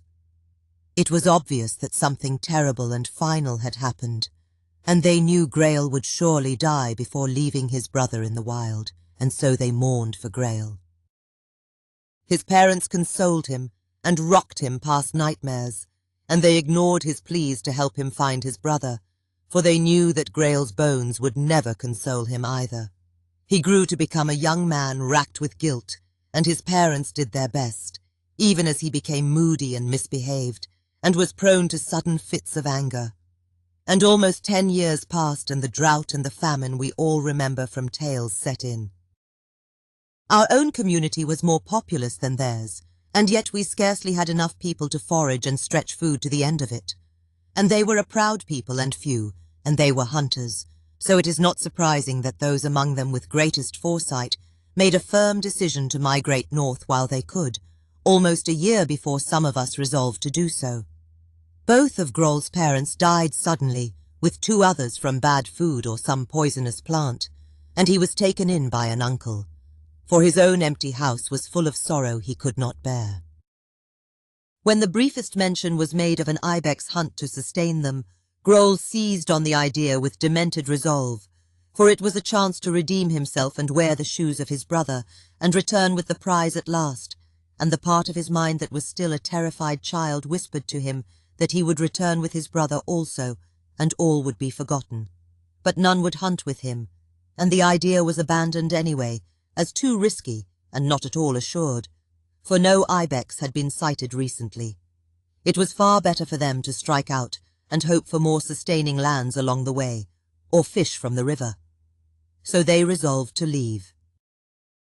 And on the day of their leaving, Grohl came to blows with his uncle, who had been imploring him to come, but he irrationally felt he was abandoning Grail and refused, and he left his uncle unconscious and stalked off into the wild to find his brother. And as he did, he felt a lightness to his steps, for as a man he had resolved to make this journey, but the child in him had delayed it. But the years had clouded his memory. He knew ways to catch fish in the river, for that had been his parents' specialty, and they had taught him, and he was a doughty and capable woodsman, and he was obsessed, so he searched for 2 full 10 days without finding the place or his brother, before he returned to camp. And of course everyone was long gone, and his tiny village was empty. He later supposed that his stern uncle had probably insisted they all wait for several days, and before long almost came to blows himself with others. But perhaps his wife finally convinced him to leave with them, for Grohl knew he loved her, and was afraid because she was frail, and survival for them all had become so dear. Once again little Grohl had been left alone in the world, and that proved to be too much for him. So he died on that day, and Walker was born. Walker maintained his quest, and at last found the crack and the high place by sheer perseverance and a few recalled clues, and by following every cliff up the hills until he encountered the crack directly, and not via the stream. He ascended and stood in the terrible place again, and the blood had long been washed away by rain, and yet he was able to gaze down at the valley with a more mature eye, spotting landmarks and hints to the way below. But he never spotted an IBEX, and was reminded of his people's wise decision that he had flatly rejected. And he felt sad for them putting up with him, and at last he wished them well. Then, with a woodsman's resolve to survive, he descended again to the stream, and noted for the first time the 3 stones Grail had been watching for, and he faced them as he apologized to Grail for the act of turning his life into such a hopeless mess and failure. His guilt knew no bounds, and he now blamed himself for not fishing for his parents when they had grown weak with hunger and hitting his uncle. Such a worthless, self-centered idiot he had become. Then he headed for the river to replenish his own cursed strength, and resumed his quest, and at last noted the landmarks he had seen from above, and found his brother and their prey. They were just disconnected bones cleaned by carrion birds and insects, and they were laid out almost as they had been in life, with no sign that any 4-legged predator had ever found them. His brother's head was broken in back, probably in the fall. He carried his brother's remains down from the low cliff, and he dug a grave in the soil with a sharp stick, and scooping it out with his hands, and finally laid his brother to rest. But the child within him screamed in agony every time he even thought of tossing the first handful of dirt into the grave. His brother's vacant eyes were looking at him, but not in any accusing manner, for that was not the way of his dear brother. But he stared imploringly, as if he did not want them to part after waiting so many years for the younger to return. So Walker of No People did something that some would find distasteful and abominable. He took his brother's imploring stare into his hands and cradled it like a baby, and kissed it, and tucked it into his pack. And because his sweet brother had no need for them any more, he buried the rest, and ascended the cliff to fetch the skull and horns of their prey. And he made up a little story for curious people he met, to hide his own shame from himself. And for the rest of his life, he was never separated again from his Grail. And from atop his own head, Grail watched over him, and stared down any predators stalking him from behind, just as he would have gladly done in life. He was the walker, you knew, always fighting spirits he had created in his own head, but a very capable and good man to the very end, and he wanted to keep the promise he had made to his brother, that they would be buried together.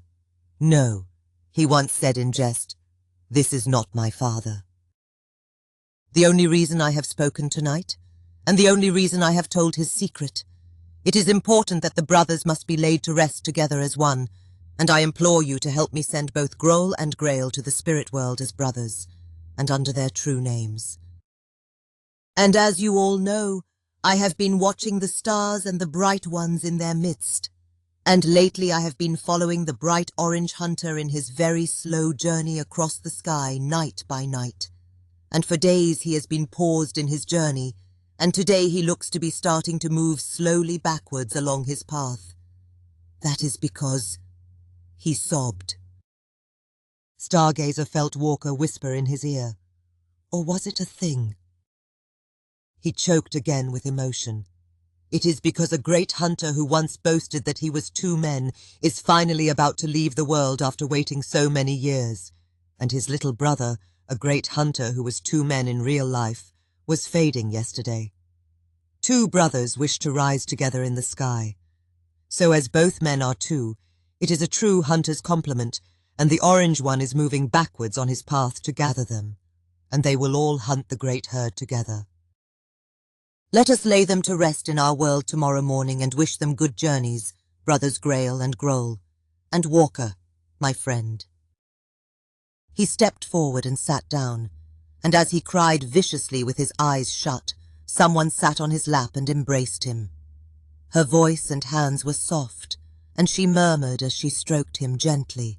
He opened his eyes slightly and saw a blurry dark blue shape with a crescent moon in front of him, and his grief resumed in spasms, and she stayed with him until it was quiet again, and he dared not move or open his eyes for a long while, for he would start again. She left him with a final caress. And later he was off with the men, and helped them dig a grave by starlight. Chapter 28. The Pangolin as Saviour. As the first beam of sun illuminated the world, the headdress that had been watching over the family was disassembled, and the silent companion was gently taken out and wrapped, and the deer bones and ibex skull and horns were wrapped separately, and Walker was wrapped and borne out of the house he had settled in and loved, and a slow procession followed him to the place of final keeping.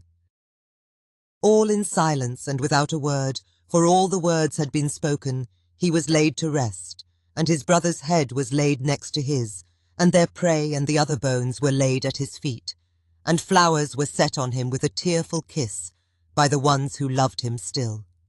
And all of the weary hunters departed this world as its fertile soil covered them. And somewhere unseen by day, the bright orange hunter gathered them. He walked alone in thought for a while. Someone had approached quietly barefoot and was walking beside him. "You are Stargazer the Weaver?" He recognized the voice. "You have soft, beautiful hands and a lovely voice," he said. "I am sorry I was so overcome last night. I have never heard such a story before, and such a great tribute to a departed friend. Every bit of it sounded true, as stories so seldom are. I know he loves you still and more than ever, and his brother loves you too. You did them well." Stargazer had refrained from turning because a part of him was terrified that no one would be beside him, but he did turn, and she was there.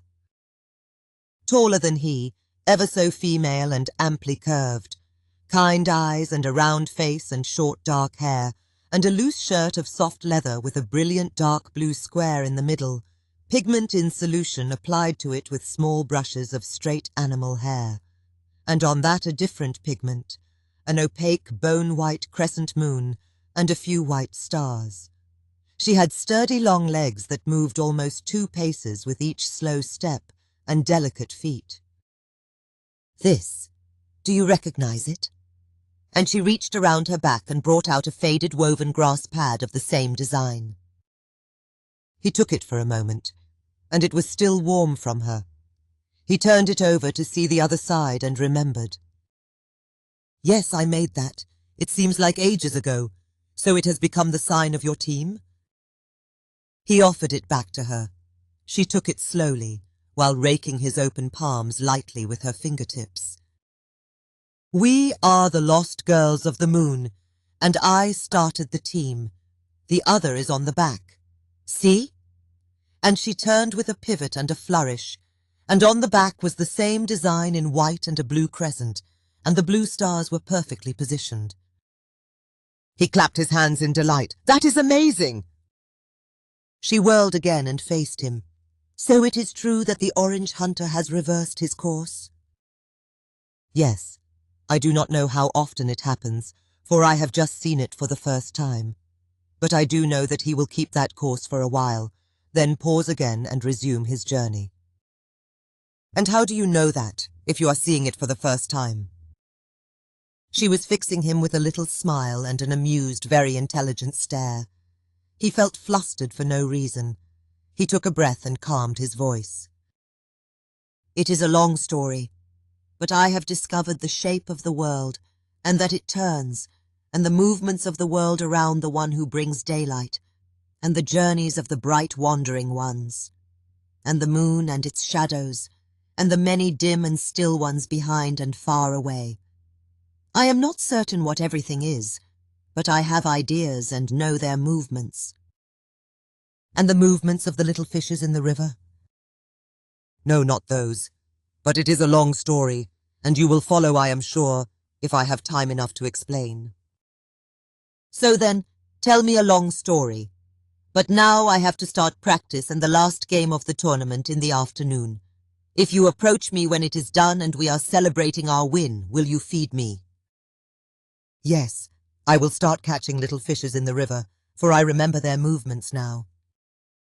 She laughed, and it was a musical sound. "No fish, if you please. We get too many where I am from. I heard someone brought in 2 large boars last night. That is what I crave, and some greens and tubers. And if you feed me, I will follow you anywhere, even onto the climbing rock and into the sky." He looked at her keenly.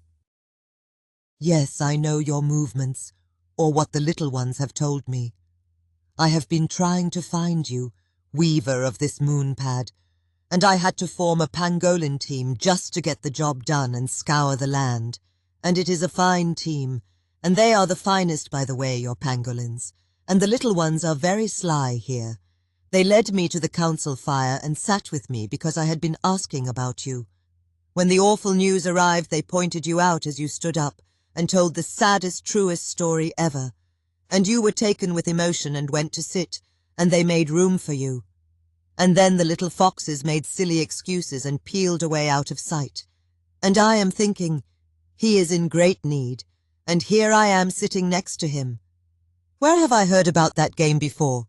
But no worry, I would have stepped on their little heads to get to you anyway. I am Brita of the lake people with the soft, beautiful hands. See you tonight.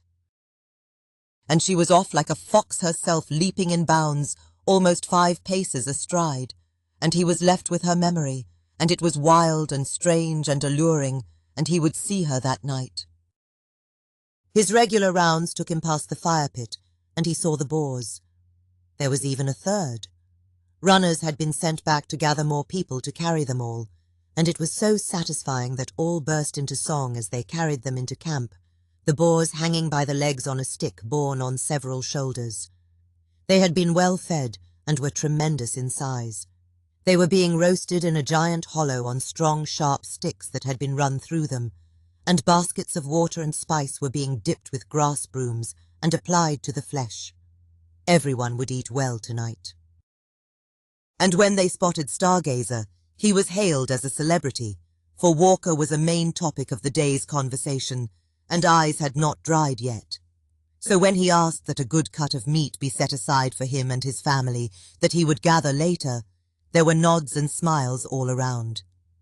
But like the plain-spoken boy he was, he also added casually that there was this girl he wanted to impress, and she had asked him to feed her.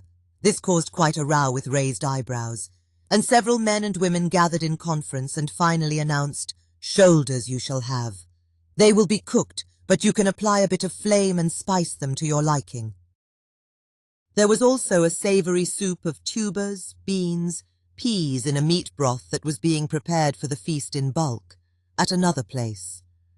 And he gathered some loose, crunchy greens and soft, edible leaves, some that had been destined for the soup, and finally some delicate sweet fruits as appetizers. Stargazer was fascinated by the precision, choreography and regimentation of organized sport, but mostly he had been watching her. She was dance in motion, going at a run and then bounding, bouncing, stopping and twirling, leaning into other players to keep them away as she was controlling the ball and changing its direction. The final round of the tournament was 2 well-matched visiting teams, and they had equal scores when a runner arrived from the climbing stone to signal that the sun had disappeared behind the hills. The next goal would declare the winner, but attempted goals were intercepted well, and play continued into twilight. But then someone kicked the ball to Brita, who stopped it with her foot. Their goal was blocked by one standing in the middle, and 2 others were running to help, and Brita took several steps back for what looked like a dramatic line-up for a straight kick, and he could see that the line from her to the ball to the goal was aimed on its right side. The other saw this also, and drifted a little to the right, but her connect sent it on a different course altogether, with incredible speed. It passed just within the left stone, and she jumped in celebration with the others. Chapter 29. After-Party. The spectators and all the players flowed together, and there was congratulations and conversations and some embracing. He stopped close by, reluctant to approach because the exuberance was overwhelming, and after watching the game for so long it seemed like everything happening was part of some choreographed ritual. His eyes were ever on her, and she stood apart from the rest and looked around. She was holding the ball, and as she spotted him, she pointed to him and shouted, "I found him! I found him!" The meaning of this was apparently known to them, for the entire team of the moon broke from the crowd running and surrounded him. Brita stood in front of him and held up her moon pad in one hand, and an animal skull pangolin in the other. She declared, "He is the one who wove this, but also, he is the one who designed this. Did I choose the right sign after all? Let us bathe him." And Stargazer was grabbed all over and lifted over their shoulders, then suspended above them on the palms of their upraised hands, and the girls marched him from the playing field all the way to the bank of the river and set him down. Then they wiggled out of their shirts and skirts and short pants, and the stream of bodies began to enter the river. "You may bathe with me if you wish," Brita said, standing by him smiling and beautifully nude. "The custom is, winners bathe first, and none may join us but the ones we carry. They have no choice, and it is very necessary to bathe. Shall I give proof?" And she raised an arm over his head gracefully with bent arms and extended fingers, and a sweaty, hairy armpit was offered to his face. Stargazer dutifully leaned forward and inhaled deeply, and there were waves of laughter from the other bathers, for it was a fine joke to them. But not to him. He said, "I love your scent, and it excites me. If you let me sniff the other, I will follow you anywhere." She beamed a smile and stretched legs and arms in an exaggerated athletic pose as she spun lightly and offered him the other armpit. He sampled it deeply also. This new development and the sight of him straightening up and nodding his approval of both of them touched off another round of laughter and some whispers. He disrobed and offered her his hand, and they stepped into the river together. They squatted in the water facing and took turns bathing one another. He did not let his hands wander too far from the parts she had offered him, and she followed his lead, and her hands touched him the same way. But there was still plenty to explore, and he cupped water and pressed it up under her arms, rinsing and tugging the hairs gently. He traced the curves of her neck and then between her breasts, giving them only the lightest of strokes, but his coverage was complete. She turned and he washed her back, and he felt an involuntary shiver as his fingers traced her spine. But it was the wrong kind of excitement for the moment, and he raised his hands quickly to her shoulders and squeezed the muscles firmly as if to say, "Another time."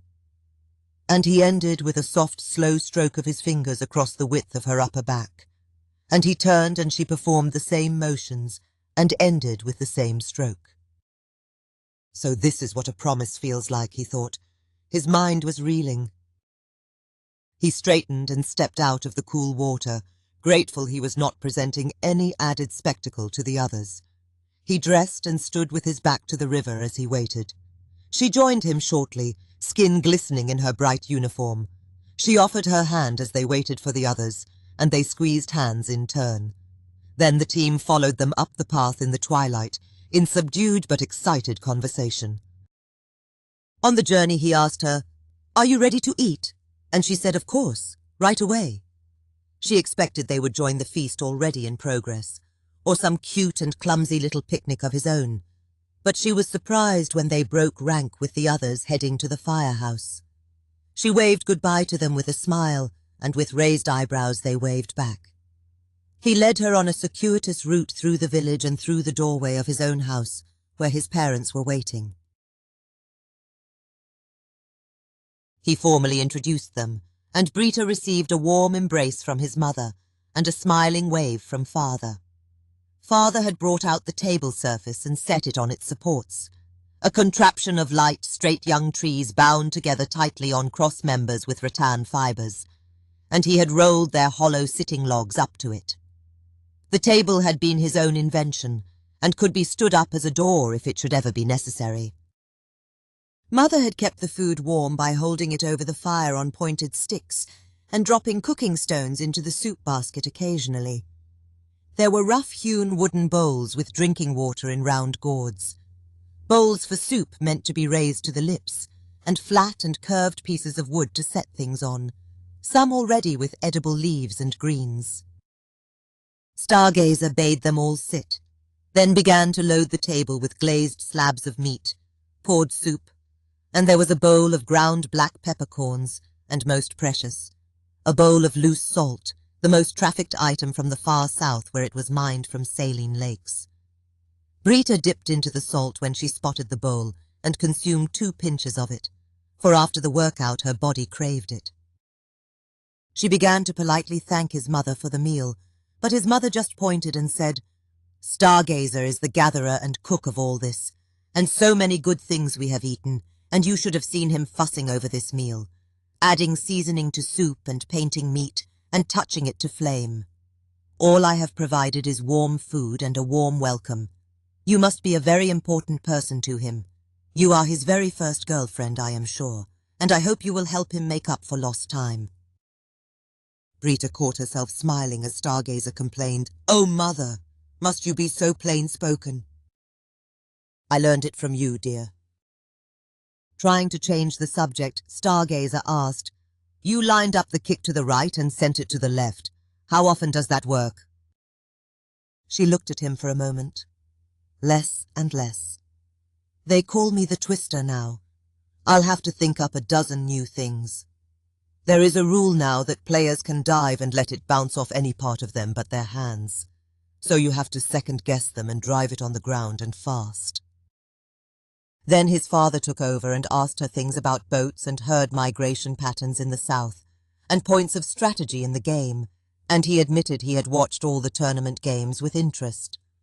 "And not just the ones with the burly men," he said, looking at his wife. "I was sifting for new ideas," she replied, and then to Brita, "I like your outfit." Brita had an answer for this, but by now everyone had tasted everything, and Stargazer sat himself down, and he alone ate silently while his parents lowered their eyebrows and gazed sternly at one another while murmuring and growling loudly through every bite, as cats do while eating to guard their own meal. Brita found it hilarious and joined them. As her mouth was full and she chewed, she became the mighty lioness snarling at her own mate to keep him away from her choicest morsel.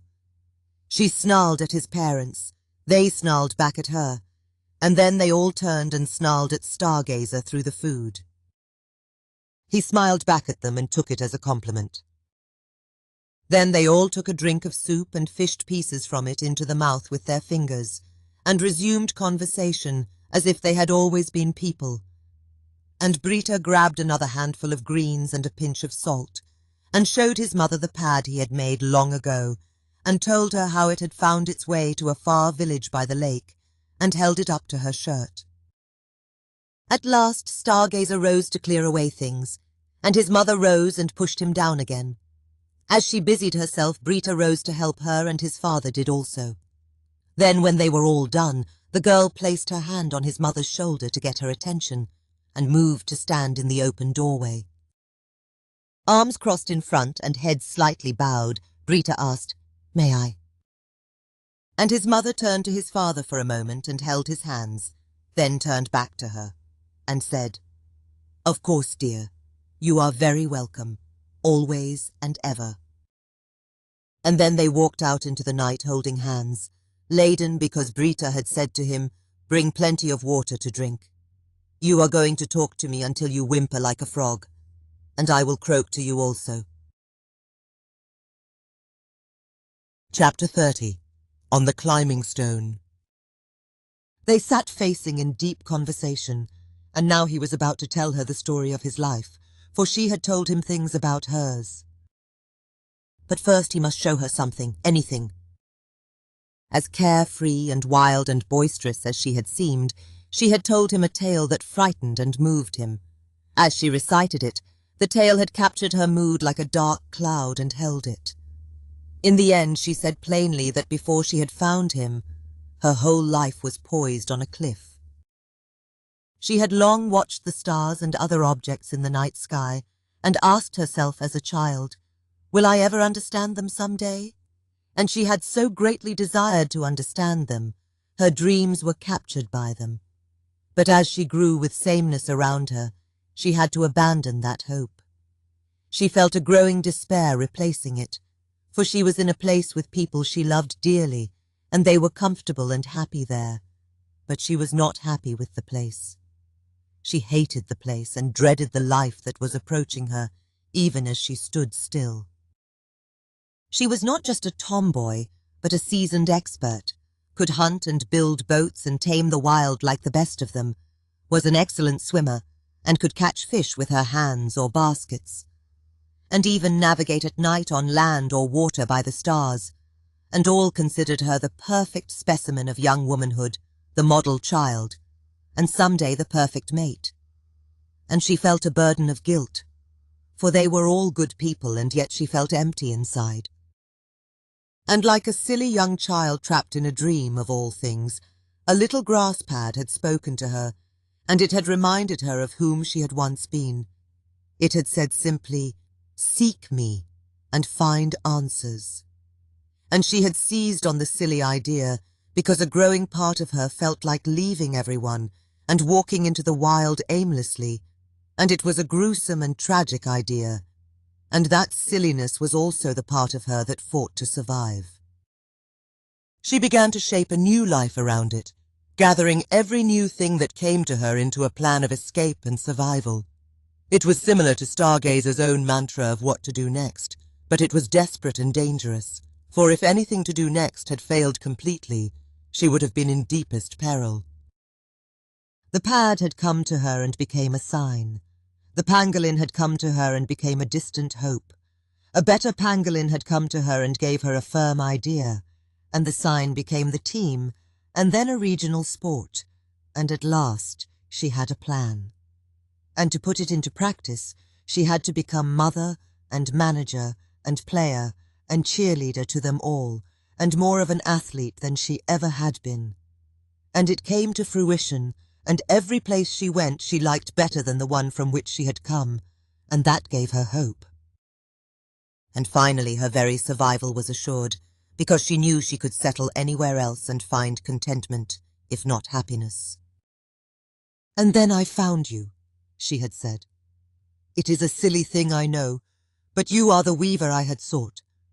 If that weaver had been a woman, I would have tried to love her completely, though I do not know how. I would have tried, and I might have failed and perished. But you are a man in wisdom and spirit, whatever clothes you wear today. You are smart and able and kind, and you keep much hidden without trying to hide it, and even the young in the village watch you and know it, and they describe you with awe, and you are a worthy prize to me. But not just. You brought me the sport itself and true escape without even knowing me. How lucky am I? But not just. Moments after we met, you said flatly you understood the movements of the sky, something even the wisest I have known dare not claim, which has been a dream of mine since childhood." And tears had filled her eyes. "Please forgive me or rise up in anger that is rightfully yours, for you are too perfect, yet so much what I sought already, and I am prepared to love you as a man who is a perfect match, and the greatest prize ever. I do not know why you mentioned the sky of all things.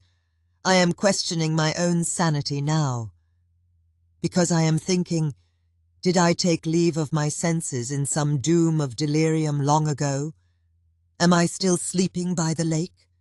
Will I awaken alone in the wild one final time, having done the deed and now laying still on the dreaming cusp of death?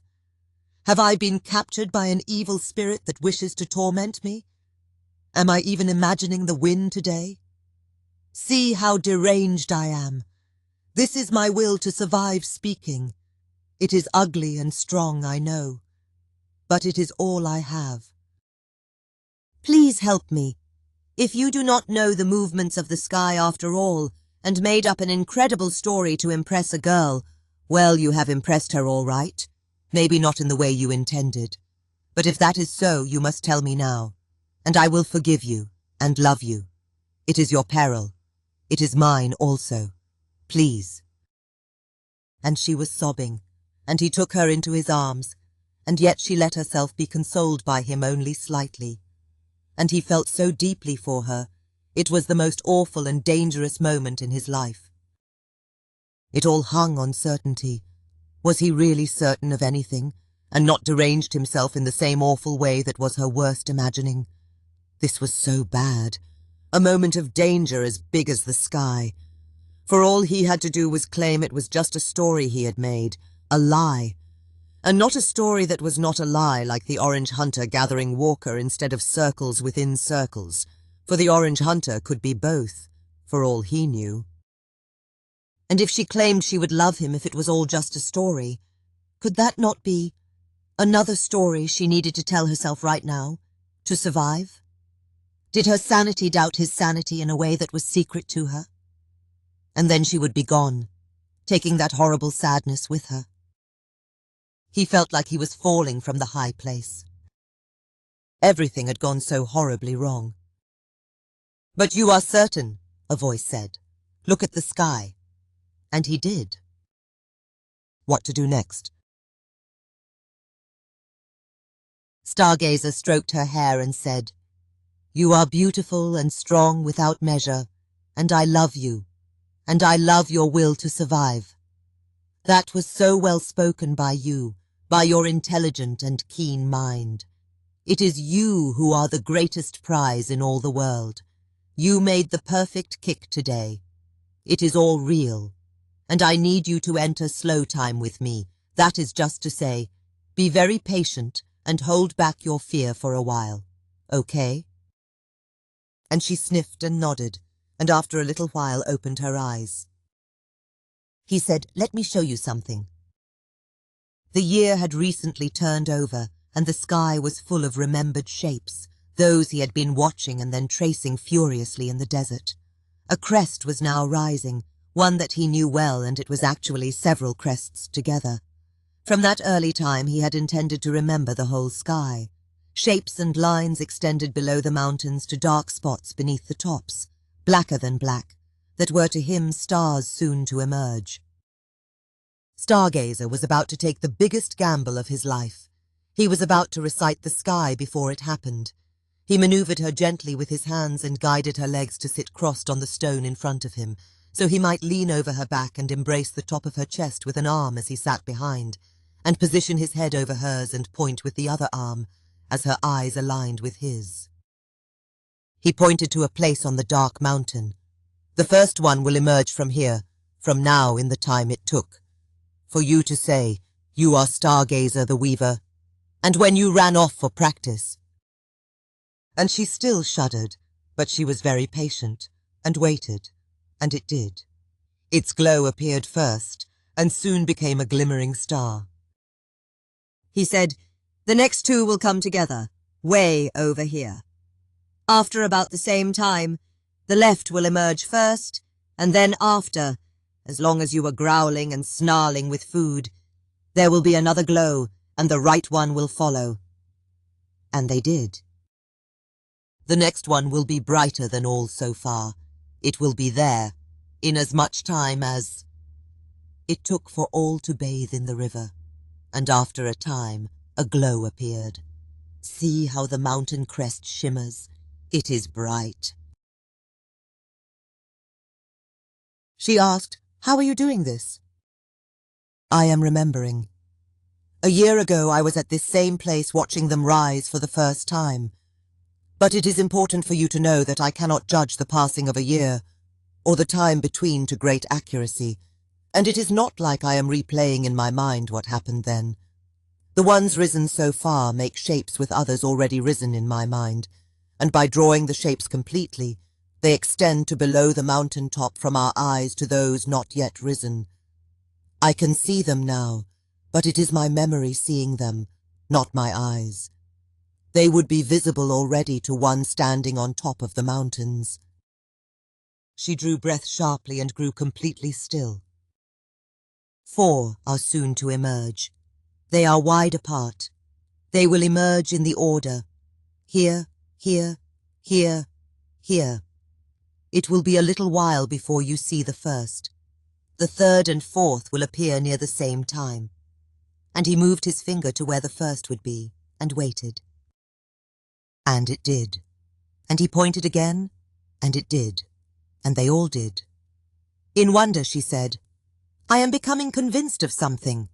So you tell me, what am I becoming convinced of?" "Only that I am a fool when I speak, and blurt out all I have learned with no regard for the natural suspicion of others. They need it in smaller pieces, with proofs or logical deductions for each step, especially someone so dear to me, for whom truth is necessary to her sanity and survival. Another is coming, a glow over here. That one does not count, for I could have spotted the glow already. The next will be over here. He kept calling them out, and there was time enough for him to explain he could see shapes invisible to others connecting things, and remember shapes, and many things that had happened to him, both in the real and the dream worlds. And he added finally, "All this in itself does not prove I know the movements of the sky, but it is a long first step of explaining in slow time. I want you to understand and follow completely, and ask me to explain if you do not, for that is the best favor you could ever grant me." She said finally, "I love to hear you speak. It excites me, and if you keep speaking, I will follow you anywhere." He was smiling in the dim light. "The next one will be about here. It will begin to glow after the time. It takes for you to kiss me." She turned, and he leaned forward and she kissed him. She said, "That kiss was for your strange talent, not you. It gives me hope. Yours will be longer and sweeter. And so there is that cute little star." She let him call out 5 more stars, and then she lifted her crossed legs and spun to face him. "Okay, I am convinced of something important now. Tell me about yourself, and I need no proofs, but also tell me what you observed in the sky and the deductions you made." And she was calm, and her fear had fled, and he had her complete attention, and her interest as a fellow sky watcher. Her attention in that moment was the most precious and delicious thing he had ever experienced, the greatest gift he had ever received. All he knew to do was tell it like a story, and he started by telling her things about his life and the ways he discovered he was different, but also how his people had treated him like a child and also a man, and let his own actions decide which, and for that he loved them also. And his walks with polygons, and his own games with sound, shape and distance, and his concept of identities and measure and the place of memory. So strange he admitted to her he was unable to communicate what they actually were, from one mind to another. "I do not have to know them," she said. "You have shown me what they can do. For I draw lines between stars too, and make shapes to help remember them, and they are fragile things and trick me often, but yours must be solid indeed. You discovered your talent first on the land and played many games walking as a child. You were a master of something unique then, and did not know it. So when you put your attention to the sky, and yet knew it would be difficult, you were ready and equipped for a deep quest." He was transfixed that another could follow him so closely and plainly describe his life given such small hints. She was not just following him, she was circling him. And he thought to himself, "You are my very own bright one, and I will cherish you always." She was especially intrigued about the bright desert, and asked endless questions how it looked, how it felt. She told him, "There are such places in the world, but yours seems like it had been built for purpose, from ideas you had heard from others. By those things you describe, perhaps. They are odd, and they are funny, and they could only be the 2 boys from your childhood dreams, and they grew with you." "Do you not think it strange that you never gave names to them?" she asked. "My mind is spinning from all of this. It seems that of all the tales come to life and the ones you told yourself, that it turns out you are, in fact, 3 men. That would explain a lot. But we all have spirits living in us. When I talk to myself, am I 1 person or 2? When I try to convince myself of something, am I really 2 debating while a 3rd listens? Could there be people with no voices at all in their heads, and they just do things and only speak and listen to others all their lives? I shudder to think of it. It seems so lonely." He gave her foot a tight squeeze, and then leaning forward, he lightly stroked and rubbed both her feet and ankles, and they swiveled like little animals presenting their favorite places to be rubbed. And now she stood and grasped and maneuvered him into a sitting position on the stone leaning against the log, and she sat sideways to him and set both muscular calves and feet on his lap, and she leaned forward to grasp his hands and placed each of them on a foot. "You were saying?" she asked. "Yes, just like that. It helps me think sharper and follow you better." "Oh, a little harder, now between the toes. They like to be spread apart.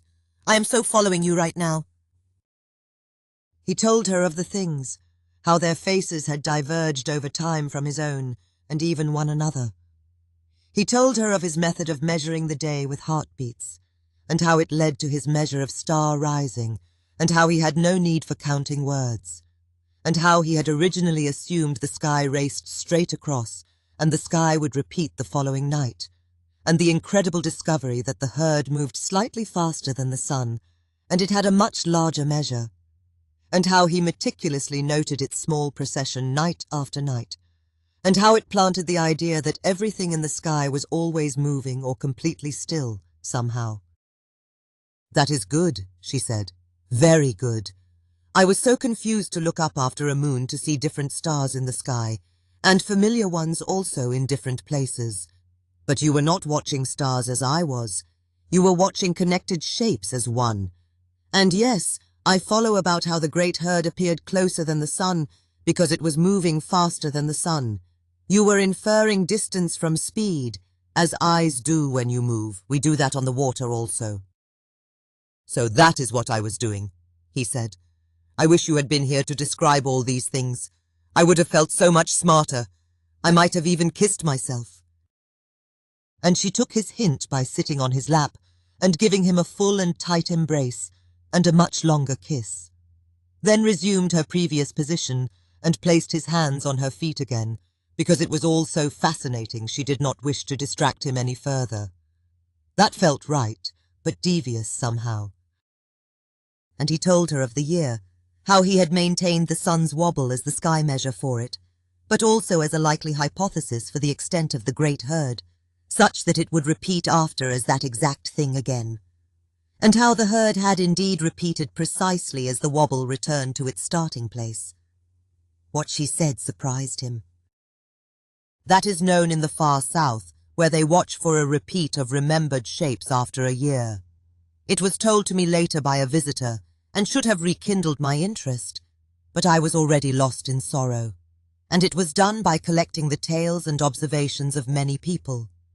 Your observation was slow and meticulous, and kept in memory, and you were right to consider that tiny stars might mingle slowly in all directions like animals, and how any movement between them might change the possible nature of the whole." And she urged him on with a hand stroking his cheek. His whole life had been one astonishment after another, and she was his greatest. And he described the true path of the herd and how he had discovered it. And he did his very best to describe the ears of the world, the small, slow star arches, the obvious straight path across the middle, and the smooth progression of shape between each path, and how it matched a symbol Walker knew, and his bizarre tale of the world as it is, and the conversation they had about it. And she followed. She said, "This is also known in the South, though people argue about it all the time, and those who disagree accuse them of making things up." "Perhaps you are mistaken," she said in the voice of an annoying person. "The smooth progression of shape you will have to draw for me when there is light, but I understand. The sky has no corners. You said that, and it sounds mysterious. And of course, none of them can explain any of it at all. So from here you saw no circles, but assumed they were making little circles." Which led to his account of the observation from the high place with Walker. "There is much to tell about that," he said, "and even more Walker told me in secret about his life then, as you can figure. But from there, I spotted new stars within those I had seen from this stone, in even smaller circles, and familiar stars reached further on a circular path. And though I never saw a circle complete, the suggestion supported the idea, and so I decided it." "As would I," she said, "and to take that extra step. You are a good observer. Perhaps there is one in the middle of all the circles, at each ear. I know she said as he started to speak. You didn't see a circle, so your assumption is all you have. For not stating it for certain, you have earned another kiss. Don't worry, my kisses will never grow old, yet if this goes on, I will have to think of other things to give you. Would you like to be kicked? He said, line me up and send me straight across the goal. You are a sweet boy, she said. Do you know how many men have said things like that to me? But it excites me to hear it from you, because you knew I had lined up straight and kicked different, from your far position sideways in the crowd, and that was a difficult sighting. Do you know how surprised I was by your question? But now I am smart enough to know there was a line on the field, straighter than straight, that only you could see. You will have to teach me this thing. And then she pulled close to him, and he felt her warmth as she cried, I am so excited. Where do we go now? The stars, I mean. And then he had to continue the story, and finally admit that his assumptions were all he had at that point, with few certainties. And time had gone by with the greatest mysteries unresolved. But then, finally, he had discovered a model in the real world, and his mind, for the world and the sun and the moon with its shadows, and the great herd and a couple of bright ones, a model that was so great that it fit all the observations he had made. And stepping through this model, it became obvious to him that only those particular shapes, that configuration and those movements could account for the sky as it is and the world as it is. And so, that is how it must be. It was starting to get light. Night had ended. She was silent with his sudden pronouncement, for there was no joke or comment to be made that fit the situation. He felt a tiny seed of discontent in her, and he knew it would grow. So what to do next? He sent her on a bizarre errand that she would have outright refused, had it been given by anyone else in the world, and any time other than now. She had agreed because he had asked the ridiculous thing straight out and then said, I want to show you something. And they climbed down from the large stone, and she was off at a run to stretch her legs, and she was the very sight of gladness and happiness and future itself as he watched her go. Is this what life wants to be like? He wondered. Every moment an exciting adventure. He gathered sticks from nearby and busied himself smoothing the sand and loose dirt around the climbing stone. The morning was hushed and still, for it was to be a day of rest after the tournament and feast. All had agreed beforehand that aside from the perpetual duty of fire watch, they would sleep late and remain in their homes as they wished. Visiting teams would slumber late also, then gather things to start journeys on the following morning. She finally returned with a skin draped over her shoulders. She had filled it by venturing into 2 firehouses and tiptoeing around sleeping team members sprawled everywhere. And she had begged favors of those who were awake, and made necessary promises. She tilted it and spread its muzzle, and just what he had asked for dropped out onto the ground. 4. Pangolins. He had put a dot in the center and drawn 2 large circles around it. He placed a ball in the center and 1 on each path, and set aside the last for the moment. This is Mr. Sun, he said outright, for he had not yet risen. And this path is the one our world travels, and he placed the world. And this is the path the orange one travels. He placed the orange one. Everything here is very distant, but this is its shape. And then he led her away from the circles. The circular world as it is sky diagram was drawn there. He said, this is not part of that all over there, but it is the path of the great herd in the sky I have seen, and drew from my observation. The one Walker and I puzzled over, and he remembered. The one you asked to see. Those are the ears of the world, and the small circles. Our place is in the middle of the straight path, and as we look directly above, everything also makes a straight path. The sun makes a straight path, but as you and your people know, his path goes a tiny bit back and forth over a year, like this. He held a stick across the path and rotated it sideways a little back and forth. and he stepped her through it all from the diagram to the world on its circle. He spun it with his hands, and as it wandered on the ground, he pointed out the equator, and he said, "This is where we are, and this is the straight path where the sun is. See him over there. It looks like he is spinning around us, but actually our eyes are spinning with the world, and he is still in the middle." At every stage he looked at her until she nodded or asked more questions. When he spun the ball and pointed out the ear of the world that was presently on top, and pointed to the hidden one on the ground, she gasped with astonishment and became very excited. But he said, "It is important to know that there are no stars on this ball, only our eyes, which are here," and he touched the equator. "We look across the land as the world is spinning, and we see the ears as little circling stars. But those stars are in real life very still and far away. It is the straight path between them and our eyes that is spinning in small circles. Imagine a bird hovering in the sky looking down at the ball." And he drove this point until she understood well, and she tried hard, and finally did. Every time she indicated she understood something, he smiled and hugged her. She wanted to be more affectionate, but her mind was highly engaged. His next demonstration was for her to imagine the world spinning between his two pointed fingers on the poles of the ball as he held it. He kept it in an exaggerated tilt at the same orientation, always despite its place along the circle. He said, "A year is one full circle." He walked the circle and stopped at every quarter. Only because of the tilt, the sun is on one side of his path when we see him from here. From here he seems to be passing through the middle of the land. From here he is rising and setting on the other far path. And here he is in the middle again. At this point she had to take the ball from him and walk it herself several times. There were too many things in motion and pretend motion for her to see directly, but she finally made the connection in her mind. She said, "This is very important, and it fits." He said, "I have another demonstration." He rested the world on the ground on its circle, and he held a stick against the side of the world, and the stick was pointed at the sun. She leaned over and examined it.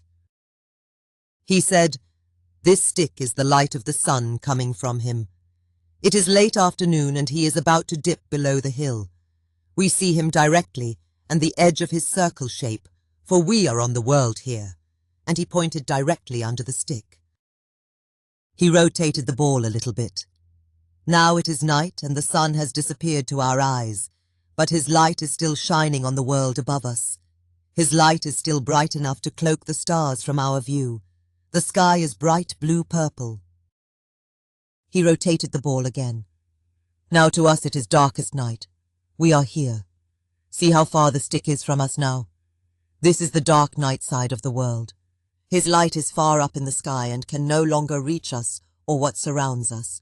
His light does not crawl along the edge of the world to reach us, or it would be day always. His light is now invisible from our place in the world, and we now see stars in the sky. Turn all the way around you and look.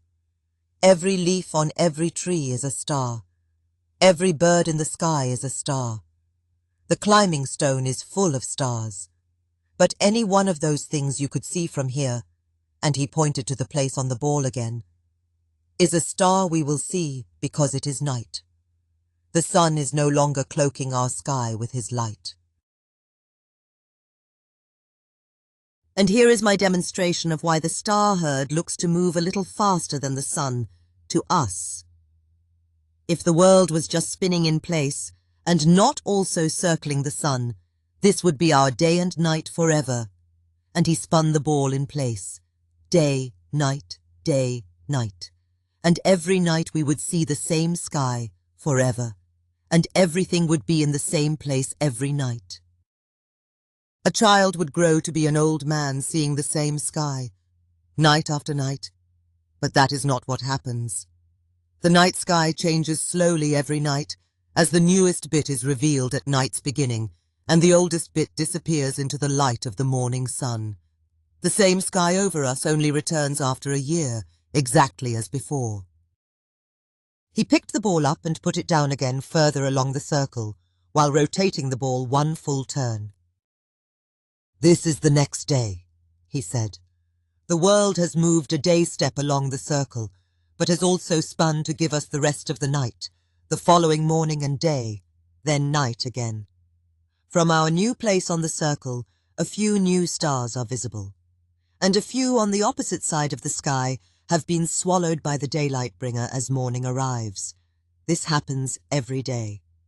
And when a year of days have passed, and he indicated the whole rest of the circle's path, we return to this part and see the same sky again. I will return to this."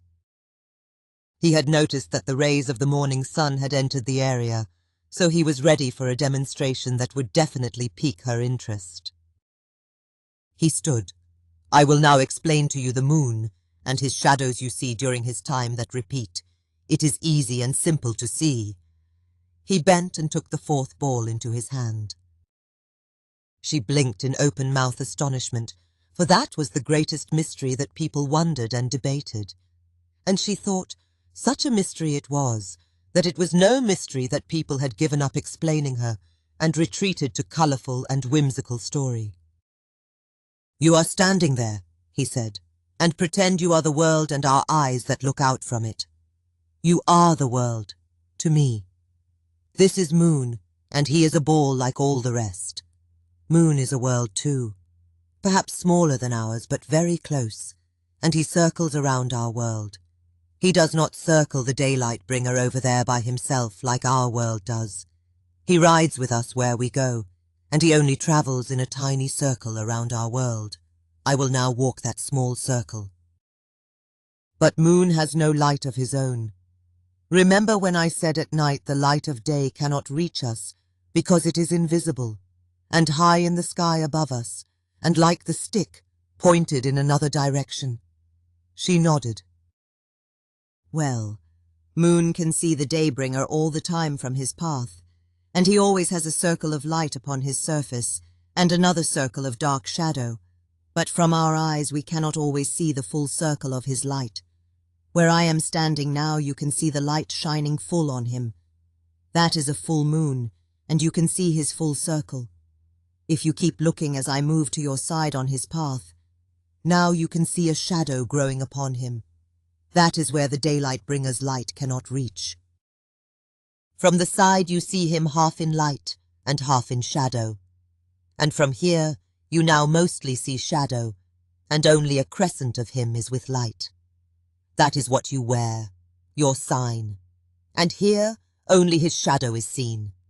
This is the dark moon as seen in the morning, day, and early night. He still has a full circle of light upon him, but it is on the other side and not visible to us. And after I pass between you and the daylight bringer, the shadows are on the other side of him and they diminish, and he returns to full. That is the moon to us." At last Brita said in wonder and amazement, "But that is easy. Just as you said, she is a ball and has no light of her own. I follow." Then she swayed and caught herself. He dropped the moon and reached for her and said in her ear, "You do not need to follow right now. You are tired and we can explore this model together and you can point out any error I have made. For I am one little person in the world after all. But you are the most amazing thing in my life." This time she embraced him, and he could feel her exhaustion. She was literally leaning against him. He said, "There is more, and I am certain of it. But you must sleep. There are exciting things, but we must start again, and your understanding will move quickly through them and go further. This was a whole year for me, and you have just run around the world on the pangolin field and kept your mind sharp over a long night. I will tell a great tale about you some day and make you believe it. You are my hero. We go now." She smiled with shut eyes and murmured agreement and muzzled against him, and he promised to return what she had borrowed before he slept, and received an exhausted kiss. He gathered the balls and shouldered the bag and led her to his house, lay her down in his sleeping furs and covered her, and she was soon asleep. When he arrived at the firehouse he had spotted a problem, and asked a girl team member to identify each and return it to its proper owner as a kind and special favor. She had slept well, so she gave him a knowing smile, and he was given solid assurance, and he squeezed her hand in thanks. Then he crept back into bed in his clothes, as she was also, and snuggled with her, and she awakened slightly and snuggled with him, and said some nonsense words. He fell asleep watching her quiet face, his mind racing again until it wasn't. He did not dream the desert. He dreamed of her, doing every wild little thing she had ever done. They slept long into late afternoon. Chapter 31. New Beginnings. When they awoke, the house was empty, and they breakfasted on what was left over from his feast. She returned to the camp at the firewatch to rejoin her teammates and promised to return. In the evening she was back, and they once again ascended the climbing stone. Her face was beaming under a crescent moon, and it almost matched the one she wore. "The team of the moon has been discussing us all day," she declared to him with a wide smile. "They think you have teased me in love and driven me to the wildest state of ecstasy a woman could ever achieve, using 4 pangolins. Is such a thing possible? And 1 pangolin would not suffice? I would not know. But I posed in front of them and tossed my hair as a sighing woman glowing with satisfaction, and said to them, 'You should try it sometime.' 'That's so funny,' he said.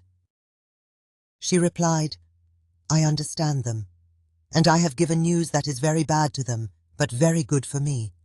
I am passing stewardship of the team to another who much deserves it, and leaving that place and saying goodbye for now to my parents. Moon is a crescent now, and her light is diminishing. But around the time she is a full circle of light again, because of course she is behind us, and seen with the full light of the sun from our spinning world.' And she smiled at him. 'By your leave, I will return and appear again in your doorway and ask. May I?' 'You may, always and ever. My parents had already said as much to you, and then again to me today before you returned. They are happy and excited for us, and they look forward to hearing your growls and snarls again. But this is more than I ever imagined.' She asked, 'What is your answer?' And he embraced her for all he was worth.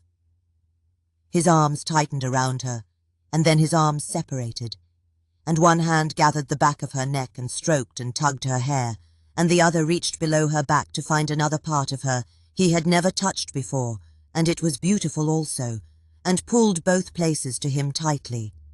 She did the very same, and he was drawn against her, and they both gasped for air, and kissed, and then their faces pressed sideways, and she felt his need against her for the first time, and it grew strong.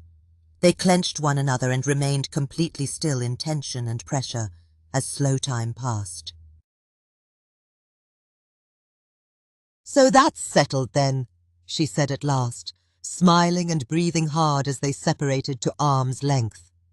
"I am a den mother still, and must sleep a bit and help the team prepare to leave in early light, and we will all be off, but we will meet again soon by the light of the fullest moon, my very own Stargazer."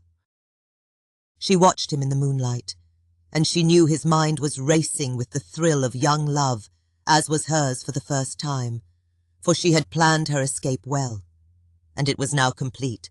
She was happier than she had ever been. Then they sat, and he started plying her with odd questions. This must be one of those what to do next things of his, she decided. And while we have been just standing here being happy, his mind has also raced forward and is now several moves ahead. But as his questions continued, she began to follow his mind before he made it clear. He asked of her parents what they were like, and how much of her sorrow had been known to them, and whether she imagined they had ever figured the real reason. He asked of her mother what age she was, and since he knew Brita was an only child, whether her mother had ever desired another. And he asked of her father, who had taught his daughter so many useful and valuable things. What if, he asked, a boy might come to their doorway from this village and ask, "May I?" Would they welcome the chance to turn back time and raise another, and share love with him, and new love with each other? For it might be an escape for them also, an escape from loneliness and the passage of time. "For I know of such a one," he said. "He is young still, but is close kin to lakefolk, and swims well and revels in watercraft, and he already expressed to his parents that he knows he must leave them some day. For he dislikes our shallow river with no boats or people who desire them, and he hates even the little fishes, though he likes fish. He would say, 'Yes, a very big fish roasted over the fire, if you please.' It is more of a deep yearning for him than a tragic sorrow as you felt. But then again I must also wonder how yours began, and I fear for him, because he speaks of such things to girls he meets, and they know he will leave some day, but he is unlikely to meet any who would leave with him. Perhaps it is for the best that he finds his life there, and maybe his parents would feel the same. I will speak to him." And she was crying quietly at this, at the thought of one who also felt trapped by a place. But they were also tears of gratitude that there was a great mind in Stargazer who could gather up hints about people he knew and help decide a possible course of life for them, a course that would be good to them. "And he is mine," she thought. And Stargazer held her hand, and they became tears of affection also. She finally said softly, "I think Mother and Father would like that. Shall I give you some hints and pointers to tell him about them, to seal his success in asking?" And he said she should, so she did. She felt sadness for leaving them, but it eased the pain. And when they descended the stone and embraced for the last time in a while that was so long for them, she was in wrenching sobs of greatest joy and deepest sorrow. He was crying with her, and she could hardly trust her own voice, so she gathered herself to say, "But not just you are so much more." And she bounded off at her own blazing speed, for she knew it was the only way she could leave him. Chapter 32. What to do next. He crept into his house alone and snuck quietly into bed, but his shallow intakes of breath betrayed him, and his mother came to him silently in the darkness and raised him out of bed to her bosom and started rocking him gently and stroking his hair. Then, as his mind slowly collected itself, he realized she was consoling him, for she could only believe that something had gone very wrong, and she must now try to help him find the strength to face another day. "No, Mother," he said. "She is coming back," he said between sniffs. "I am crying because I am so happy." She said, "What?" And she called Father, who had awakened her with a nudge and whisper, and sent her over to him, and in the tiniest light they were both standing over him and talking excitedly, and then they locked arms and were dancing in circles before him, and he was laughing at them, then with them, and they started growling and snarling at each other as they danced. His mother finally said, "She is a real lioness, you know. She will chew you up and spit you out and make you beg for more, and you are a smart boy. I know you will feed her only the best and never approach while she is eating." And his father laughed and growled at her through a kiss. There were so many things to do next, they spun in his mind slowly, and he had to line them up carefully. The first item was the most difficult for him, for it was to wait until he knew her party had left and had walked far south along the river, for he did not want any news of current happenings to reach them. For the one he loved was a great celebrity in her own right, and people will gossip given half a chance. And to those he did tell in the following days, he would only identify her as a player on the Moon team. This seemed appropriate, and did not affect in any way the aggressive and eager promises he received when he told his plans of action to several groups. They loved him, and this was their time to shine. Each in their own way, the village would welcome her by helping him. But first he met with his young friend who had dreamt of living by the lake. In this his information had been a little out of date, for the boy had already been making overtures to relocate, and an uncle in the lake village had agreed to put him up there. But the uncle's offer was given reluctantly because he was happy living alone, and his own children were long grown. The boy had insisted and gotten agreement, but there was also the matter of tradition, for a village generally did not want to be perceived as draining children from another when all was done. So Stargazer's inquiry fell on eager ears as a most fortunate circumstance to him, and the boy grilled him about what his potential foster parents might expect, even as Stargazer was telling him those very things. "But I am all those things," the boy said proudly and a bit defensively. "My folks are expecting this, so I will just say farewell and go," he finally said. Stargazer embraced his new exchange partner for life and swore him to secrecy for now, and made him promise that he would find a party of 3 to travel with, and if at all possible, try to relocate before the next full moon. "My uncle will be pleased if they like me," the boy said. "But he will still be a part of my life, and I will show him what a wise choice it would have been, and he will regret it." And then Stargazer told the boy while smiling at him that the village was also home to the lost girls of the Moon Pangolin team, and the boy left, suddenly moonstruck. Well, that was easy, he thought. Then he went to find his father, and mysteriously brought him to other places, and gathered several men with more cryptic invitations to a quiet place at the very edge of the village, surrounded by grass and trees, close to the river. "This is the place," he said, "though any of you might speak up if you know of a better. My father here does not know yet why we are here, and he will learn as you do." And then he told them of the thing that would happen there, and asked them to grant favors to him that he would repay gratefully and many-fold. And then he told them how little time before everything had to be ready, and that he would be with them every step of the way and do the hardest work. And his father smiled, and they all laughed and slapped him on the back and said it was nothing, and they all would see it done with his help. Well, that was easy, he thought. He then approached the gathering place of the hunters and asked their permission to borrow several things he would collect soon, and perhaps a bit of tasty meat he could gather later around the time of the full moon. For there was a very special girl he wished to entertain, and he wanted to take her to a place where they could be alone and he could make her feel welcome. And they laughed at this and slapped him on the back and said it was nothing, and they would see it done. Well, that was easy, he thought. Now for the big one. So this time he approached his mother, who was still smiling at his good fortune, mysteriously brought her to other places, and gathered other woman friends of his who were his craft mentors, the ambidextrous huntress, an old friend sitting by her house, a slightly older girl he knew, whose lover was watching over their newborn just fed and sleeping, and she could spare a while, and 2 others only because they looked worldly, as all passed by, and they knew some already in the gathering, and agreed to take part in a cryptic errand.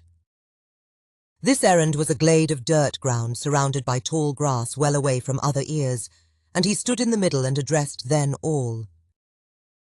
"I have gathered you here to ask a special favor, and I pledge that anything said here will remain forever secret by me, and such pledges as you each wish to make to the others. My own mother is here, and she has no idea what I am about to ask.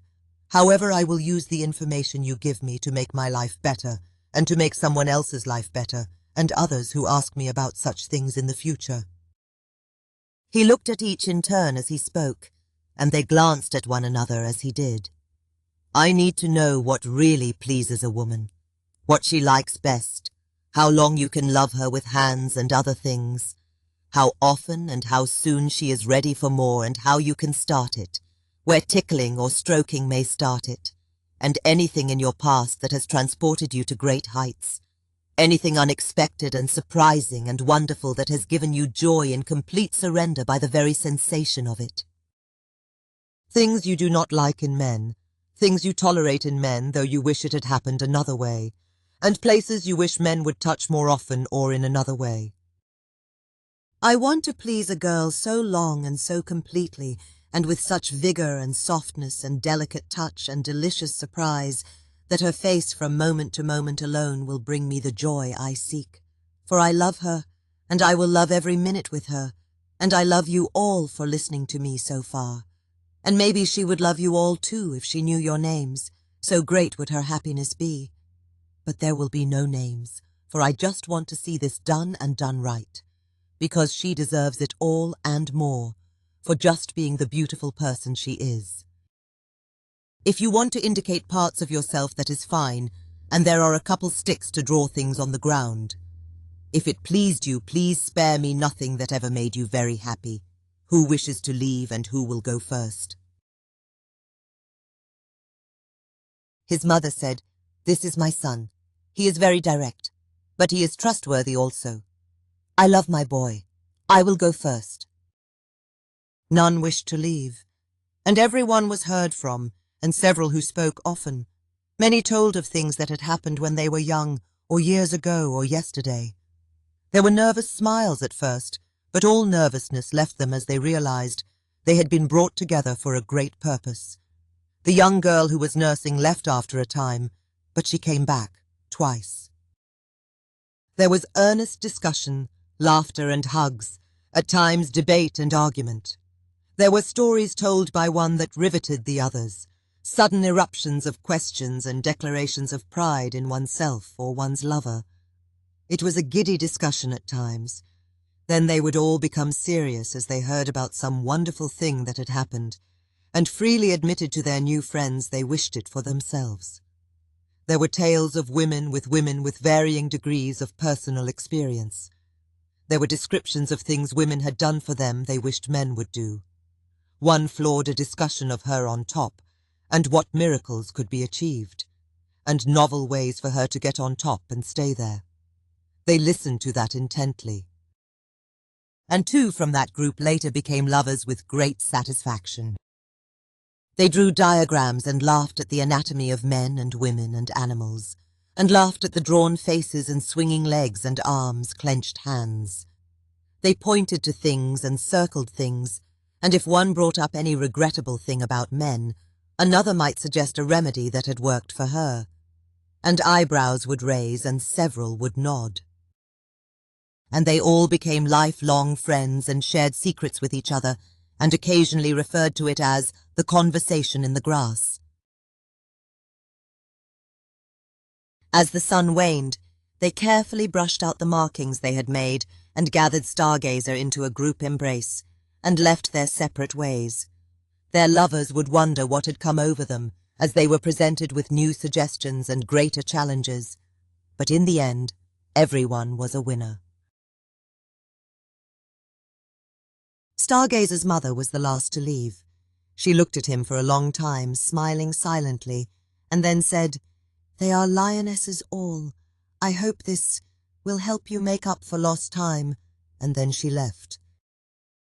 He would have to sift through some conflicting information, but the faces on the others as they heard it would guide him also. And there had been no mention of pangolins. Well, that was difficult, he thought.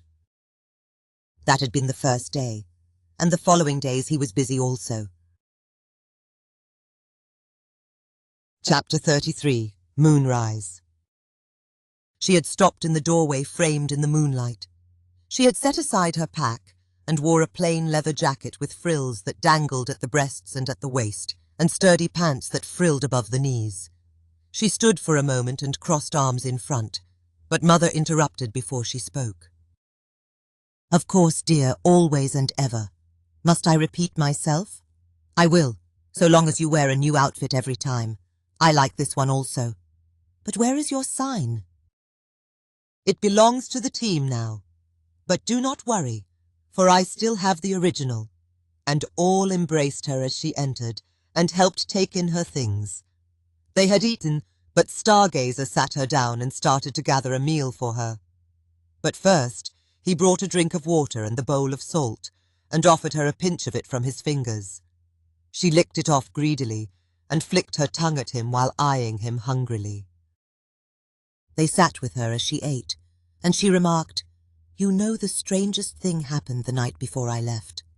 Father was silent, and had put on his stony, brave face and gone out to do something, but Mother was weeping openly and uncontrollably because she could not help herself, and life was changing so quickly. I was crying too, and I sat with her head on my shoulder and her eyes were closed tightly, and I was stroking her hair softly. And suddenly there was a boy standing in the doorway, and he was still for a moment, and looked as if to say something. But I gestured him to silence, and beckoned for him to sit next to her. And he did. And his eyes looked at me in confusion, and there were tears in them also. Whether he felt for her or felt uncomfortable himself, I do not know. But he also started stroking her hair, and opened his mouth again. But I quickly moved in front and squatted down between them and embraced them both. Mother opened her eyes and noticed the other, and this time I placed a finger of silence on her lips, and lifted her hand and kissed it, then lifted the boy's hand and kissed it, and laid his hand in hers, and stood before them. And the boy asked her, "May I?"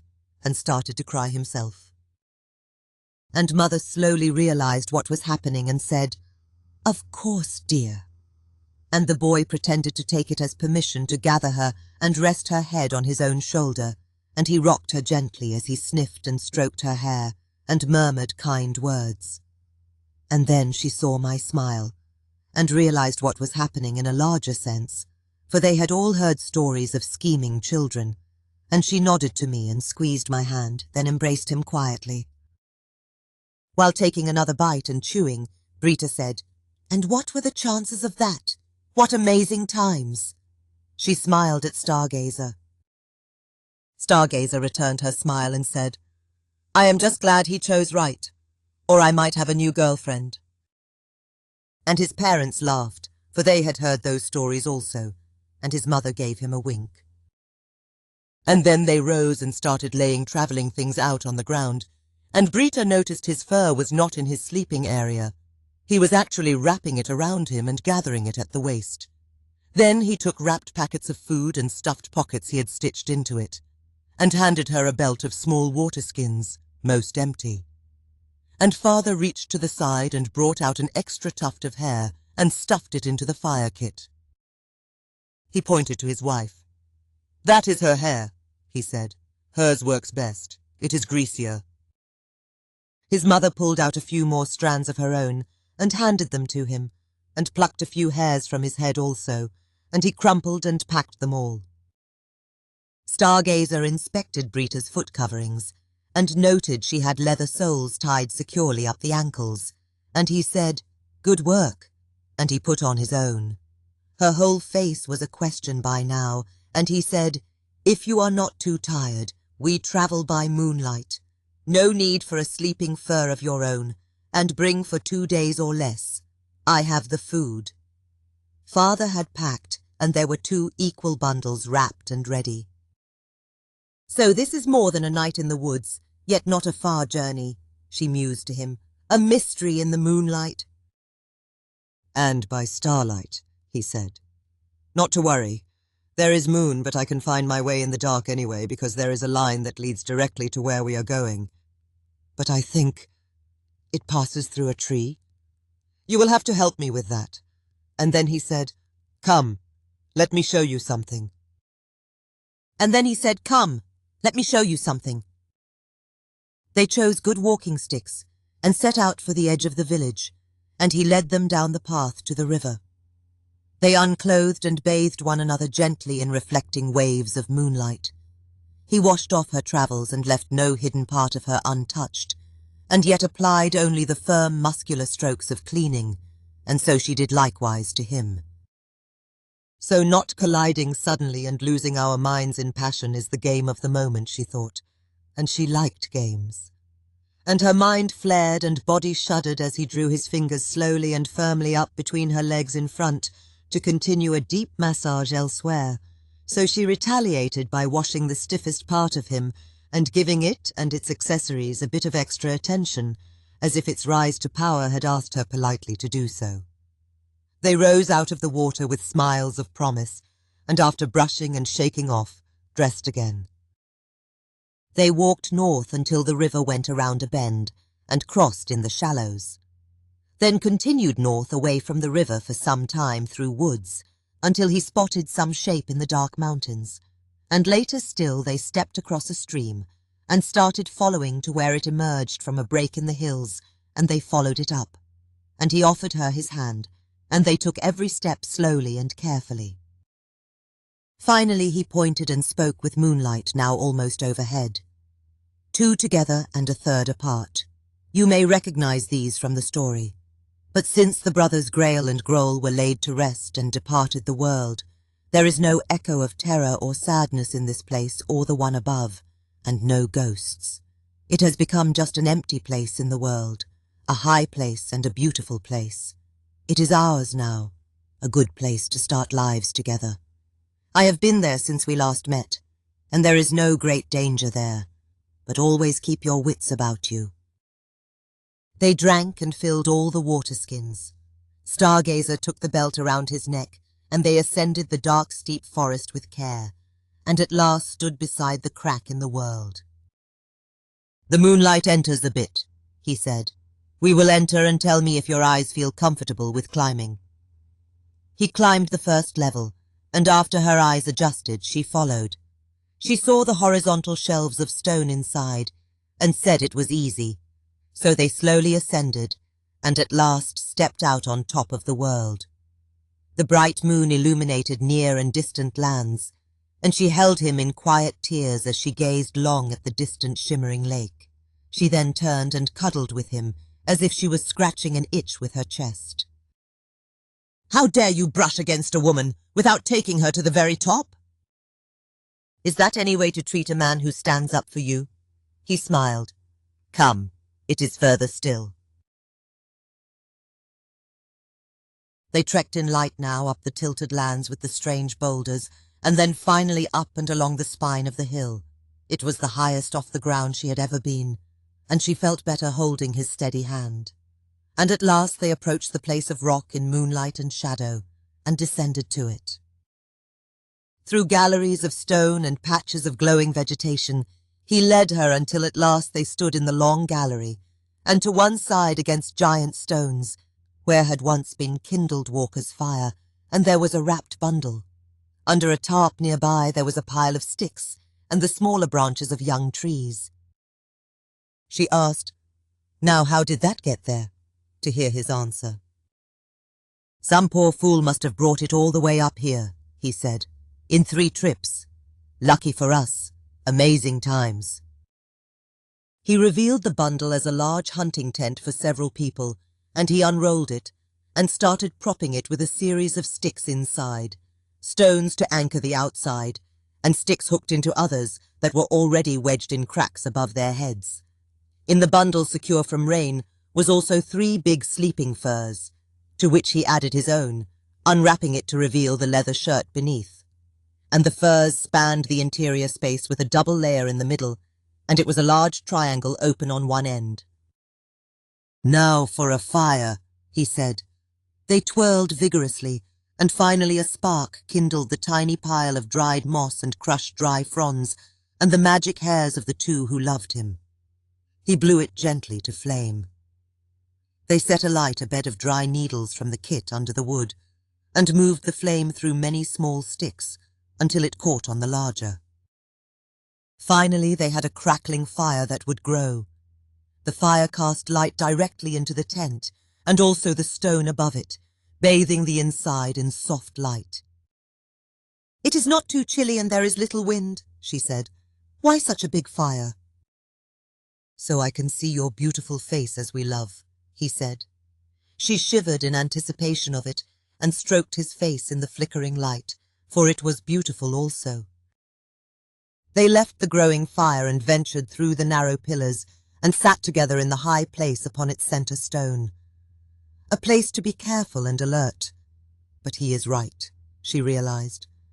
There is no danger and sadness lingering here, and the past has departed, to live on only in Stargazer's tale, as it is retold by others. This place is ours now, a new beginning. "It is beautiful," she said, "and the sky fools so many people, because it looks still even in the long march of night. And those must be the very ears of the world, but in fast time it looks like any other part of the sky. Every star is still, waiting for something." She spotted and pointed. "Is the orange hunter still moving back on his path?" "He is, But after a few moons perhaps he will slow again and pause and resume his main course against the sky. That movement is something I did not have time to show you. So exhausted you were, and your mind needed sleep. You are an amazing creature. I loved that night in slow time with you, she said dreamily. He pulled her tightly to him. I want to love you in slow time, he said. You must be very patient. I will show you the way, but you must try to let your fire build slowly and enjoy every bit of it. Taste it. Savor it. You will ascend from your own greed, because you are a perfect creature, and that is just what you are, and you deserve it to happen, and it will happen, and you will at last blaze suddenly, like the sun in ecstasy, and heat, and happiness, and you will descend slowly in bliss that feels like the final conquest of love. But I will catch you gently and touch you in other ways that you will feel as a smooth continuation of that love, and it will give you quiet fire also, but you will be relaxed and happy, and after a time your most secret and beautiful places will have rested, and I will kindle them again in a way that brings you sudden joy, and you will know you must rise up again, for I will make you ride it.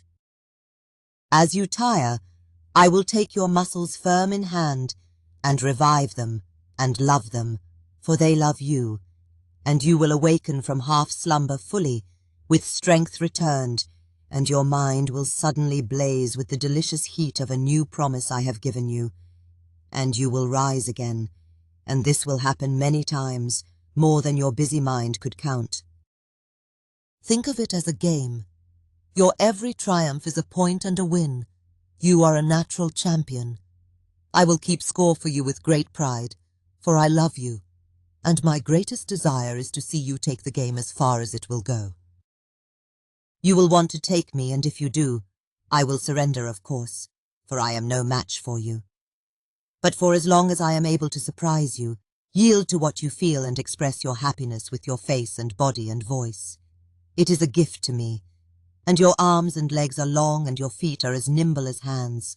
When you feel the fire, stretch them wide and tight, and I will stroke places softly that make your body sing. Take me when you are overcome with boredom, and I am yours. Stay with me if you find a better place and greater happiness, and we will both climb slowly together. I am presenting you to the moon, and you must surrender to her forever, or however long it takes, so you can learn how beautiful you are, and convince yourself of it. You must be certain. At any time I know you could chew me up and spit me out like the lioness you are. But be patient, as I am. As days pass, we will love in other ways. Your keen mind will decide what to do next, and you will take me by complete surprise. But tonight, let me show you something. Are you ready? She rose and offered him her hand, and her whole body was trembling with excitement, and she led him back to the fire, and they started to undress each other. Chapter 34. Intermission from the conversation in the grass. I look to be the oldest here, and have loved men and women in my life, and I have captured them and tamed them, and bent them to my will over many happy years, and some of us were completely devoted to each other, until others or this cursed world took them from me. To the young man with the curious eyes I will say there are secrets about you I know, but I would not tell them, for you must learn them from her, and you will some day, if you are worthy, and she is clever. Those secrets will amaze you, and she will delight in the sight of your face as you discover them. I too delight in the face of the one who has surrendered to me. It is my best memory of them. But as you take control and guide your lover, avoid locking your gaze on her face and keeping it there, as I know you will be tempted to do. For her precious mind is also making memories as she tastes your fire, and she needs to see you in all of your expressions, looking in concentration at parts of her and intent on the task, even raising your face in a smile to the sky with closed eyes. For she will see that you too are transported in bliss, as you are with the mere sight and sound of her, and that will push her also, as you are pushed by her movement against you as she responds to your touch. Lovers gazing at each other can be a quiet thing and should be the main thing, but sometimes it brings to others the desire to speak or kiss, to say or do the obvious. You want to hear no speaking from the one receiving good love that is timeless. You want no long embraces, only a surge of greed as she swivels her body into you to claim greater pleasure for herself, her own exploration and discovery of what her beautiful muscles and limbs and breasts can do for her, and only noises of surprise and satisfaction. Her mind must be kept in amazement and wonder, and greedily clutching the sweetness that is happening to her, and desiring more. If her hands explore you, that is love. But if you can steer her own hands to places of her that were nice when she explored them by herself, but while being loved completely by another they explode with beautiful heat, and her mind is held by this, and she continues, you have done it right, for she will also be pleasing herself with such attention she can spare, and gazing at you in thanks for every moment, just for the showing. The purpose of your quest is for her to learn how beautiful she is, and see that she is wholly convinced of it. All I will say to you as a man is, the thing you were given to please her must be used to finish love, not start it. You have my pity and your burden is great, for you must make and gather seed as love is happening to you, and you must give it all to her in the end, every time, every little bit. You must do this. If you do not, your mind will be destroyed as it wears away the joy and happiness that is rightfully yours. But of the very thing you seek, I have some good news for you. You can do it. I was loved for the first time by a woman who knew my body as well as her own, and I gave complete surrender at her very first touch, and she kept me in a tight grip, and ordered me with her voice to stretch things and do things as she loved me with her mouth and her fingers, and everything I did for her was delicious and beautiful. And then she said, now I will teach you to fly, and flooded me with sensation and such joy I cried out and floated above the world and pushed myself over greedily with the tiniest effort. That was only the first, my beautiful lover said finally, as I lay glowing, and her hands continued to move, and I was held in happiness by them. She shared her wisdom and kept me in loving and flying surrender without stopping for the better part of a day. I was trembling happily from it, and even the light from above caressed me. I remember what she said as she loved me, for her words tasted like warm honey in my mind, as did everything on that day. So here is my advice to you. Women are sublime. They are different. The ability to receive endless love is a gift to them. Even long ascensions and many sweet endings might have been given to them to stay happy and contented while a man finishes. But they have taken it so much further. A woman has many parts of her that like to be brushed or stirred, or even squeezed tight in a firm manly grip of affection. Strong muscles are important in this, hers and yours. And if the path of squeezing or gentle caresses approaches her sweetest and most delicate parts, her mind will seize on the promise of a journey, and she will feel a tingle and yearning at its final destination, and you will kindle her desire. Only after her mind catches a tiny flame of promise do the best parts of her awaken. Any part of her will do it first. But if she is friendly and you want to be direct, as your dear mother has suggested, only brush against the sweet center you will command later, as if by accident, for it is very sensitive and may be unpleasant until her desire is fully engaged. Put your attention instead to the delicate folds around it, and treat them gently and kindly. They want to be stroked and grasped and spread lightly and played with if she has made them accessible to you, and they will whisper delicious promises to her, and soon make her very ready, and kindle her desire to its fullest strength for you. It is why they exist, their purpose. And you must teach her about herself by treating them well, and give them even more attention than she has ever given them in her own pursuit of joy, and she will at last beg you for love. And thighs inside the leg are very important, every bit as important as the delicate folds between them. For every touch to them and the folds as one, each stroke leading to and from the other and back again, will give her sudden joy in the act of knowing them and spreading them wide and stretching tight.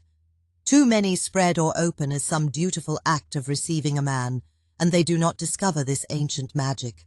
But thighs are magic. For my own lover commanded me to do this, and her gentle strokes against my tightness and the thrill of those delicate folds was her very first gift of surprise and wonder to me, and it was so hot and delicious with promise, I happily became her prisoner. Surprise and change from moment to moment in her kindled mind, especially from her most sacred and special places, is very important. If you lose surprise, you lose her, and she will jump on you and finish the job. You must be terrified of this, or you would not be asking. Sweet boy. Others will tell you how to excite a woman and push her over the top, and I encourage them to do so, but I will speak directly to your quest and tell you how to keep her your prisoner in love, and distract her in sweetness even from her inevitable desire to change course and please you. So you may see her rise with her mind bathed in fire she cannot resist, again and again. You will command her as she rises, and after a time she will take charge of herself and peak with abandon, which you may bring also, and you must learn the signs as it is happening. It is not always easy, for some cry out and some thrash about, and some freeze still and silent. Some breathe in deep, gasping moans, and some hold their breath, and some young women even try to hide it in shame they do not deserve, for they have learned about love from stupid stories that claim such beautiful joy is a state of ending and final reconciliation, and perhaps the man has not quite finished. But once she has tossed herself over and surrendered completely to that beautiful reward, and you know it for sure, you must grow still on her most secret place, and your best thing to do is to keep a bit of pressure on it and vary the pressure slightly so it just flickers in her mind, but ease off. For as she floats to earth and rests, you must abandon it for a while. For many women it becomes unpleasant if her lover is still touching her in excitement, and she will even reach out her hand to pull the other away. But you are a smart boy. You know it is happening to her, and have planned for it, and as she floats down from her peak, you have already taken charge of another unexpected and lovely part of her, and are doing pleasant and wonderful things that keep her attention. Not the nipples, mind you. Some like it, but for others they become sensitive also. But any part of her you like, which is any part of her. The more strong muscles she has, the more vulnerable she is. For you will be already giving the greatest massage and stroking caresses of some new place that she has ever experienced, and she is glad to receive it, and it will trap her in time as her body relaxes completely, even the sensitive places that give her the hottest fire in love. And she will submit to it for a while, even if she has already made up her mind to take you and finish you. You must make her greedy for it, and the pleasure of love will still be upon her, and your strokes and squeezes will be like little sparks of it, and that is to your advantage. Do it so well and with surprises of its own and fascinating little journeys that she remains your prisoner. Her secret place will grow silent and relaxed, and she will not even know she is ready to ascend in love again. But you judge this, and the kindling is not as necessary as it was at first. For when she is ready, you can approach the secret place in secret, and surprise her with it, as your other hand is in mid-stroke, and do both together as if she is feeling one hand, and her sudden excitement will become a promise and a new beginning, and she will feel intense love and sweetness as if she had never left it behind. She will surrender again while gazing into your eyes full of admiration for her and clear purpose as you take her on another long journey of hot love and ascension. Make sure you are both well rested and very awake, and you both pass water before the start. Every time she has climbed a mountain of pleasure and takes flight, when she opens her eyes, the first thing she must see is the proud face of her lover offering a drink of water. Only a small drink to replace her efforts, for the passing of water interrupts love, and only with one hand. Your other hand must be upon her, and moving well without stopping as she drinks, for as soon as she lays back again, the time of complete massage and gentle relaxation resumes in full, and her mind will say, "This is so good, and I am so good. I must remain here for a while before I take him." And in the end you will deceive her, for she will feel something surprising, sudden, and delicious with heat and promise, and your smiling eyes are telling her that she will now rise again. And she will, and her heat will be even greater, for that is the most beautiful gift given to women. And that is how to keep her your prisoner in love. And his mother smiled at the oldest among them and added, "Be sure to have water for yourself also, and put everything where she will not knock it over, for you are going to make her very happy." Chapter 35. Waning Gibbous. They had loved and slept and loved again into the late afternoon, and she had turned on him and surprised him with many of his own tricks. They rose and took a trip to the stream and steep woods to gather more water and wood to spend another cozy night in the high place. He had found it exciting to round the last corner and see their temporary lodge of sleeping firs among the stones, and he said to her, "It is so quiet here and so warm by the fire. It feels like a home already. I love this place." "I know what you mean. It is so warm here," she said, kissing him softly. They dumped the supplies and kindled a new fire as it was almost evening again, and wound through the passages to sit once more in the high place. She examined his face. Love was transforming them. Emotion is flowing already more easily from him, she thought, and there was less of the edge and pensive seriousness that had defined many of his moments. They were already as a couple in love for many comfortable years, and their gathering adventure had been filled with easy conversation, taking in the views, brushing caresses and knowing glances. She felt for the silly and desperate girl she had been, and she loved that girl deeply also, for the buzzing warmth in her body would tolerate no criticism, and everything that had ever happened led directly to this moment. And he had changed also. Even in her breathless conversation on the day they met, she had seen awe and amazement move across his face, and a stunned expression of happiness had come over him. When he had said he would go catch little fishes, he had been looking down at the ground, beaming in a wide smile. He was shy and trying to hide it from me. I really did surprise him. But so much she had learned of his character. She knew if she asked a strange question he would answer directly, and if he wondered why she had asked, he would make that plain also, and he seemed to remember everything. Maybe there is a bright desert in his mind full of me, she thought. I will make it a happy place. She snuggled against his chest and asked, "When you declared you were going to catch little fishes to feed me, you were smiling at the ground. I have never seen a brighter smile. Why?" He tightened his arms around her. "That is when I decided at last that you were real," he said. His eyes widened. "See? I am deranged also." He laughed easily, and she turned her head to the side and felt him sniff her hair and inhale deeply. Then they were lost in conversation and discussed the model. She followed it all from before as he had described it, and even took its meaning to a next level on her own. "So the bright one that is always near the Daybringer," she said, glancing at the departing sunlight and adopting his custom. "So she is a world also with no light of her own, and she circles him, but her circle is much smaller than ours, and she is always moving, and her path seems strange to us because our eyes are always moving around her." He expressed his answer with quiet and enthusiastic affection, and she responded that she understood his answer with affection also. She looked down at her lap and said, "Which leaves us with the last part of the mystery, the Orange Hunter's reversal." It is obvious he would always be somewhere along his circle, seen or unseen by us in day or night. And you say worlds are always in motion, and there is no slowing or stopping. So what is the answer to this backwards mystery? She sat up straight and faced him. Her lips are so beautiful, he thought.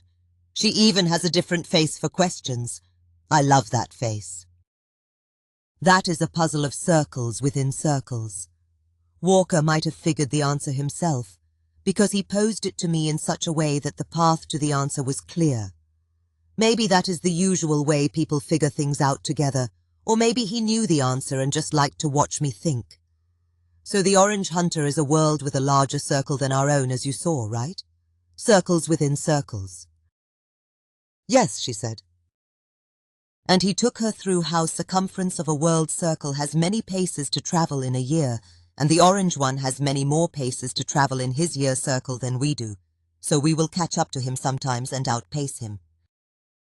He continued, and so what happens when our world faster in its shorter path is approaching him and begins to overtake him?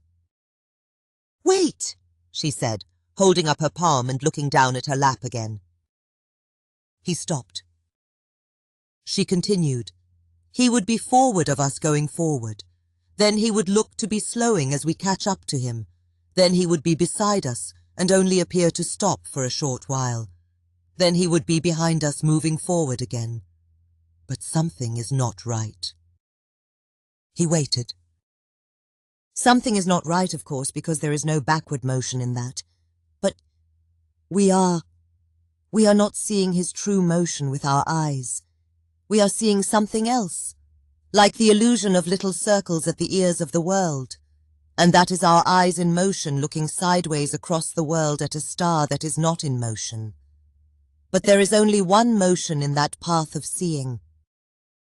Stargazer began to get very excited. She finally said, yes, it is the straight path of seeing from our eyes to the hunter, and past him to places in the great herd behind that we see, to judge his position. And we judge false, and it tricks us, because we are in motion, and he is also in motion, and the herd is not. So that is what overtaking looks like from circles within circles to something behind. There are two motions that are changing our path of seeing. The backward stroke is the passing of the slower world, a stick of seeing bridging the two worlds as the inner passes would move backwards against the great herd for a time. Brita was astonished by what she had just said. Sticks of seeing and pangolins moving on circles. With such a model in her mind, she could follow. Her face remained astonished and her lips parted slightly as Stargazer's embrace squeezed the wind out of her with a gasp. He was weeping now. You, he said, unable to gather words. She smiled and stroked his face and kissed his tears. Then she whispered in his ear, "Love me," in slow time again. And she stood and offered her hand and once more led him from the high place. Chapter 36. Journey's End. They packed up the lodge and all the furs into a giant roll that was more bulky than heavy, and at the top of the crack he just tossed it over the side. At several places in the steep forest he was stopped short, as the shouldered roll spanned 2 trees. "You will have to help me with this," he said. She just laughed and let him figure it out. They descended the stream and set out over the land. After an unusually long silence as they walked, Brita did a thing she would do often in years to come, something he cherished about her. She moved in front of him and stood still facing him. She looked intently and said, "You have stopped talking. What are you thinking right now? Have you been thinking about the same thing for a long time?" "Yes, it has been a long time. I am thinking about a thing Walker said. He was offering an assumption about our world traveling faster along its circle because of its shorter circle path, as compared to the Orange Hunter with a longer path. But what he said exactly was, it may be possible that all these worlds were started in the same motion by the same hand, or nearly so. He started walking again, asking, "What do you think of this?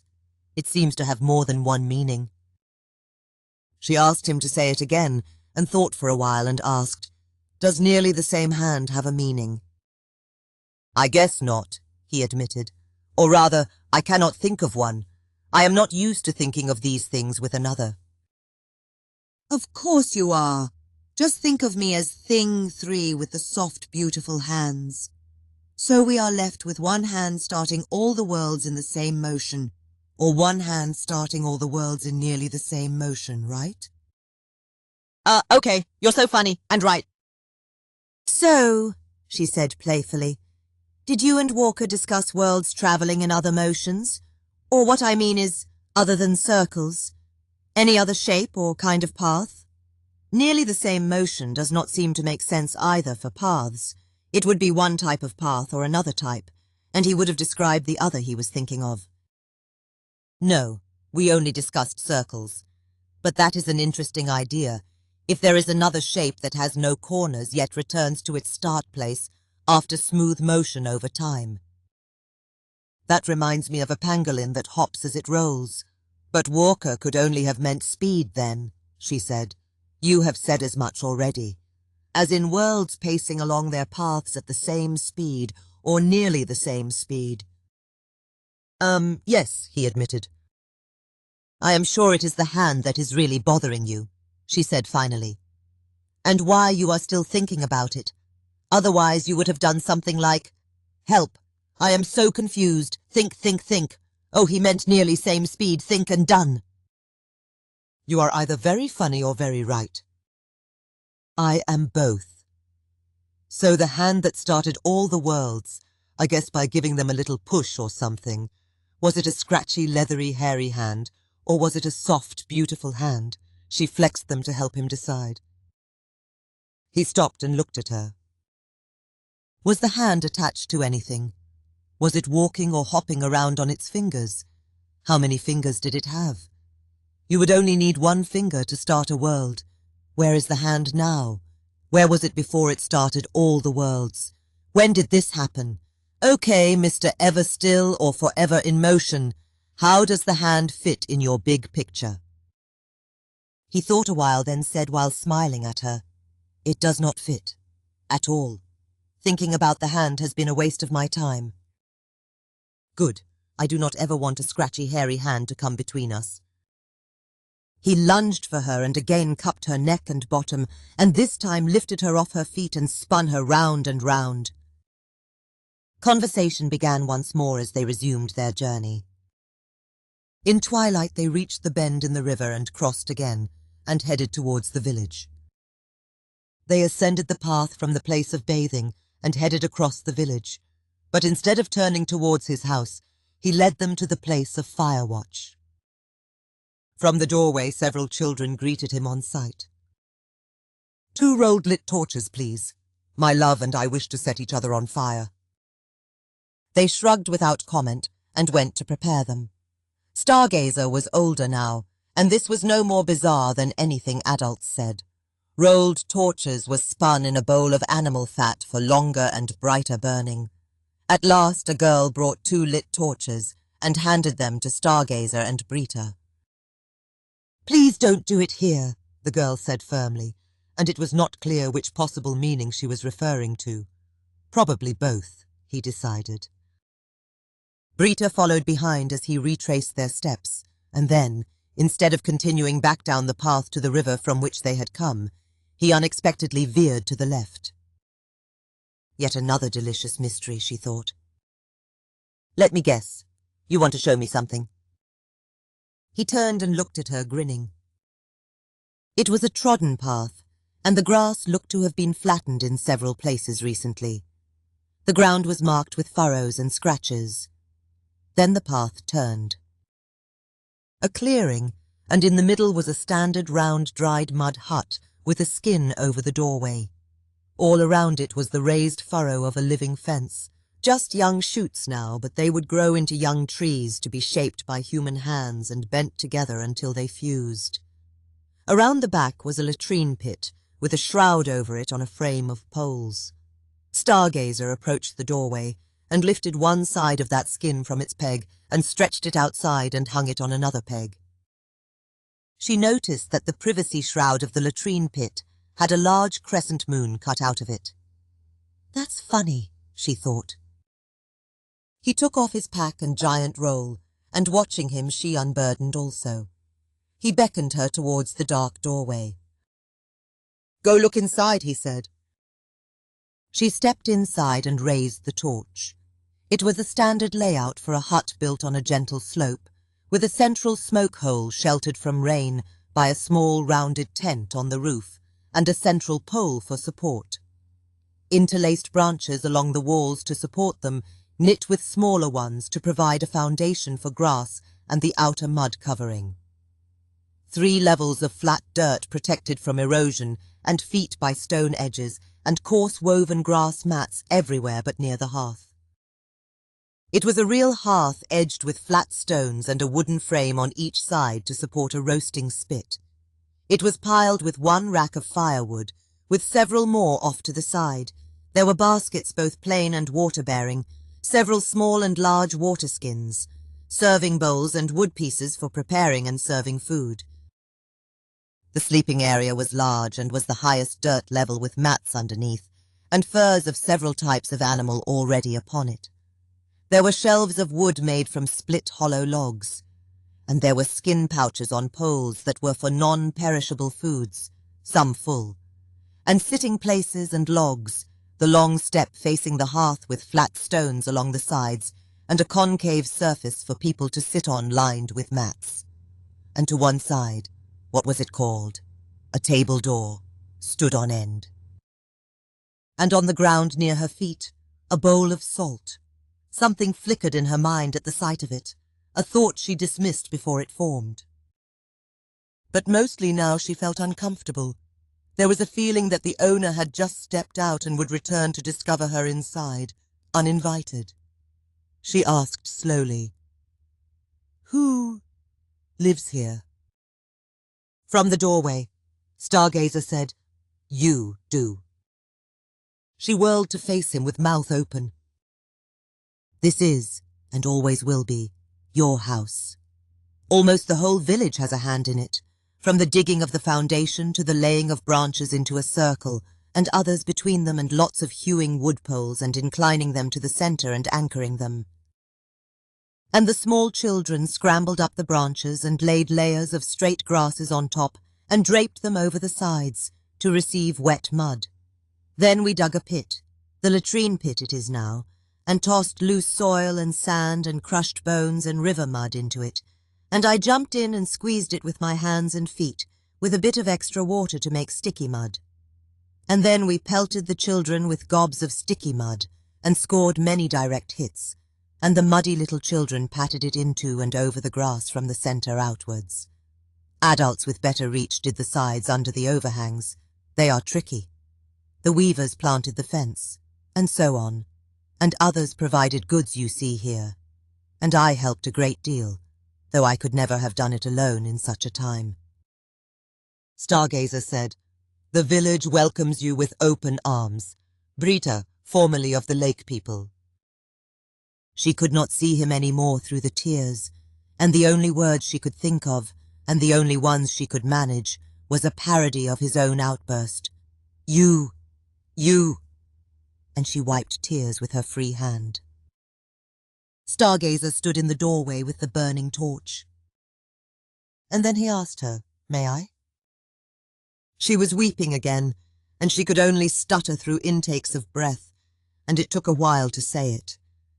"Yes, always, and ever." And he came inside and brought the lodge roll and their packs and set them aside, and walked to the far side of the hearth, and held his torch near one side of the racked wood, and looked at her. She thought, "Of course, the bonding ceremony. Each lights a side of the hearth, and when the flames join, they are one." She nodded vigorously through tears and positioned hers at the other end. They gazed at each other smiling and set it alight.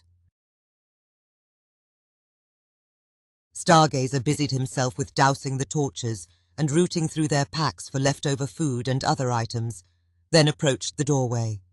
He turned. She had tossed away and stepped out of her clothes, and was beckoning him with open arms. Behind her nude silhouette, their flames merged. "Come, we must set each other on fire." We promised, the children. I was actually about to close the doorway because of, children. "Leave it open! Let them watch! They might learn something!" He embarked on the greatest journey of his life. The phrase is overused, but this one really takes the cake. Epilogue. Fascination with the universe and desire to understand its true form is no different for any ancient or modern human. His people had migrated north in Africa to where they had been over aeons. They gathered together and told stories about the night sky from the best evidence people could discover. But intuition could be guided by the equator and what can be seen from there.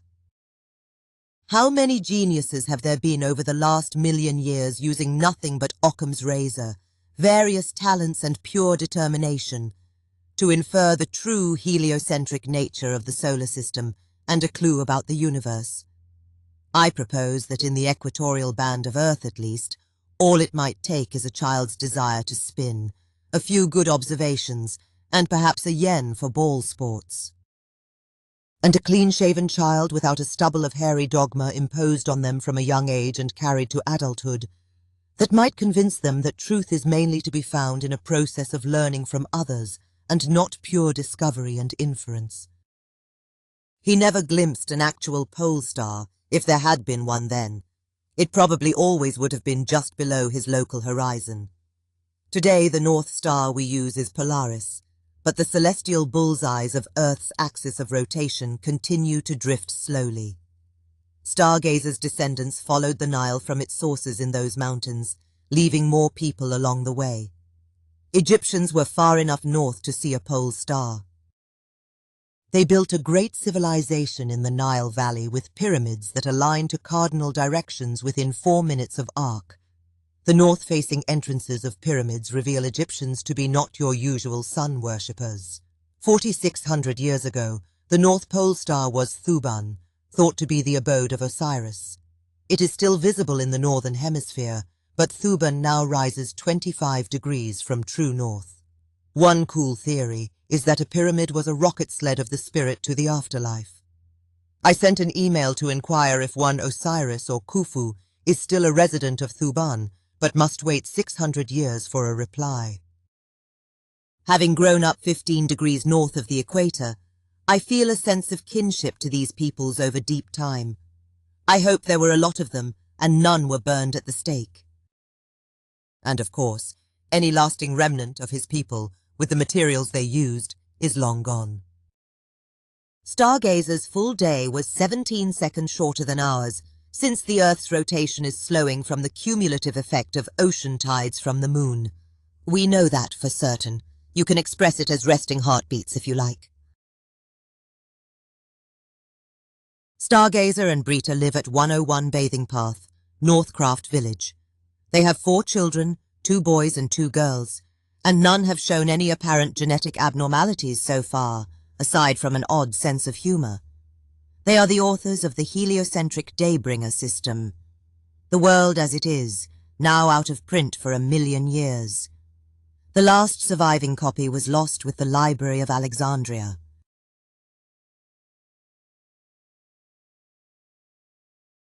This has been Stargazer. Written by Stephen Pitzl. Narrated by Nia Okafor.